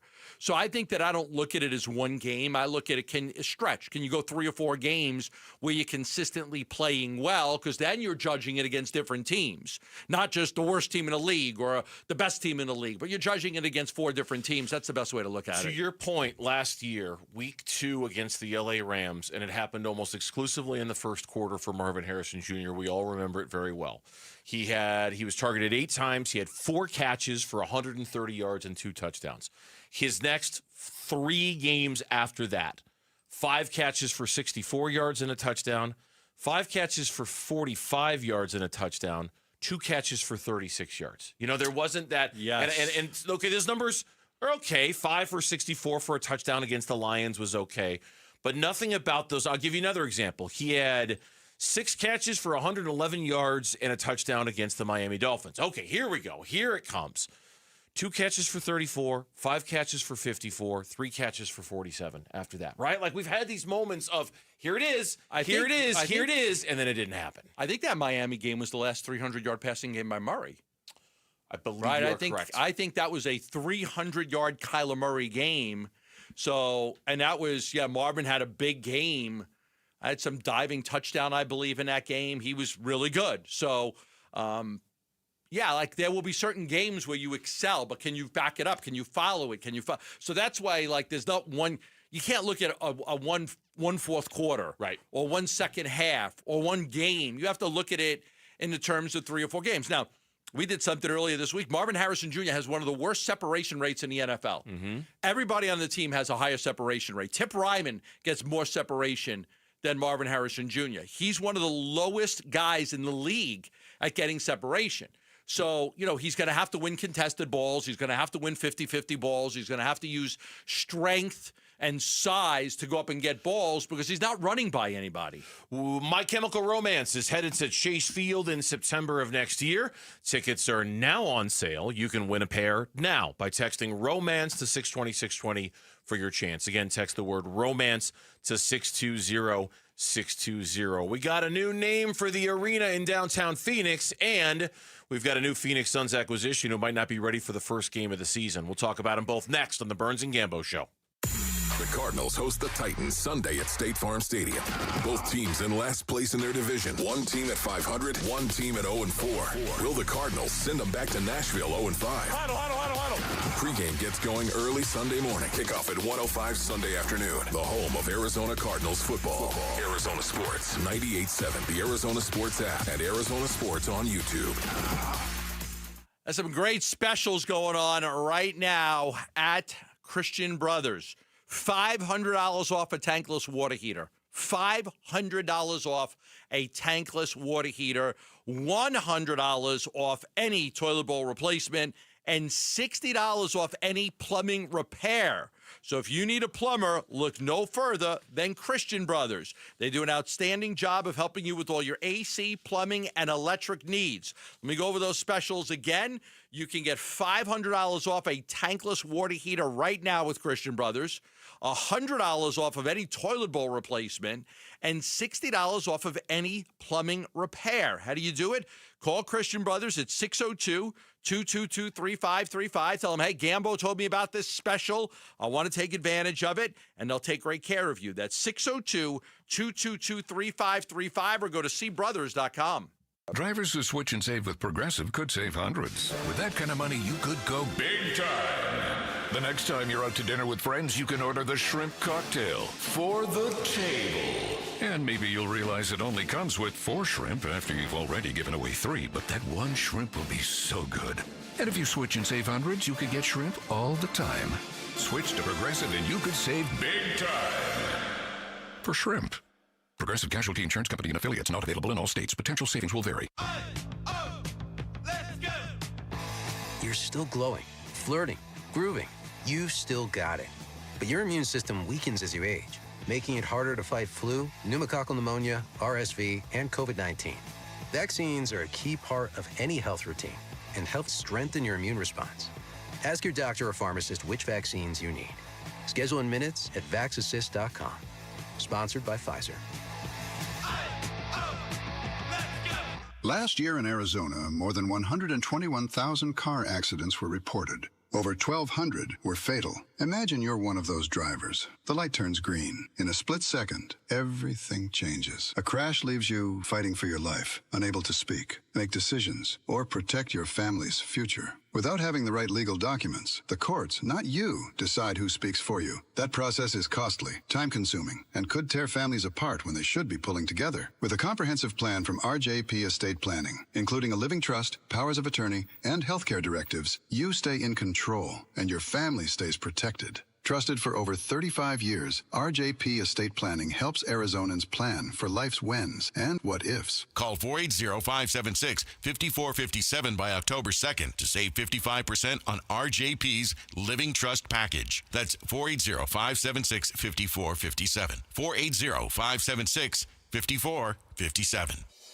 Hey, I'm Ron Wolfley, and I'm sitting here with JT Lee. That's right, all of the legendary JT. Moving Team 6. Moving Team 6 actually has a culture. Amazing culture. What I look at is it's God, family, country. Love it, man. It's how you do things that make you guys different. We just want to go in, get the job done with perfection, and make sure the customer's happy, and that's what matters. That's movingteam6.com. Go to movingteam6.com. Your move. It's their mission. If you want thick, healthy, gorgeous hair, then you need Hair Volume from New Nordic. Available as a tablet or delicious gummy, Hair Volume is available online at Amazon and NewNordicUSA.com or in the hair care aisle at your local CVS.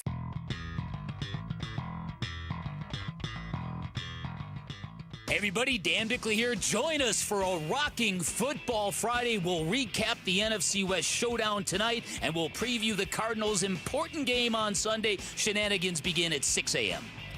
Back here on the Burns and Gambo show on this Thursday afternoon here on Arizona Sports, the local sports leader, ArizonaSports.com, the Arizona Sports YouTube channel. Hi to everybody watching on YouTube. Shouting out our audience in Gilbert's today, where I live. Out there in Gilbert, thanks for joining us. If you're listening, I used to live there. You did indeed, I do. I did. And when I first moved there, I lived in Gilbert. Lived there now for 30 years. Love it out there. Found out you were there, and I got the hell out. You're like, forget that. I'm leaving Gilbert if Burnsy's going to be there. We're going to have Matt Ishby on the show a little bit later, presumably to talk about the big news that came down about the Phoenix Suns today. And the Merc in the finals. And the Mercury, too. And the Merc in the finals, too. And that is they finally secured the naming rights. I say finally. It hasn't been that long of a process. Maybe a little bit longer than we thought. They did secure the naming rights to the building today for the Phoenix Suns and the Mercury, and it will now be known as the Mortgage Matchup Center. The MMC. Is that what we're calling it? MMC. If you don't want to say Mortgage Matchup Center. The Mortgage Matchup Center. MMC. Okay, that's okay. We need to creatively think tank some creative ways of saying Suns this. taking on the Rockets at the MMC. Kevin Durant's return. Get Vince Marotta. He'll do a better job than me on that. What do we like? What do we do? We just want to Mortgage Matchup Center. It's a mouthful. It is. It's a mouthful. It's a bit of a mouthful. And what's here at the Mortgage Matchup Center. The Mortgage Matchup Center. It's going to take some work, right? Yeah, and that's why you need. How about the loan office? Maybe that. the loan office. Okay. There's really no shorter way to say mortgage. I got to work on this. We got to workshop this a little bit. Either way, we're dismissing my MMC. Oh no, we're not. I'm just looking to see if we can do better. That's all. Okay. Is that the best we can do? That sounds I don't know very what else dismissive, Burnsy. Mortgage Matchup Center. I mean, what else could you do with it? We used to call Bank One Ballpark the Bob. The Bob. Chase Right. Field was the Chase. It was just something like that. Sun Devil Stadium was Sun Devil Stadium. Yeah. Mountain America Stadium is Mountain America Stadium. Maybe there is no catchy name for it. What's interesting about it is he basically sold it to himself. The Suns, Mercury, and United Wholesale Mortgage, whose president and CEO is Suns owner Matt Ishbia, announced a 10-year, $115 million naming rights deal. Mortgage Matchup is the consumer-facing brand of United Wholesale Mortgage. He kind of sold it to himself, There basically. were 4 bidders, including himself. But in the end, he wanted to sell it to himself. But there were 4 bidders. There were 3 other bidders besides Matt on this. It is a $115 million deal over 10 years for the naming rights. They wanted to get it done before the season started. They did before the preseason games even started. So they made the announcement today. I caught wind of it a little bit before they released it to the public. So I went with it just a few minutes before they did, just to put it out there. And again, there were 4, I don't have a lot of information. We'll get it from Matt when he comes on. 4 separate bidders, but in the end, they chose his company to do it. And he made the decision, obviously. And it is a $115 million deal over 10 years. So what's that work out to, Bernsey? About $11 million a year? That's $12 almost million exactly a year? $11.5 million per year. $11.5 million a year for the naming rights. The math is very easy on that one, yeah. Yeah, 11.5, yes, exactly. That was right in that 11 to 12 range. It was close enough. Yeah. Okay, so it's done. YouTube started chiming in on it. This was from YouTube, Mitch. People are saying the matchup. Just call it the matchup. The building is just the matchup. One guy said, when I hear MMC, I think Mickey Mouse Club. So well, that's your problem, not mine.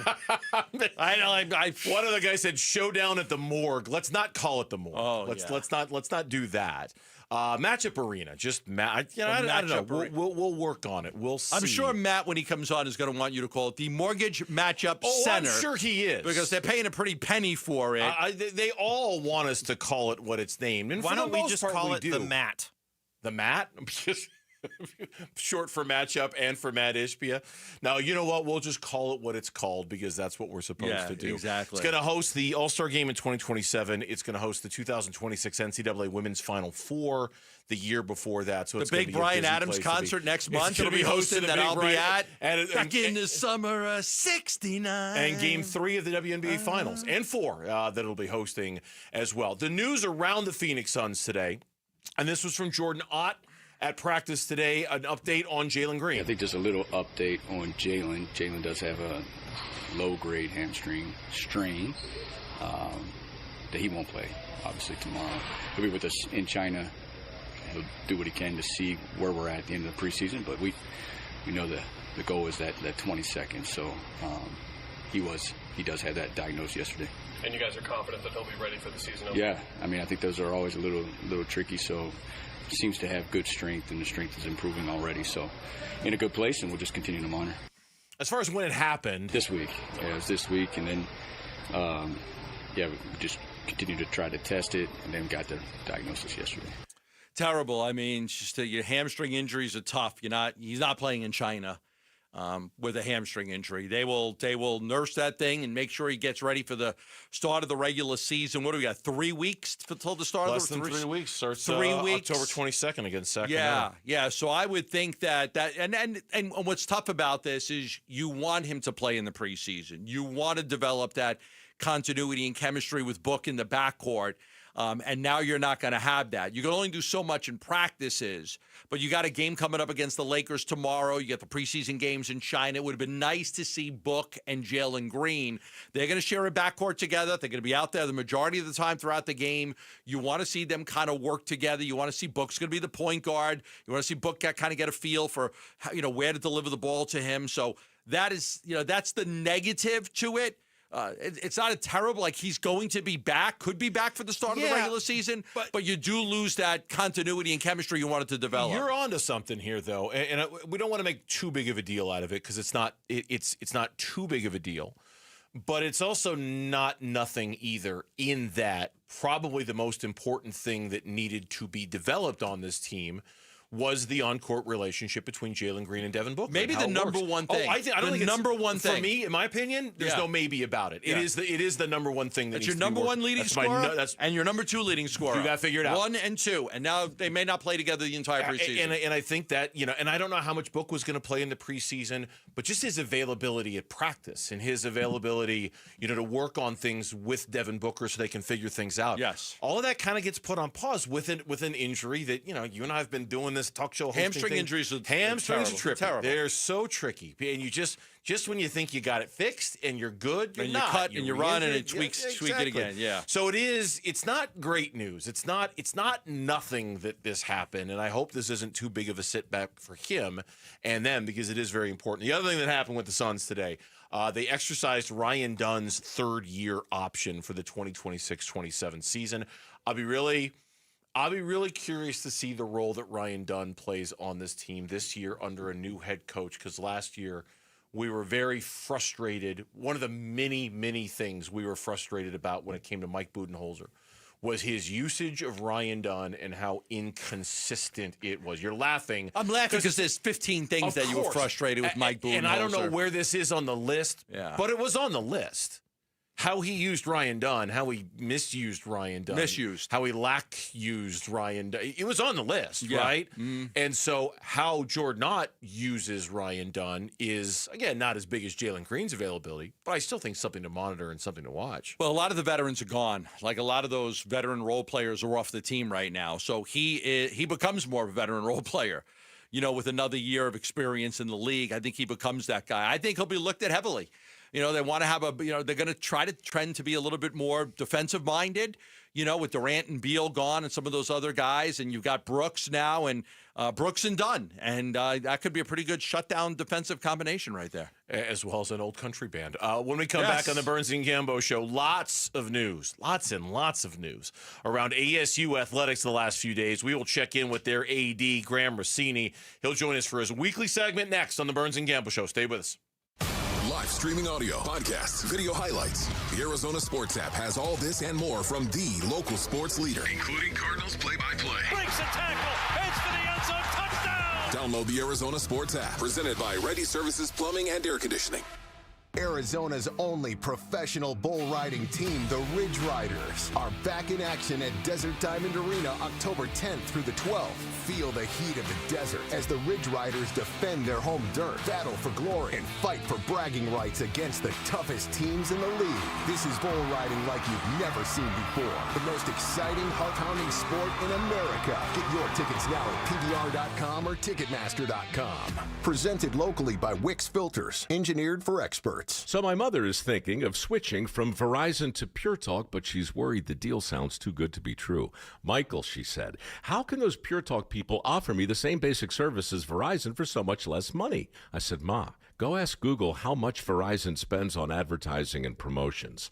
A few seconds later, my mother said, oh my goodness, $12 billion a year? That must be a typo. I'll tell you what I told my mom.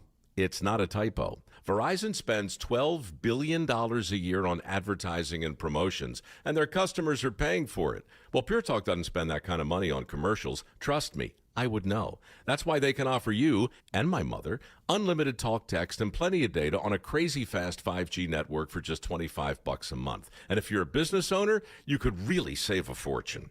Dial pound 250, say the words Mike Rowe, and you'll get an additional 50% off your first month. That's pound 250 Mike Rowe. Pure Talk. Everything you need and nothing you don't. You know, I still have my first car, a classic 66 Mustang, and what was is parked right next to what's next, a new Explorer we recently bought from our Desert Ford dealers. Yep, Paul Calvise here. Hey, Ford isn't just part of our family. My grandfather worked for Ford Motor, but it's part of America, our heritage. Yet Ford is also the future. Whether it's family time or four-wheeling time, tailgating or towing, Ford has a powertrain option that fits what you're looking for. Gas, hybrid, electric. You know what else our Desert Ford dealers have? The best-selling line of trucks for 48 years running. That Ford F-Series with the all-new 2025 F-150, designed to be the toughest and most productive ever. And then there's a 2025 Ford Mustang Mach-E, 100% electric, 100% SUV with sports car performance. SUV, my daily driver, a Ford Edge. And again, we just bought a new Explorer. Where do you see the redesigned interior on the all-new 2025 Explorer?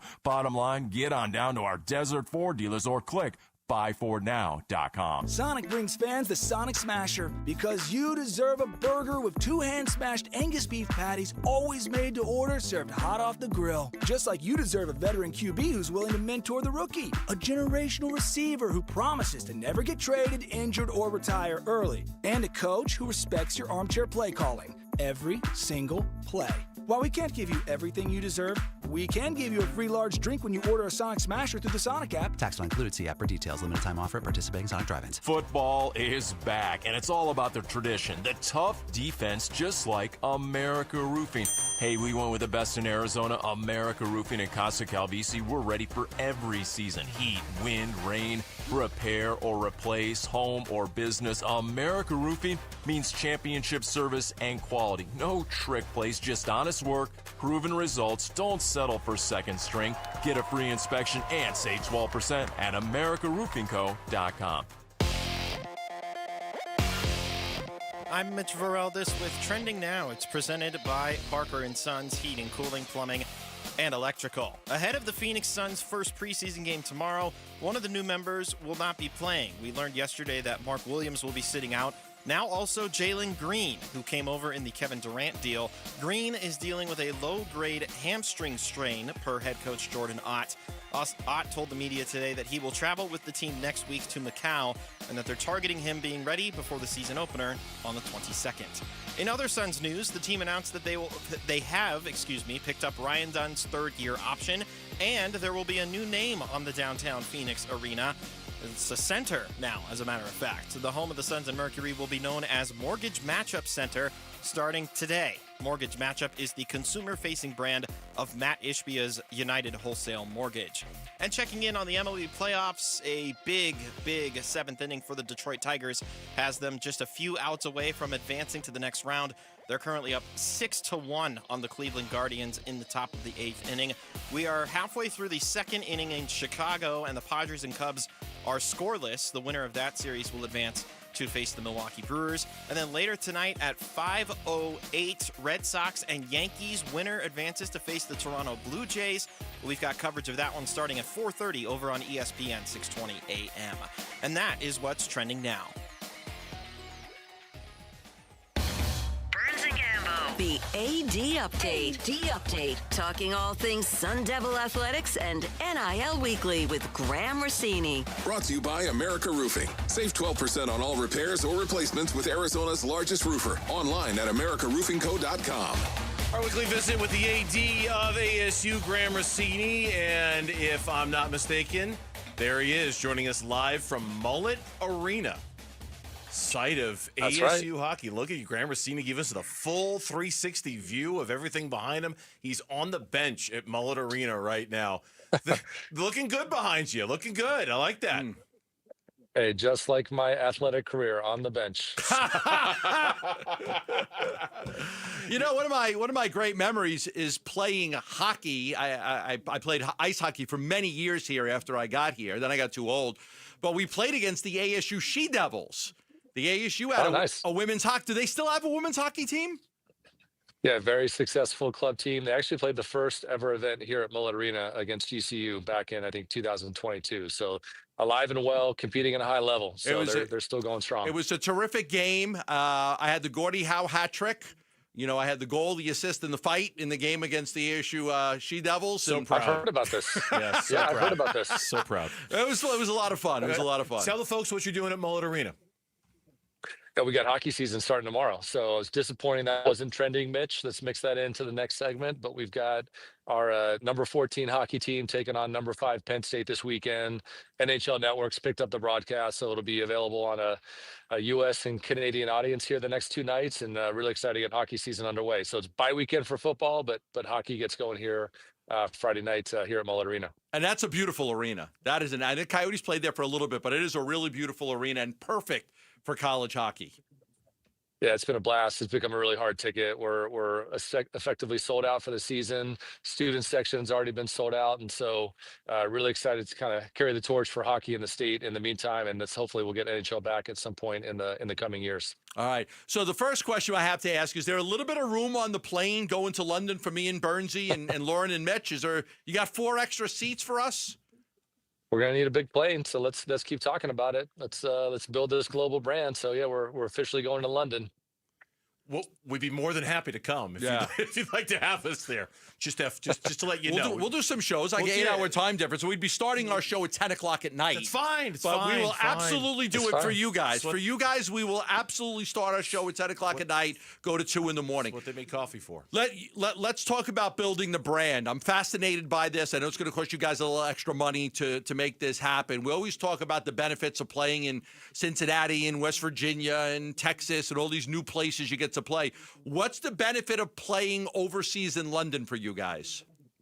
Yeah, I think there's many. I mean, ultimately, it's a once-in-a-lifetime experience that we're going to provide for our football team, our football players, our fan base as well. We're playing in one of the world's most famous cities in London and one of the world's most famous stadiums at Wembley. And so I really need a chance to expose the Sun Devil Nation to England and a different part of the world. And at the same time, get some global attention on what we're building here within Sun Devil football. And so just really thankful for Coach Dillingham's support of it. Kansas has been a great partner in this process as well. And so excited that they're enthusiastic about going to London, the Big 12 as well. And so it's just building the brand end of the football program and the athletic department. And we've got a lot of focus on international enrollment at ASU. We've got a lot of interest in London specifically. And so there'll be a lot of things that we can program when we get on the ground there. There'll be a lot of attention leading up to the game. It's a really important Big 12 game, so we want to make sure that we set the team up for success in competing and acclimating and preparing for a really important Big 12 matchup when we get there. But a lot of goodwill, a lot of upside, a lot of momentum, and excited that we can really dive into the details now that the announcement's out. What is the biggest challenge to play overseas? Have you thought about how many days in advance you want to be there? I'm sure the Big 12 is going to want you out there promoting the product, but what's the biggest challenge you're going to face? Well, there's just a lot. It's different, right? It's not going to Lawrence, it's going to London. And so there's a lot of the coordination that'll be different. We're on the road the weekend before. And so we're looking at the right way to get the team to London quickly and acclimate and have as much of a traditional week as we can from the football side, while also mixing in some cultural outings and excursions, a chance to do a lot with the donors and the VIPs that'll be on the trip. A lot of our fans are going to be available. The Union Jack Classic is the name of the event.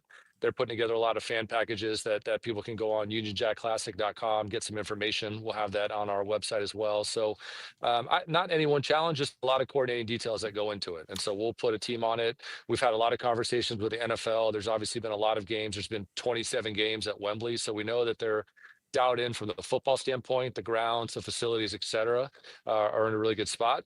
And we want to use all that feedback from the teams that have gone to London and won Super Bowls after playing in Wembley and advanced to the Super Bowl, and other teams that maybe didn't have the same kind of success. So yeah, not any one challenge. There's just a lot to take in, a lot to coordinate, and a lot of planning and important details that'll go into the effort. That certainly was one of the questions I wanted to ask you about the NFL influence and whether you'd be leaning on any context that you had in there. I do also want to ask you about the other announcement that came down over this past week, the new indoor football facility, the renovations to Desert Financial Arena. Those are all moving forward now with completion dates and target dates and things like that.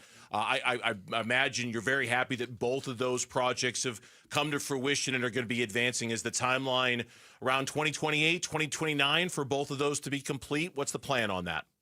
Yeah, hopefully sooner. I mean, the timeline details are still being determined. We're actively fundraising. Really appreciative that the Board of Regents and ASU leadership is supporting it.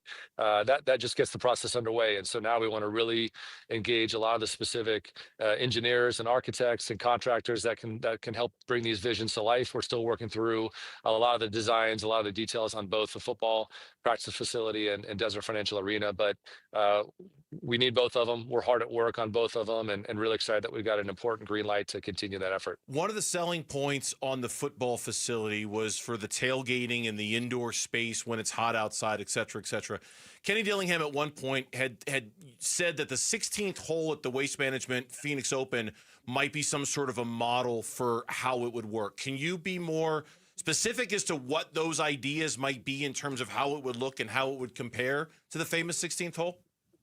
Yeah, those are the details that we're still working through right now. But I think the point is we want it to be the place to be. And much like the Open, it's become just a gathering place for the Valley, for fans of all types. It's the place you want to be.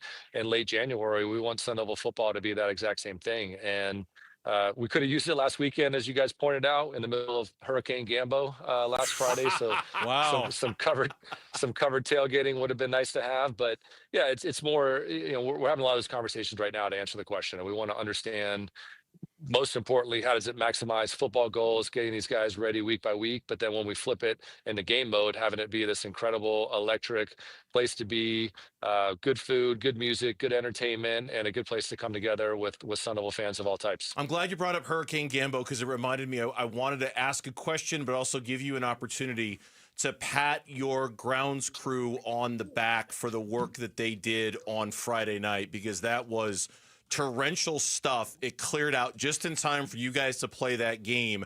And I saw some of the videos of some of the work that the ground crew did to get that field ready, and it was pretty amazing stuff. So I'll give you a little bit of a platform here to give them an attaboy and an attagirl for the work that they did out there on Friday night.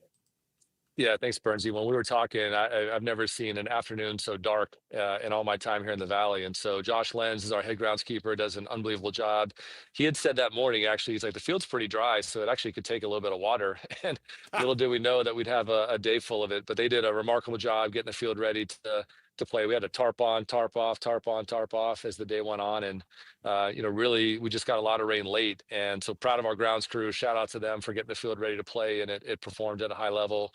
Our facility staff as well. I mean, we had lightning around the stadium that really delayed our ability to open the gates, and we had a sellout crowd, and we had 45 minutes instead of 90 minutes to get everybody in the stadium safely, everybody to their seats. And proud of our ops staff for handling that, and then most importantly, just proud of our fans. I mean, that was an easy game to say we're sitting this one out, we're going to go watch it elsewhere.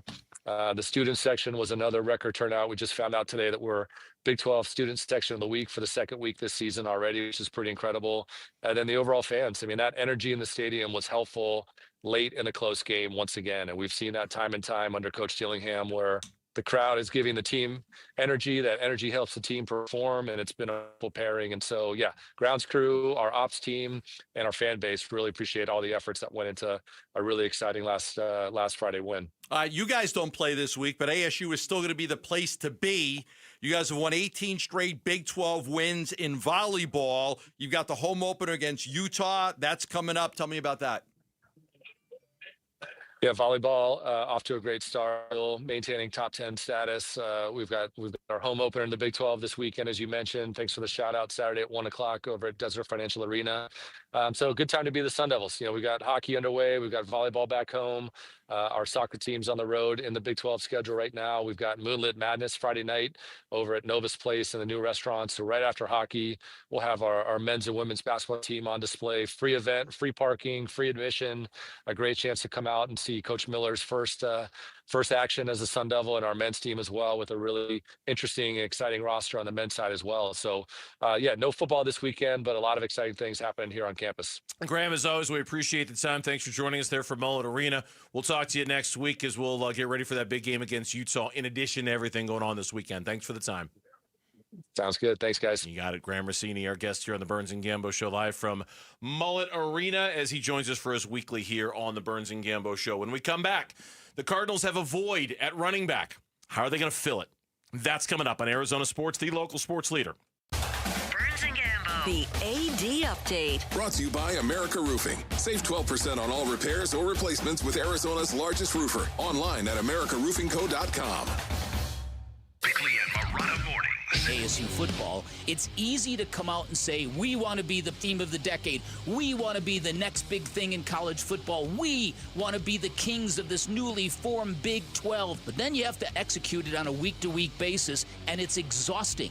You're dealing with one super competent team, well-funded team, large staff team, after another.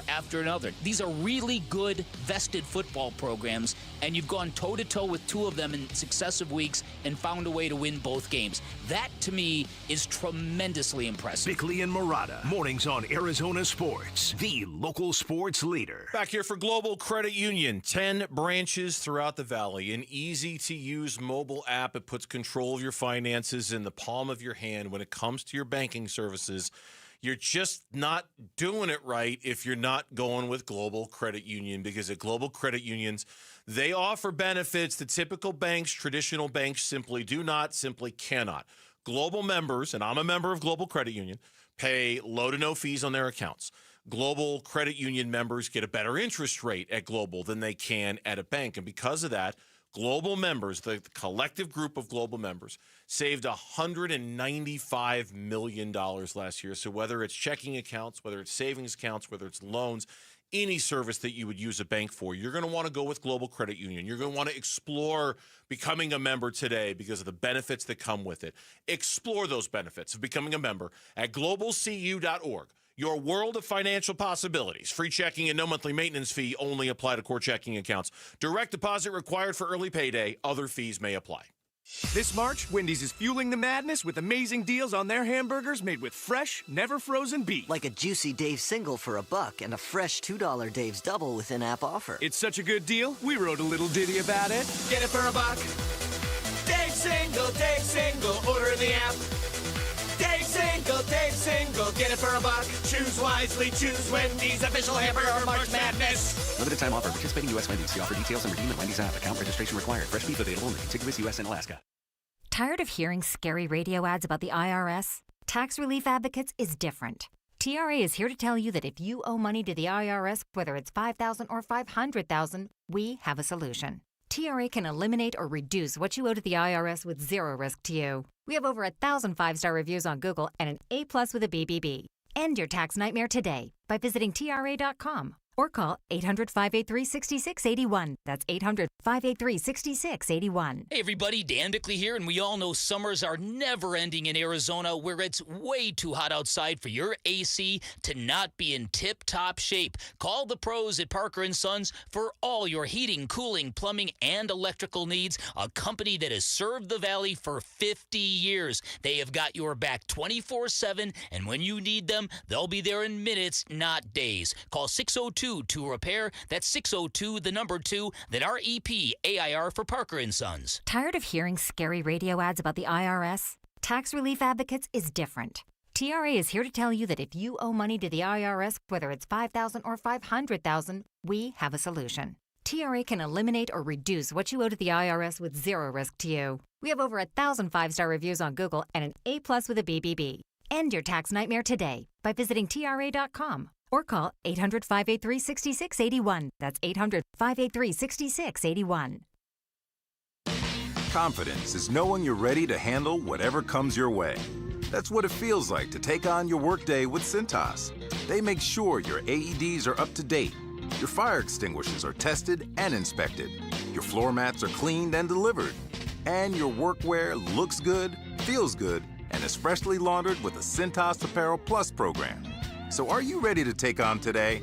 Visit Cintas.com. Oh, I'm ready! And get ready for the workday. The Burns and Gambo Need to Know Social Poll. Presented by Sanderson Ford. All right, Lauren's dealing with this now. Gambo's going to be dealing with it a little bit later, trying to do the show while your baseball team is fighting for their baseball lives. Cubs right now up 2-0 in the bottom of the second. They've got the bases loaded, nobody out. Dansby Swanson just walked in a run, or just got walked and scored a run. So, Lauren, got the poll question for us. You've got one eye on the TV, too, so be quick about it. Luckily, my computer screen and the TV are right next to each other. Oh, perfect. So Perfect. You're not going to miss a thing. No, we're golden. We're Okay. golden. All All right. right. Poll question today is, which future ASU football opponent concerns you most? Is it at Utah, Texas Tech, Yes. Houston, or at Iowa State? Texas Tech at home. Iowa State because it's on the road. There's been a lot of movement with this one. Has there? Okay. And votes are coming in as I'm As looking at this. I really like it. I'm going to repost it. I like the question a lot. The Gambo retweet? It's a good question. Retweet. Hurricane Gambo blows Hurricane. in. Hurricane Reuben Carter. Hurricane Gambo. Best Bob Dylan song of all time, by the way. Or the Hurricane. About Hurricane Reuben Carter. Reuben Carter. That's a great Bob Dylan song. So the numbers are moving. It's got Numbers the are Gambo moving. retweets. 53% are going with Texas Tech, 24% going with at Iowa State, 21% going with at Utah, and 2% going with Houston. Okay, so Houston, didn't expect Houston to get a lot of votes, but everybody else certainly getting their fair share on that one. All right, good question. You can find it on the Burns and Gambo X page. At Burns and Gambo, one word is where it's at. Jonathan Gannon was asked yesterday if they have to change anything when it comes to how they run the football now that they've lost their top two running backs. Not a ton to me. We will make some tweaks no matter who's back there moving forward, but to your guys' eye, probably won't look a ton different. Hopefully we have some more efficiency and run the ball a little bit better. I don't know if Gambo, if we're going to get a full read on exactly how they're going to fill the void of James Conner and Trey Benson until we see the game on Sunday. I know Jonathan Gannon's scheduled to meet with the media tomorrow. From practice reports, and we'll have Tyler Drake on later, there's only so much they're allowed to report on what they see in terms of who's getting the carries and things like that. But it feels like Amari DiMercado is kind of the third down back, and it feels like Michael Carter is probably going to be the guy. Yeah, I think that's the way it's going to go. Without officially reporting it, I think that's the way it's going to go. Look, they had relied really heavily on Conner and Benson, and the other guys didn't get a whole lot. I mean, the three combined have 92 snaps this season, the majority of them 73 to DiMercado. So you're not, Carter hasn't played a whole lot. Bam hasn't played. It's basically been Amari in a limited role as a third down guy. Now you got to ask somebody to step up and be the main guy. Michael Carter's done it before. He's the obvious answer. We're going to talk later about the trade deadline because I've been pushing for that because I think that they need to bring another back in. I mean, here's the other thing. I mean, you could sit there and say, well, okay, your first guy's out, your second guy's out. And what happens if the third guy goes out? At some point, I do think you've got to bring in a player, but I think it has to be somebody that's not a depth guy, but somebody that can play. Sometimes you bring in guys for depth. I want another body. I want a fourth guy. I want a fifth guy. I want somebody that might be able to play special teams too. In this case, I think you're going to want somebody that can be an every down back. He's got 10 career games, talking about Michael Carter, 10 career games for the Cardinals, 218 offensive snaps. He's averaged 4.8 yards per carry with the Cardinals. Now, it's a small sample size. It's not like he's got a ton of carries in there. But 4.8 yards per carry, 261 yards, a touchdown. He's an experienced NFL back. Yes. He profiles way more of a three-down back than Bam Knight does or Amari DiMercato does. In fact, Teo Mackey, whose work we reference quite a bit here on the Burns and Gambo show, points out on Twitter, over the last 2 years, DiMercato has had 12 carries on first or second down. The vast majority of them were in 20-plus point blowouts. The other 5 were in 2-minute drills. He hasn't gotten a lot of normal snaps, quote-unquote normal snaps, as a first or a second down guy. So just between that and kind of their body types and Carter's experience and how he profiles as the Cubs just grounded into a double play at the end of the inning, but they still have a 2-0 lead over the Padres. It just feels like it's going to be. It sounds like your instincts are kind of telling you the same thing. Yeah, that's what I'm being leaned that way. Like Michael Carter could be the guy. Look, he's still only 26 years old. Michael Carter. That's crazy, right? I mean, because we're not talking about some old guy who's been around the league. 32-year-old back. No, I know. He's still a young guy. He doesn't have a lot of wear and tear. In the Cardinals, he was with the Jets, and then was he traded to the Cardinals? I think because he was in the Jets, and he came. Was either released by the Jets or traded. But they picked him up like mid-season, somewhere around the trade. Right after, he had to be cut. It wasn't trade deadline. He was probably cut by the Jets, and then the Cardinals picked him up, and they've liked him enough to keep him around for 3 years, and he's a good insurance policy, and you've had to cash in that insurance policy right now. So we'll see. We'll see how many reps he gets. He's obviously ready to play, and he's got a chip on his shoulder. He's got a chip on his shoulder for not making the roster out of camp, for not getting the opportunities. I mean, it's not like he's angry, but I think he wants to be given this opportunity and take advantage of it. Well, this is Michael Carter yesterday talking about the opportunity. I think I put my best forward every day. My chip on my shoulder is gigantic right now, and I think that I don't try to look too far ahead. Today, I was just focused on today. And I know it's cliche, but it's the best way for me to go about business. But he did have, to your point, he had that big preseason moment, and after that, expressed, I don't even think frustration is the right word. He was just very animated about being a practice squad guy, how even though every time he gets a chance to prove himself in a game, he seems to acquit himself very, very well. Yeah. Right? And it was sort of this frustration of man, how many more times I got to do this before I show I'm not a practice squad guy? I should be a running back on an NFL team, to the point where, and I'm going to guess, I don't know this for a fact, but I'm guessing that's why he got a standing ovation from the team when it was announced he was being activated off the practice squad. Because they felt he should have been too? Because they felt like, hey, you're not a practice squad running back. You should be a running back. And that's just me kind of putting my own assumption on that. Maybe that's not the case, but I know that was a storyline for like 2 or 3 days with Michael Carter and the Cardinals. I know we broke the story here that Bam Knight had secured a spot on the roster and not Michael Carter. I think that was the biggest news coming out of camp when Bam made the team and Carter didn't. I think it was a little bit of a shock to a lot of people. Nobody was expecting that. But I'm going to be honest with you. Like, I want to see what Bam Knight could do too. Like, we could sit there and say, Michael Carter's got the experience. Bam's a strong guy. You want to move a pile. You want to get some of those tough yards. See, I mean, I know you like explosive players and stuff, but sometimes you just need 2 yards, and I really want to see, like, keep Amari as the third down guy. Okay, say you're going to get 24 carries in this game. Okay. I'd like to see it really split up between Carter and Bam Knight. I'd like to see both of those guys get opportunities. Like 50-50? yes, I'd like to see Bam get an opportunity. Like Amari, to me, third down guy you throw the ball to. Kyler's going to have rushing attempts, but I'm talking about or even if it's 20 rushing attempts by the two of them. Now, if they play with the lead, it's going to be more. So if they get ahead of the Titans and they're playing with the lead, you might have plenty of opportunities for both of these guys to run because you're going to want to run. You're going to want to take time off the clock and not give them the ball back and that. So I would like to see both guys get an opportunity. When we come back on the Burns and Gambo show here on Arizona Sports, he is back for another year. So what does Troy Lavello plan to do this offseason to make sure that next year ends better than this past year did? We will ask Troy Lavello that question next on the Burns and Gambo show.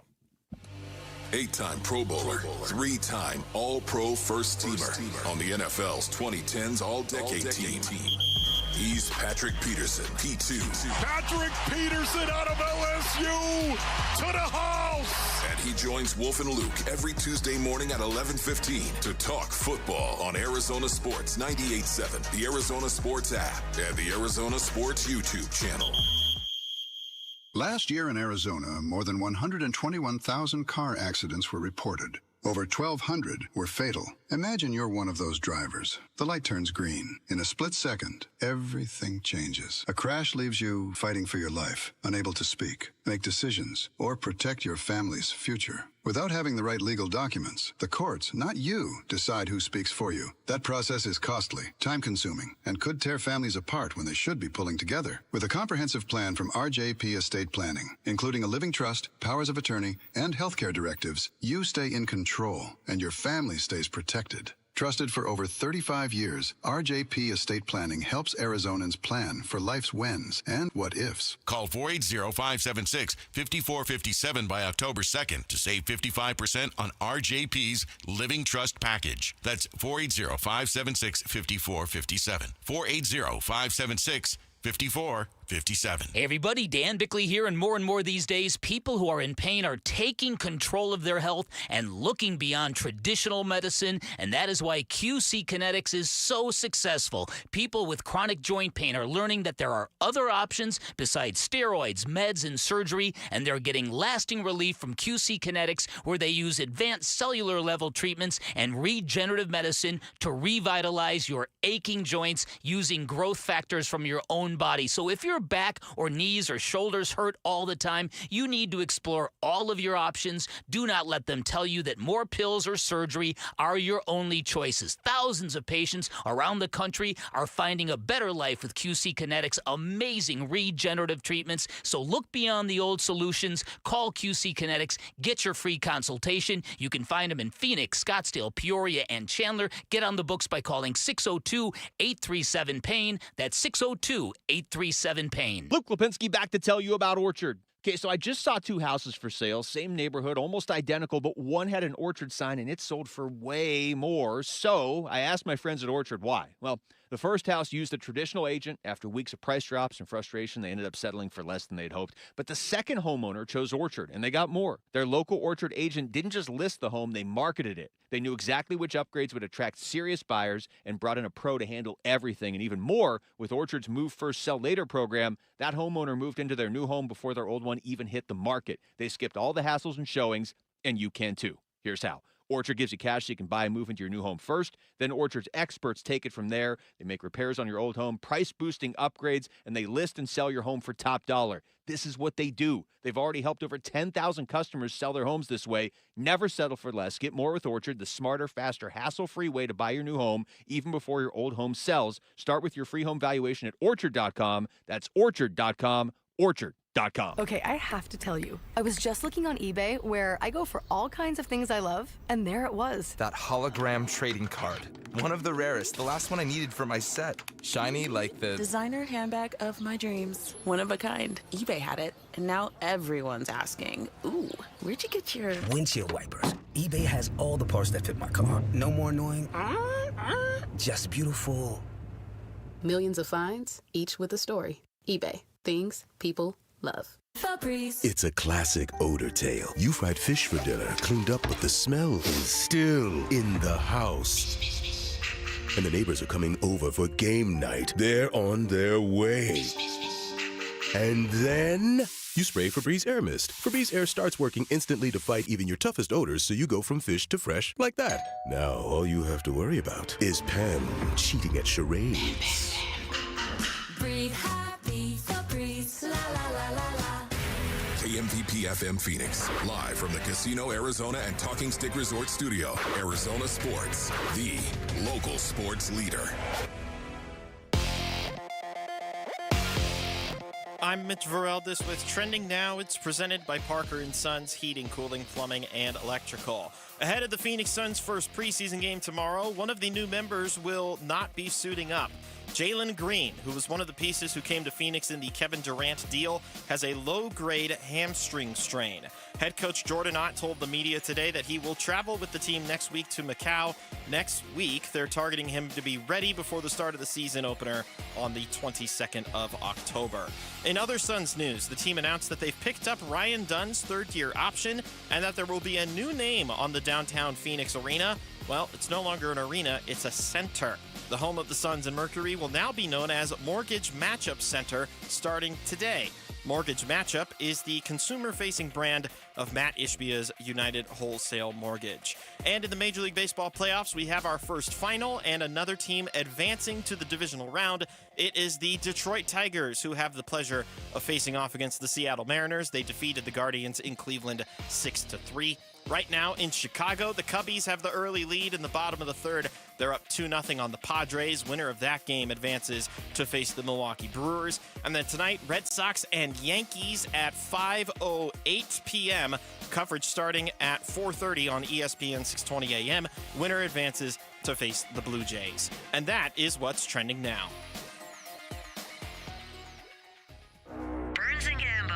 The Red Sea Review with Tyler Drake, brought to you by Freeway Chevrolet. Kickoff savings at Freeway Chevrolet, just off the I-10 and Ray Road. Chevrolet, together, let's drive. All right, moving some things around here on the Burns and Gambo Show. We just got a note from Troy Lavello. He's going to be a few minutes late, so we're going to reschedule Troy Lavello for 3:15, which means we're going to bump up our weekly segment with our Cardinals guru for ArizonaSports.com, Tyler Drake, who joins us here via the video on the Burns and Gambo Show. What's going on, Tyler? How we doing? What's up, guys? Sorry I'm not Tori. You'll get to him soon enough. Got to talk to me first. I think he's playing some golf today. I think he is. Relaxing a little, I playing wish a little I was. golf. Yeah. I think he's being held up on the 18th, probably, which is what I know you wish you were doing because you golf 5 times a week if you possibly could. So right? I sent you the message I got the other day on Trey Benson, and we were kind of bracing for the fact that he was going to be out a little bit. So just give me your thoughts that he's going to be out 4 weeks and what you expect out of this running back room now.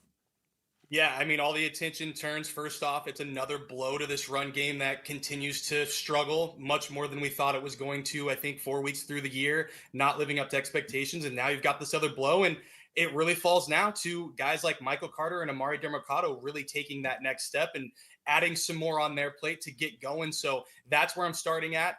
Obviously, this week has been a lot of eyeballs on that position group at practice.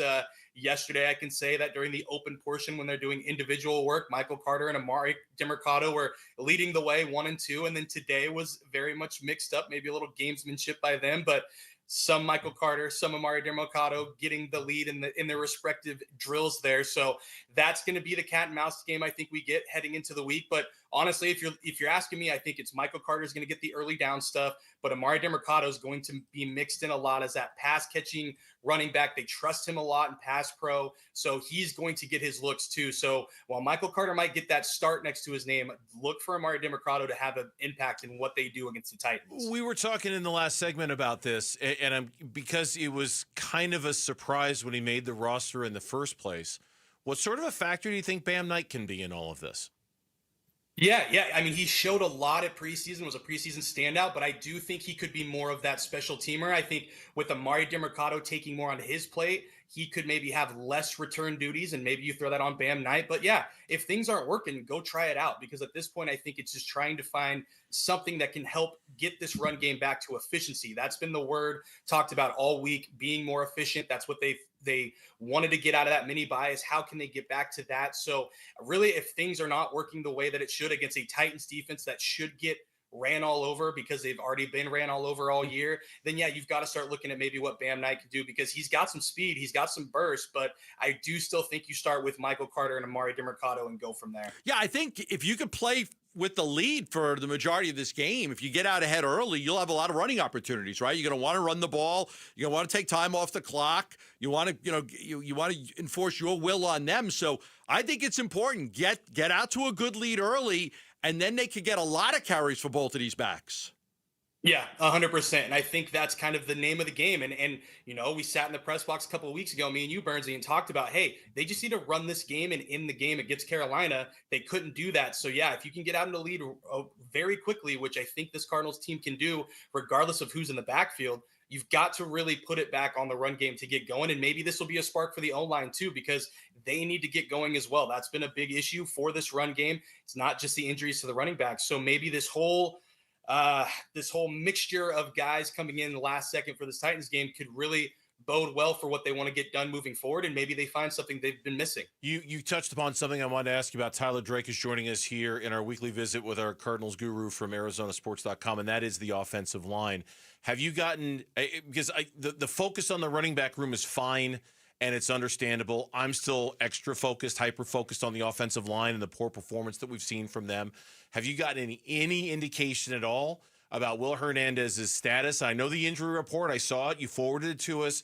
Any indication about his readiness or any changes on the offensive line, given the overall poor performance of that unit so far?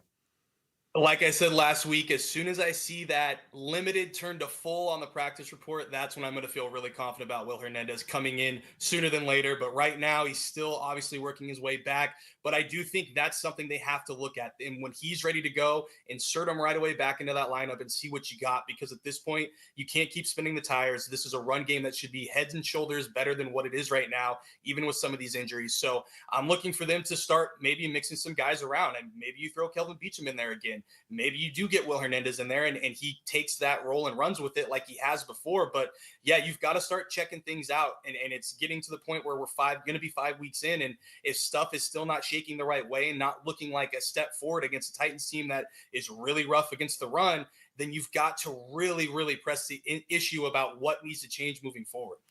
We talk about the Titans like they're the worst team in the NFL, and they very well may be.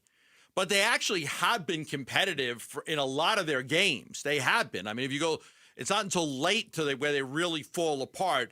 When you look at that roster, is there anything that they have that concerns you coming into this game?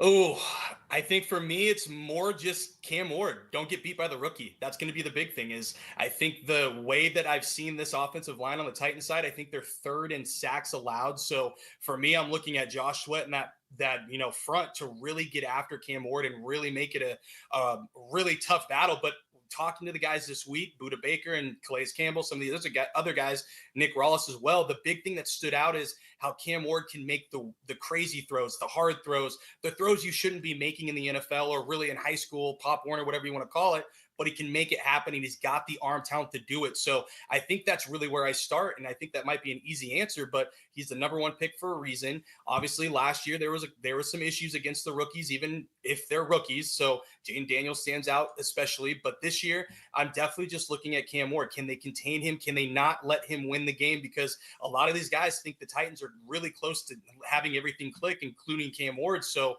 this is a game where they've really got to shut him down right away and not let him get any more confidence, because like I said, it seems like it's right around the corner before he might put a win on the board. There's been some curiosity about the pressure and the sacks, and maybe it hasn't all come the way they've wanted it to, despite all the offseason investments into the defense. Do you see this defense getting a little more riskier in their approach in these games, maybe taking more chances when it comes to putting pressure on the quarterback? Or do you think they're comfortable playing more the keep it in front of you style that seems to have been more of the norm so far this season? Yeah, I think that's still going to be the norm just because they've been successful doing it. I mean, when you look at this body of work 4 weeks in, you can't say too much negative about the defense. Yes, could there be a couple more sacks on the board? Sure, but the pressures are still getting there. Josh Sweat is looking like every penny is spent on him is worth it. Baron Browning taking a little step back, but still really, really good there. So I just think defensively, they they just can't get beat over the top. And I think that's been a calling card to Jonathan Gannon and Nick Rawlis since they got to town, is we can't let the explosives, those big plays that can change not only the series, but the rest of the game. I think that has been a big emphasis. But again, when you look at this game, maybe you do throw another guy in there. Maybe you blitz a little more than you should, because this is going to be one of those games against a rookie where you could really get into his head early. The line has struggled already. So I think you've got to pick and choose, but this would be one of those games where I think, send a couple more guys, see what you can do, because if they can get a strip sack, they can get some more turnovers, this game's going to be over before it started. Leave me with this. If you heard Larry Fitzgerald's comments about Marvin Harrison Jr., just give me your thoughts on that. And have you noticed anything different? Do you see any new level of confidence in MHJ? Yeah, well, you can read more, ArizonaSports.com. Go check out my latest story on Marvin Harrison Jr. because, like Larry said, best thing for him. And I think I have to agree with him, because the fact, and here's the biggest thing that stood out, it was like a one-word answer from him. He was asked, have you ever gone through the adversity in a single game and bounced back like you did in that game? And he said, no, just straightforward, no. And I think that says a lot about his mental ability to stay in there, stay locked in. He's the number 4 overall pick. There's a lot going on, and he came back and delivered. And I think that could be a really good stepping stone heading into next week and beyond, of just the confidence level. And I thought Larry said it best. He didn't put his head in the sand. He bounced back and made one of the toughest touchdowns that I've seen him catch in his career. So if you can build on stuff like that, if you can work through the negative, find that silver lining and really come out the other end, that should only bode well moving forward. And at the very least, it's something to go back to of like, hey, I've been in a worse spot than I am now, so let's keep going and let's continue to push the envelope. So I think you're seeing more from him, and I think we will see more moving forward, because that's one of those games where you can tell I think something's switch flipped for him there. Yeah. Tyler, we appreciate the time as always. Thanks for coming on for your weekly. We will see you on Sunday at State Farm Stadium for the Titans game. Appreciate it. See you guys. You got it. Tyler Drake. Cardinals from ArizonaSports.com for his weekly visit here on the Burns and Gambo Show. When we come back, rearranging some things, Torey Lavello set to join us. The manager of the Diamondbacks will join us for the final time in this 2025 season. We'll talk about the offseason next here on the Burns and Gambo Show.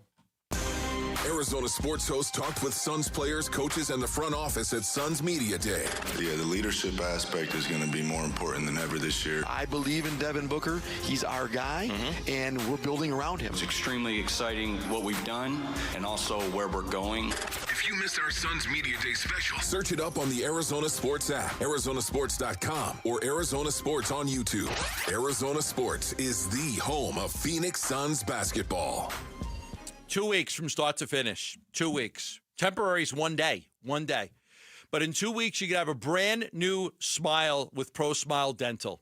Locations in Phoenix and Scottsdale, free consults available. The financing is second to none. You're going to absolutely love the financing. You could do interest-free financing. You can even pay it off over 10 years. But if you're not happy with your smile, you don't like the way you look when you look in the mirror, you don't like to smile when you're doing family photos, you have that closed mouth smile, and you know you're aware of it. You're aware, you know, that you don't want to smile because your teeth just aren't right. Could be just years of neglect, or maybe you have a gap in your teeth, or maybe your teeth are discolored, or just poor oral hygiene over the years have led you with cavities. Maybe you got a lot of silver in your mouth and you don't like to smile. Well, Pro Smile Dental can fix all of that. The all-on-4 procedure is second to none. And the difference with Pro Smile is that they have oral surgeons, not general dentists, that do the surgery. So a lot of places out there that just have regular dentists that do the surgery, not oral surgeons. And trust me, there's a big difference. Your smile is designed on site, too, not 4 different places where it gets farmed out. You can't find a better place to fix your smile than Pro Smile Dental. Text PRO to 620-620. I'll get you all the information. That's text PRO to 620-620. It's kickoff time. Score big at Freeway Chevrolet with our kickoff special. Triple your rebate on all new trucks and SUVs. Every new vehicle in stock. No exclusions. Chevrolet. Together, let's drive. Kickoff special available on new inventory only. Cannot be combined with any other offers or incentives. NCC rebate only. On approved credit. See dealer for complete details. Freeway, Chevrolet, I-10, and Ray. Two of the Valley's trusted HVAC and plumbing companies are now one. Hayes Cooling and Heating and Orangutan Home Services are now service experts. Celebrate with a $99 AC Precision tune-up. Call 866-EXPERTS or visit serviceexperts.com. License details online.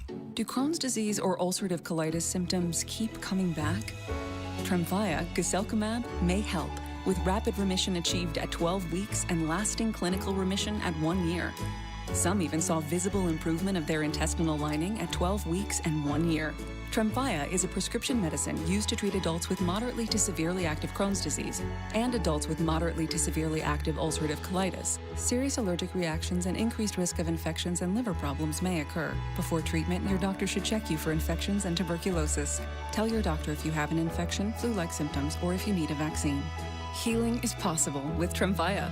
Approximately 3 out of 10 patients were in endoscopic remission at 1 year, based on areas visualized on colonoscopy, which may not represent the deeper bowel layer or entire GI tract. Individual results may vary. Ask your doctor about Tremfya today. Call 1-800-526-7736 to learn more or visit tremfyaradio.com. Hey everybody, Dan Bickley here with Mike Freeland, owner of Turf Monsters, and Turf Monsters builds great pickleball courts, and you've got a great incentive going on now, Mike. We are offering 15% off through Thanksgiving on all full court pickleball installations, and we customize to your space. You heard that right, 15% off, but you must act now. We want your business. Customer service is our #1 priority. 623-263-7388, online at turfmonstersaz.com. 1-877 Cars for Kids. K-A-R-S Cars for Kids. 1-877 Cars for Kids. Donate your car today. Call 1-877-CARS-FOR-KIDS to reach a friendly live agent. Donation's super easy, and your car can be picked up as soon as tomorrow. Call us now, 1-877-CARS-FOR-KIDS. Donate your car today. Did you know you can donate real estate too? Born in the birthplace of tequila, Estrella Jalisco is the golden Mexican Pilsner with roots in Jalisco, Mexico since 1910. The finest ingredients are always used to deliver a smooth and flavorful taste with a crisp finish that leaves you refreshed. We're proud to bring you this authentic and delicious Mexican beer, perfect for pairing with food and enjoying with friends. Estrella Jalisco, official cerveza partner of the Arizona Diamondbacks. Your exclusive home of the Dbacks. Diamondbacks. Arizona Sports, the local sports leader. Dbacks manager Torey Lovello joins Burns and Gambo to talk Dbacks baseball. Brought to you by Estrella Jalisco, official cerveza partner of the Arizona Diamondbacks.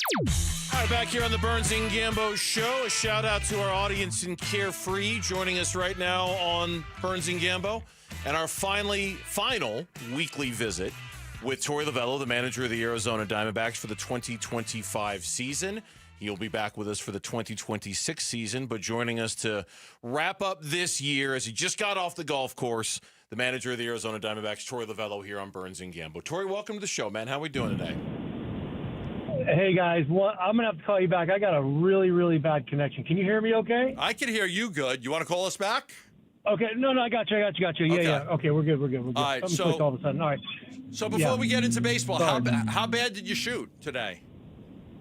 Oh, my God. I shot a 88, but I was so stressed out that I was going to be a few minutes late that I went bogey the last 2 holes. So I had you guys on my mind rather than striking the golf ball on my mouth.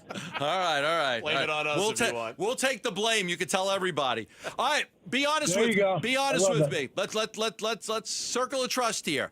The season ends in San Diego. You're on your way back. Do you believe that you're going to be the manager of this team the next year, or you think you're going to get fired? I did. I really believe that I was still on board with what was going on here. I know that there was going to be some meetings over the weekend and through Monday. And, total transparency, Mike let me know that there's going to be discussions, and we're going to let you know what's going on after the weekend. So I said what I said, and I meant it. I gave my best effort. And, of course, I'm concerned, but I knew that I had to pass a few tests with a few very important people, and luckily they saw enough of me to come back for a 10th season, and I'm very honored by that. Ken said to me that this is, and he was on with us the other day, the owner, Ken Kendrick. He said it's the most disappointing season that he's been a part of, but because of the expectations, were so high. Is it similar for you? A little bit. You come into spring training, and I told people, I even told you guys, we got a good team. We're going to win some baseball games. But that team did not get off to a good start, and that's my responsibility, and we're going to learn from that. So we come out in spring training ready to go, full throttle. And then we took on some injuries. And, at that point, Mike had to make a decision whether or not to trade good bodies or not, and he did.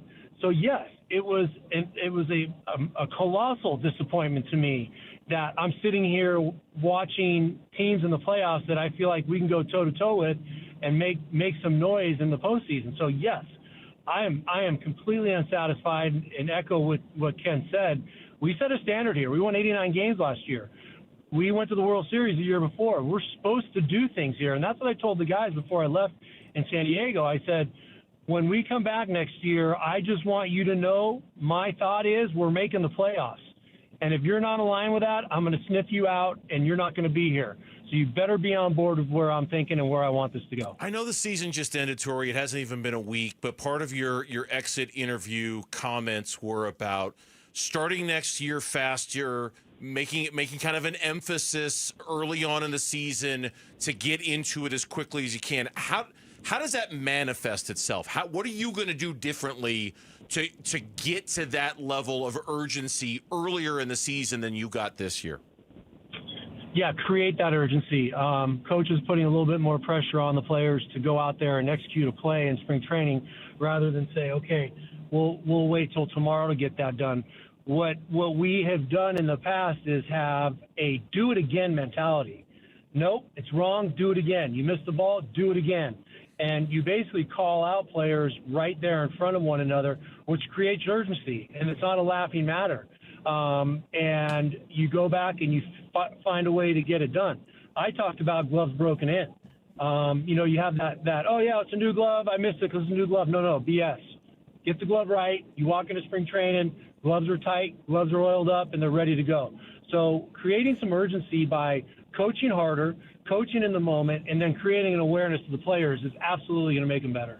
I had some people in the organization tell me that it might maybe what could help you is to be a little bit more transparent. Look, you know this, I know this, and I think some other people do too. There are situations when you can't put a reliever in a baseball game because of something, but the fans don't know that, and then after the game's over, they're yelling at you because you're out of your mind, and why didn't you pitch this guy? Or, the other day, and you actually did it with Jake. You said that Jake missed the sign. He missed the sign to bunt. You had the whole inning planned out that was going to lead to Jake bunting and getting that run in, and Jake didn't do it. He didn't do what he was told to do, and I think people liked that. It was like, oh, okay, now I see what Lovello was talking about, because before that, everybody's like, you're an idiot. Why are you bunting Perdomo? Now, I know you're a guy that likes to protect his players, but again, I've had people in the organization say, maybe you should start, telling the truth a little bit more, because then you won't take such of a beating. What do you think about that? Point well taken. But, they're like my kids, and I want to protect them. And, at some point, you're right, I got to take the gloves off a little bit and say, this is what's happened, and here's the reality of it. During the course of the season, I'm not using a reliever because he's got an injection, and he can't throw for 2 days or 3 days. I don't necessarily want to start spraying that around for the competitive advantage or disadvantage it may create when we're facing a team in a couple of days. So, I would pick and choose my times. And, the interesting part about the Perdomo bunt is, a month and a half ago, I didn't bunt him against San Diego, and the same people were in an uproar. I bunt him this time, and they say I shouldn't have bunted him. That's crazy making. You can't figure out how to hit on 16 every single time and nail it and get it right. I appreciated where you stood with it, Gambo. You said you should have bunted him against San Diego, and you should have bunted him this time. As long as there's consistency with what people are thinking and what they want to get to, I have no problem with it, and I will talk about it until I'm blue in the face.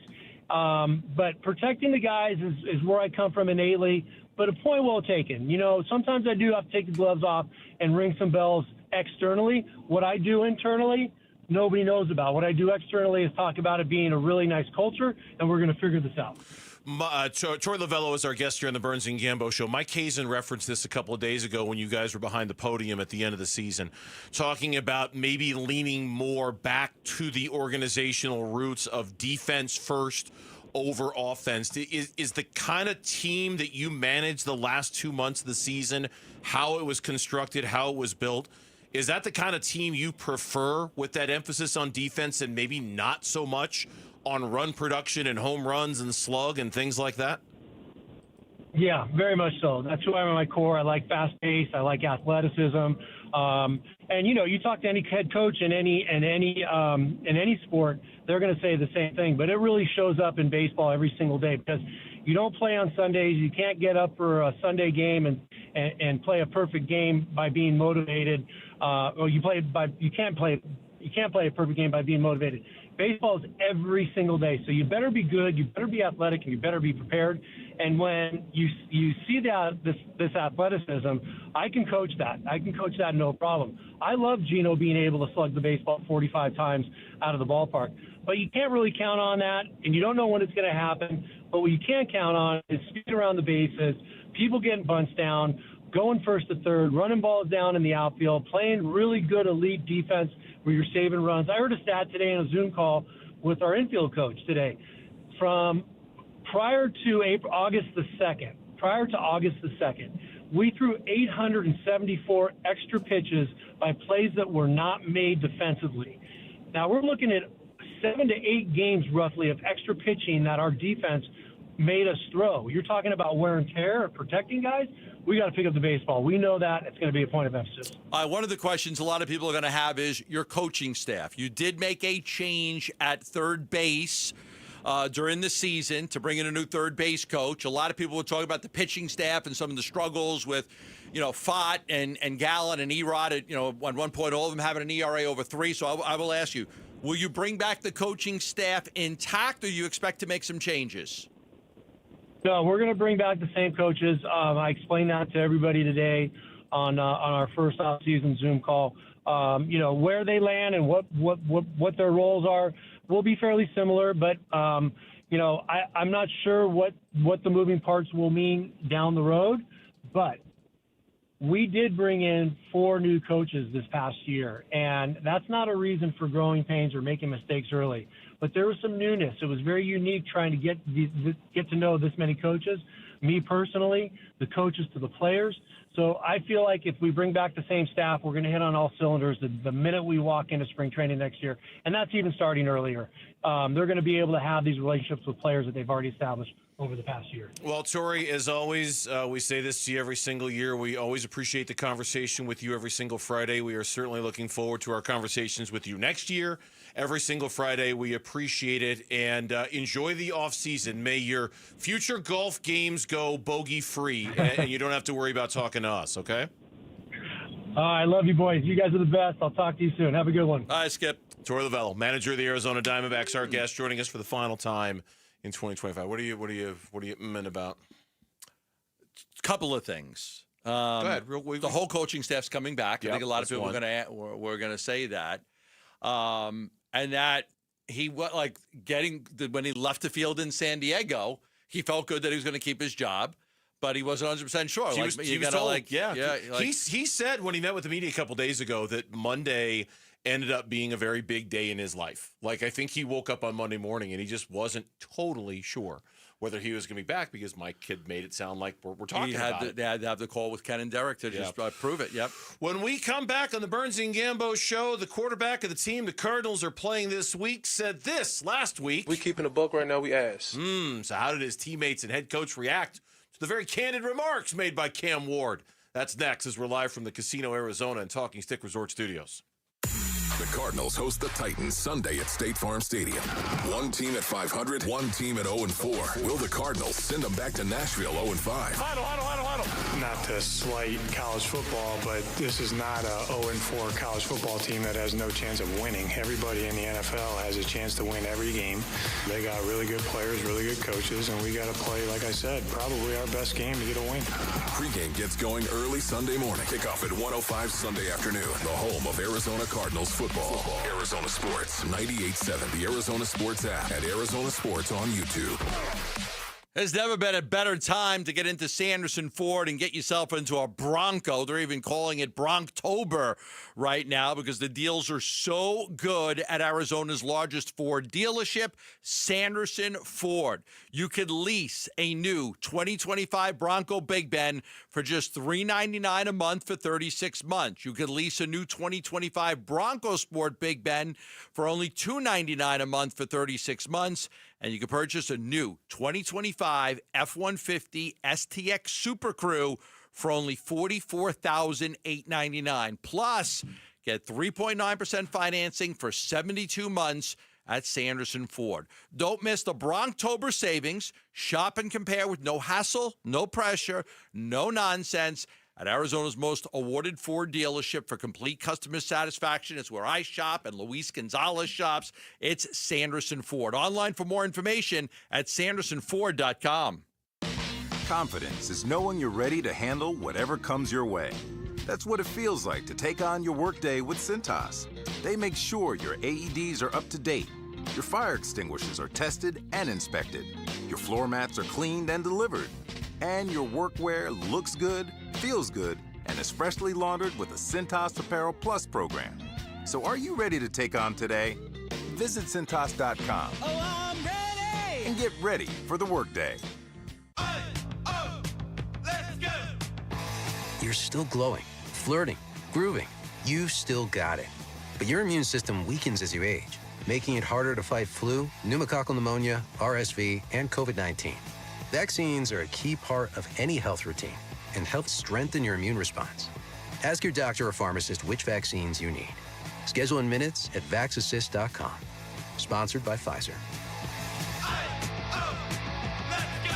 When it comes to Redbirds, your favorite team may dominate the gridiron, but Redbird Farms chicken rules the roost in flavor. With hand-cut, antibiotic-free, cage-free, vegetarian-fed chicken, Redbird Farms chicken is what real chicken tastes like. Our standards exceed the highest industry norms for quality. Find Redbird Farms chicken at Albertsons, Safeway, and Bash's. Grill it, fry it, put it in parm. As long as you make it Redbird Farms.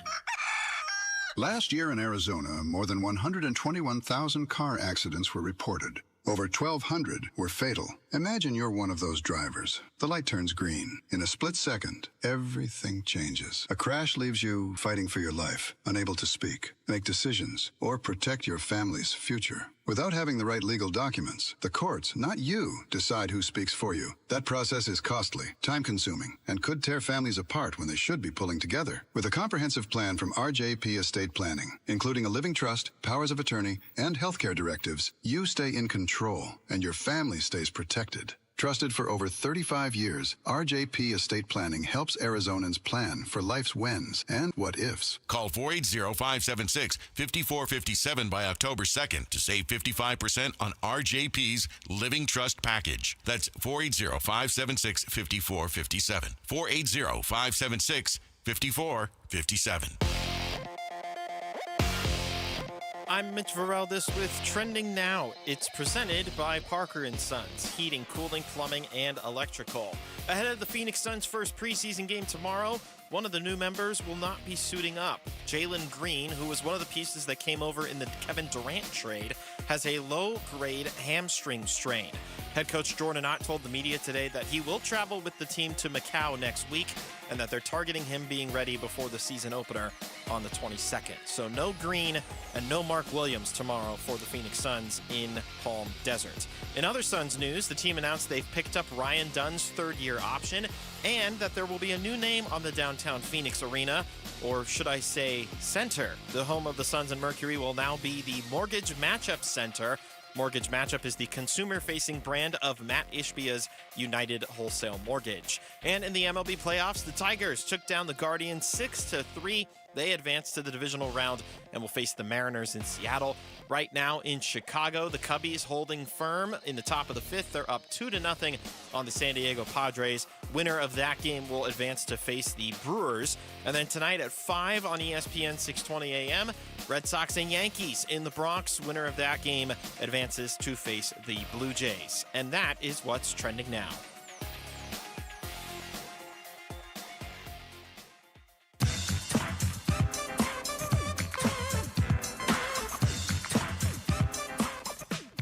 Hey, it's Wolf. Do the Arizona Cardinals need to trade for a running back? We'll ask General Manager Monty Ossenfort tomorrow at 11:15. It's Wolf and Luke on Arizona Sports 98.7, the Arizona Sports YouTube channel, and the Arizona Sports app. These are the comments from Cam Ward, the number 1 pick overall in the draft and the starting quarterback of the Tennessee Titans, that caught everybody's attention after they lost to the Texans this past week. I mean, if we keeping a buck right now, we ass. So we 0-4. We have, this point, we got nothing to lose. We dropped a quarter of our games, and we've yet to do anything. So we have to lock in. Especially myself, on the offensive line, from the defensive line, from the special teams to all three faces, we have to play together. We have not played together this year yet. And that's just something that, we want to preach about it every day. Every day we got to do better, and we're doing that, but it has to show up on Sundays. It hasn't showed up yet, but it got to show up next week. Last in the NFL in scoring, they're 28th in points allowed. Ward has only 2 touchdown passes in 4 games. He's been sacked a league-high 17 times. They've turned the ball over at least once every game so far they've played. Sacked 17 times. They only average less than 2 red zone trips per game. Yeah, they're bad. They're bad. They're really bad. They're really bad. They are exactly what Cam Ward said, but by being so blunt and being so open and being so out there about it, he has kind of put the entire organization in a position to respond to it, agree with it or not. It's sort of like what's going on in the WNBA right now with that player coming out saying what Oh yeah, and she was great, and everybody's like, now you have to. Do you agree? Do you stand with her, et cetera, et cetera? I do. Fire the WNBA commissioner. I think she's. I stand with her. Here's Cody Barton on the comments from the Titans. Hey, we talked to him. He didn't mean it. I mean, it came off bad. Yeah. We knew what he meant, but we just told him, you got to be careful with your words. And that's that. There's no, we're with Cam. He's one of our teammates. We all love him, and so there's no animosity or anything like that towards him. Yeah, the media is like, hey, this is endearing. His honesty was endearing. Sure. It's nice to know that, that he cares and he refuses to accept the struggles that they have. They're last in scoring offense, 29th in scoring defense, 31st in yards per game, 25th in yards allowed. I mean, we can go over all these numbers, how bad they are. They're really bad.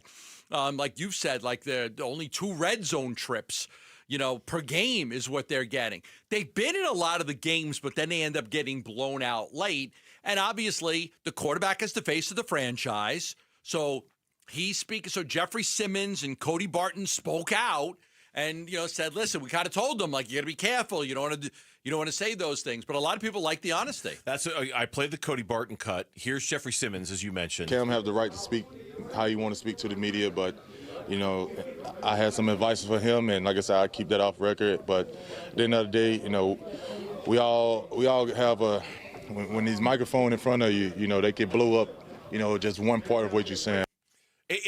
Look, we've both been doing this a long time. We, as talk show hosts, crave that kind of honesty, right? Fans to your point, love that kind of honesty. Sure. They love it when a player just says it like it is and says, yeah, we're ass and we did this and we did that. The guys in the locker room probably don't love that kind of sincerity, probably don't love that kind of honesty, probably would rather Cam Ward took a page out of Media Speak 101 and said something perfectly bland, totally vanilla, right? Because now it shines a bright, look, the spotlight was going to be on them anyway for how bad they're playing, but it shines an even brighter, hotter spotlight on how bad they are when the quarterback uses those words to describe how bad they are. Yeah. Especially this guy, Brian Callahan, the head coach, the embattled head coach of the Tennessee Titans. His answer is a little bit longer, but you think he appreciated the honesty out of Cam Ward? Hell no. He's still he's a young player. He's in he's a number 1 overall pick. He's the face of a franchise, if you will. He's got high expectations for himself. We have high expectations around him, and we all want to meet those. And his ability to be in that spotlight in that moment, I think, is a growing process for him. I think he's growing up. I think he's starting to understand the weight of his words, what those things mean when he speaks and everyone's listening and watching.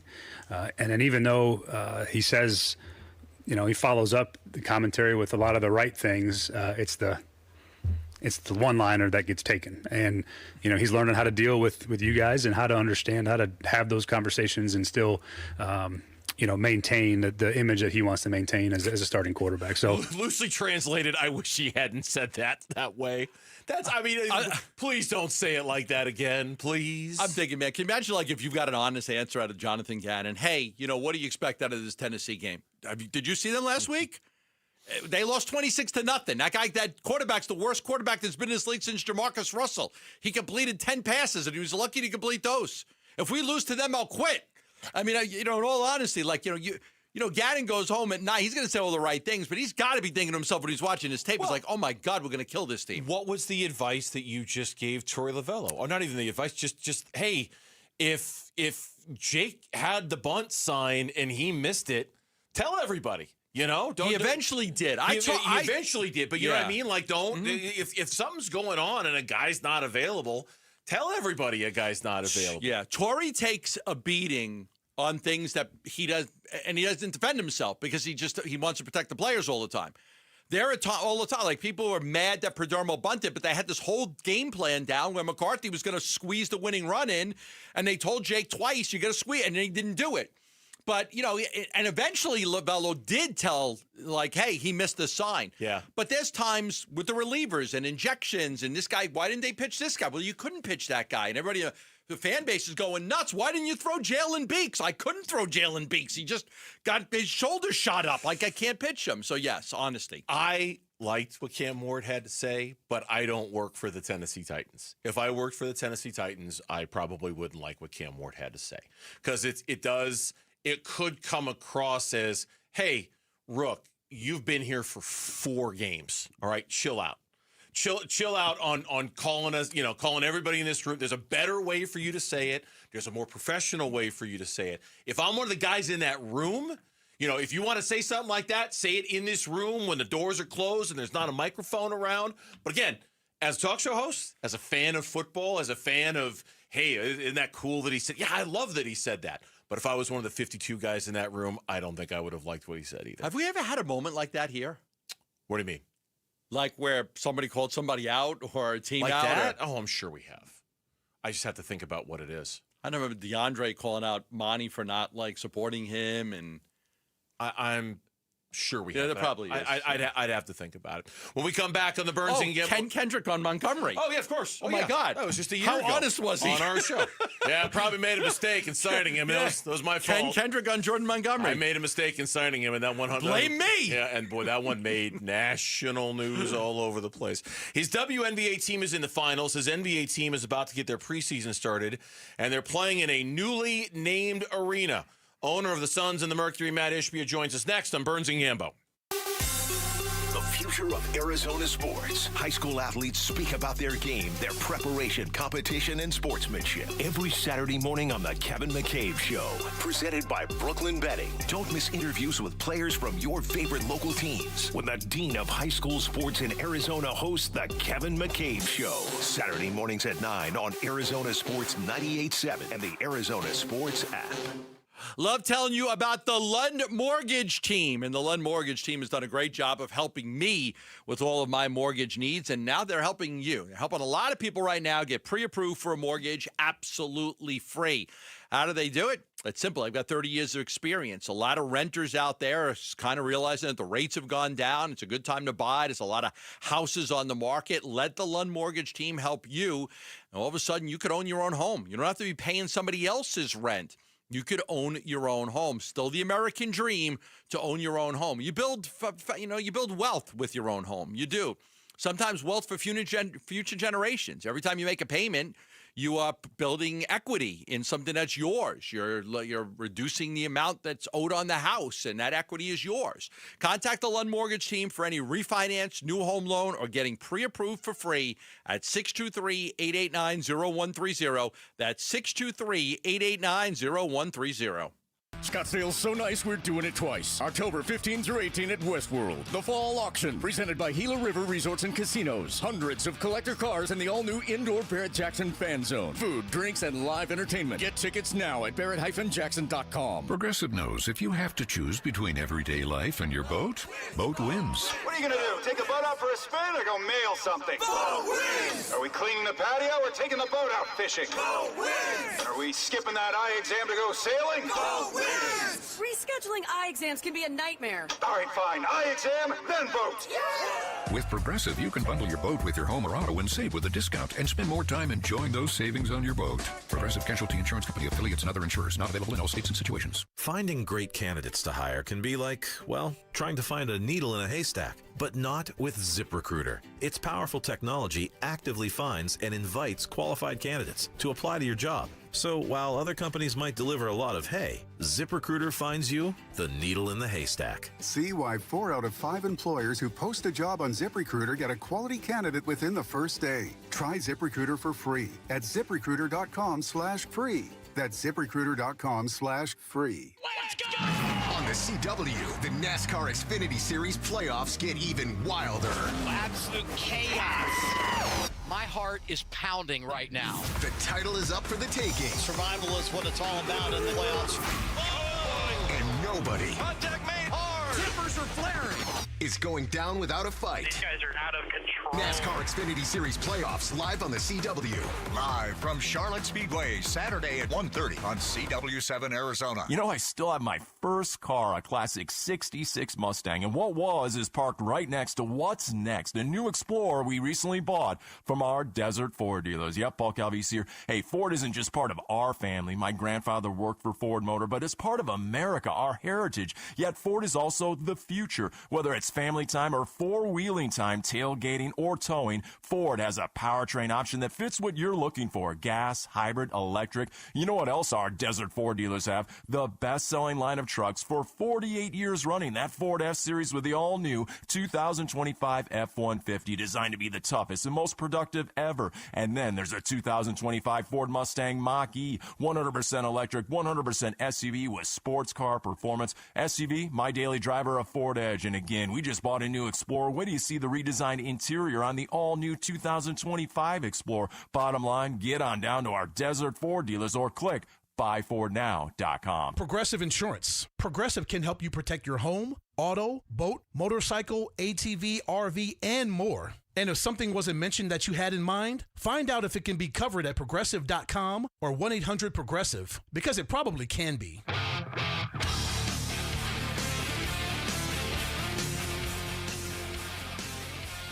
Hey, it's Luke with Jalen Green out for the Suns' preseason opener. What are we going to be watching for when they take on the Lakers in Palm Springs? That's tomorrow at 10 a.m. It's Wolf and Luke on Arizona Sports 98.7, the Arizona Sports YouTube channel, and the Arizona Sports app. On Friday, his WNBA team opens up the WNBA Finals. On Sunday, Let's go, Merc! NBA team travels to China for a couple of preseason games. We didn't get invited, did we? To China? No, we did not. That's unbelievable. And today, the Phoenix Suns and the Phoenix Mercury announced the new name for their building, the Mortgage Matchup Center. And joining us right now, the owner of the Phoenix Suns and the Phoenix Mercury, with all this stuff going on, Matt Ishbia, kind enough to join us here on the Burns and Gambo Show. Matt, happy to talk to you again, man. How we doing today?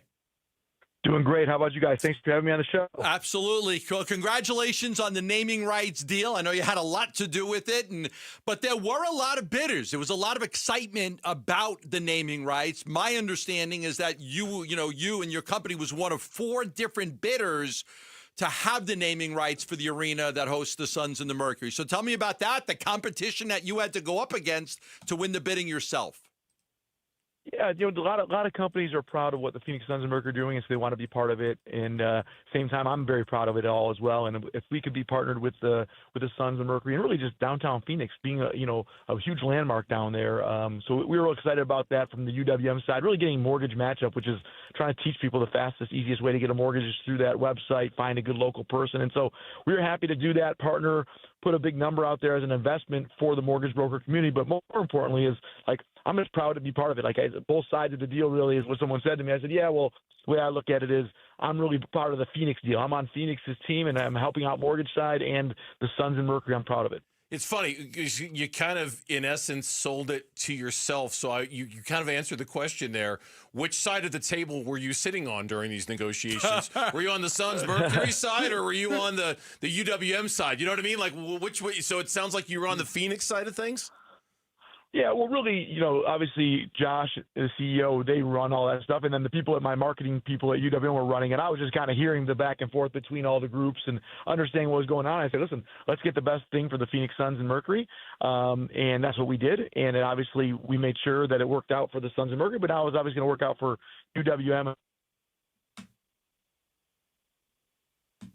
Did we lose Matt? Getting that up here soon. Oh, we got you back. Okay, your cell phone cut out there for a second, but you're back now. Okay. We lost you for a second. Is it kind of like playing chess against yourself when you're doing those negotiations? Like you go from one side of the board to the other and then back and forth like that? Yeah, like I said, I wasn't that involved with all of the details back and forth, but in general, I'm just happy that it's done. It's good. We're ready for the WNBA Finals tomorrow, which is the most important, and of course, ready for the Sun season coming up soon. Well, that arena hosts. It's a great place to watch a concert. I'm going next month for the Bryan Adams concert. I've seen so many shows there. We talk about the Suns, we talk about the Mercury, but that arena hosts a lot of different events. So, I'm sure that Mortgage Matchup's going to get a lot of great publicity out of all the different events that you guys host. Absolutely. I think that's a big part. It's not just basketball, but also a lot of concerts, a lot of other entertaining things. Like we're trying to keep that place busy 200 plus days a year. And so we're excited about it. And a lot of people come down there and enjoy different events. What does the money go to when you get a naming rights deal? I'm sure it all just goes into the pot, but $115 million deal over 10 years. How can that money be spent wisely on the organization? Well, it's just more money in the organization to do investments, to make investments in the players, in the facilities, and all the different things. It's just take care of our team members, do different fan experience. Like it's all going towards good things, which at the end of the day is what it's about. Is like how do we continue to invest in the Phoenix Suns and Phoenix Mercury, the overall arena, everything around it, and really the community, which is why we're excited about it. So that money all goes towards those types of things, and it's a win for everybody. Matt Ishbia, the owner of the Suns and the Mercury, is our guest here on the Burns and Gambo Show. Let's talk about the WNBA Finals, which begin tomorrow in Las Vegas. Game 1 starts at 5 o'clock. Your building will be hosting games 3 and 4. First time ever best-of-7 format for the WNBA Finals. Game 3 is on Wednesday of next week. Game 4 is on Friday of next week. Describe for me what it's been like around both of the organizations as you kind of gear up for this event. First time the Phoenix Mercury have been in the finals for 4 years now. What's it been like? Yeah, no, it's awesome. I'm super excited. I'm glad we got to that stuff because that's the stuff I've been so excited to talk about. And just, for the women that have been playing so hard and putting us in a position there, obviously the coaches, the front office, everyone's done their part. And now we get to, compete for the championship in front of our fans. And so the first game's tomorrow night, like you said, but almost 3, 4, and 6, if there's a 6, all in Phoenix at the Mortgage Matchup Center, but just in front of our fans is the game. It was incredible to watch that team come back from a 20-point. We had Nate Tibbetts on the show the other day. We talked about that huge 20-point comeback to win Game 2 and in Game 3 and in Game 4, and the inbounds play to Alyssa Thomas after Nate had called a timeout with 30 seconds left. It was just an incredible play, and the sea parted, and she just went in for that layup. But Nate has done a great job. Your GM, we've had him on, has done a great job, and this roster. You've got a lot of chemistry, a lot of continuity. You could tell that the girls really love to play for each other, and they're playing some great basketball. It must be real enjoyable for all of you guys to see how far this team has come in such a short amount of time. Absolutely. I think it's been fantastic to watch. Like you said, you give credit to Nate and Nick and all those guys and Josh Barros. All those guys have done a great job putting that and working for all parts of it, from the business side to the basketball side. But then watching them play, that's the fun stuff. Toughness, grittiness, never give up, the defensive mindset. Just Alyssa Thomas is a dog out there, a winner, but everyone else around her too. Kalia is awesome, and of course Satu. But then all the players, like you saw Sammy hit a big shot. Like everyone's huge contributing. It's just fun to watch. That's the basketball we want here in Phoenix, and I love that we're watching and seeing it right now with the women. Yeah, that game when you guys came down back 20, Sammy hit that big three-pointer with about 4 seconds left. That was so huge. When you look at the attendance and the crowd, you guys selling out those games. I asked Nate, could you have ever envisioned that it would be like this? And he was just thrilled to death to see the excitement and the crowd and the energy and the excitement that's in that building right now for the WNBA. Give me your thoughts on that and just how supportive the fans have been. Yeah, the fans are off the charts fantastic. Phoenix is a basketball town. I've said it many times. Like, this is the epicenter of basketball. It's my job and our job by having great product on the court like the women have right now and doing the same thing with the men. But it's a great basketball city. And so, but a lot of credit to Nate because, the team is cohesive. It's hard to get a team to play so well together and look like they've been doing it for years when they've only really been doing it for a year or two, and so he's done a great job of getting them out there. But the fans, they put that energy in that arena, and it's been awesome to see. Well, best of luck, obviously, in the WNBA finals. I'm sure we'll talk to you. We get a little closer to the NBA season as well, but we all can't wait to see what happens this week and over the next couple of weeks between the Merc and the Aces. So thank you for coming on, Matt. Again, congratulations on the naming rights and everything that's going on with the two organizations because it's obviously a big time right now. Thank you for your time. Appreciate you guys. Thanks so much. You got it. Thanks, Matt. Matt Ishbia, our guest here on the Burns and Gambo Show. And once again, the news of the day coming down for the organization that the naming rights are secure and it is complete. And for more on that, keep it right here for the 4 o'clock reset because we're going to cover everything that's going on in sports. The 4 o'clock reset is next on Burns and Gambo. The Arizona Sports YouTube channel. Just the local sports leader doing what we do on YouTube. Serve yourself some Arizona sports for live shows, podcasts, viral clips, shorts, and more. Subscribe to the Arizona Sports YouTube channel. This message comes from Viking, committed to exploring the world in comfort. Journey through the heart of Europe on an elegant Viking longship with thoughtful service, destination-focused dining, and cultural enrichment on board and on shore. With small ships that bring travelers closer to the destination, there's more time to explore. And every Viking voyage is all-inclusive, with no children and no casinos. Discover more at Viking.com. How can you free your team from time-consuming office tasks? Amazon Business. Smart business buying tools enable buyers to find and purchase items fast so they can focus on strategy and growth. Free up your team and focus on your future. Learn more at AmazonBusiness.com. Let's go! You still got it, but your immune system weakens as you age, making it harder to fight flu, pneumococcal pneumonia, RSV, and COVID-19. Ask your doctor or pharmacist which vaccines you need. Sponsored by Pfizer. Just 2 home matches left. Don't miss this one. Phoenix Rising host regional rival New Mexico United on Saturday, October 4th at 7 p.m. for Breast Cancer Awareness Night. Grab exclusive Rising gear from a limited edition training top and merch line with a portion of proceeds supporting breast cancer research and treatment. It's a match with heart and high stakes. Tickets start at just $15. Get yours now at phxrisingfc.com. Rivalry, purpose, pride. Be there. It's that time of year when golf is king in the Valley of the Sun. Hi, it's Jim Hill from the Bunker to Bunker Golf Show. And I'm Greg Ellis. The best place to catch up on golf from just about everywhere is right here. So whether it's the PGA, the new TGL, or even what's going on with LIV, Bunker to Bunker is the place to be. Join us for some fun and fill out our foursome Saturday mornings at 7 o'clock on 98.7 Arizona Sports or hit up bunkergolf.com anytime. It's October everywhere, but at Tim Hovick Santan Ford, it is Bronctober. It's Wolf here, and all Broncos are on sale right now. Tim's got all the Bronco trim levels, a legit selection, all on sale. When affordability is your game, then Bronco Sport is the ticket. Select Bronco Sports priced below $29,000. It's the original Bronctober sales event at Tim Hovick Santan Ford, located at the Santan 202 freeway at Val Vista Drive in Gilbert. Restrictions apply. See dealer for details. All offers expire 10/31/2025. Construction managers, you prioritize safety with hard hats and gloves and harnesses, but there's another tool to add to your first aid kits, naloxone. Naloxone reverses an opioid overdose and saves lives. Not only are construction workers at a greater risk of an opioid overdose than people in other occupations, but many overdoses occur in or near job sites. Provide access to naloxone and protect your workers. Together, we can build a safer future. Visit naloxoneaz.com. That's naloxoneaz.com. Last year in Arizona, more than 121,000 car accidents were reported.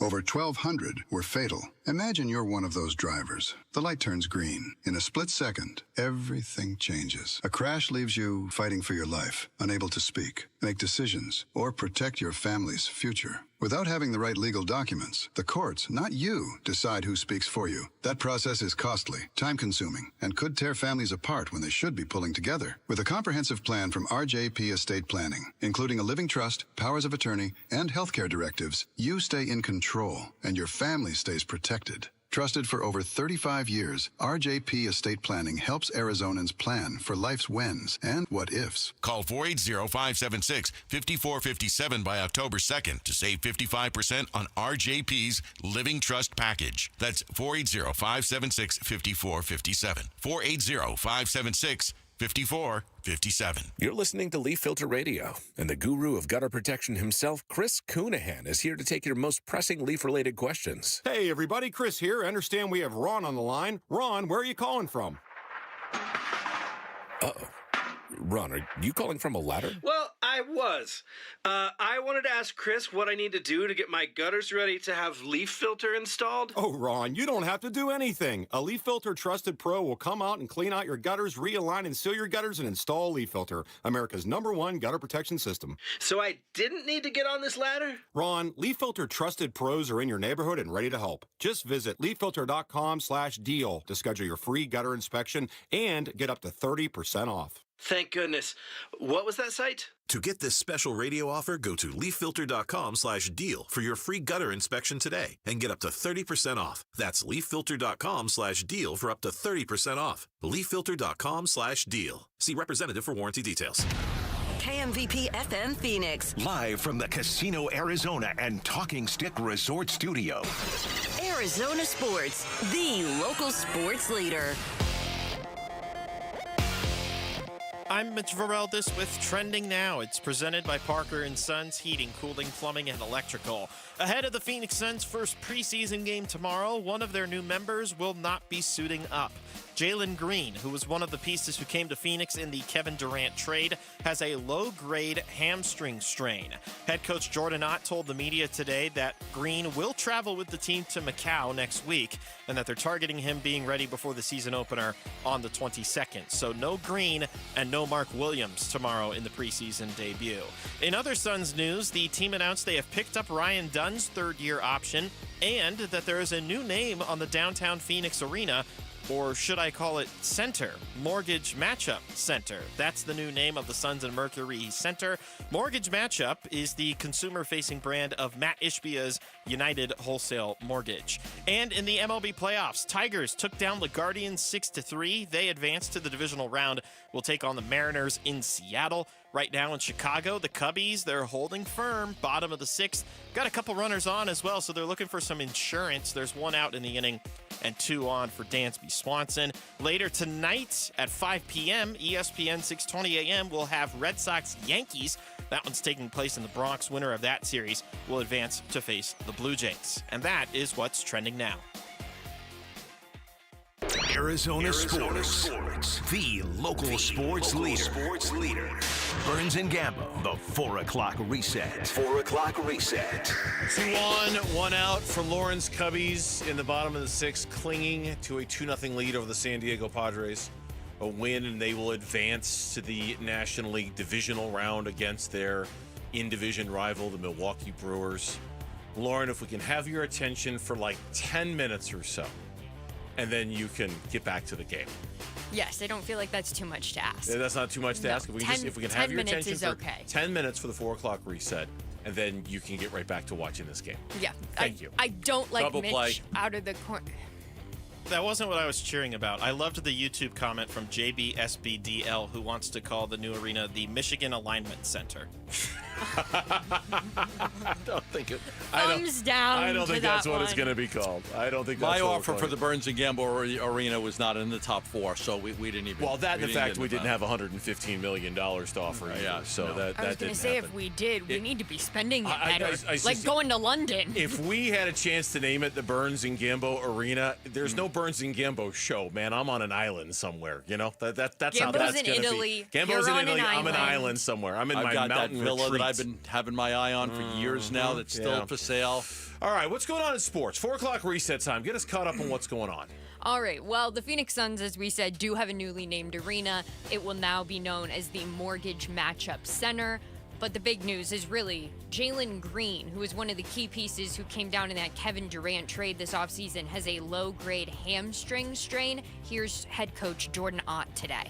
Yeah, I think there's a little update on Jalen. Jalen does have a low-grade hamstring strain that he won't play, obviously, tomorrow. He'll be with us in China. He'll do what he can to see where we're at the end of the preseason, but we know that the goal is that 22nd. So he does have that diagnosed yesterday. And you guys are confident that he'll be ready for the season opener? Yeah, I mean, I think those are always a little tricky. So he seems to have good strength, and the strength is improving already. So in a good place, and we'll just continue to monitor. Interesting. I mean, you just don't know. I mean, you hope he's ready for the season opener. You've got 3 weeks to get that thing healed up and work on it. I doubt that he plays in any preseason games, and you're going to miss the ability for him and Book to kind of work some things out in the preseason. Yeah. On a big deal scale, 1 to 10, I'd put this at about a 4. It's not a 0. It's not That's a 1. That's the perfect number. It's a 4. You need time for Jalen Green and Devin Booker to figure out this new backcourt. And any time that he's not available is time that you're not using towards that. So it's not nothing. It's not a no big deal thing. I think it matters a little bit that he's going to miss some valuable practice time so they can kind of figure this out. Yeah. And the Phoenix Suns preseason opener is tomorrow against the Lakers. That game starts at 7. Pregame is right here at DeAndre and Luka versus the Suns. The pregame matchup we all want to see. I'm fascinated by looking at them two guys together on the court. In the preseason, though? In the preseason, okay. In the regular season, yes. Preseason, do you care no. more about the NBA Cup or preseason basketball? Oh, you know I hate the NBA Cup. I know, that's why I compared the two. Preseason, at least, I could watch the development of younger players. Yeah, no, I of all of the preseasons, the one I find to be the most the inning's over, by the way. The Cubs thread is over. I'm not a fan of NBA preseason. Not a fan at all. They got 10 hits. They only have 2 runs. It doesn't move the needle much for me. Yeah, no, the Cubs are. I hate all preseason sports. All of them. Oh, see that? No, spring training games. You go, you have a dog, you have a beer, you hang out, you enjoy the night. I love. Yeah, that would be my favorite out of all of them. Spring training games are the best. All the other preseason games, All right, well, let's dive into the Arizona Cardinals injury report today. We'll start with the good news, and that's that Kelvin Beachum, Simi Fehoko, and Zay Jones were all upgraded from limited participants yesterday to full participants today. And now to the bad news. Darius Robinson did not practice again today with a pec injury. Will Johnson, Evan Brown, Greg Dortch, John Gaines, Will Hernandez, and Bilal Nichols all were limited again today. It's good to see a couple of guys get upgraded. Okay, that's progress in the right direction. The DNP next to Darius Robinson's name continues to be... And his Instagram post yesterday. Yeah. You mentioned it yesterday in the 4 o'clock reset, and I finally got around to seeing it, and I hope that doesn't mean that he's gotten news that his season is done. That's just rampant speculation on my part. I don't know, but it's a chest injury. It's a pec injury. They're listing it specifically as a pec. And I know from covering sports, as long as we have pec injuries in the NFL is usually a very bad thing. And read between the lines with his post doesn't sound good. I hope he's not the next BJ Ojolari. No, and for the Titans, Tajay Spears was limited at practice today, which is an upgrade, so it looks like he will be ready to go for the Titans this week. J.C. Latham and Calvin Ridley both did not practice again today. Okay. And tonight, the NFC West matchup, everybody cannot wait to see. The San Francisco 49ers travel to L.A. to take on the Rams. That game starts at 5:15 tonight. Did the 49ers have anybody to play? No. No. I mean, if you had to read their injury list, we'd run out of time. I know. Notice how it is omitted from the reset. There's no reason. Mac Jones is going to be the quarterback. I mean, Christian McCaffrey's healthy, but they're... End of list. Yeah, end of list. Juwan Jennings isn't. Ricky Pearsall isn't. Brock Purdy isn't.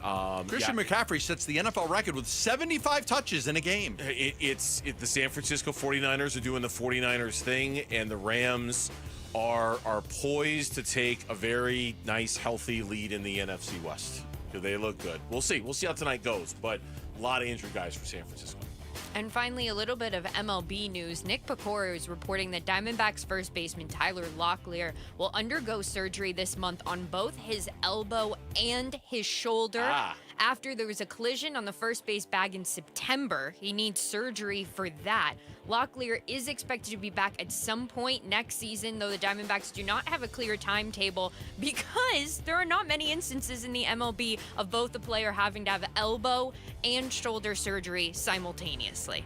If I remember right, it's on his non-throwing arm, right? It's not the throwing shoulder, it's not the throwing elbow, but because guys don't usually get cut on in both of those areas, according to Nick, no one's quite sure what the timetable is going to be for Tyler Locklear's return. So we've got our first injury already for 2026? Well, we've already had a few. Yeah, I was going to say we've already got some Tommy Johns. Yeah, but we knew about those. We knew about those. This is the first new one. Yeah, it's a new one. Yeah, it's an ominous start for him, and I mean, like, even if he were healthy, I don't know if he's the answer at first base. I know what you had reported yesterday, that it's not. First base isn't going to be much of a priority for him. But it's the least of their priorities on their checklist. Tyler Locklear doesn't sound like he's going to be in a position to contribute anytime soon when it comes to that. No, and an MLB playoff scoreboard. Last night, the Dodgers beat the Reds 8-4 to advance to face off against the Phillies. It has already been announced that Shohei Ohtani will make his MLB playoff pitching debut in Game 1 against the Phillies. Go Phillies! Phillies. Does anybody hit the ball harder than Teoscar Hernandez? He does. That guy he swings with such anger. Yeah. He's such a good baseball player. I'd love to have that guy on my team. Smokes the baseball. Yeah, now. He smokes the baseball. Now that we get through the first round, I got some very clear rooting interests moving forward. Go Phillies all the way. Tigers won today. Tigers beat the Guardians. They advanced. They'll play the Mariners. Go Mariners all the way. Oh, Chris Melvin is thinking about you right now, and well, it's okay. I mean, he's Chris knows how much I respect him. He's one of the PR gurus over there at the Arizona Cardinals. He loves his Tigers. I'm rooting for the Mariners. Who are you rooting for in that one? The Mariners. Okay, really?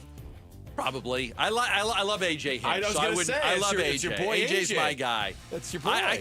It's hard. I usually root for people, so I haven't thought about it a whole lot. All right, I'll go Tigers. Okay. I root for people. I totally guilted him into that. I root for people. You did. And then what's going on with it? Cubs, Padres, currently 2-0. Cubs leading the way. Winner of that one will face the Brewers. Then tonight, Yankees, Red Sox. Winner of that one will play the Blue Jays. Yes, and that one starts in just about an hour And what were you saying about the rookie pitchers in that one? So it's the first time in like 5 years or so where you're going to have two rookie pitchers starting in this game. Okay. I'm trying to see the number. They're both going to so Cam, and I hate to say his name because I don't want to say it and mispronounce it wrong. Because it doesn't sound good. But and he's good. He's a good Yankee pitcher. So it's like the first time in, just bear with me, I'm calling up the story right now. But this matchup has not been seen in 5 years. So two rookies set to pitch in a postseason winner-take-all game in first time in 5 years. You're talking about Cam Schlittler? Schlittler. I can see why you would want to be careful with that. I would want to be careful. I can see why I love you him. would He's a terrific pitcher for us. I really like him a lot. I'm just not good at saying his name. Why you would defer me to saying Schlittler to me and pass on that. Second time in baseball history, two rookie starting pitchers met in a winner-take-all postseason game. The only other meeting was Game 7 of the 2020 Dustin May against Ian Anderson. So go Sox. What? And with that, why would you root for communism? That's your 4 o'clock reset. Because I hate the Yankees, and you know You'd rather that. root for communists? I would rather root for Boston than I would for the New York Yankees. Just sell your soul. When we're coming, what soul? Yeah. When we come back on the Burns and Gambo show, we're 4 weeks away from the NFL trade deadline. What is one move the Cardinals should make? We know what Gambo is going to advocate for, but that's not what other people in the league are advocating for, and we'll talk about it next on Burns and Gambo. The Cardinals host the Titans Sunday at State Farm Stadium. Both teams in last place in their division. One team at 500, one team at 0-4. Will the Cardinals send them back to Nashville 0-5? Pre-game gets going early Sunday morning. Kickoff at 1:05 Sunday afternoon. The home of Arizona Cardinals football. Arizona Sports, 98.7, the Arizona Sports app, and Arizona Sports on YouTube. Dr. Jay Schwartz of the Schwartz Laser Eye Center, ready to help you right now with your vision correction procedure. He can help you the way he helped me. I had LASIK surgery done 15 years ago. And people ask me, well, what's going to happen in 5 years? You're going to have to redo it. What about 10 years? Well, how about 15 years? Nothing. No glasses, no contacts. I see great up close, far away. No issues with my eyes at all. Between the ages of 40 and 50, most people struggle with their eyesight. Your eyesight gets worse. It doesn't get better for most people. And that's where they turn to glasses, contacts, and other forms to make sure that they can see. Well, Dr. Jay Schwartz, team eye doctor for the Suns and the Dbacks locations in Glendale, Scottsdale, and Mesa, can help you right now with a vision correction procedure. He offers 2 years of interest-free financing. That's very popular. People love to take advantage of that. Pay it off over 24 months without paying any interest. Why wouldn't you go for that? All you have to do is call them at 480-483-EYES or go online at teamidoc.com. In baseball, numbers matter. Every stat is tracked, every play analyzed, but numbers alone, they don't win games. And they don't build a secure financial future either. Hi, I'm Jeff Jr. with Trajan Wealth, and we're proud to be the financial team behind a personalized plan for our hometown baseball manager, Tori Lavello. Tori here. You're spot on, Jeff. Good numbers help, but it's teamwork that wins. It's about building trust, understanding goals, and creating a legacy. At Trajan, we go beyond the numbers. We build real relationships and customized investment strategies so you can enjoy life today and feel secure about tomorrow. It's a relationship, and that's why I chose Trajan Wealth. Call today to build your personalized plan. 480-990-3300. That's 480-990-3300. Trajan Wealth. Plan smarter, dream bigger. Advisory services offered through Trajan Wealth LLC, an SEC-registered investment advisor. Paid advertisement. Low T, start for free for a limited time. Get prescription testosterone with no startup fees, only at Red Mountain Weight Loss. You'll think better, sleep better, and it'll improve your sex life. Nothing boosts testosterone like actual testosterone. So don't waste money on herbal supplements that don't work. Get the T levels you had in your 20s with prescription testosterone. It's a game changer. And for a limited time, get started for free only at Red Mountain Weight Loss. Go to redmountainweightloss.com or dial pound 250 on your phone, keyword Red Mountain. Hey everybody, Dan Bickley here, and more these days, people who are in pain are taking control of their health and looking beyond traditional medicine, and that is why QC Kinetics is so successful. People with chronic joint pain are learning that there are other options besides steroids, meds, and surgery, and they're getting lasting relief from QC Kinetics, where they use advanced cellular level treatments and regenerative medicine to revitalize your aching joints using growth factors from your own body. So if your back or knees or shoulders hurt all the time, you need to explore all of your options. Do not let them tell you that more pills or surgery are your only choices. Thousands of patients around the country are finding a better life with QC Kinetics' amazing regenerative treatments. So look beyond the old solutions. Call QC Kinetics. Get your free consultation. You can find them in Phoenix, Scottsdale, Peoria, and Chandler. Get on the books by calling 602-837-PAIN. That's 602-837-PAIN.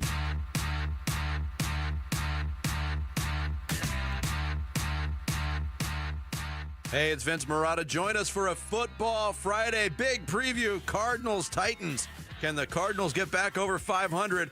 Show starts at 6 here on Arizona Sports 98.7, the Arizona Sports app, and the Arizona Sports YouTube channel. Live here on Arizona Sports, the local sports leader, and the Arizona Sports YouTube channel, and ArizonaSports.com. Shouting out our audience in Avondale as we're talking a little Cardinals football right now here. And Gambo has made it very clear for the last week or so, probably week and a half, basically since the James Conner injury, and before even the Trey Benson injury, that they need to go out, they being the Cardinals, need to go out and get themselves a running back via a trade. Trade deadline's on November 4th, and you've been advocating that for a while. There were not one, but two stories today about what NFL teams should do with the trade deadline a month away, and it was interesting what they advocated the Cardinals should do. Neither one of them said a running back, which kind of suggests that maybe there are other things, other issues the Cardinals are dealing with here right now. SI.com had a proposed trade where the Cardinals send a 4th-round pick to the Raiders for Jacoby Myers, the wide receiver, saying they need another wide receiver. They need another threat. You know, Michael Wilson's not getting it done, and Zay Jones and Greg Dortch, they need another wide receiver. The one that I found interesting was the CBS Sports one, which was a primer. It was a trade primer. And it said which players are top trade candidates. And I looked at it, and they mentioned a couple of running backs. They did mention Jacoby Myers, by the way, as well as a receiver. But they mentioned Alvin Kamara, and they mentioned Breece Hall. Now, I brought up Breece Hall yesterday because the Jets stink. Aaron Glenn's doing a terrible job. They're 0-4. They might be willing to get draft capital for a starting caliber running back. New Orleans isn't any good either. Could you get Alvin Kamara? He's an older guy. Kamara, but he's still pretty good. We saw him already this year. But to me, I look at the running backs. Now, they mentioned Myers as a wide receiver. They got Trayvon Diggs, the cornerback, and Greg Newsome if you're looking for a corner. But for me, I do think, with two running backs out right now, I'd like to get a veteran running back, in here. You could learn the playbook very easily as a running back. I mean, not very, but you could learn it, right, and play right away. Mm-hmm. To me, I think that's what I would go for. Over any position, I would still go for running back. On NFL.com, and it was kind of almost like a coincidence that there was this slew of like trade deadline primer stories.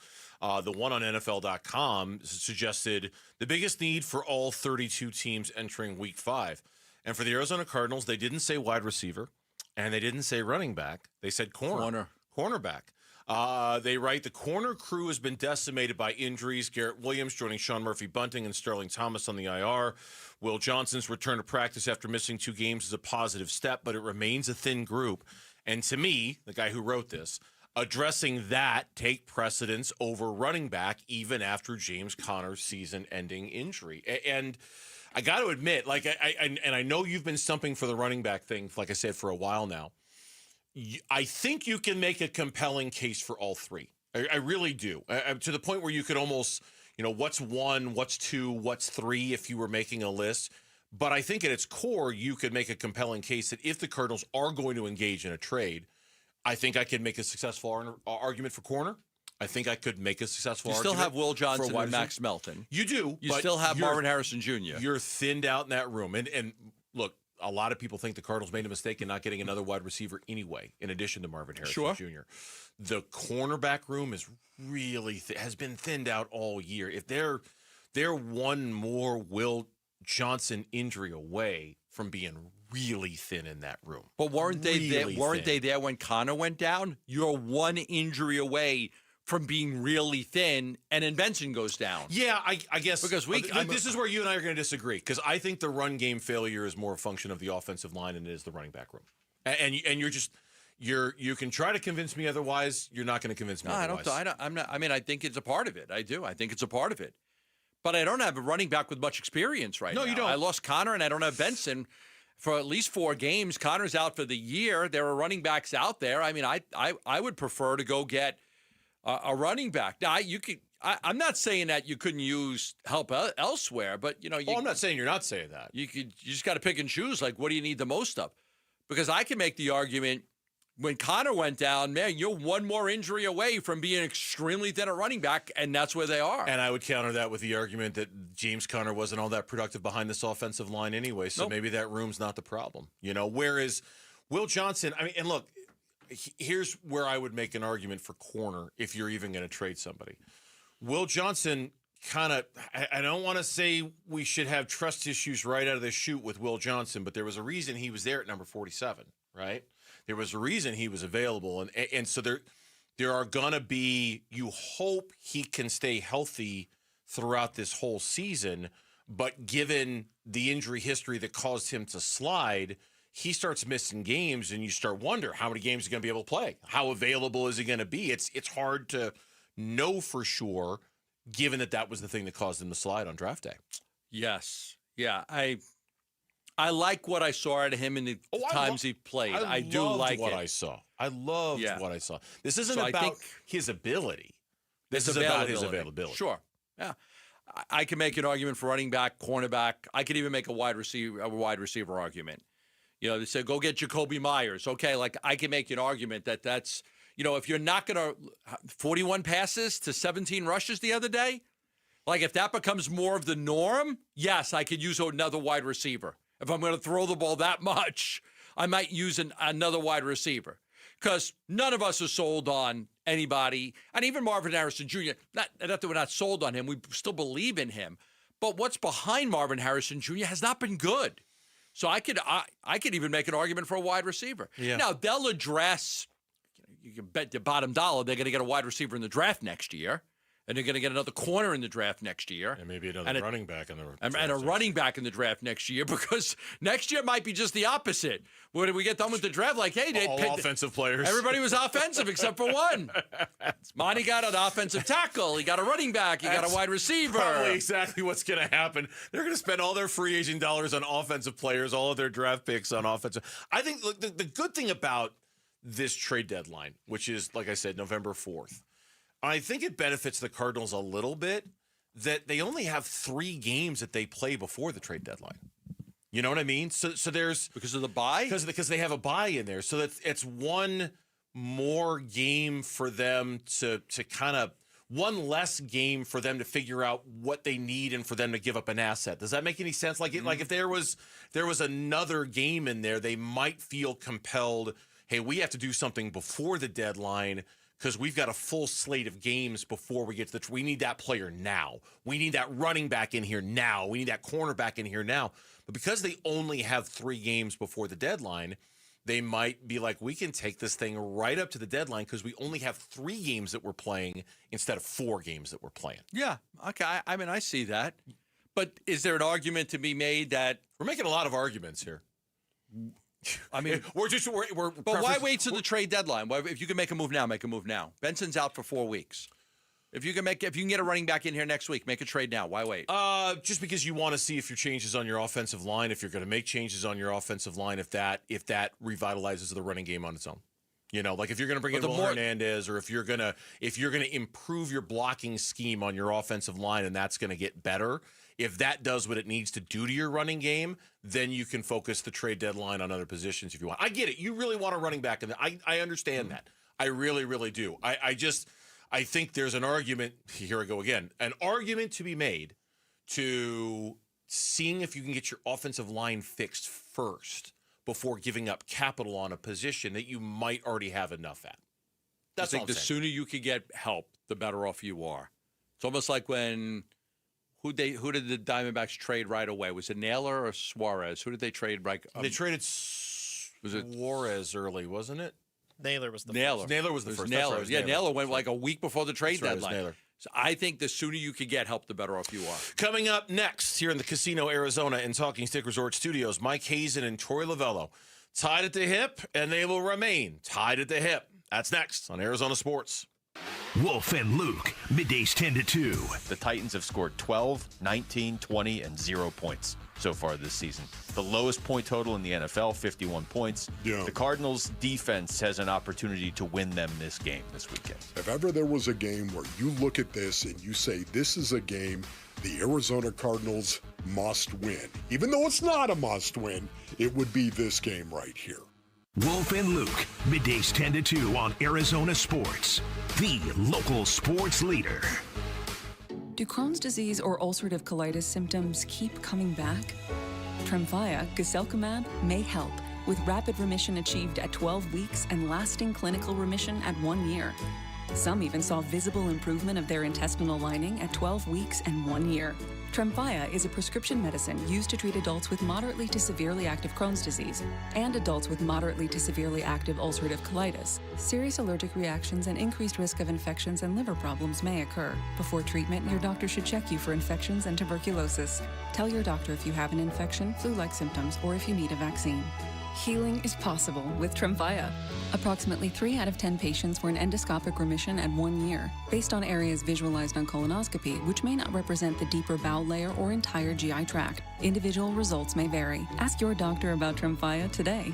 Call 1-800-526-7736 to learn more or visit tremfyaradio.com. Go from daydreamer to industry leader with Amazon Business. From office supplies to IT essentials, Amazon Business provides tools that help you save costs and make insight-based decisions. Learn how to bring your visions to life at amazonbusiness.com. You still got it, but your immune system weakens as you age, making it harder to fight flu, pneumococcal pneumonia, RSV, and COVID-19. Ask your doctor or pharmacist which vaccines you need. Sponsored by Pfizer. When your reputation's on the line, you don't leave anything to chance, especially your primer. Painter's Trust kills primers for a smooth start, strong adhesion, and serious stain-blocking power. And now, the full Kills lineup is available exclusively at the Home Depot. Need it fast? Get same-day or next-day delivery, or order online and pick up in-store. Kills primers. Pro results, faster. The Home Depot. If you're a pro, you know. You're still glowing, flirting, grooving. You've still got it. But your immune system weakens as you age, making it harder to fight flu, pneumococcal pneumonia, RSV, and COVID-19. Vaccines are a key part of any health routine and help strengthen your immune response. Ask your doctor or pharmacist which vaccines you need. Schedule in minutes at vaxassist.com. Sponsored by Pfizer. Tired of hearing scary radio ads about the IRS? Tax Relief Advocates is different.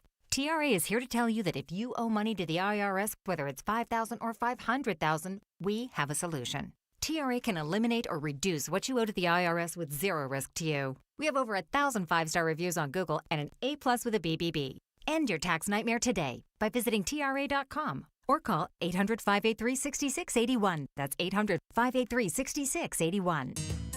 Hey Arizona, Tom Chambers here. I've learned that great teams are built by hard work, ethics, and perseverance. That's exactly what you get with Right Way Roofing. Right Way Roofing is a third-generation roofing company that has built trust in our community through their commitment to excellence. They use the toughest, most durable materials to handle Arizona's extreme weather. Take it from me, Tom Chambers. When it comes to your roof, choose the team that delivers excellence, because there's only one way, the right way. We're Right Way Roofing and we do it right.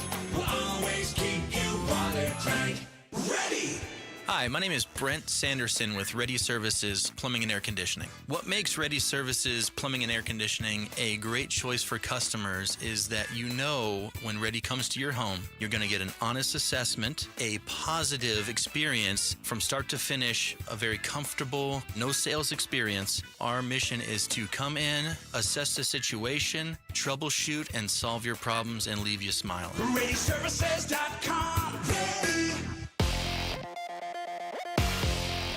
I'm Mitch Vareldis with Trending Now. It's presented by Parker & Sons, heating, cooling, plumbing, and electrical. We learned from the Phoenix Suns today that Jalen Green, one of the new acquisitions for Phoenix, he will not be playing in tomorrow's night's preseason opener. He is dealing with a low-grade hamstring strain, per head coach Jordan Ott.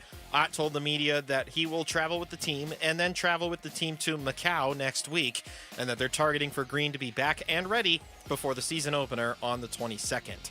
Other Suns news, the team picked up the third-year option on Ryan Dunn, and there's a new name on the downtown Phoenix arena, or should I say center. Mortgage Matchup Center is the new name of the Suns and Mercury playing court. It is the consumer-facing brand of Matt Ishbia's United Wholesale Mortgage. That is Mortgage Matchup. And then checking in on the MLB playoffs, they're in a review right now for a play at the plate. The Cubs trying to add another run. Looks like the throw got there in time. We'll have to see. Cubbies still holding on to a 2-0 lead over the Padres. Tigers won earlier today against the Guardians, so they now face the Mariners. The winner of this Cubs-Padres series will face the Brewers in Milwaukee. And then coming up in about a half hour, we're probably going to lose Gambo for the final hour because Red Sox and Yankees is going to be on in the Bronx. We're carrying that one over on ESPN 620 AM. Pre-game coverage is actually starting right now. This report is brought to you by Casino Arizona and Talking Stick Resort. Join the football watch parties every Sunday with special guests, food and drink specials, and more. Only at Casino Arizona and Talking Stick Resort.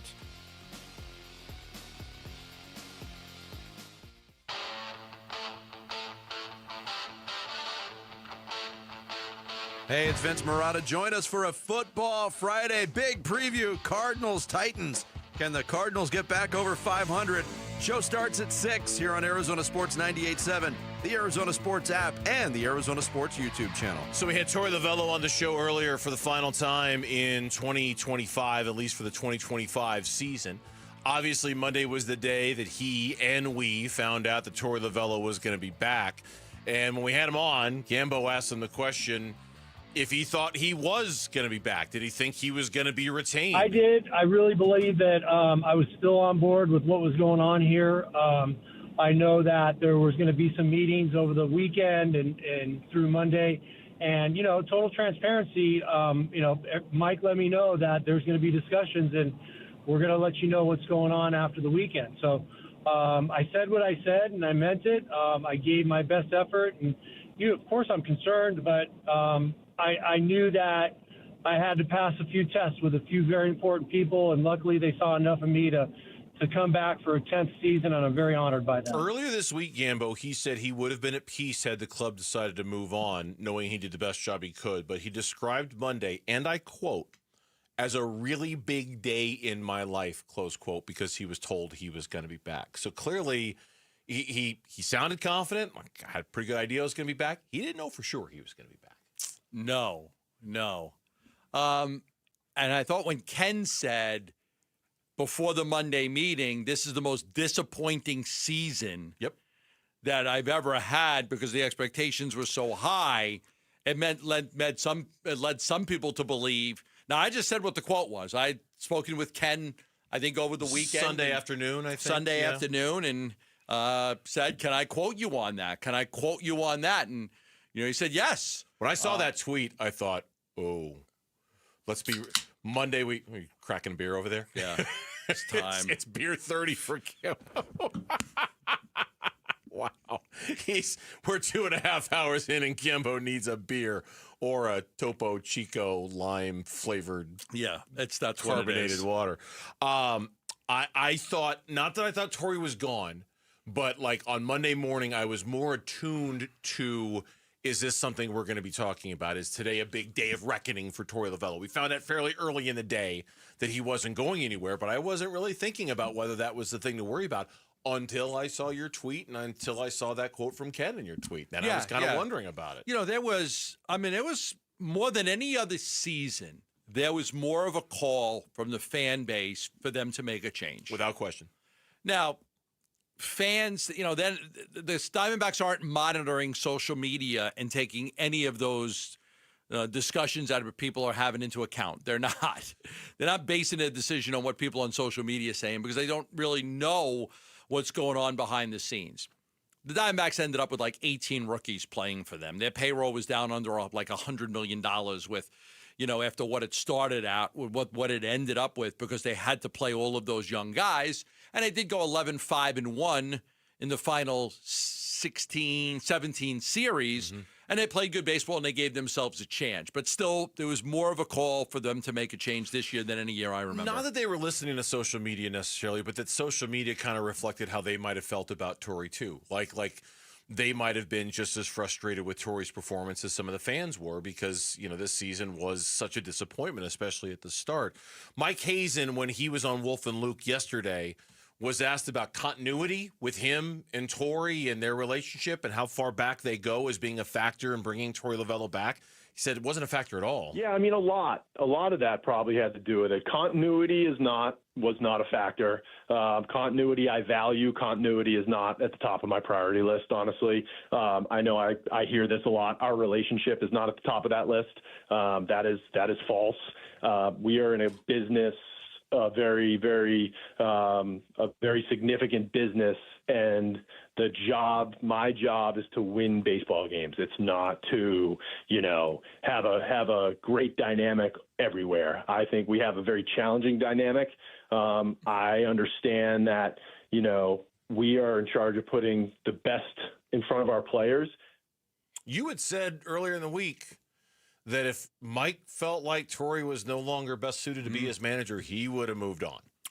I've talked to both of those guys about it. Torrey's told me, Mike will fire me someday. Like, he will fire me.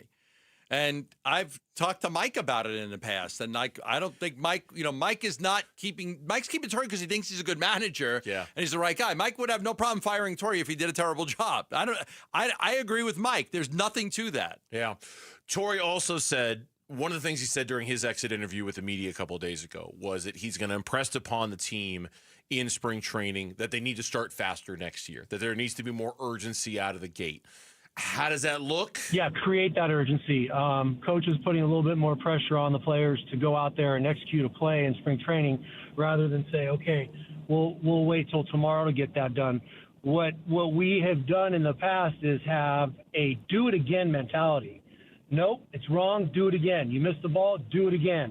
And you basically call out players right there in front of one another, which creates urgency, and it's not a laughing matter. And you go back and you find a way to get it done. I talked about gloves broken in. You have that, oh, yeah, it's a new glove. I missed it because it's a new glove. No, BS. Get the glove right. You walk into spring training, gloves are tight, gloves are oiled up, and they're ready to go. So creating some urgency by coaching harder, coaching in the moment, and then creating an awareness to the players is absolutely going to make them better. I should have asked, did they still put linseed oil on it, then put a baseball in it, then tie it up and put it under your bed?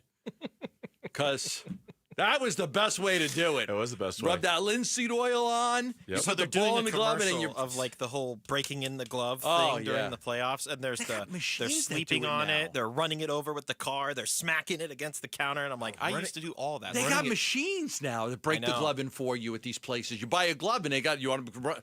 I can't believe it. Yeah. Like, we would work on our glove for like a month to get it right. Between the mattresses, running it over with a car. I never thought about doing that. That's a good idea. The other one that we did was we'd spray the foam on it and stick a ball in it, wrap some rubber bands, and throw it in the oven and like cook it. Oh, that I did too. Yeah, threw it in the. I remember doing that. Yeah, I remember doing that. My mother would have never allowed me to put anything in the oven that wasn't pasta. That is Not Johnny. That is your mother. That is what she would do.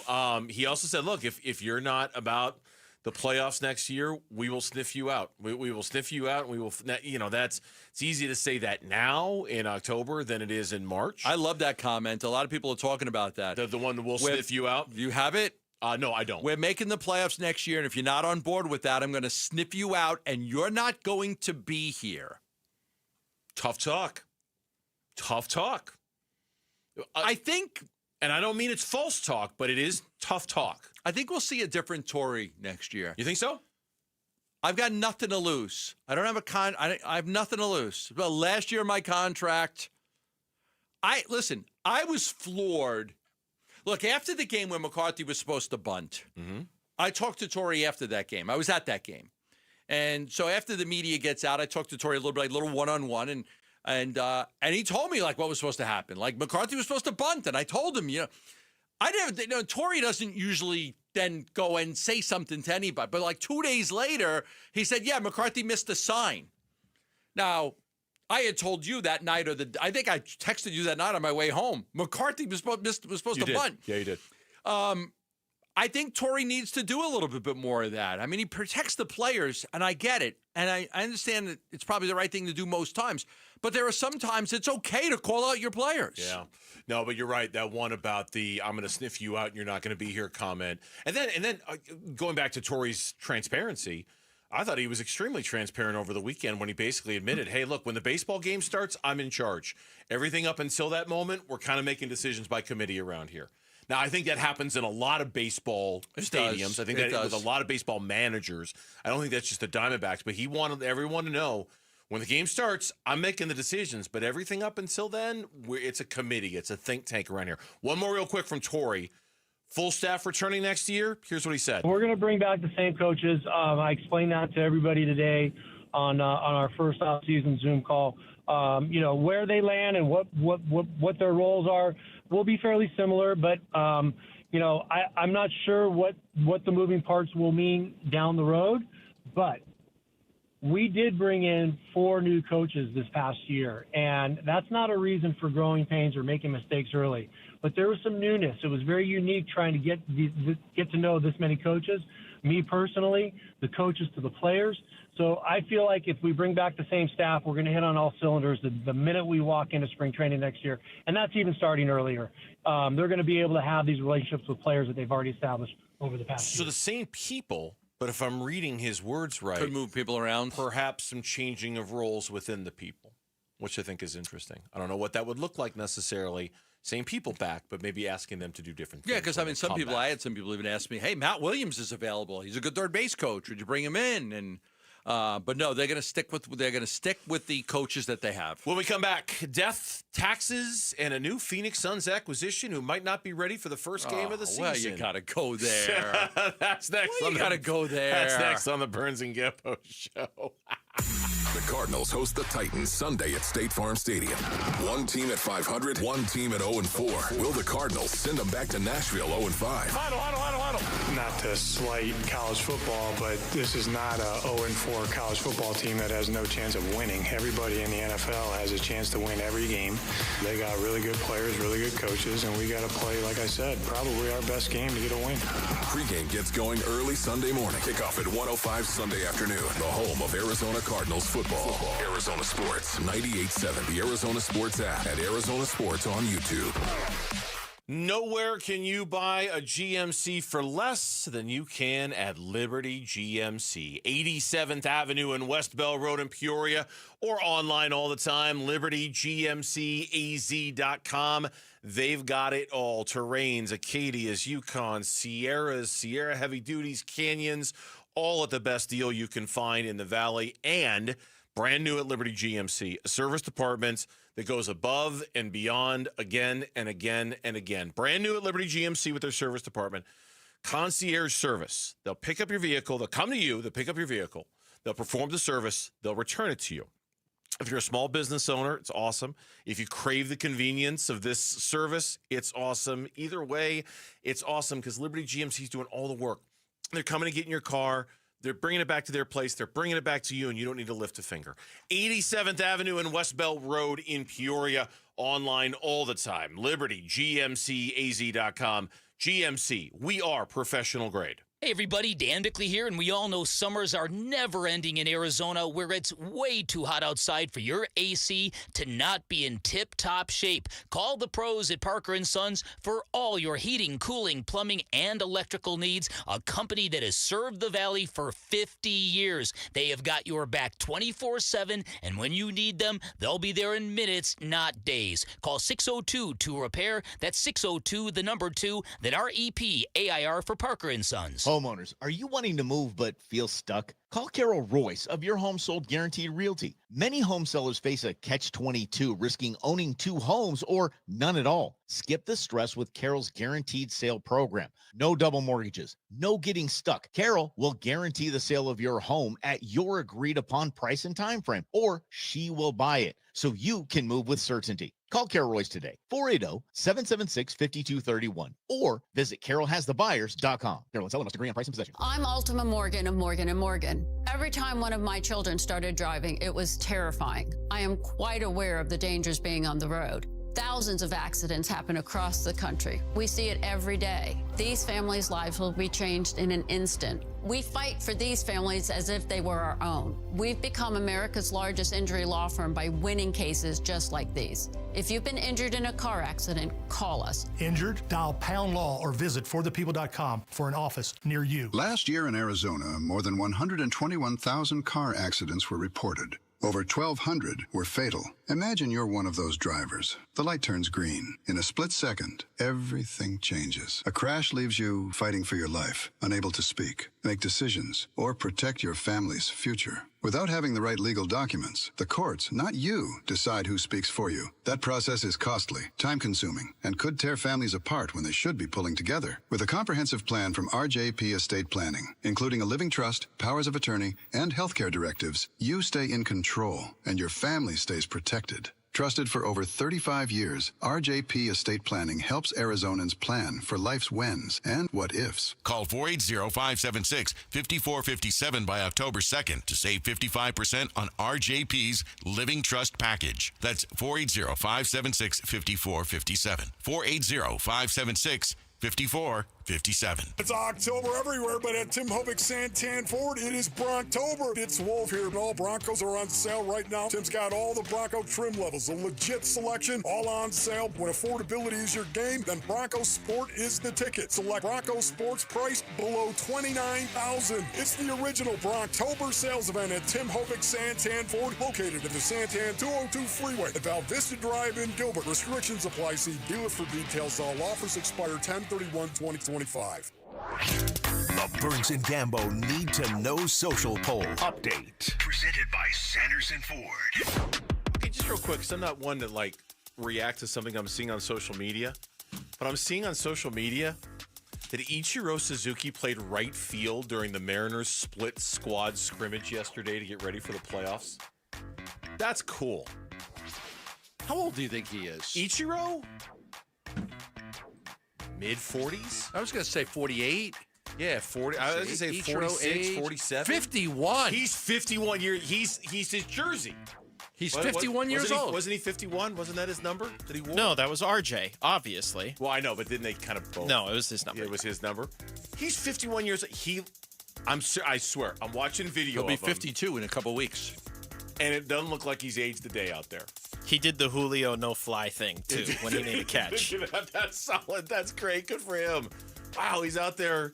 Hey, we need to do a little split squad scrimmage to get ready for the postseason. You might play in right field. And Ichiro's like, yeah, sure, no problem. Did he throw up the guns? Did he throw up that cannon of an arm?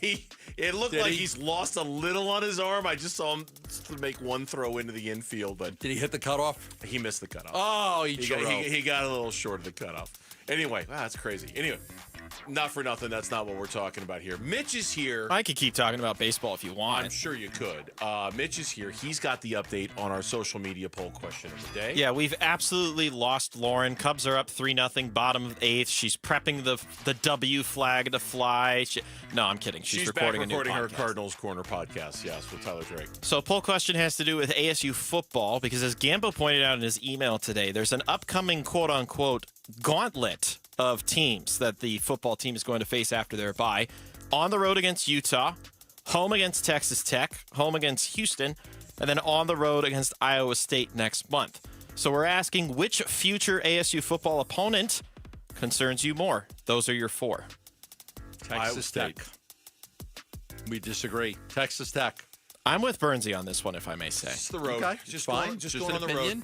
Just going on the road. There's on the road again. That concerns. I mean, it doesn't.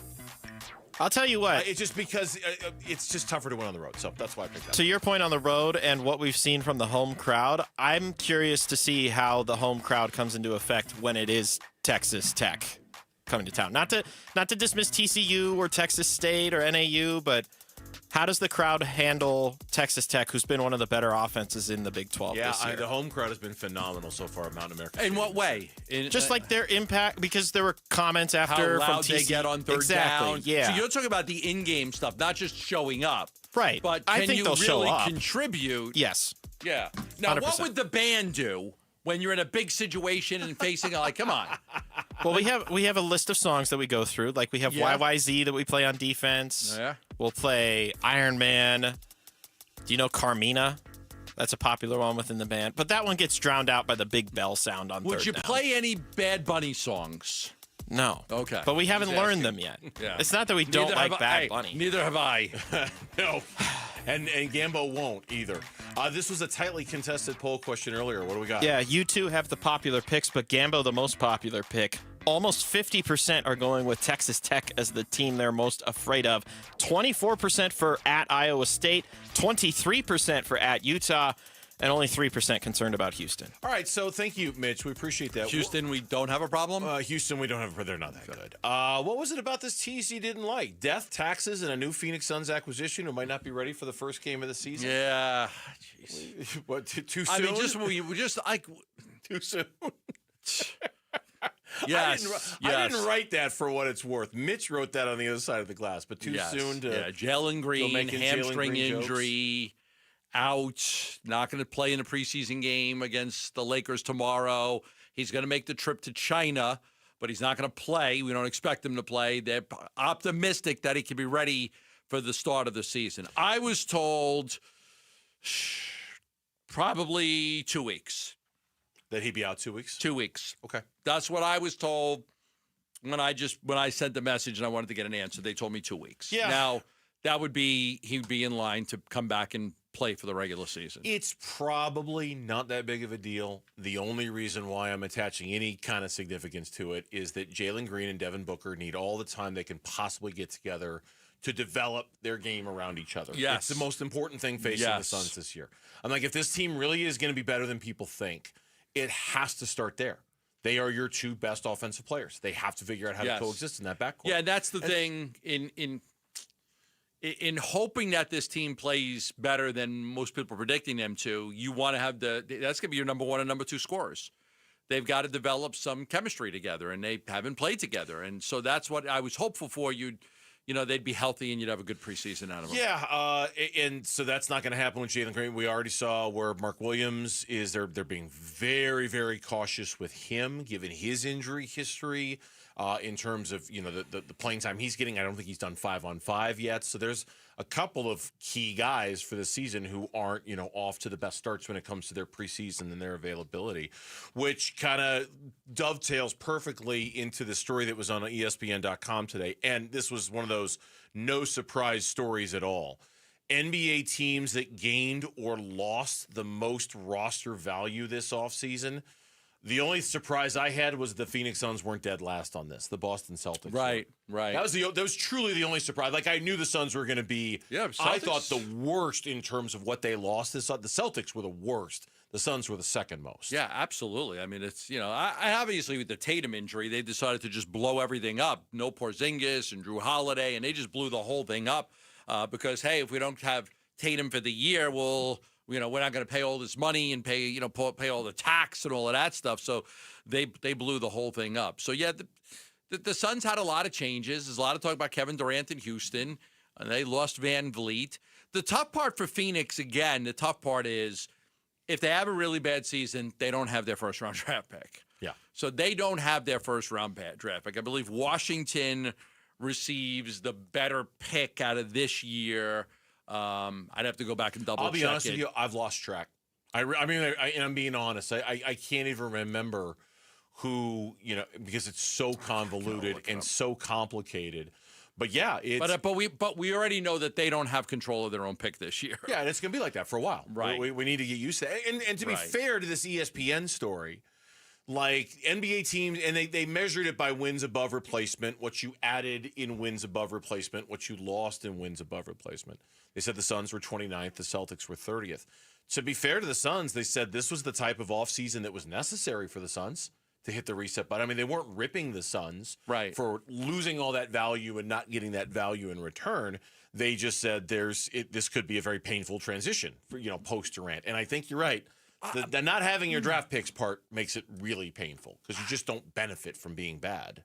Right. But I do think there's a way for it to not be as painful if the team's more enjoyable to watch.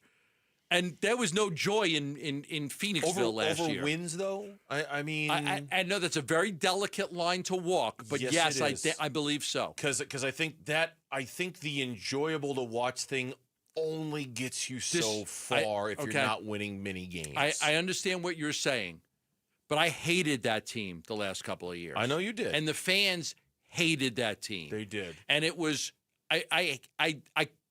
I despised having to go home and watch the game or go to the game because it was so miserable to be around there. So if they can put a team on the court that doesn't win a whole lot, but at least they're fun to watch and they're young and they're exciting and there's something to build for, I can get behind that. As you say, it's a fine line to walk. I get it. When we come back, the Titans offense is coming off a goose egg of a performance. Are they going to get a boost on Sunday? We'll talk about that, start to preview that game a little bit next on the Burns and Gambo Show. Live streaming audio, podcasts, video highlights. The Arizona Sports app has all this and more from the local sports leader, including Cardinals play-by-play. Hit by Josh Sweat and dragged down for a sack. Download the Arizona Sports app, presented by Ready Services Plumbing and Air Conditioning. If you're 55 or older and into that whole saving money thing, T-Mobile has an exclusive phone and internet bundle just for you. Right now, get 2 unlimited phone lines plus 5G home internet for just $30 each per month with AutoPay, plus taxes and fees. And with 5G home internet, setup is easy with just 1 cord and no technician needed, which is great if you're also into that whole keeping it simple thing. Switch now and experience the best mobile network in the U.S. Visit your local store to start saving. T-Mobile, it's better over here. Based on analysis by Ookla of speed test intelligence data Q4 2024 to Q1 2025. Ookla trademarks used under license. Unlimited on our network. Customers on voice plan may notice speeds lower than other customers and further reduction if using more than 50 gigs a month due to data prioritization. Video streams and SD on this plan. Home internet pricing after $20 a monthly bill credit plus $5 per line without autopay. Debit or bank account required. See 5G device coverage and access details at T-Mobile.com. Hey everybody, Dan Bickley here with Mike Freeland, owner of Turf Monsters, a leading installer of artificial turf in the Valley. And Mike, you've got a great special going on if people sign up for the turf maintenance program. Turf maintenance and cleaning is very essential to the longevity of your turf. Give us a call. We're giving up to $250 off on all cleanings, depending on size of project. We offer a 3-step process like none of our competitors in the business. 623-263-7388, online at turfmonstersaz.com. Every day, reliable, comfortable, connected. Every day you rely on power. At APS, we work around the clock to deliver some of the most reliable power in the country. But with Arizona's extreme weather, outages can happen. Stay safe and informed with alerts by keeping your contact information up to date. And visit our outage center for updates online or on the APS app. For more ways to stay safe and informed, visit aps.com/Ryder. We're calling professional wide receiver Michael Wilson. Hey, Michael, where are you? I'm on my way to practice in my Arrowhead Honda. Man, I absolutely love it. The team at Arrowhead Honda takes great care of their customers, and they're really like family to me. The game isn't until Sunday, but I feel like I've already won with Arrowhead Honda. Head down to Arrowhead Honda today and score big with unbeatable deals and top-notch service. Be sure to tell them number 14, Michael Wilson, sent you. Go Red. Hey, Arizona sports listeners, it's Wayne from AMCO. It's October. Say goodbye to the heat and hello cooler weather. That means it's National Car Care Month, and there's no better time to make sure your car's ready for the fall. The fall is so busy, we no sooner shut our cars off and then, oops, we're gone again. So I know we all want to take care of our cars, but we never seem to find the time until it breaks. There's a couple of quick and easy things we need to do to keep our cars ready. Checking the brakes, battery, and tires is a start. And let's not forget about the fluids. A simple oil change and topping off your coolant can save you major headaches later on. If you're hearing strange noises, see dash lights, or just need a tune-up, now's the time to act. Please don't wait until your car leaves you stranded to come see us. We know that getting car repairs can be confusing, but where to go when you need them isn't. That's us at AMCO. Remember, transmission repair is our specialty, but we do all repairs too. And we take the hassle out of getting your car repaired. So Google AMCO for your nearest location. That's AMCO, AA. MCO, transmissions, and a whole lot more. Hey, I'm Ron Wolfley, and I'm sitting here with JT Lee. That's right, all of the legendary JT, moving Team 6. Hey, listen, why do you guys do what you do and work the way that you work? It's all about team. Especially with hiring, we go by character. Yeah. We want good people that care about the customer. That's hire a lot of veterans, do you We not? do, yeah. That is our goal, 100%. We want them to be a part of a team, part of a family. That's why we have great team leadership that helps our guys get to be great at what they do. Moving Team 6 actually has a culture. Amazing culture. What I look at is it's God, family, country. Love it, man. It's how you do things that make you guys different. We just want to go in, get the job done with perfection, and make sure the customer's happy. Especially we do follow-up calls with customers. Your guys were amazing. They are incredible. They treat us with so much respect. We go for our military because they go in, they get the job done right, and that's what matters. That's movingteam6.com. Go to movingteam6.com. Your move is their mission. KMVP FM Phoenix, live from the Casino Arizona and Talking Stick Resort Studio. Arizona Sports, the local sports leader. I'm Mitch Vareldis with Trending Now. It's presented by Parker & Sons Heating, Cooling, Plumbing, and Electrical. The Phoenix Suns' first preseason game is tomorrow, but one of the new members will not be suiting up. Jalen Green, who was one of the pieces who came to Phoenix in the Kevin Durant trade, has a low-grade hamstring strain. Head coach Jordan Ott told the media today that he will travel with the team next week to Macau and that they're targeting him to be ready before the season opens on the 22nd. In other Suns news, the team announced they've picked up the third-year option on Ryan Dunn's contract and that there will be a new name for the downtown Phoenix arena. Or should I say, Center. Mortgage Matchup Center is the new name of the home of the Suns and Mercury. Mortgage Matchup is the consumer-facing brand of Matt Ishbia's United Wholesale Mortgage. And in the MLB playoffs, it is tense. Very, very tense. In the top of the 9th inning, the Cubbies entered with a 3-0 lead. Well, now it's 3-1 with a runner on and one out. Bryce Johnson at the dish for San Diego. Brad Keller on the mound for the Cubbies. The winner of that game will advance and face the Milwaukee Brewers in the next round. It is a 1-2 count to Bryce Johnson. Let's just get through this pitch right here. And he threw it right at him in the dirt. That is a second consecutive hit batter. Oh, no. Oh, no. Starting right now over on ESPN 620 AM, Yankees Red Sox winner of that game will face the Blue Jays in the next round again right now on ESPN 620 AM. And that is what's trending now.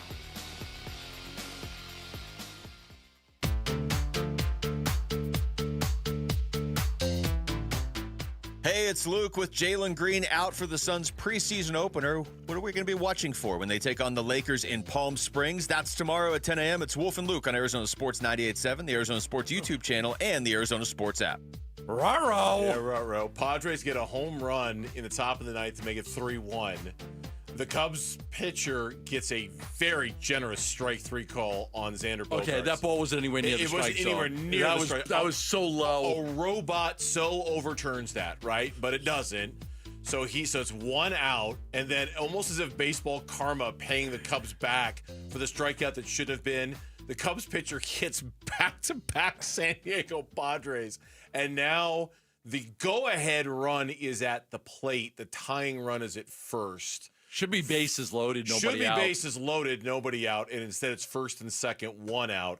Cubbies are beating the Padres 3-1. The winner advances to play the Brewers in the next round of the playoffs, and Lauren is beside herself on the other side of the glass. Absolutely beside herself. So we'll keep you updated on what's going on with this game. Of course, Gambo's Yankees and Red Sox. Yeah. They're about to start soon, I think, so we'll keep you updated on that one as well as the baseball postseason is flying along with 3 deciding Game 3s today. Earlier, the Tigers eliminated the Guardians with their win. In the meantime, the Arizona Cardinals taking on the Tennessee Titans this week. Maybe the worst team in football. Maybe I'm being really conservative when I say the word maybe, because they probably are the worst team in the NFL. And if you look at the reason why, honestly, it's hard to pinpoint one reason why the Titans are so bad. I mean, Cam Ward obviously is struggling as the number 1 pick. And the offensive line plays a big factor in that. Their offensive line is bad. Their wide receiving core has been bad. Their defense has been okay, but not very good either. Tony Pollard's been fine. I think he's been more a part of the solution than the problem. Yeah, so Pollard's done a good job. This is not just a Cam Ward thing. There's a lot of things going wrong with the Tennessee Titans. Yeah, Pollard had 14 carries for 64 yards last week. He averaged 4.6 yards a carry. In 4 games, he's got 261 rushing yards, on track for another 1,000-yard season. They got an explosive player in Tyjae Spears, who's like expected to come off injured reserve. I think he did come off injured reserve, and so he could be available for this game. He's set to return, yes. Yeah, but you look at the offensive line. Ward has been pressured. This is crazy. He's been pressured on 45% of his dropbacks through the first 4 games. Half the times he drops back, he's pressured. That is the highest rate in the NFL for any quarterback with over 35 dropbacks. So so he's pressured a lot. They can run the ball a little bit. And then you look at the wide receivers. Through the first 4 weeks, their receiving core has been terrible. And then you look at, nobody gets separation. You got guys dropping balls. A lot of guys are struggling. So you look at that wide receiver core with Ayamainer and Lockett and Ridley and these guys, and it's been a really bad receiving core. So they can run the ball a little bit. They can't protect the quarterback, and they have no success at wide receiver. No, I mean it seems like their best bet is their running game, is because, as you mentioned, they got Spears set to return, and Tony Pollard is Tony Pollard. Tony Pollard's the guy that you've mentioned. If the Cardinals go trade for a running back, you'd like to see them maybe kick the tires on him, because he might be somebody who's potentially available. A little tapper for the Cubs are just going to get the 1 out at first base, not a double play. So now there's 2 out. Sorry, we're doing play-by-play on this one. So a single would tie it up here. A single would tie it up, because now you've got runners at second and third as the Padres are chasing 2, but there's 2 out now. They're challenging it.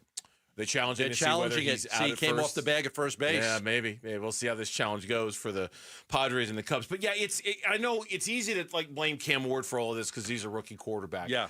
But I don't think anybody is blaming Cam Ward. And it's not just him. It's their kicker missed a couple of field goals. And the defense hasn't been the main problem, but it hasn't been great for Tennessee either. There's so much wrong with this team. This one feels like this kind of like you shut down the run and you will blow this team out. Yeah. You should blow this team. It's the one, and I know it's never that simple, and I'm sure Jonathan Gannon is listening right now. He's rolling his eyes and telling me how wrong I am. But I think this one is really simple. Shut down Tony Pollard, make sure he doesn't beat you, and then that's going to set up everything else you're going to want to do against Cam Ward in that offense. You should be able to pressure him. You should be able to get home with the Josh Sweats and the Calais Campbells and the Baron Brownings of the world, and you should be able to really limit them offensively. Well, think about this, and this is with most quarterbacks too, but when they give him a clean pocket, he's actually been good. He's completing 60% of his passes for 434 yards, 1 touchdown, and 1 pick. So when he has a clean pocket, he's pretty good. When he doesn't have a clean pocket, when he's pressured, Ward's only completing 35% of his passes for 180 yards with a touchdown and an interception. So he, when he doesn't get, oh my goodness, fly ball center field. And the Cubs are going to advance to the National League Divisional Series. Pete Crow Armstrong made the final out in center field. Lauren's very fired up on the other side of the glass. There you go. Congratulations. Congratulations, Lauren. You excited? Can we get an oxygen tank in here for me? That'd be really great. Just visit leadfilter.com/deal. Schedule your free gutter inspection. We're playing all sorts of things here. We were playing commercials. We were playing the Go Cubs Go. There it is.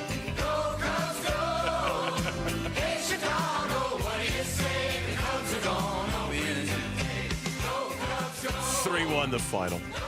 Lawrence got a little shaky in that 9th inning. It got a lot shaky. A little shaky? It got a lot shaky. Yeah. Hitting dudes. And here comes the controversy. Robo-umps. Wait till you see the topic tomorrow. Padres should have had bases loaded, nobody out. Yeah. That should have been a sac fly right there that made it 3-2. Should have been. So you'll have that. That'll be a big story tonight and tomorrow. Robo-umps because... Well, it's coming. It was Bogarts, right? It's Xander Bogarts. Xander Bogarts, yeah. But they're coming. 3-2 pitch, ball 4, and they called it out. They called him out. It's a shame they're not here right now because I'm such a fan of the robo-ump thing. I'm such a fan of the challenge. I think it's going to make the game so much better next year for a moment just like that and a reason just like that. But congratulations, Lauren's very happy. She was a nervous now we got to send the wreck. communists home. Let's go. The Yankees and the Red Sox. The final deciding game 3 of the day. The winner of this game will get the Blue Jays. Toronto Blue Jays in a best of 5. Now we go to best of 5, right? Is that how this works? Yeah, best of 5 from here on out. So the wild card round has been great for baseball. It really. Now I'm actually glad that they took it away from just one game. Remember when they first started it? Yes. Because sometimes you got to tinker with things to get it right. You got to tinker. Like it was one game, and one game winner take all. It just didn't seem right that it would be one game. So they make it best of 3. Now they also make it where all of the games are in one ballpark, so there's no travel involved. I think that's fair. I think they got it right. Best of 3. All the games in one ballpark, and then you move on. I agree. I don't think the one game wasn't good enough. It wasn't. It didn't. Right. It didn't work. There was just that. I mean, not that a best of 3 takes chance out of the equation, but in one game, I mean, literally anything can happen. So I think this way is much better. And there's been good drama today. That 9th inning was crazy drama. I also right there. didn't like those one game things because if you were going up against a team that had an elite pitching staff. It just felt like every other inning they were bringing in their next elite guy. Right. And then it's like, that's not even fun. Yeah, it doesn't. This way it's like I say, a best of 3, it's still very random and it still leaves it to chance, but a one-game deal, yeah. So Red Sox, Yankees, it's underway. We'll keep you updated on this game. This kid's good. The Schlittler. Cam Schlittler. He's really good. Say it slow. Cam Johnson. Schlittler. Yeah, I don't want to say it the wrong way. Say it very slowly and he's been very distinctly. Yeah, because they lost obviously Garrett Cole, he throws the ball 100 miles an hour, this kid, 100 miles an hour. So they lost Garrett Cole for the season, and this kid stepped up and been absolutely fantastic for them. When we come back on the Burns and Gambo show, ASU, it's a good thing that they've got the bye this week because the gauntlet is coming for the Sun Devils, and we'll talk about that next on Arizona Sports, the local sports leader.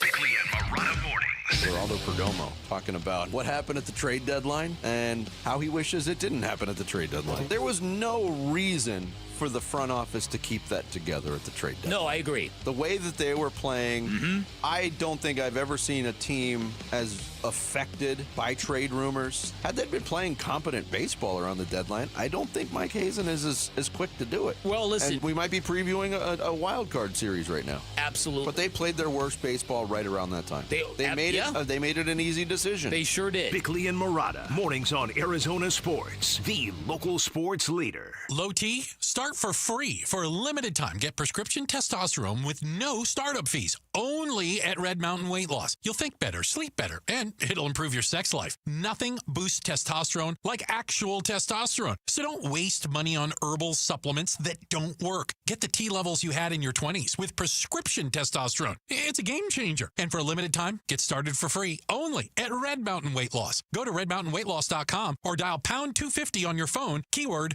Red Mountain. Luke Lipinski back to remind you that nobody does happy hour like Twin Peaks. They've got great deals. They've got an adventurous drink menu that is second to none. Plus, the great scenery that Twin Peaks is known for, and football on a lot of TVs. If you're ready for all this, stop by and experience the Lodge mentality at Twin Peaks. So my mother is thinking of switching from Verizon to Pure Talk, but she's worried the deal sounds too good to be true. Michael, she said, how can those Pure Talk people offer me the same basic service as Verizon for so much less money? I said, Ma, go ask Google how much Verizon spends on advertising and promotions. A few seconds later, my mother said, oh my goodness, $12 billion a year? That must be a typo. I'll tell you what I told my mom. It's not a typo. Verizon spends $12 billion a year on advertising and promotions, and their customers are paying for it. Well, Pure Talk doesn't spend that kind of money on commercials. Trust me, I would know. That's why they can offer you and my mother unlimited talk, text, and plenty of data on a crazy fast 5G network for just $25 a month. And if you're a business owner, you could really save a fortune. Dial pound 250, say the words Mike Rowe, and you'll get an additional 50% off your first month. That's pound 250 Mike Rowe. Pure Talk. Everything you need and nothing you don't. Hi, I'm Lori Clark, owner of Right Way Roofing, where we believe there's only one way, the right way. We only use the most durable, top-quality products at a fair price. As a third-generation roofing company, we believe that if you have a lifetime tile, you should have a lifetime underlayment, which is why we only use the best products and offer the best warranties in the business. Look us up at azroof.com for a free estimate. Baseball is all about stepping up to the plate when it matters most. And when you've been injured, you need a heavy hitter in your corner. At Morgan & Morgan, we don't back down. We fight to get you every dollar you deserve. No curveballs, no strikeouts, just results. That's why we've recovered over $25 billion for our clients and fight for them from offices nationwide. Morgan & Morgan, America's largest injury law firm. Proud sponsor of the Arizona Diamondbacks. Injured? Visit forthepeople.com for an office near you. Go from daydreamer to industry leader with Amazon Business. From office supplies to IT essentials, Amazon Business provides tools that help you save costs and make insight-based decisions. Learn how to bring your visions to life at amazonbusiness.com.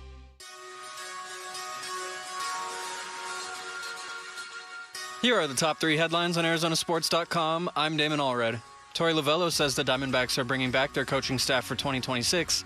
Marvin Harrison Jr.'s Thursday Night Football roller coaster could be exactly what the Cardinals receiver needed. And Jalen Green is out for the Suns' preseason opener with a hamstring injury. Those are your top 3 headlines on ArizonaSports.com.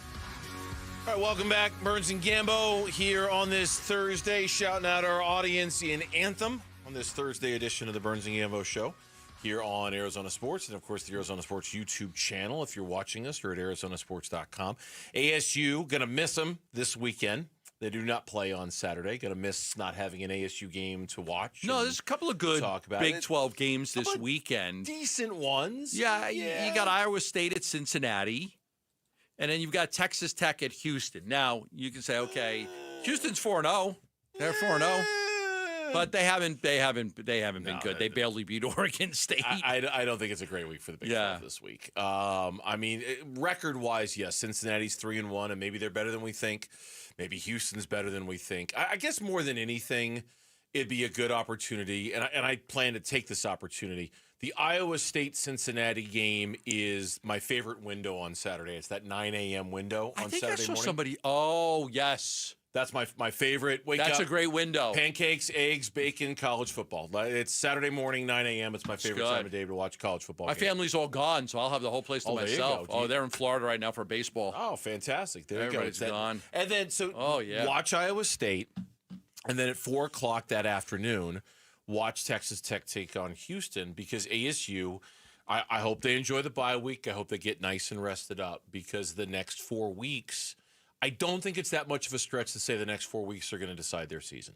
That the next 4 weeks will tell us whether they're going to repeat as Big 12 champions or not, because it's at Utah, it's home against Texas Tech, it's home against Houston, and it's at Iowa State. Would you take 3-1? Oh, absolutely. I think if you go 3-1 in that stretch, I think chances are very good you're winning the Big 12. I'm not going to say 100%. Well, playing for the Big 12 championship. Very good that you are playing. Thank you.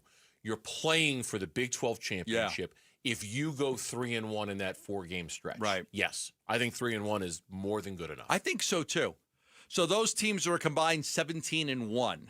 Utah's 4-1. Texas Tech is undefeated. Houston's undefeated. Iowa State is undefeated. So that's a tough stretch right there. A tough stretch of 4 games. Now, the Texas Tech game is at home. That is a home game. You play in Utah off of a bye, although they also have a bye. Yes. I think you've got a little bit of your swagger back. I think Utah might have a little doubt about themselves with the way they've played. So I think that's something to keep in mind too. I think ASU got their swagger back. I think they got that clout back that we had been talking about. And I thought the Texas Tech game, Texas Tech beat the hell out of Utah. Now, they came back and beat West Virginia. I don't know what that says. West Virginia's not very good. So I think you're getting them at a pretty good time. If you could win that game on the road and come back and play Texas Tech and you win that game, now I think you're really in the driver's seat. But yeah, I would take 3-1 out of that 4-game stretch right there. Yeah, and to be honest with you, I was looking at it as a 4-game stretch, and the Sun Devils are already halfway through it. When the season started and the schedule, we were looking at the schedule, I thought the 4-game stretch was Baylor, TCU, Utah, and Texas Tech. Now that if that's the 4-game stretch, okay, I like where you're going here. They're already 2-0. They're already 2-0 in that. So if I would have said 3-1 in that stretch, would you have been? I would have said almost the same thing. Because then you come back, you beat Houston, and then the big game, which would be for all the marbles, would be Iowa. So you're right. So if you go 3-1 in the stretch of Baylor, TCU, Utah, Texas Tech, then you come back and you beat Houston at home. Right? Mm-hmm. And then the Iowa State game would probably be for all the marble, because after that, you got West Virginia and U of A. Colorado, too, don't you? Is it Colorado? There's Colorado game in there, too. Yeah. There's a Colorado game in there, too. But yeah, so, I mean, to me, like this, okay, the 4 games, we're going to judge them on these 4 games. Well, I think we're kind of in the middle of one of those 4-game sets. It's a good point. It's a good point. Now it's a new 4-game set that we're going to be judging them on with Utah. Utah's the mystery to me, because I watching them get throttled against Texas Tech the way they did, I know, was shocking. It could be that Texas Tech is just that good. It could be that Texas Tech is that good. Right. And Texas Tech, we'll talk so much about them that week, because they poured so much money into the portal and to players and to rebuilding that team and to going for it this year. Like there are some people who are genuinely appalled at what Texas Tech did this offseason, right? In terms of the money how they how they rebuilt that program and rebuilt that team. So we'll see. I'm just not ready to write off Utah yet. There's that coach. He's just so well respected around Kyle college Whittingham football, is a great right? coach. Like he's just his teams are always so tough, and they always play so hard. And there's going to be a little bit, like a lot of these teams, there's going to be a little bit of a revenge factor. You would think for Utah going into that game after what happened last year. So I'm not ready to say that just because Texas Tech throttled Utah that becomes an easy game now. It just becomes more of a curiosity than it was before, because I just don't. Who is Utah? Who who are, I don't know, you know? The Dampier kid is, like, he's good. Like, he's good. I think he leads the nation in accuracy. He's very, very accurate. He had a really tough game against Texas Tech. He didn't play very well in that game. Came back and threw a whole 4 or 5 touchdown passes, I believe, in the game against West Virginia. But he really did not play well at home. That was a home game against Texas Tech, and they got clobbered. I was watching that game, and it was just it was not very good. So I don't know. It's going to be a challenge. It's not going to be probably one of those close, hard-fought, they all are games. And Texas Tech could be the same thing.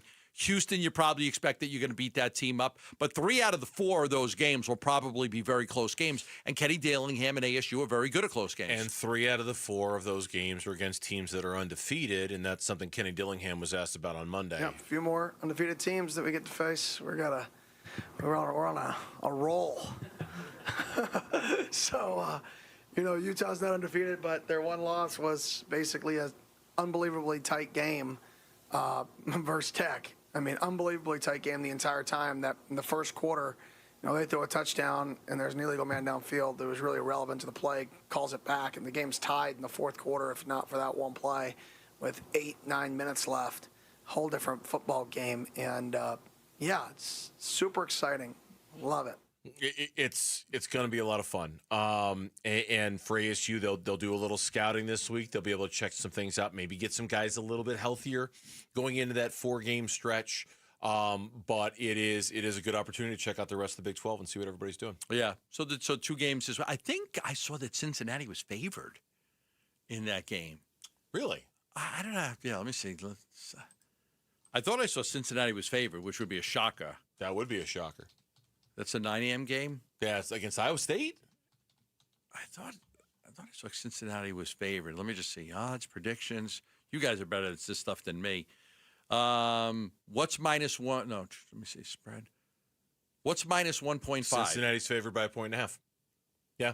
Cincinnati's favored by 1.5. How about that? That's surprising. Iowa State's +1.5. Cincinnati's -1.5. Okay. It's crazy. I still don't know betting lines.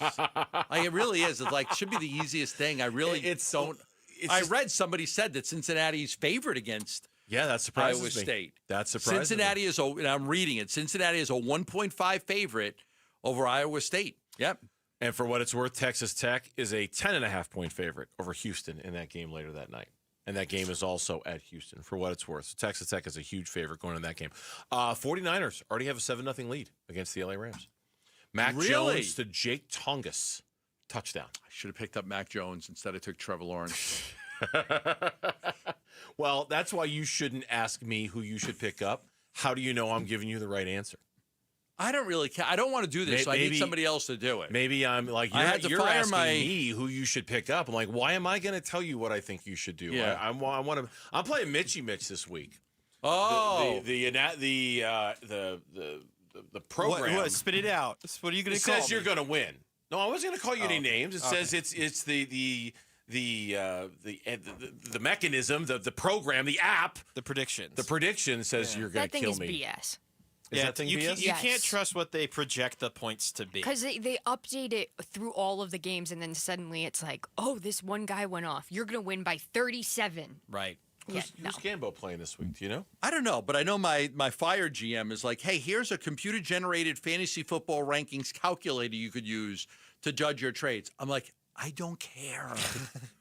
I don't care. Okay, so I'm 0-4. What does it matter? I'm playing Bernsey. Lauren is playing our guy Ron Voyage, and then Gambo is playing Sutton Ranch, who's 4-0. So I'm playing a guy that's 4-0. Yes, you are. Now, honestly, I fired my GM. I took over the reins myself. What would it say if I beat this guy this week? I'm so glad that we blew past this break to discuss Gambo's fantasy football team. I let a GM run, and he was 0-4. I made a whole lot of moves this week. That would mean that you now need to be in charge for the rest of the season. I made all of these moves. I made a trade. I made waiver pickups. I did everything I could. It means you should have more confidence in yourself to run your fantasy football team. It's not the confidence. I don't want to do it. When we come back on the Burns and Gambo show here on Arizona Sports, the Arizona Cardinals are hoping that the fourth quarter was what they needed out of their offense, and maybe more specifically, what they needed out of Marvin Harrison Jr. That is next on the Burns and Gambo show.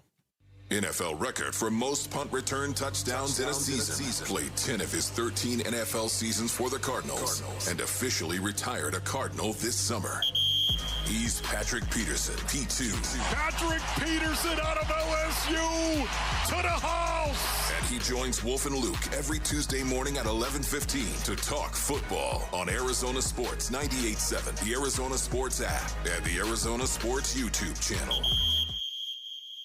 Last year in Arizona, more than 121,000 car accidents were reported. Over 1,200 were fatal. Imagine you're one of those drivers. The light turns green. In a split second, everything changes. A crash leaves you fighting for your life, unable to speak, make decisions, or protect your family's future. Without having the right legal documents, the courts, not you, decide who speaks for you. That process is costly, time-consuming, and could tear families apart when they should be pulling together. With a comprehensive plan from RJP Estate Planning, including a living trust, powers of attorney, and healthcare directives, you stay in control, and your family stays protected. Trusted for over 35 years, RJP Estate Planning helps Arizonans plan for life's whens and what-ifs. Call 480-576-5457 by October 2nd to save 55% on RJP's Living Trust Package. That's 480-576-5457. 480-576-5457.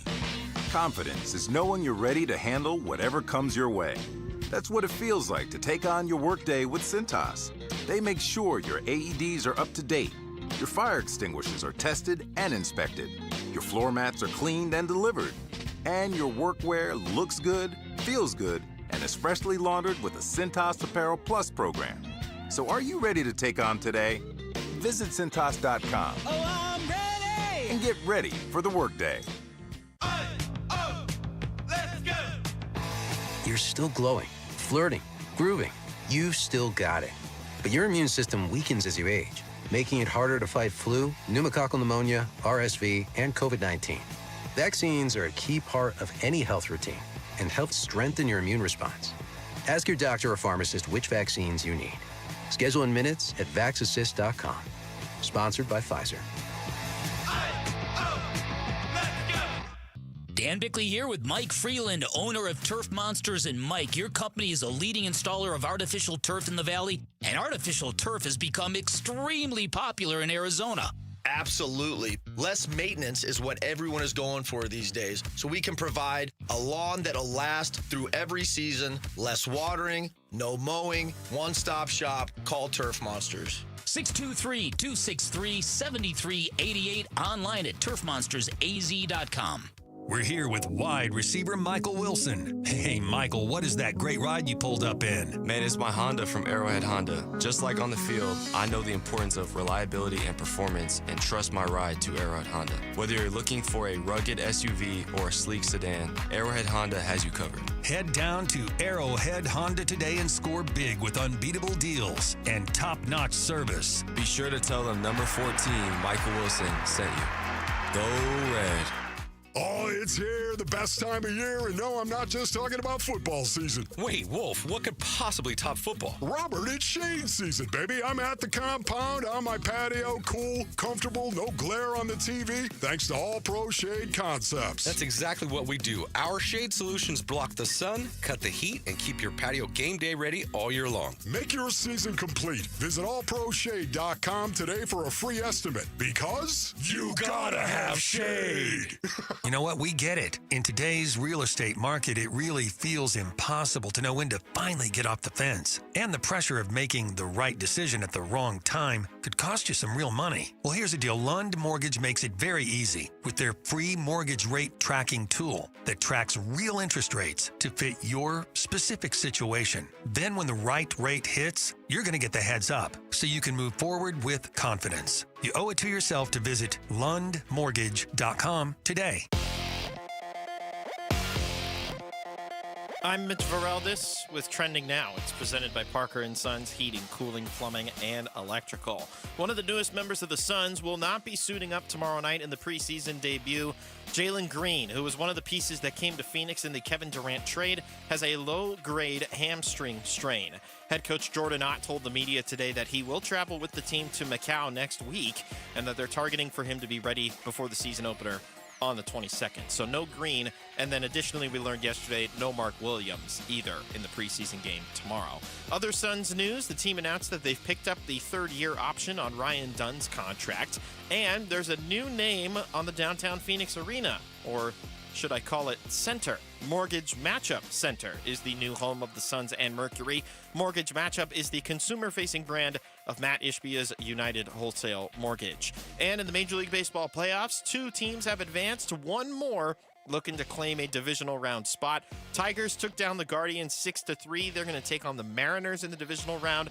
Cubbies and Lauren are ecstatic that the Chicago Cubs got a 3-1 win. It got very, very tense there in the top of the 9th. But now we've got a highway rivalry between the Cubs and Brewers in the divisional round. And then happening right now on ESPN 620 AM, we've got Yankees and Red Sox. This one so far is scoreless in the top of the 2nd. There's a runner on for Boston and 2 out. We will keep you updated on this one as we conclude. Winner will face the Blue Jays. America Roofing is the sponsor of this report. It's been raining and windy. And if you need your roof checked, you can save 12% and get a free evaluation with Arizona's largest roofer. Call 602-960-ROOF or head on over to americaroofingco.com.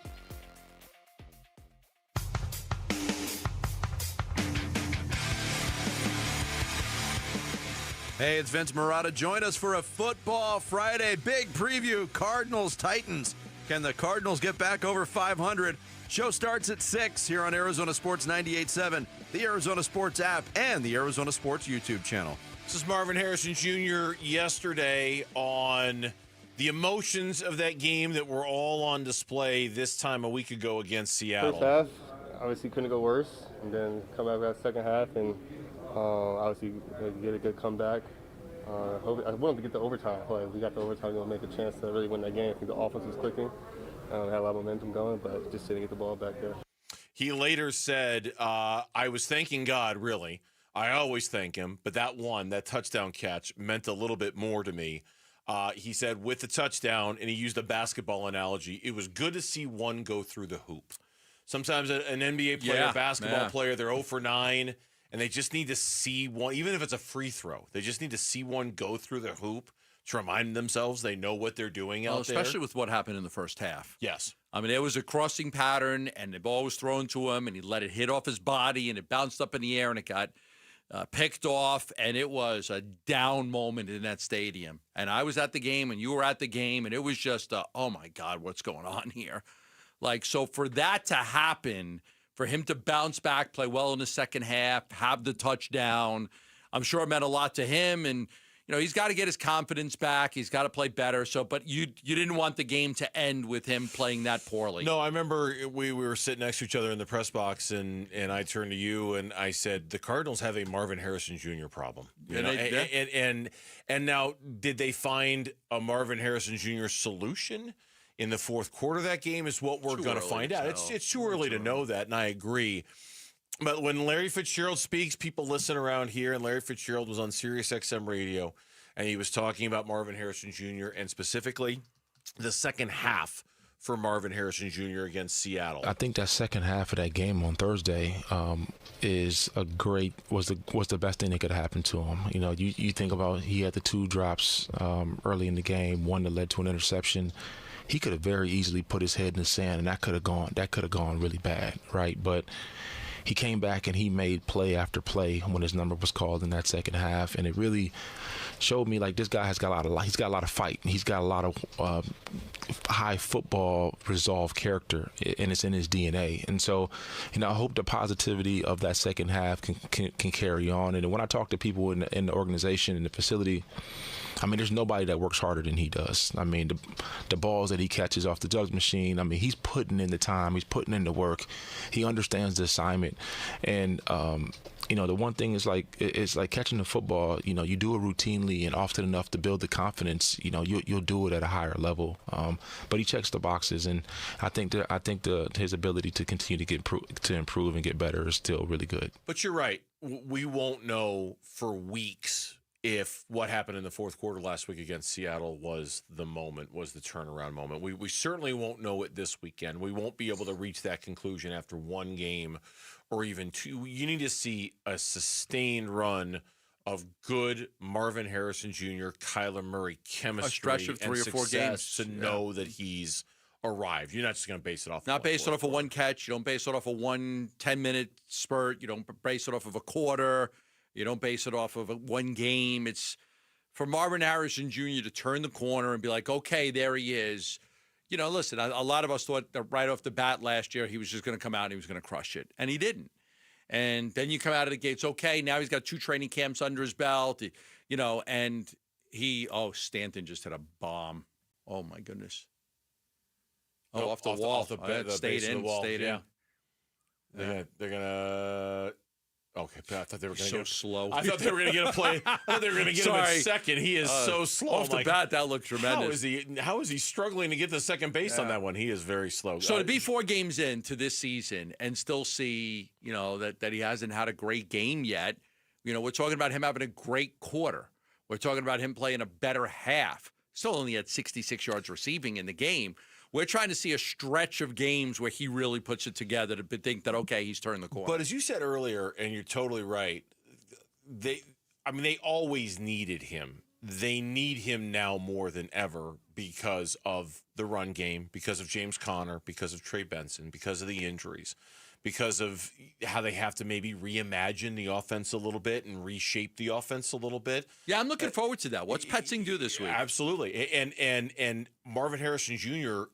has to be a central figure in that. Has to be. I mean, truly, like I don't know if they're going to come out. I don't think they're going to come out and throw the ball 41 times and run it 17 like they did against Seattle. But I certainly think there's going to be more of an emphasis on throwing the ball down the field and opening things up a little bit and playing with pace. That's something we were talking about with Jonathan Gannon on Friday. We don't know exactly what it's going to look like, but no matter how it looks, there's no question it involves more Marvin Harrison Jr.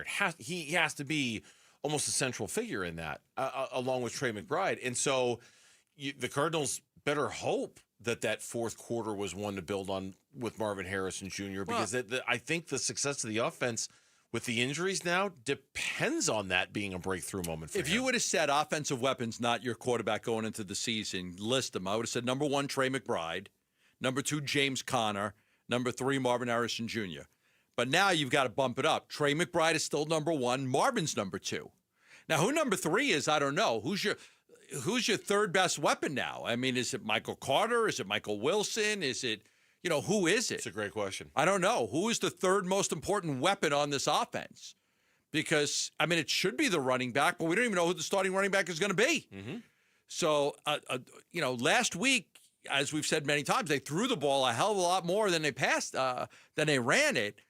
And he did that by design. You would think that Gannon on our show said he wants to have a more balanced attack, that, you're better when you're more balanced. You would think they want to get back to running the football even without Conner and Benson this week. Look, everyone expressing faith in Marvin Harrison Jr. Everyone believes that there does come a point in time, and I don't think we're there yet, but there does come a point in time where you just wonder if you're not going to see it, if you're never going to see it, if it's fool's gold, and you're just going to keep hope, because hope, you can't hope that Marvin Harrison Jr. is going to come around. Hope is not a strategy here. You have to figure out ways for him to come around.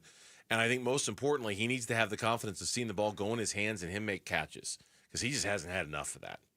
He by his own, too many drops all season long, too many plays he should have made.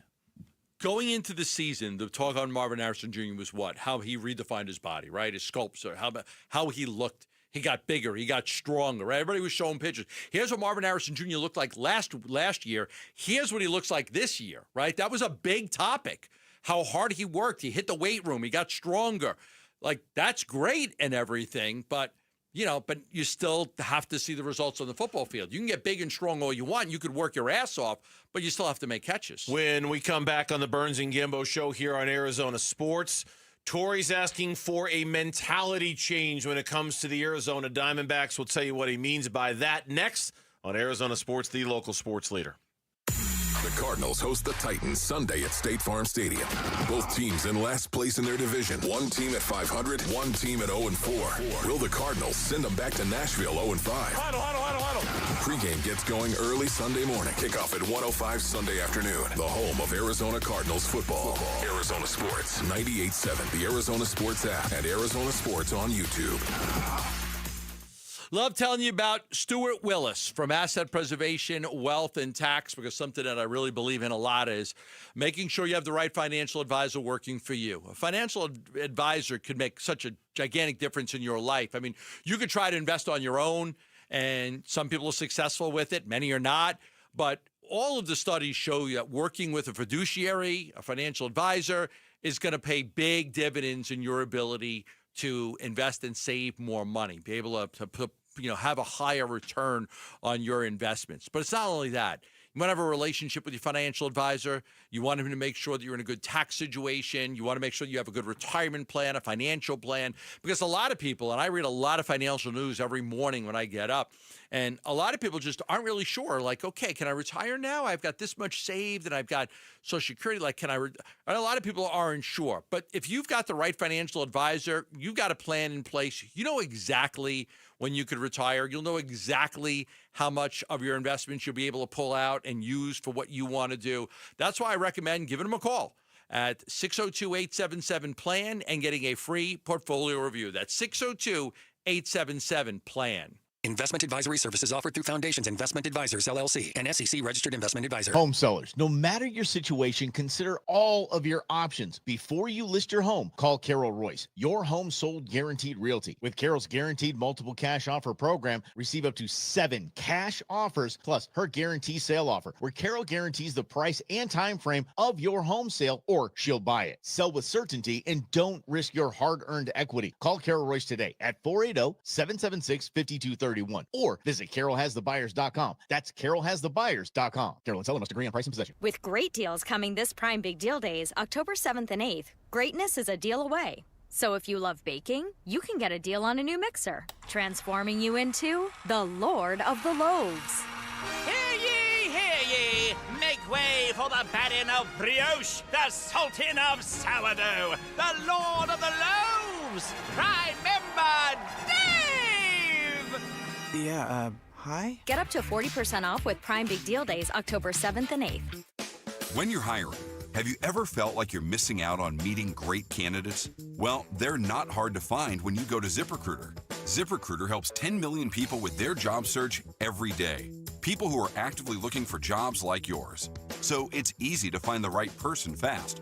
4 out of 5 employers who post on ZipRecruiter get a quality candidate within the first day. Try ZipRecruiter for free at ZipRecruiter.com/free. That's ZipRecruiter.com/free. You know, I still have my first car, a classic 66 Mustang, and what was is parked right next to what's next, a new Explorer we recently bought from our Desert Ford dealers. Yep, Paul Calvise here. Hey, Ford isn't just part of our family. My grandfather worked for Ford Motor, but it's part of America, our heritage. Yet Ford is also the future. Whether it's family time or four-wheeling time, tailgating, or towing, Ford has a powertrain option that fits what you're looking for. Gas, hybrid, electric. You know what else our Desert Ford dealers have? The best-selling line of trucks for 48 years running. That Ford F-Series with the all-new 2025 F-150, designed to be the toughest and most productive ever. And then there's a 2025 Ford Mustang Mach-E, 100% electric, 100% SUV with sports car performance. SUV, my daily driver, a Ford Edge. And again, we just bought a new Explorer. When do you see the redesigned interior on the all-new 2025 Explorer?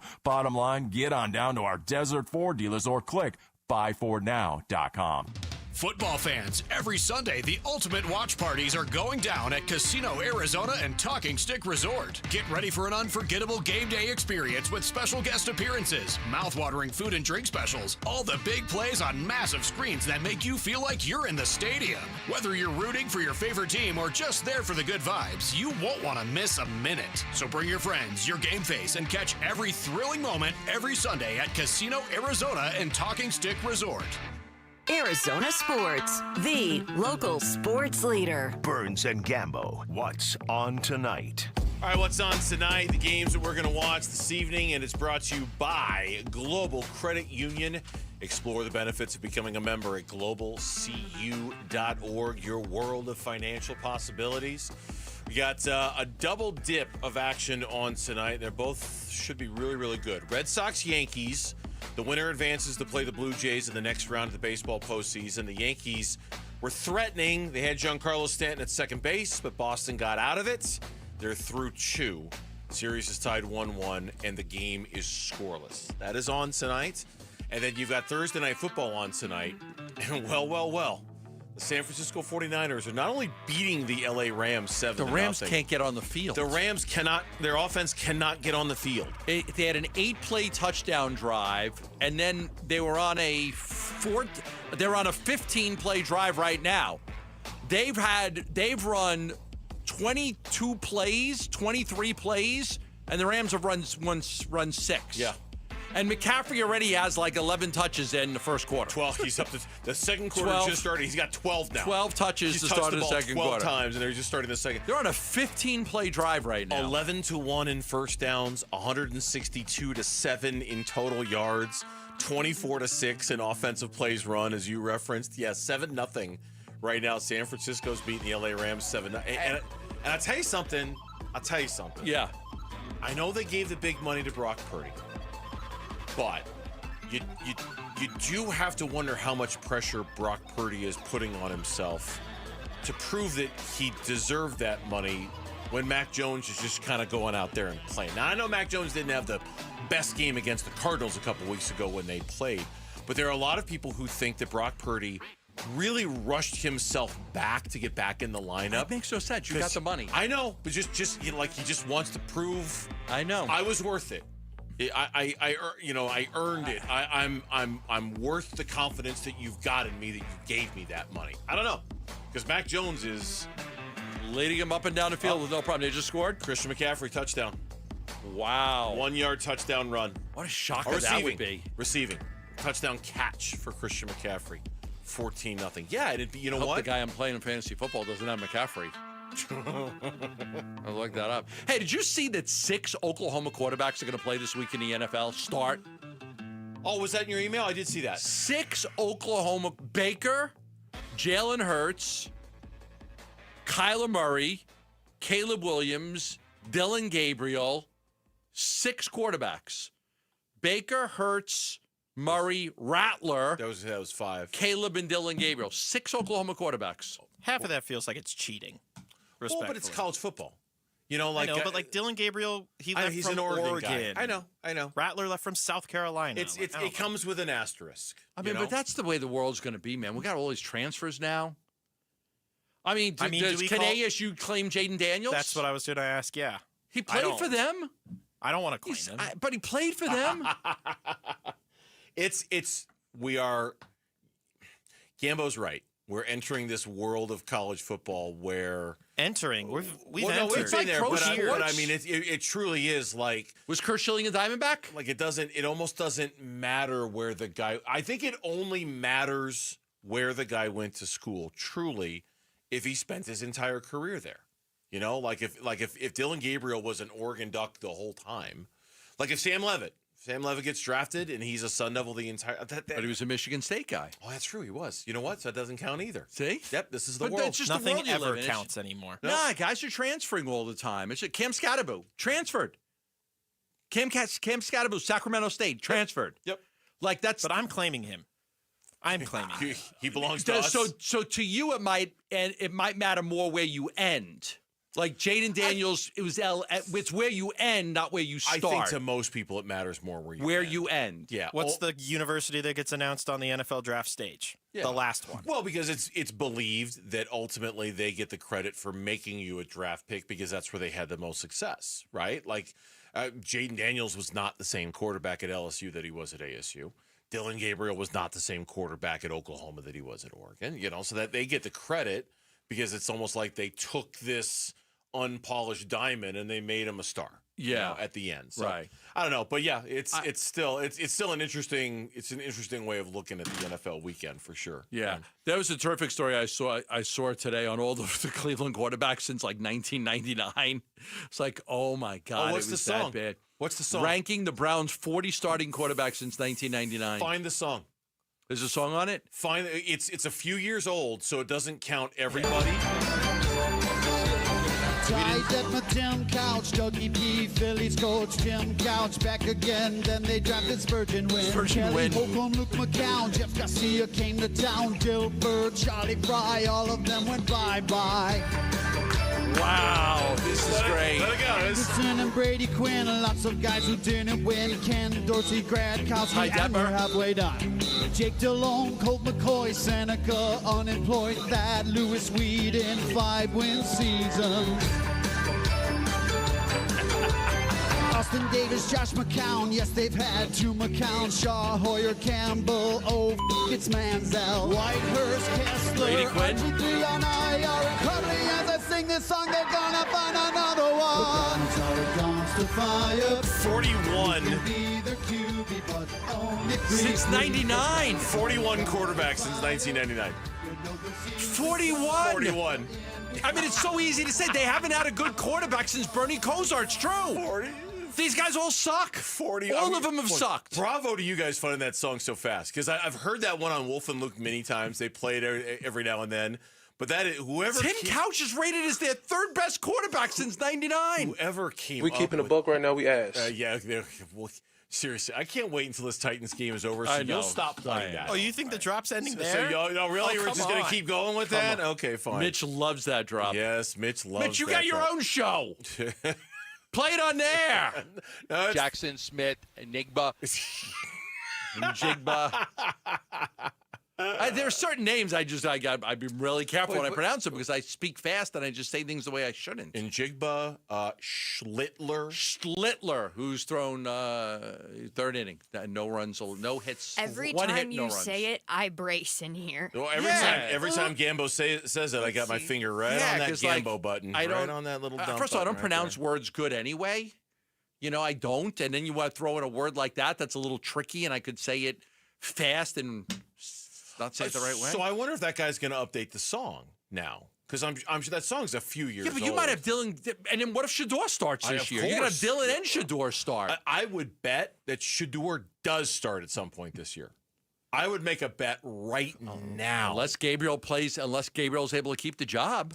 That he starts a game at some point this year. So it'll be 42 quarterbacks since 1999. Since 1999, 25 years. And all of them are terrible. All of them are terrible. Big Red Rage is coming up next. Keitrell Clark is the special Good player guest tonight. Good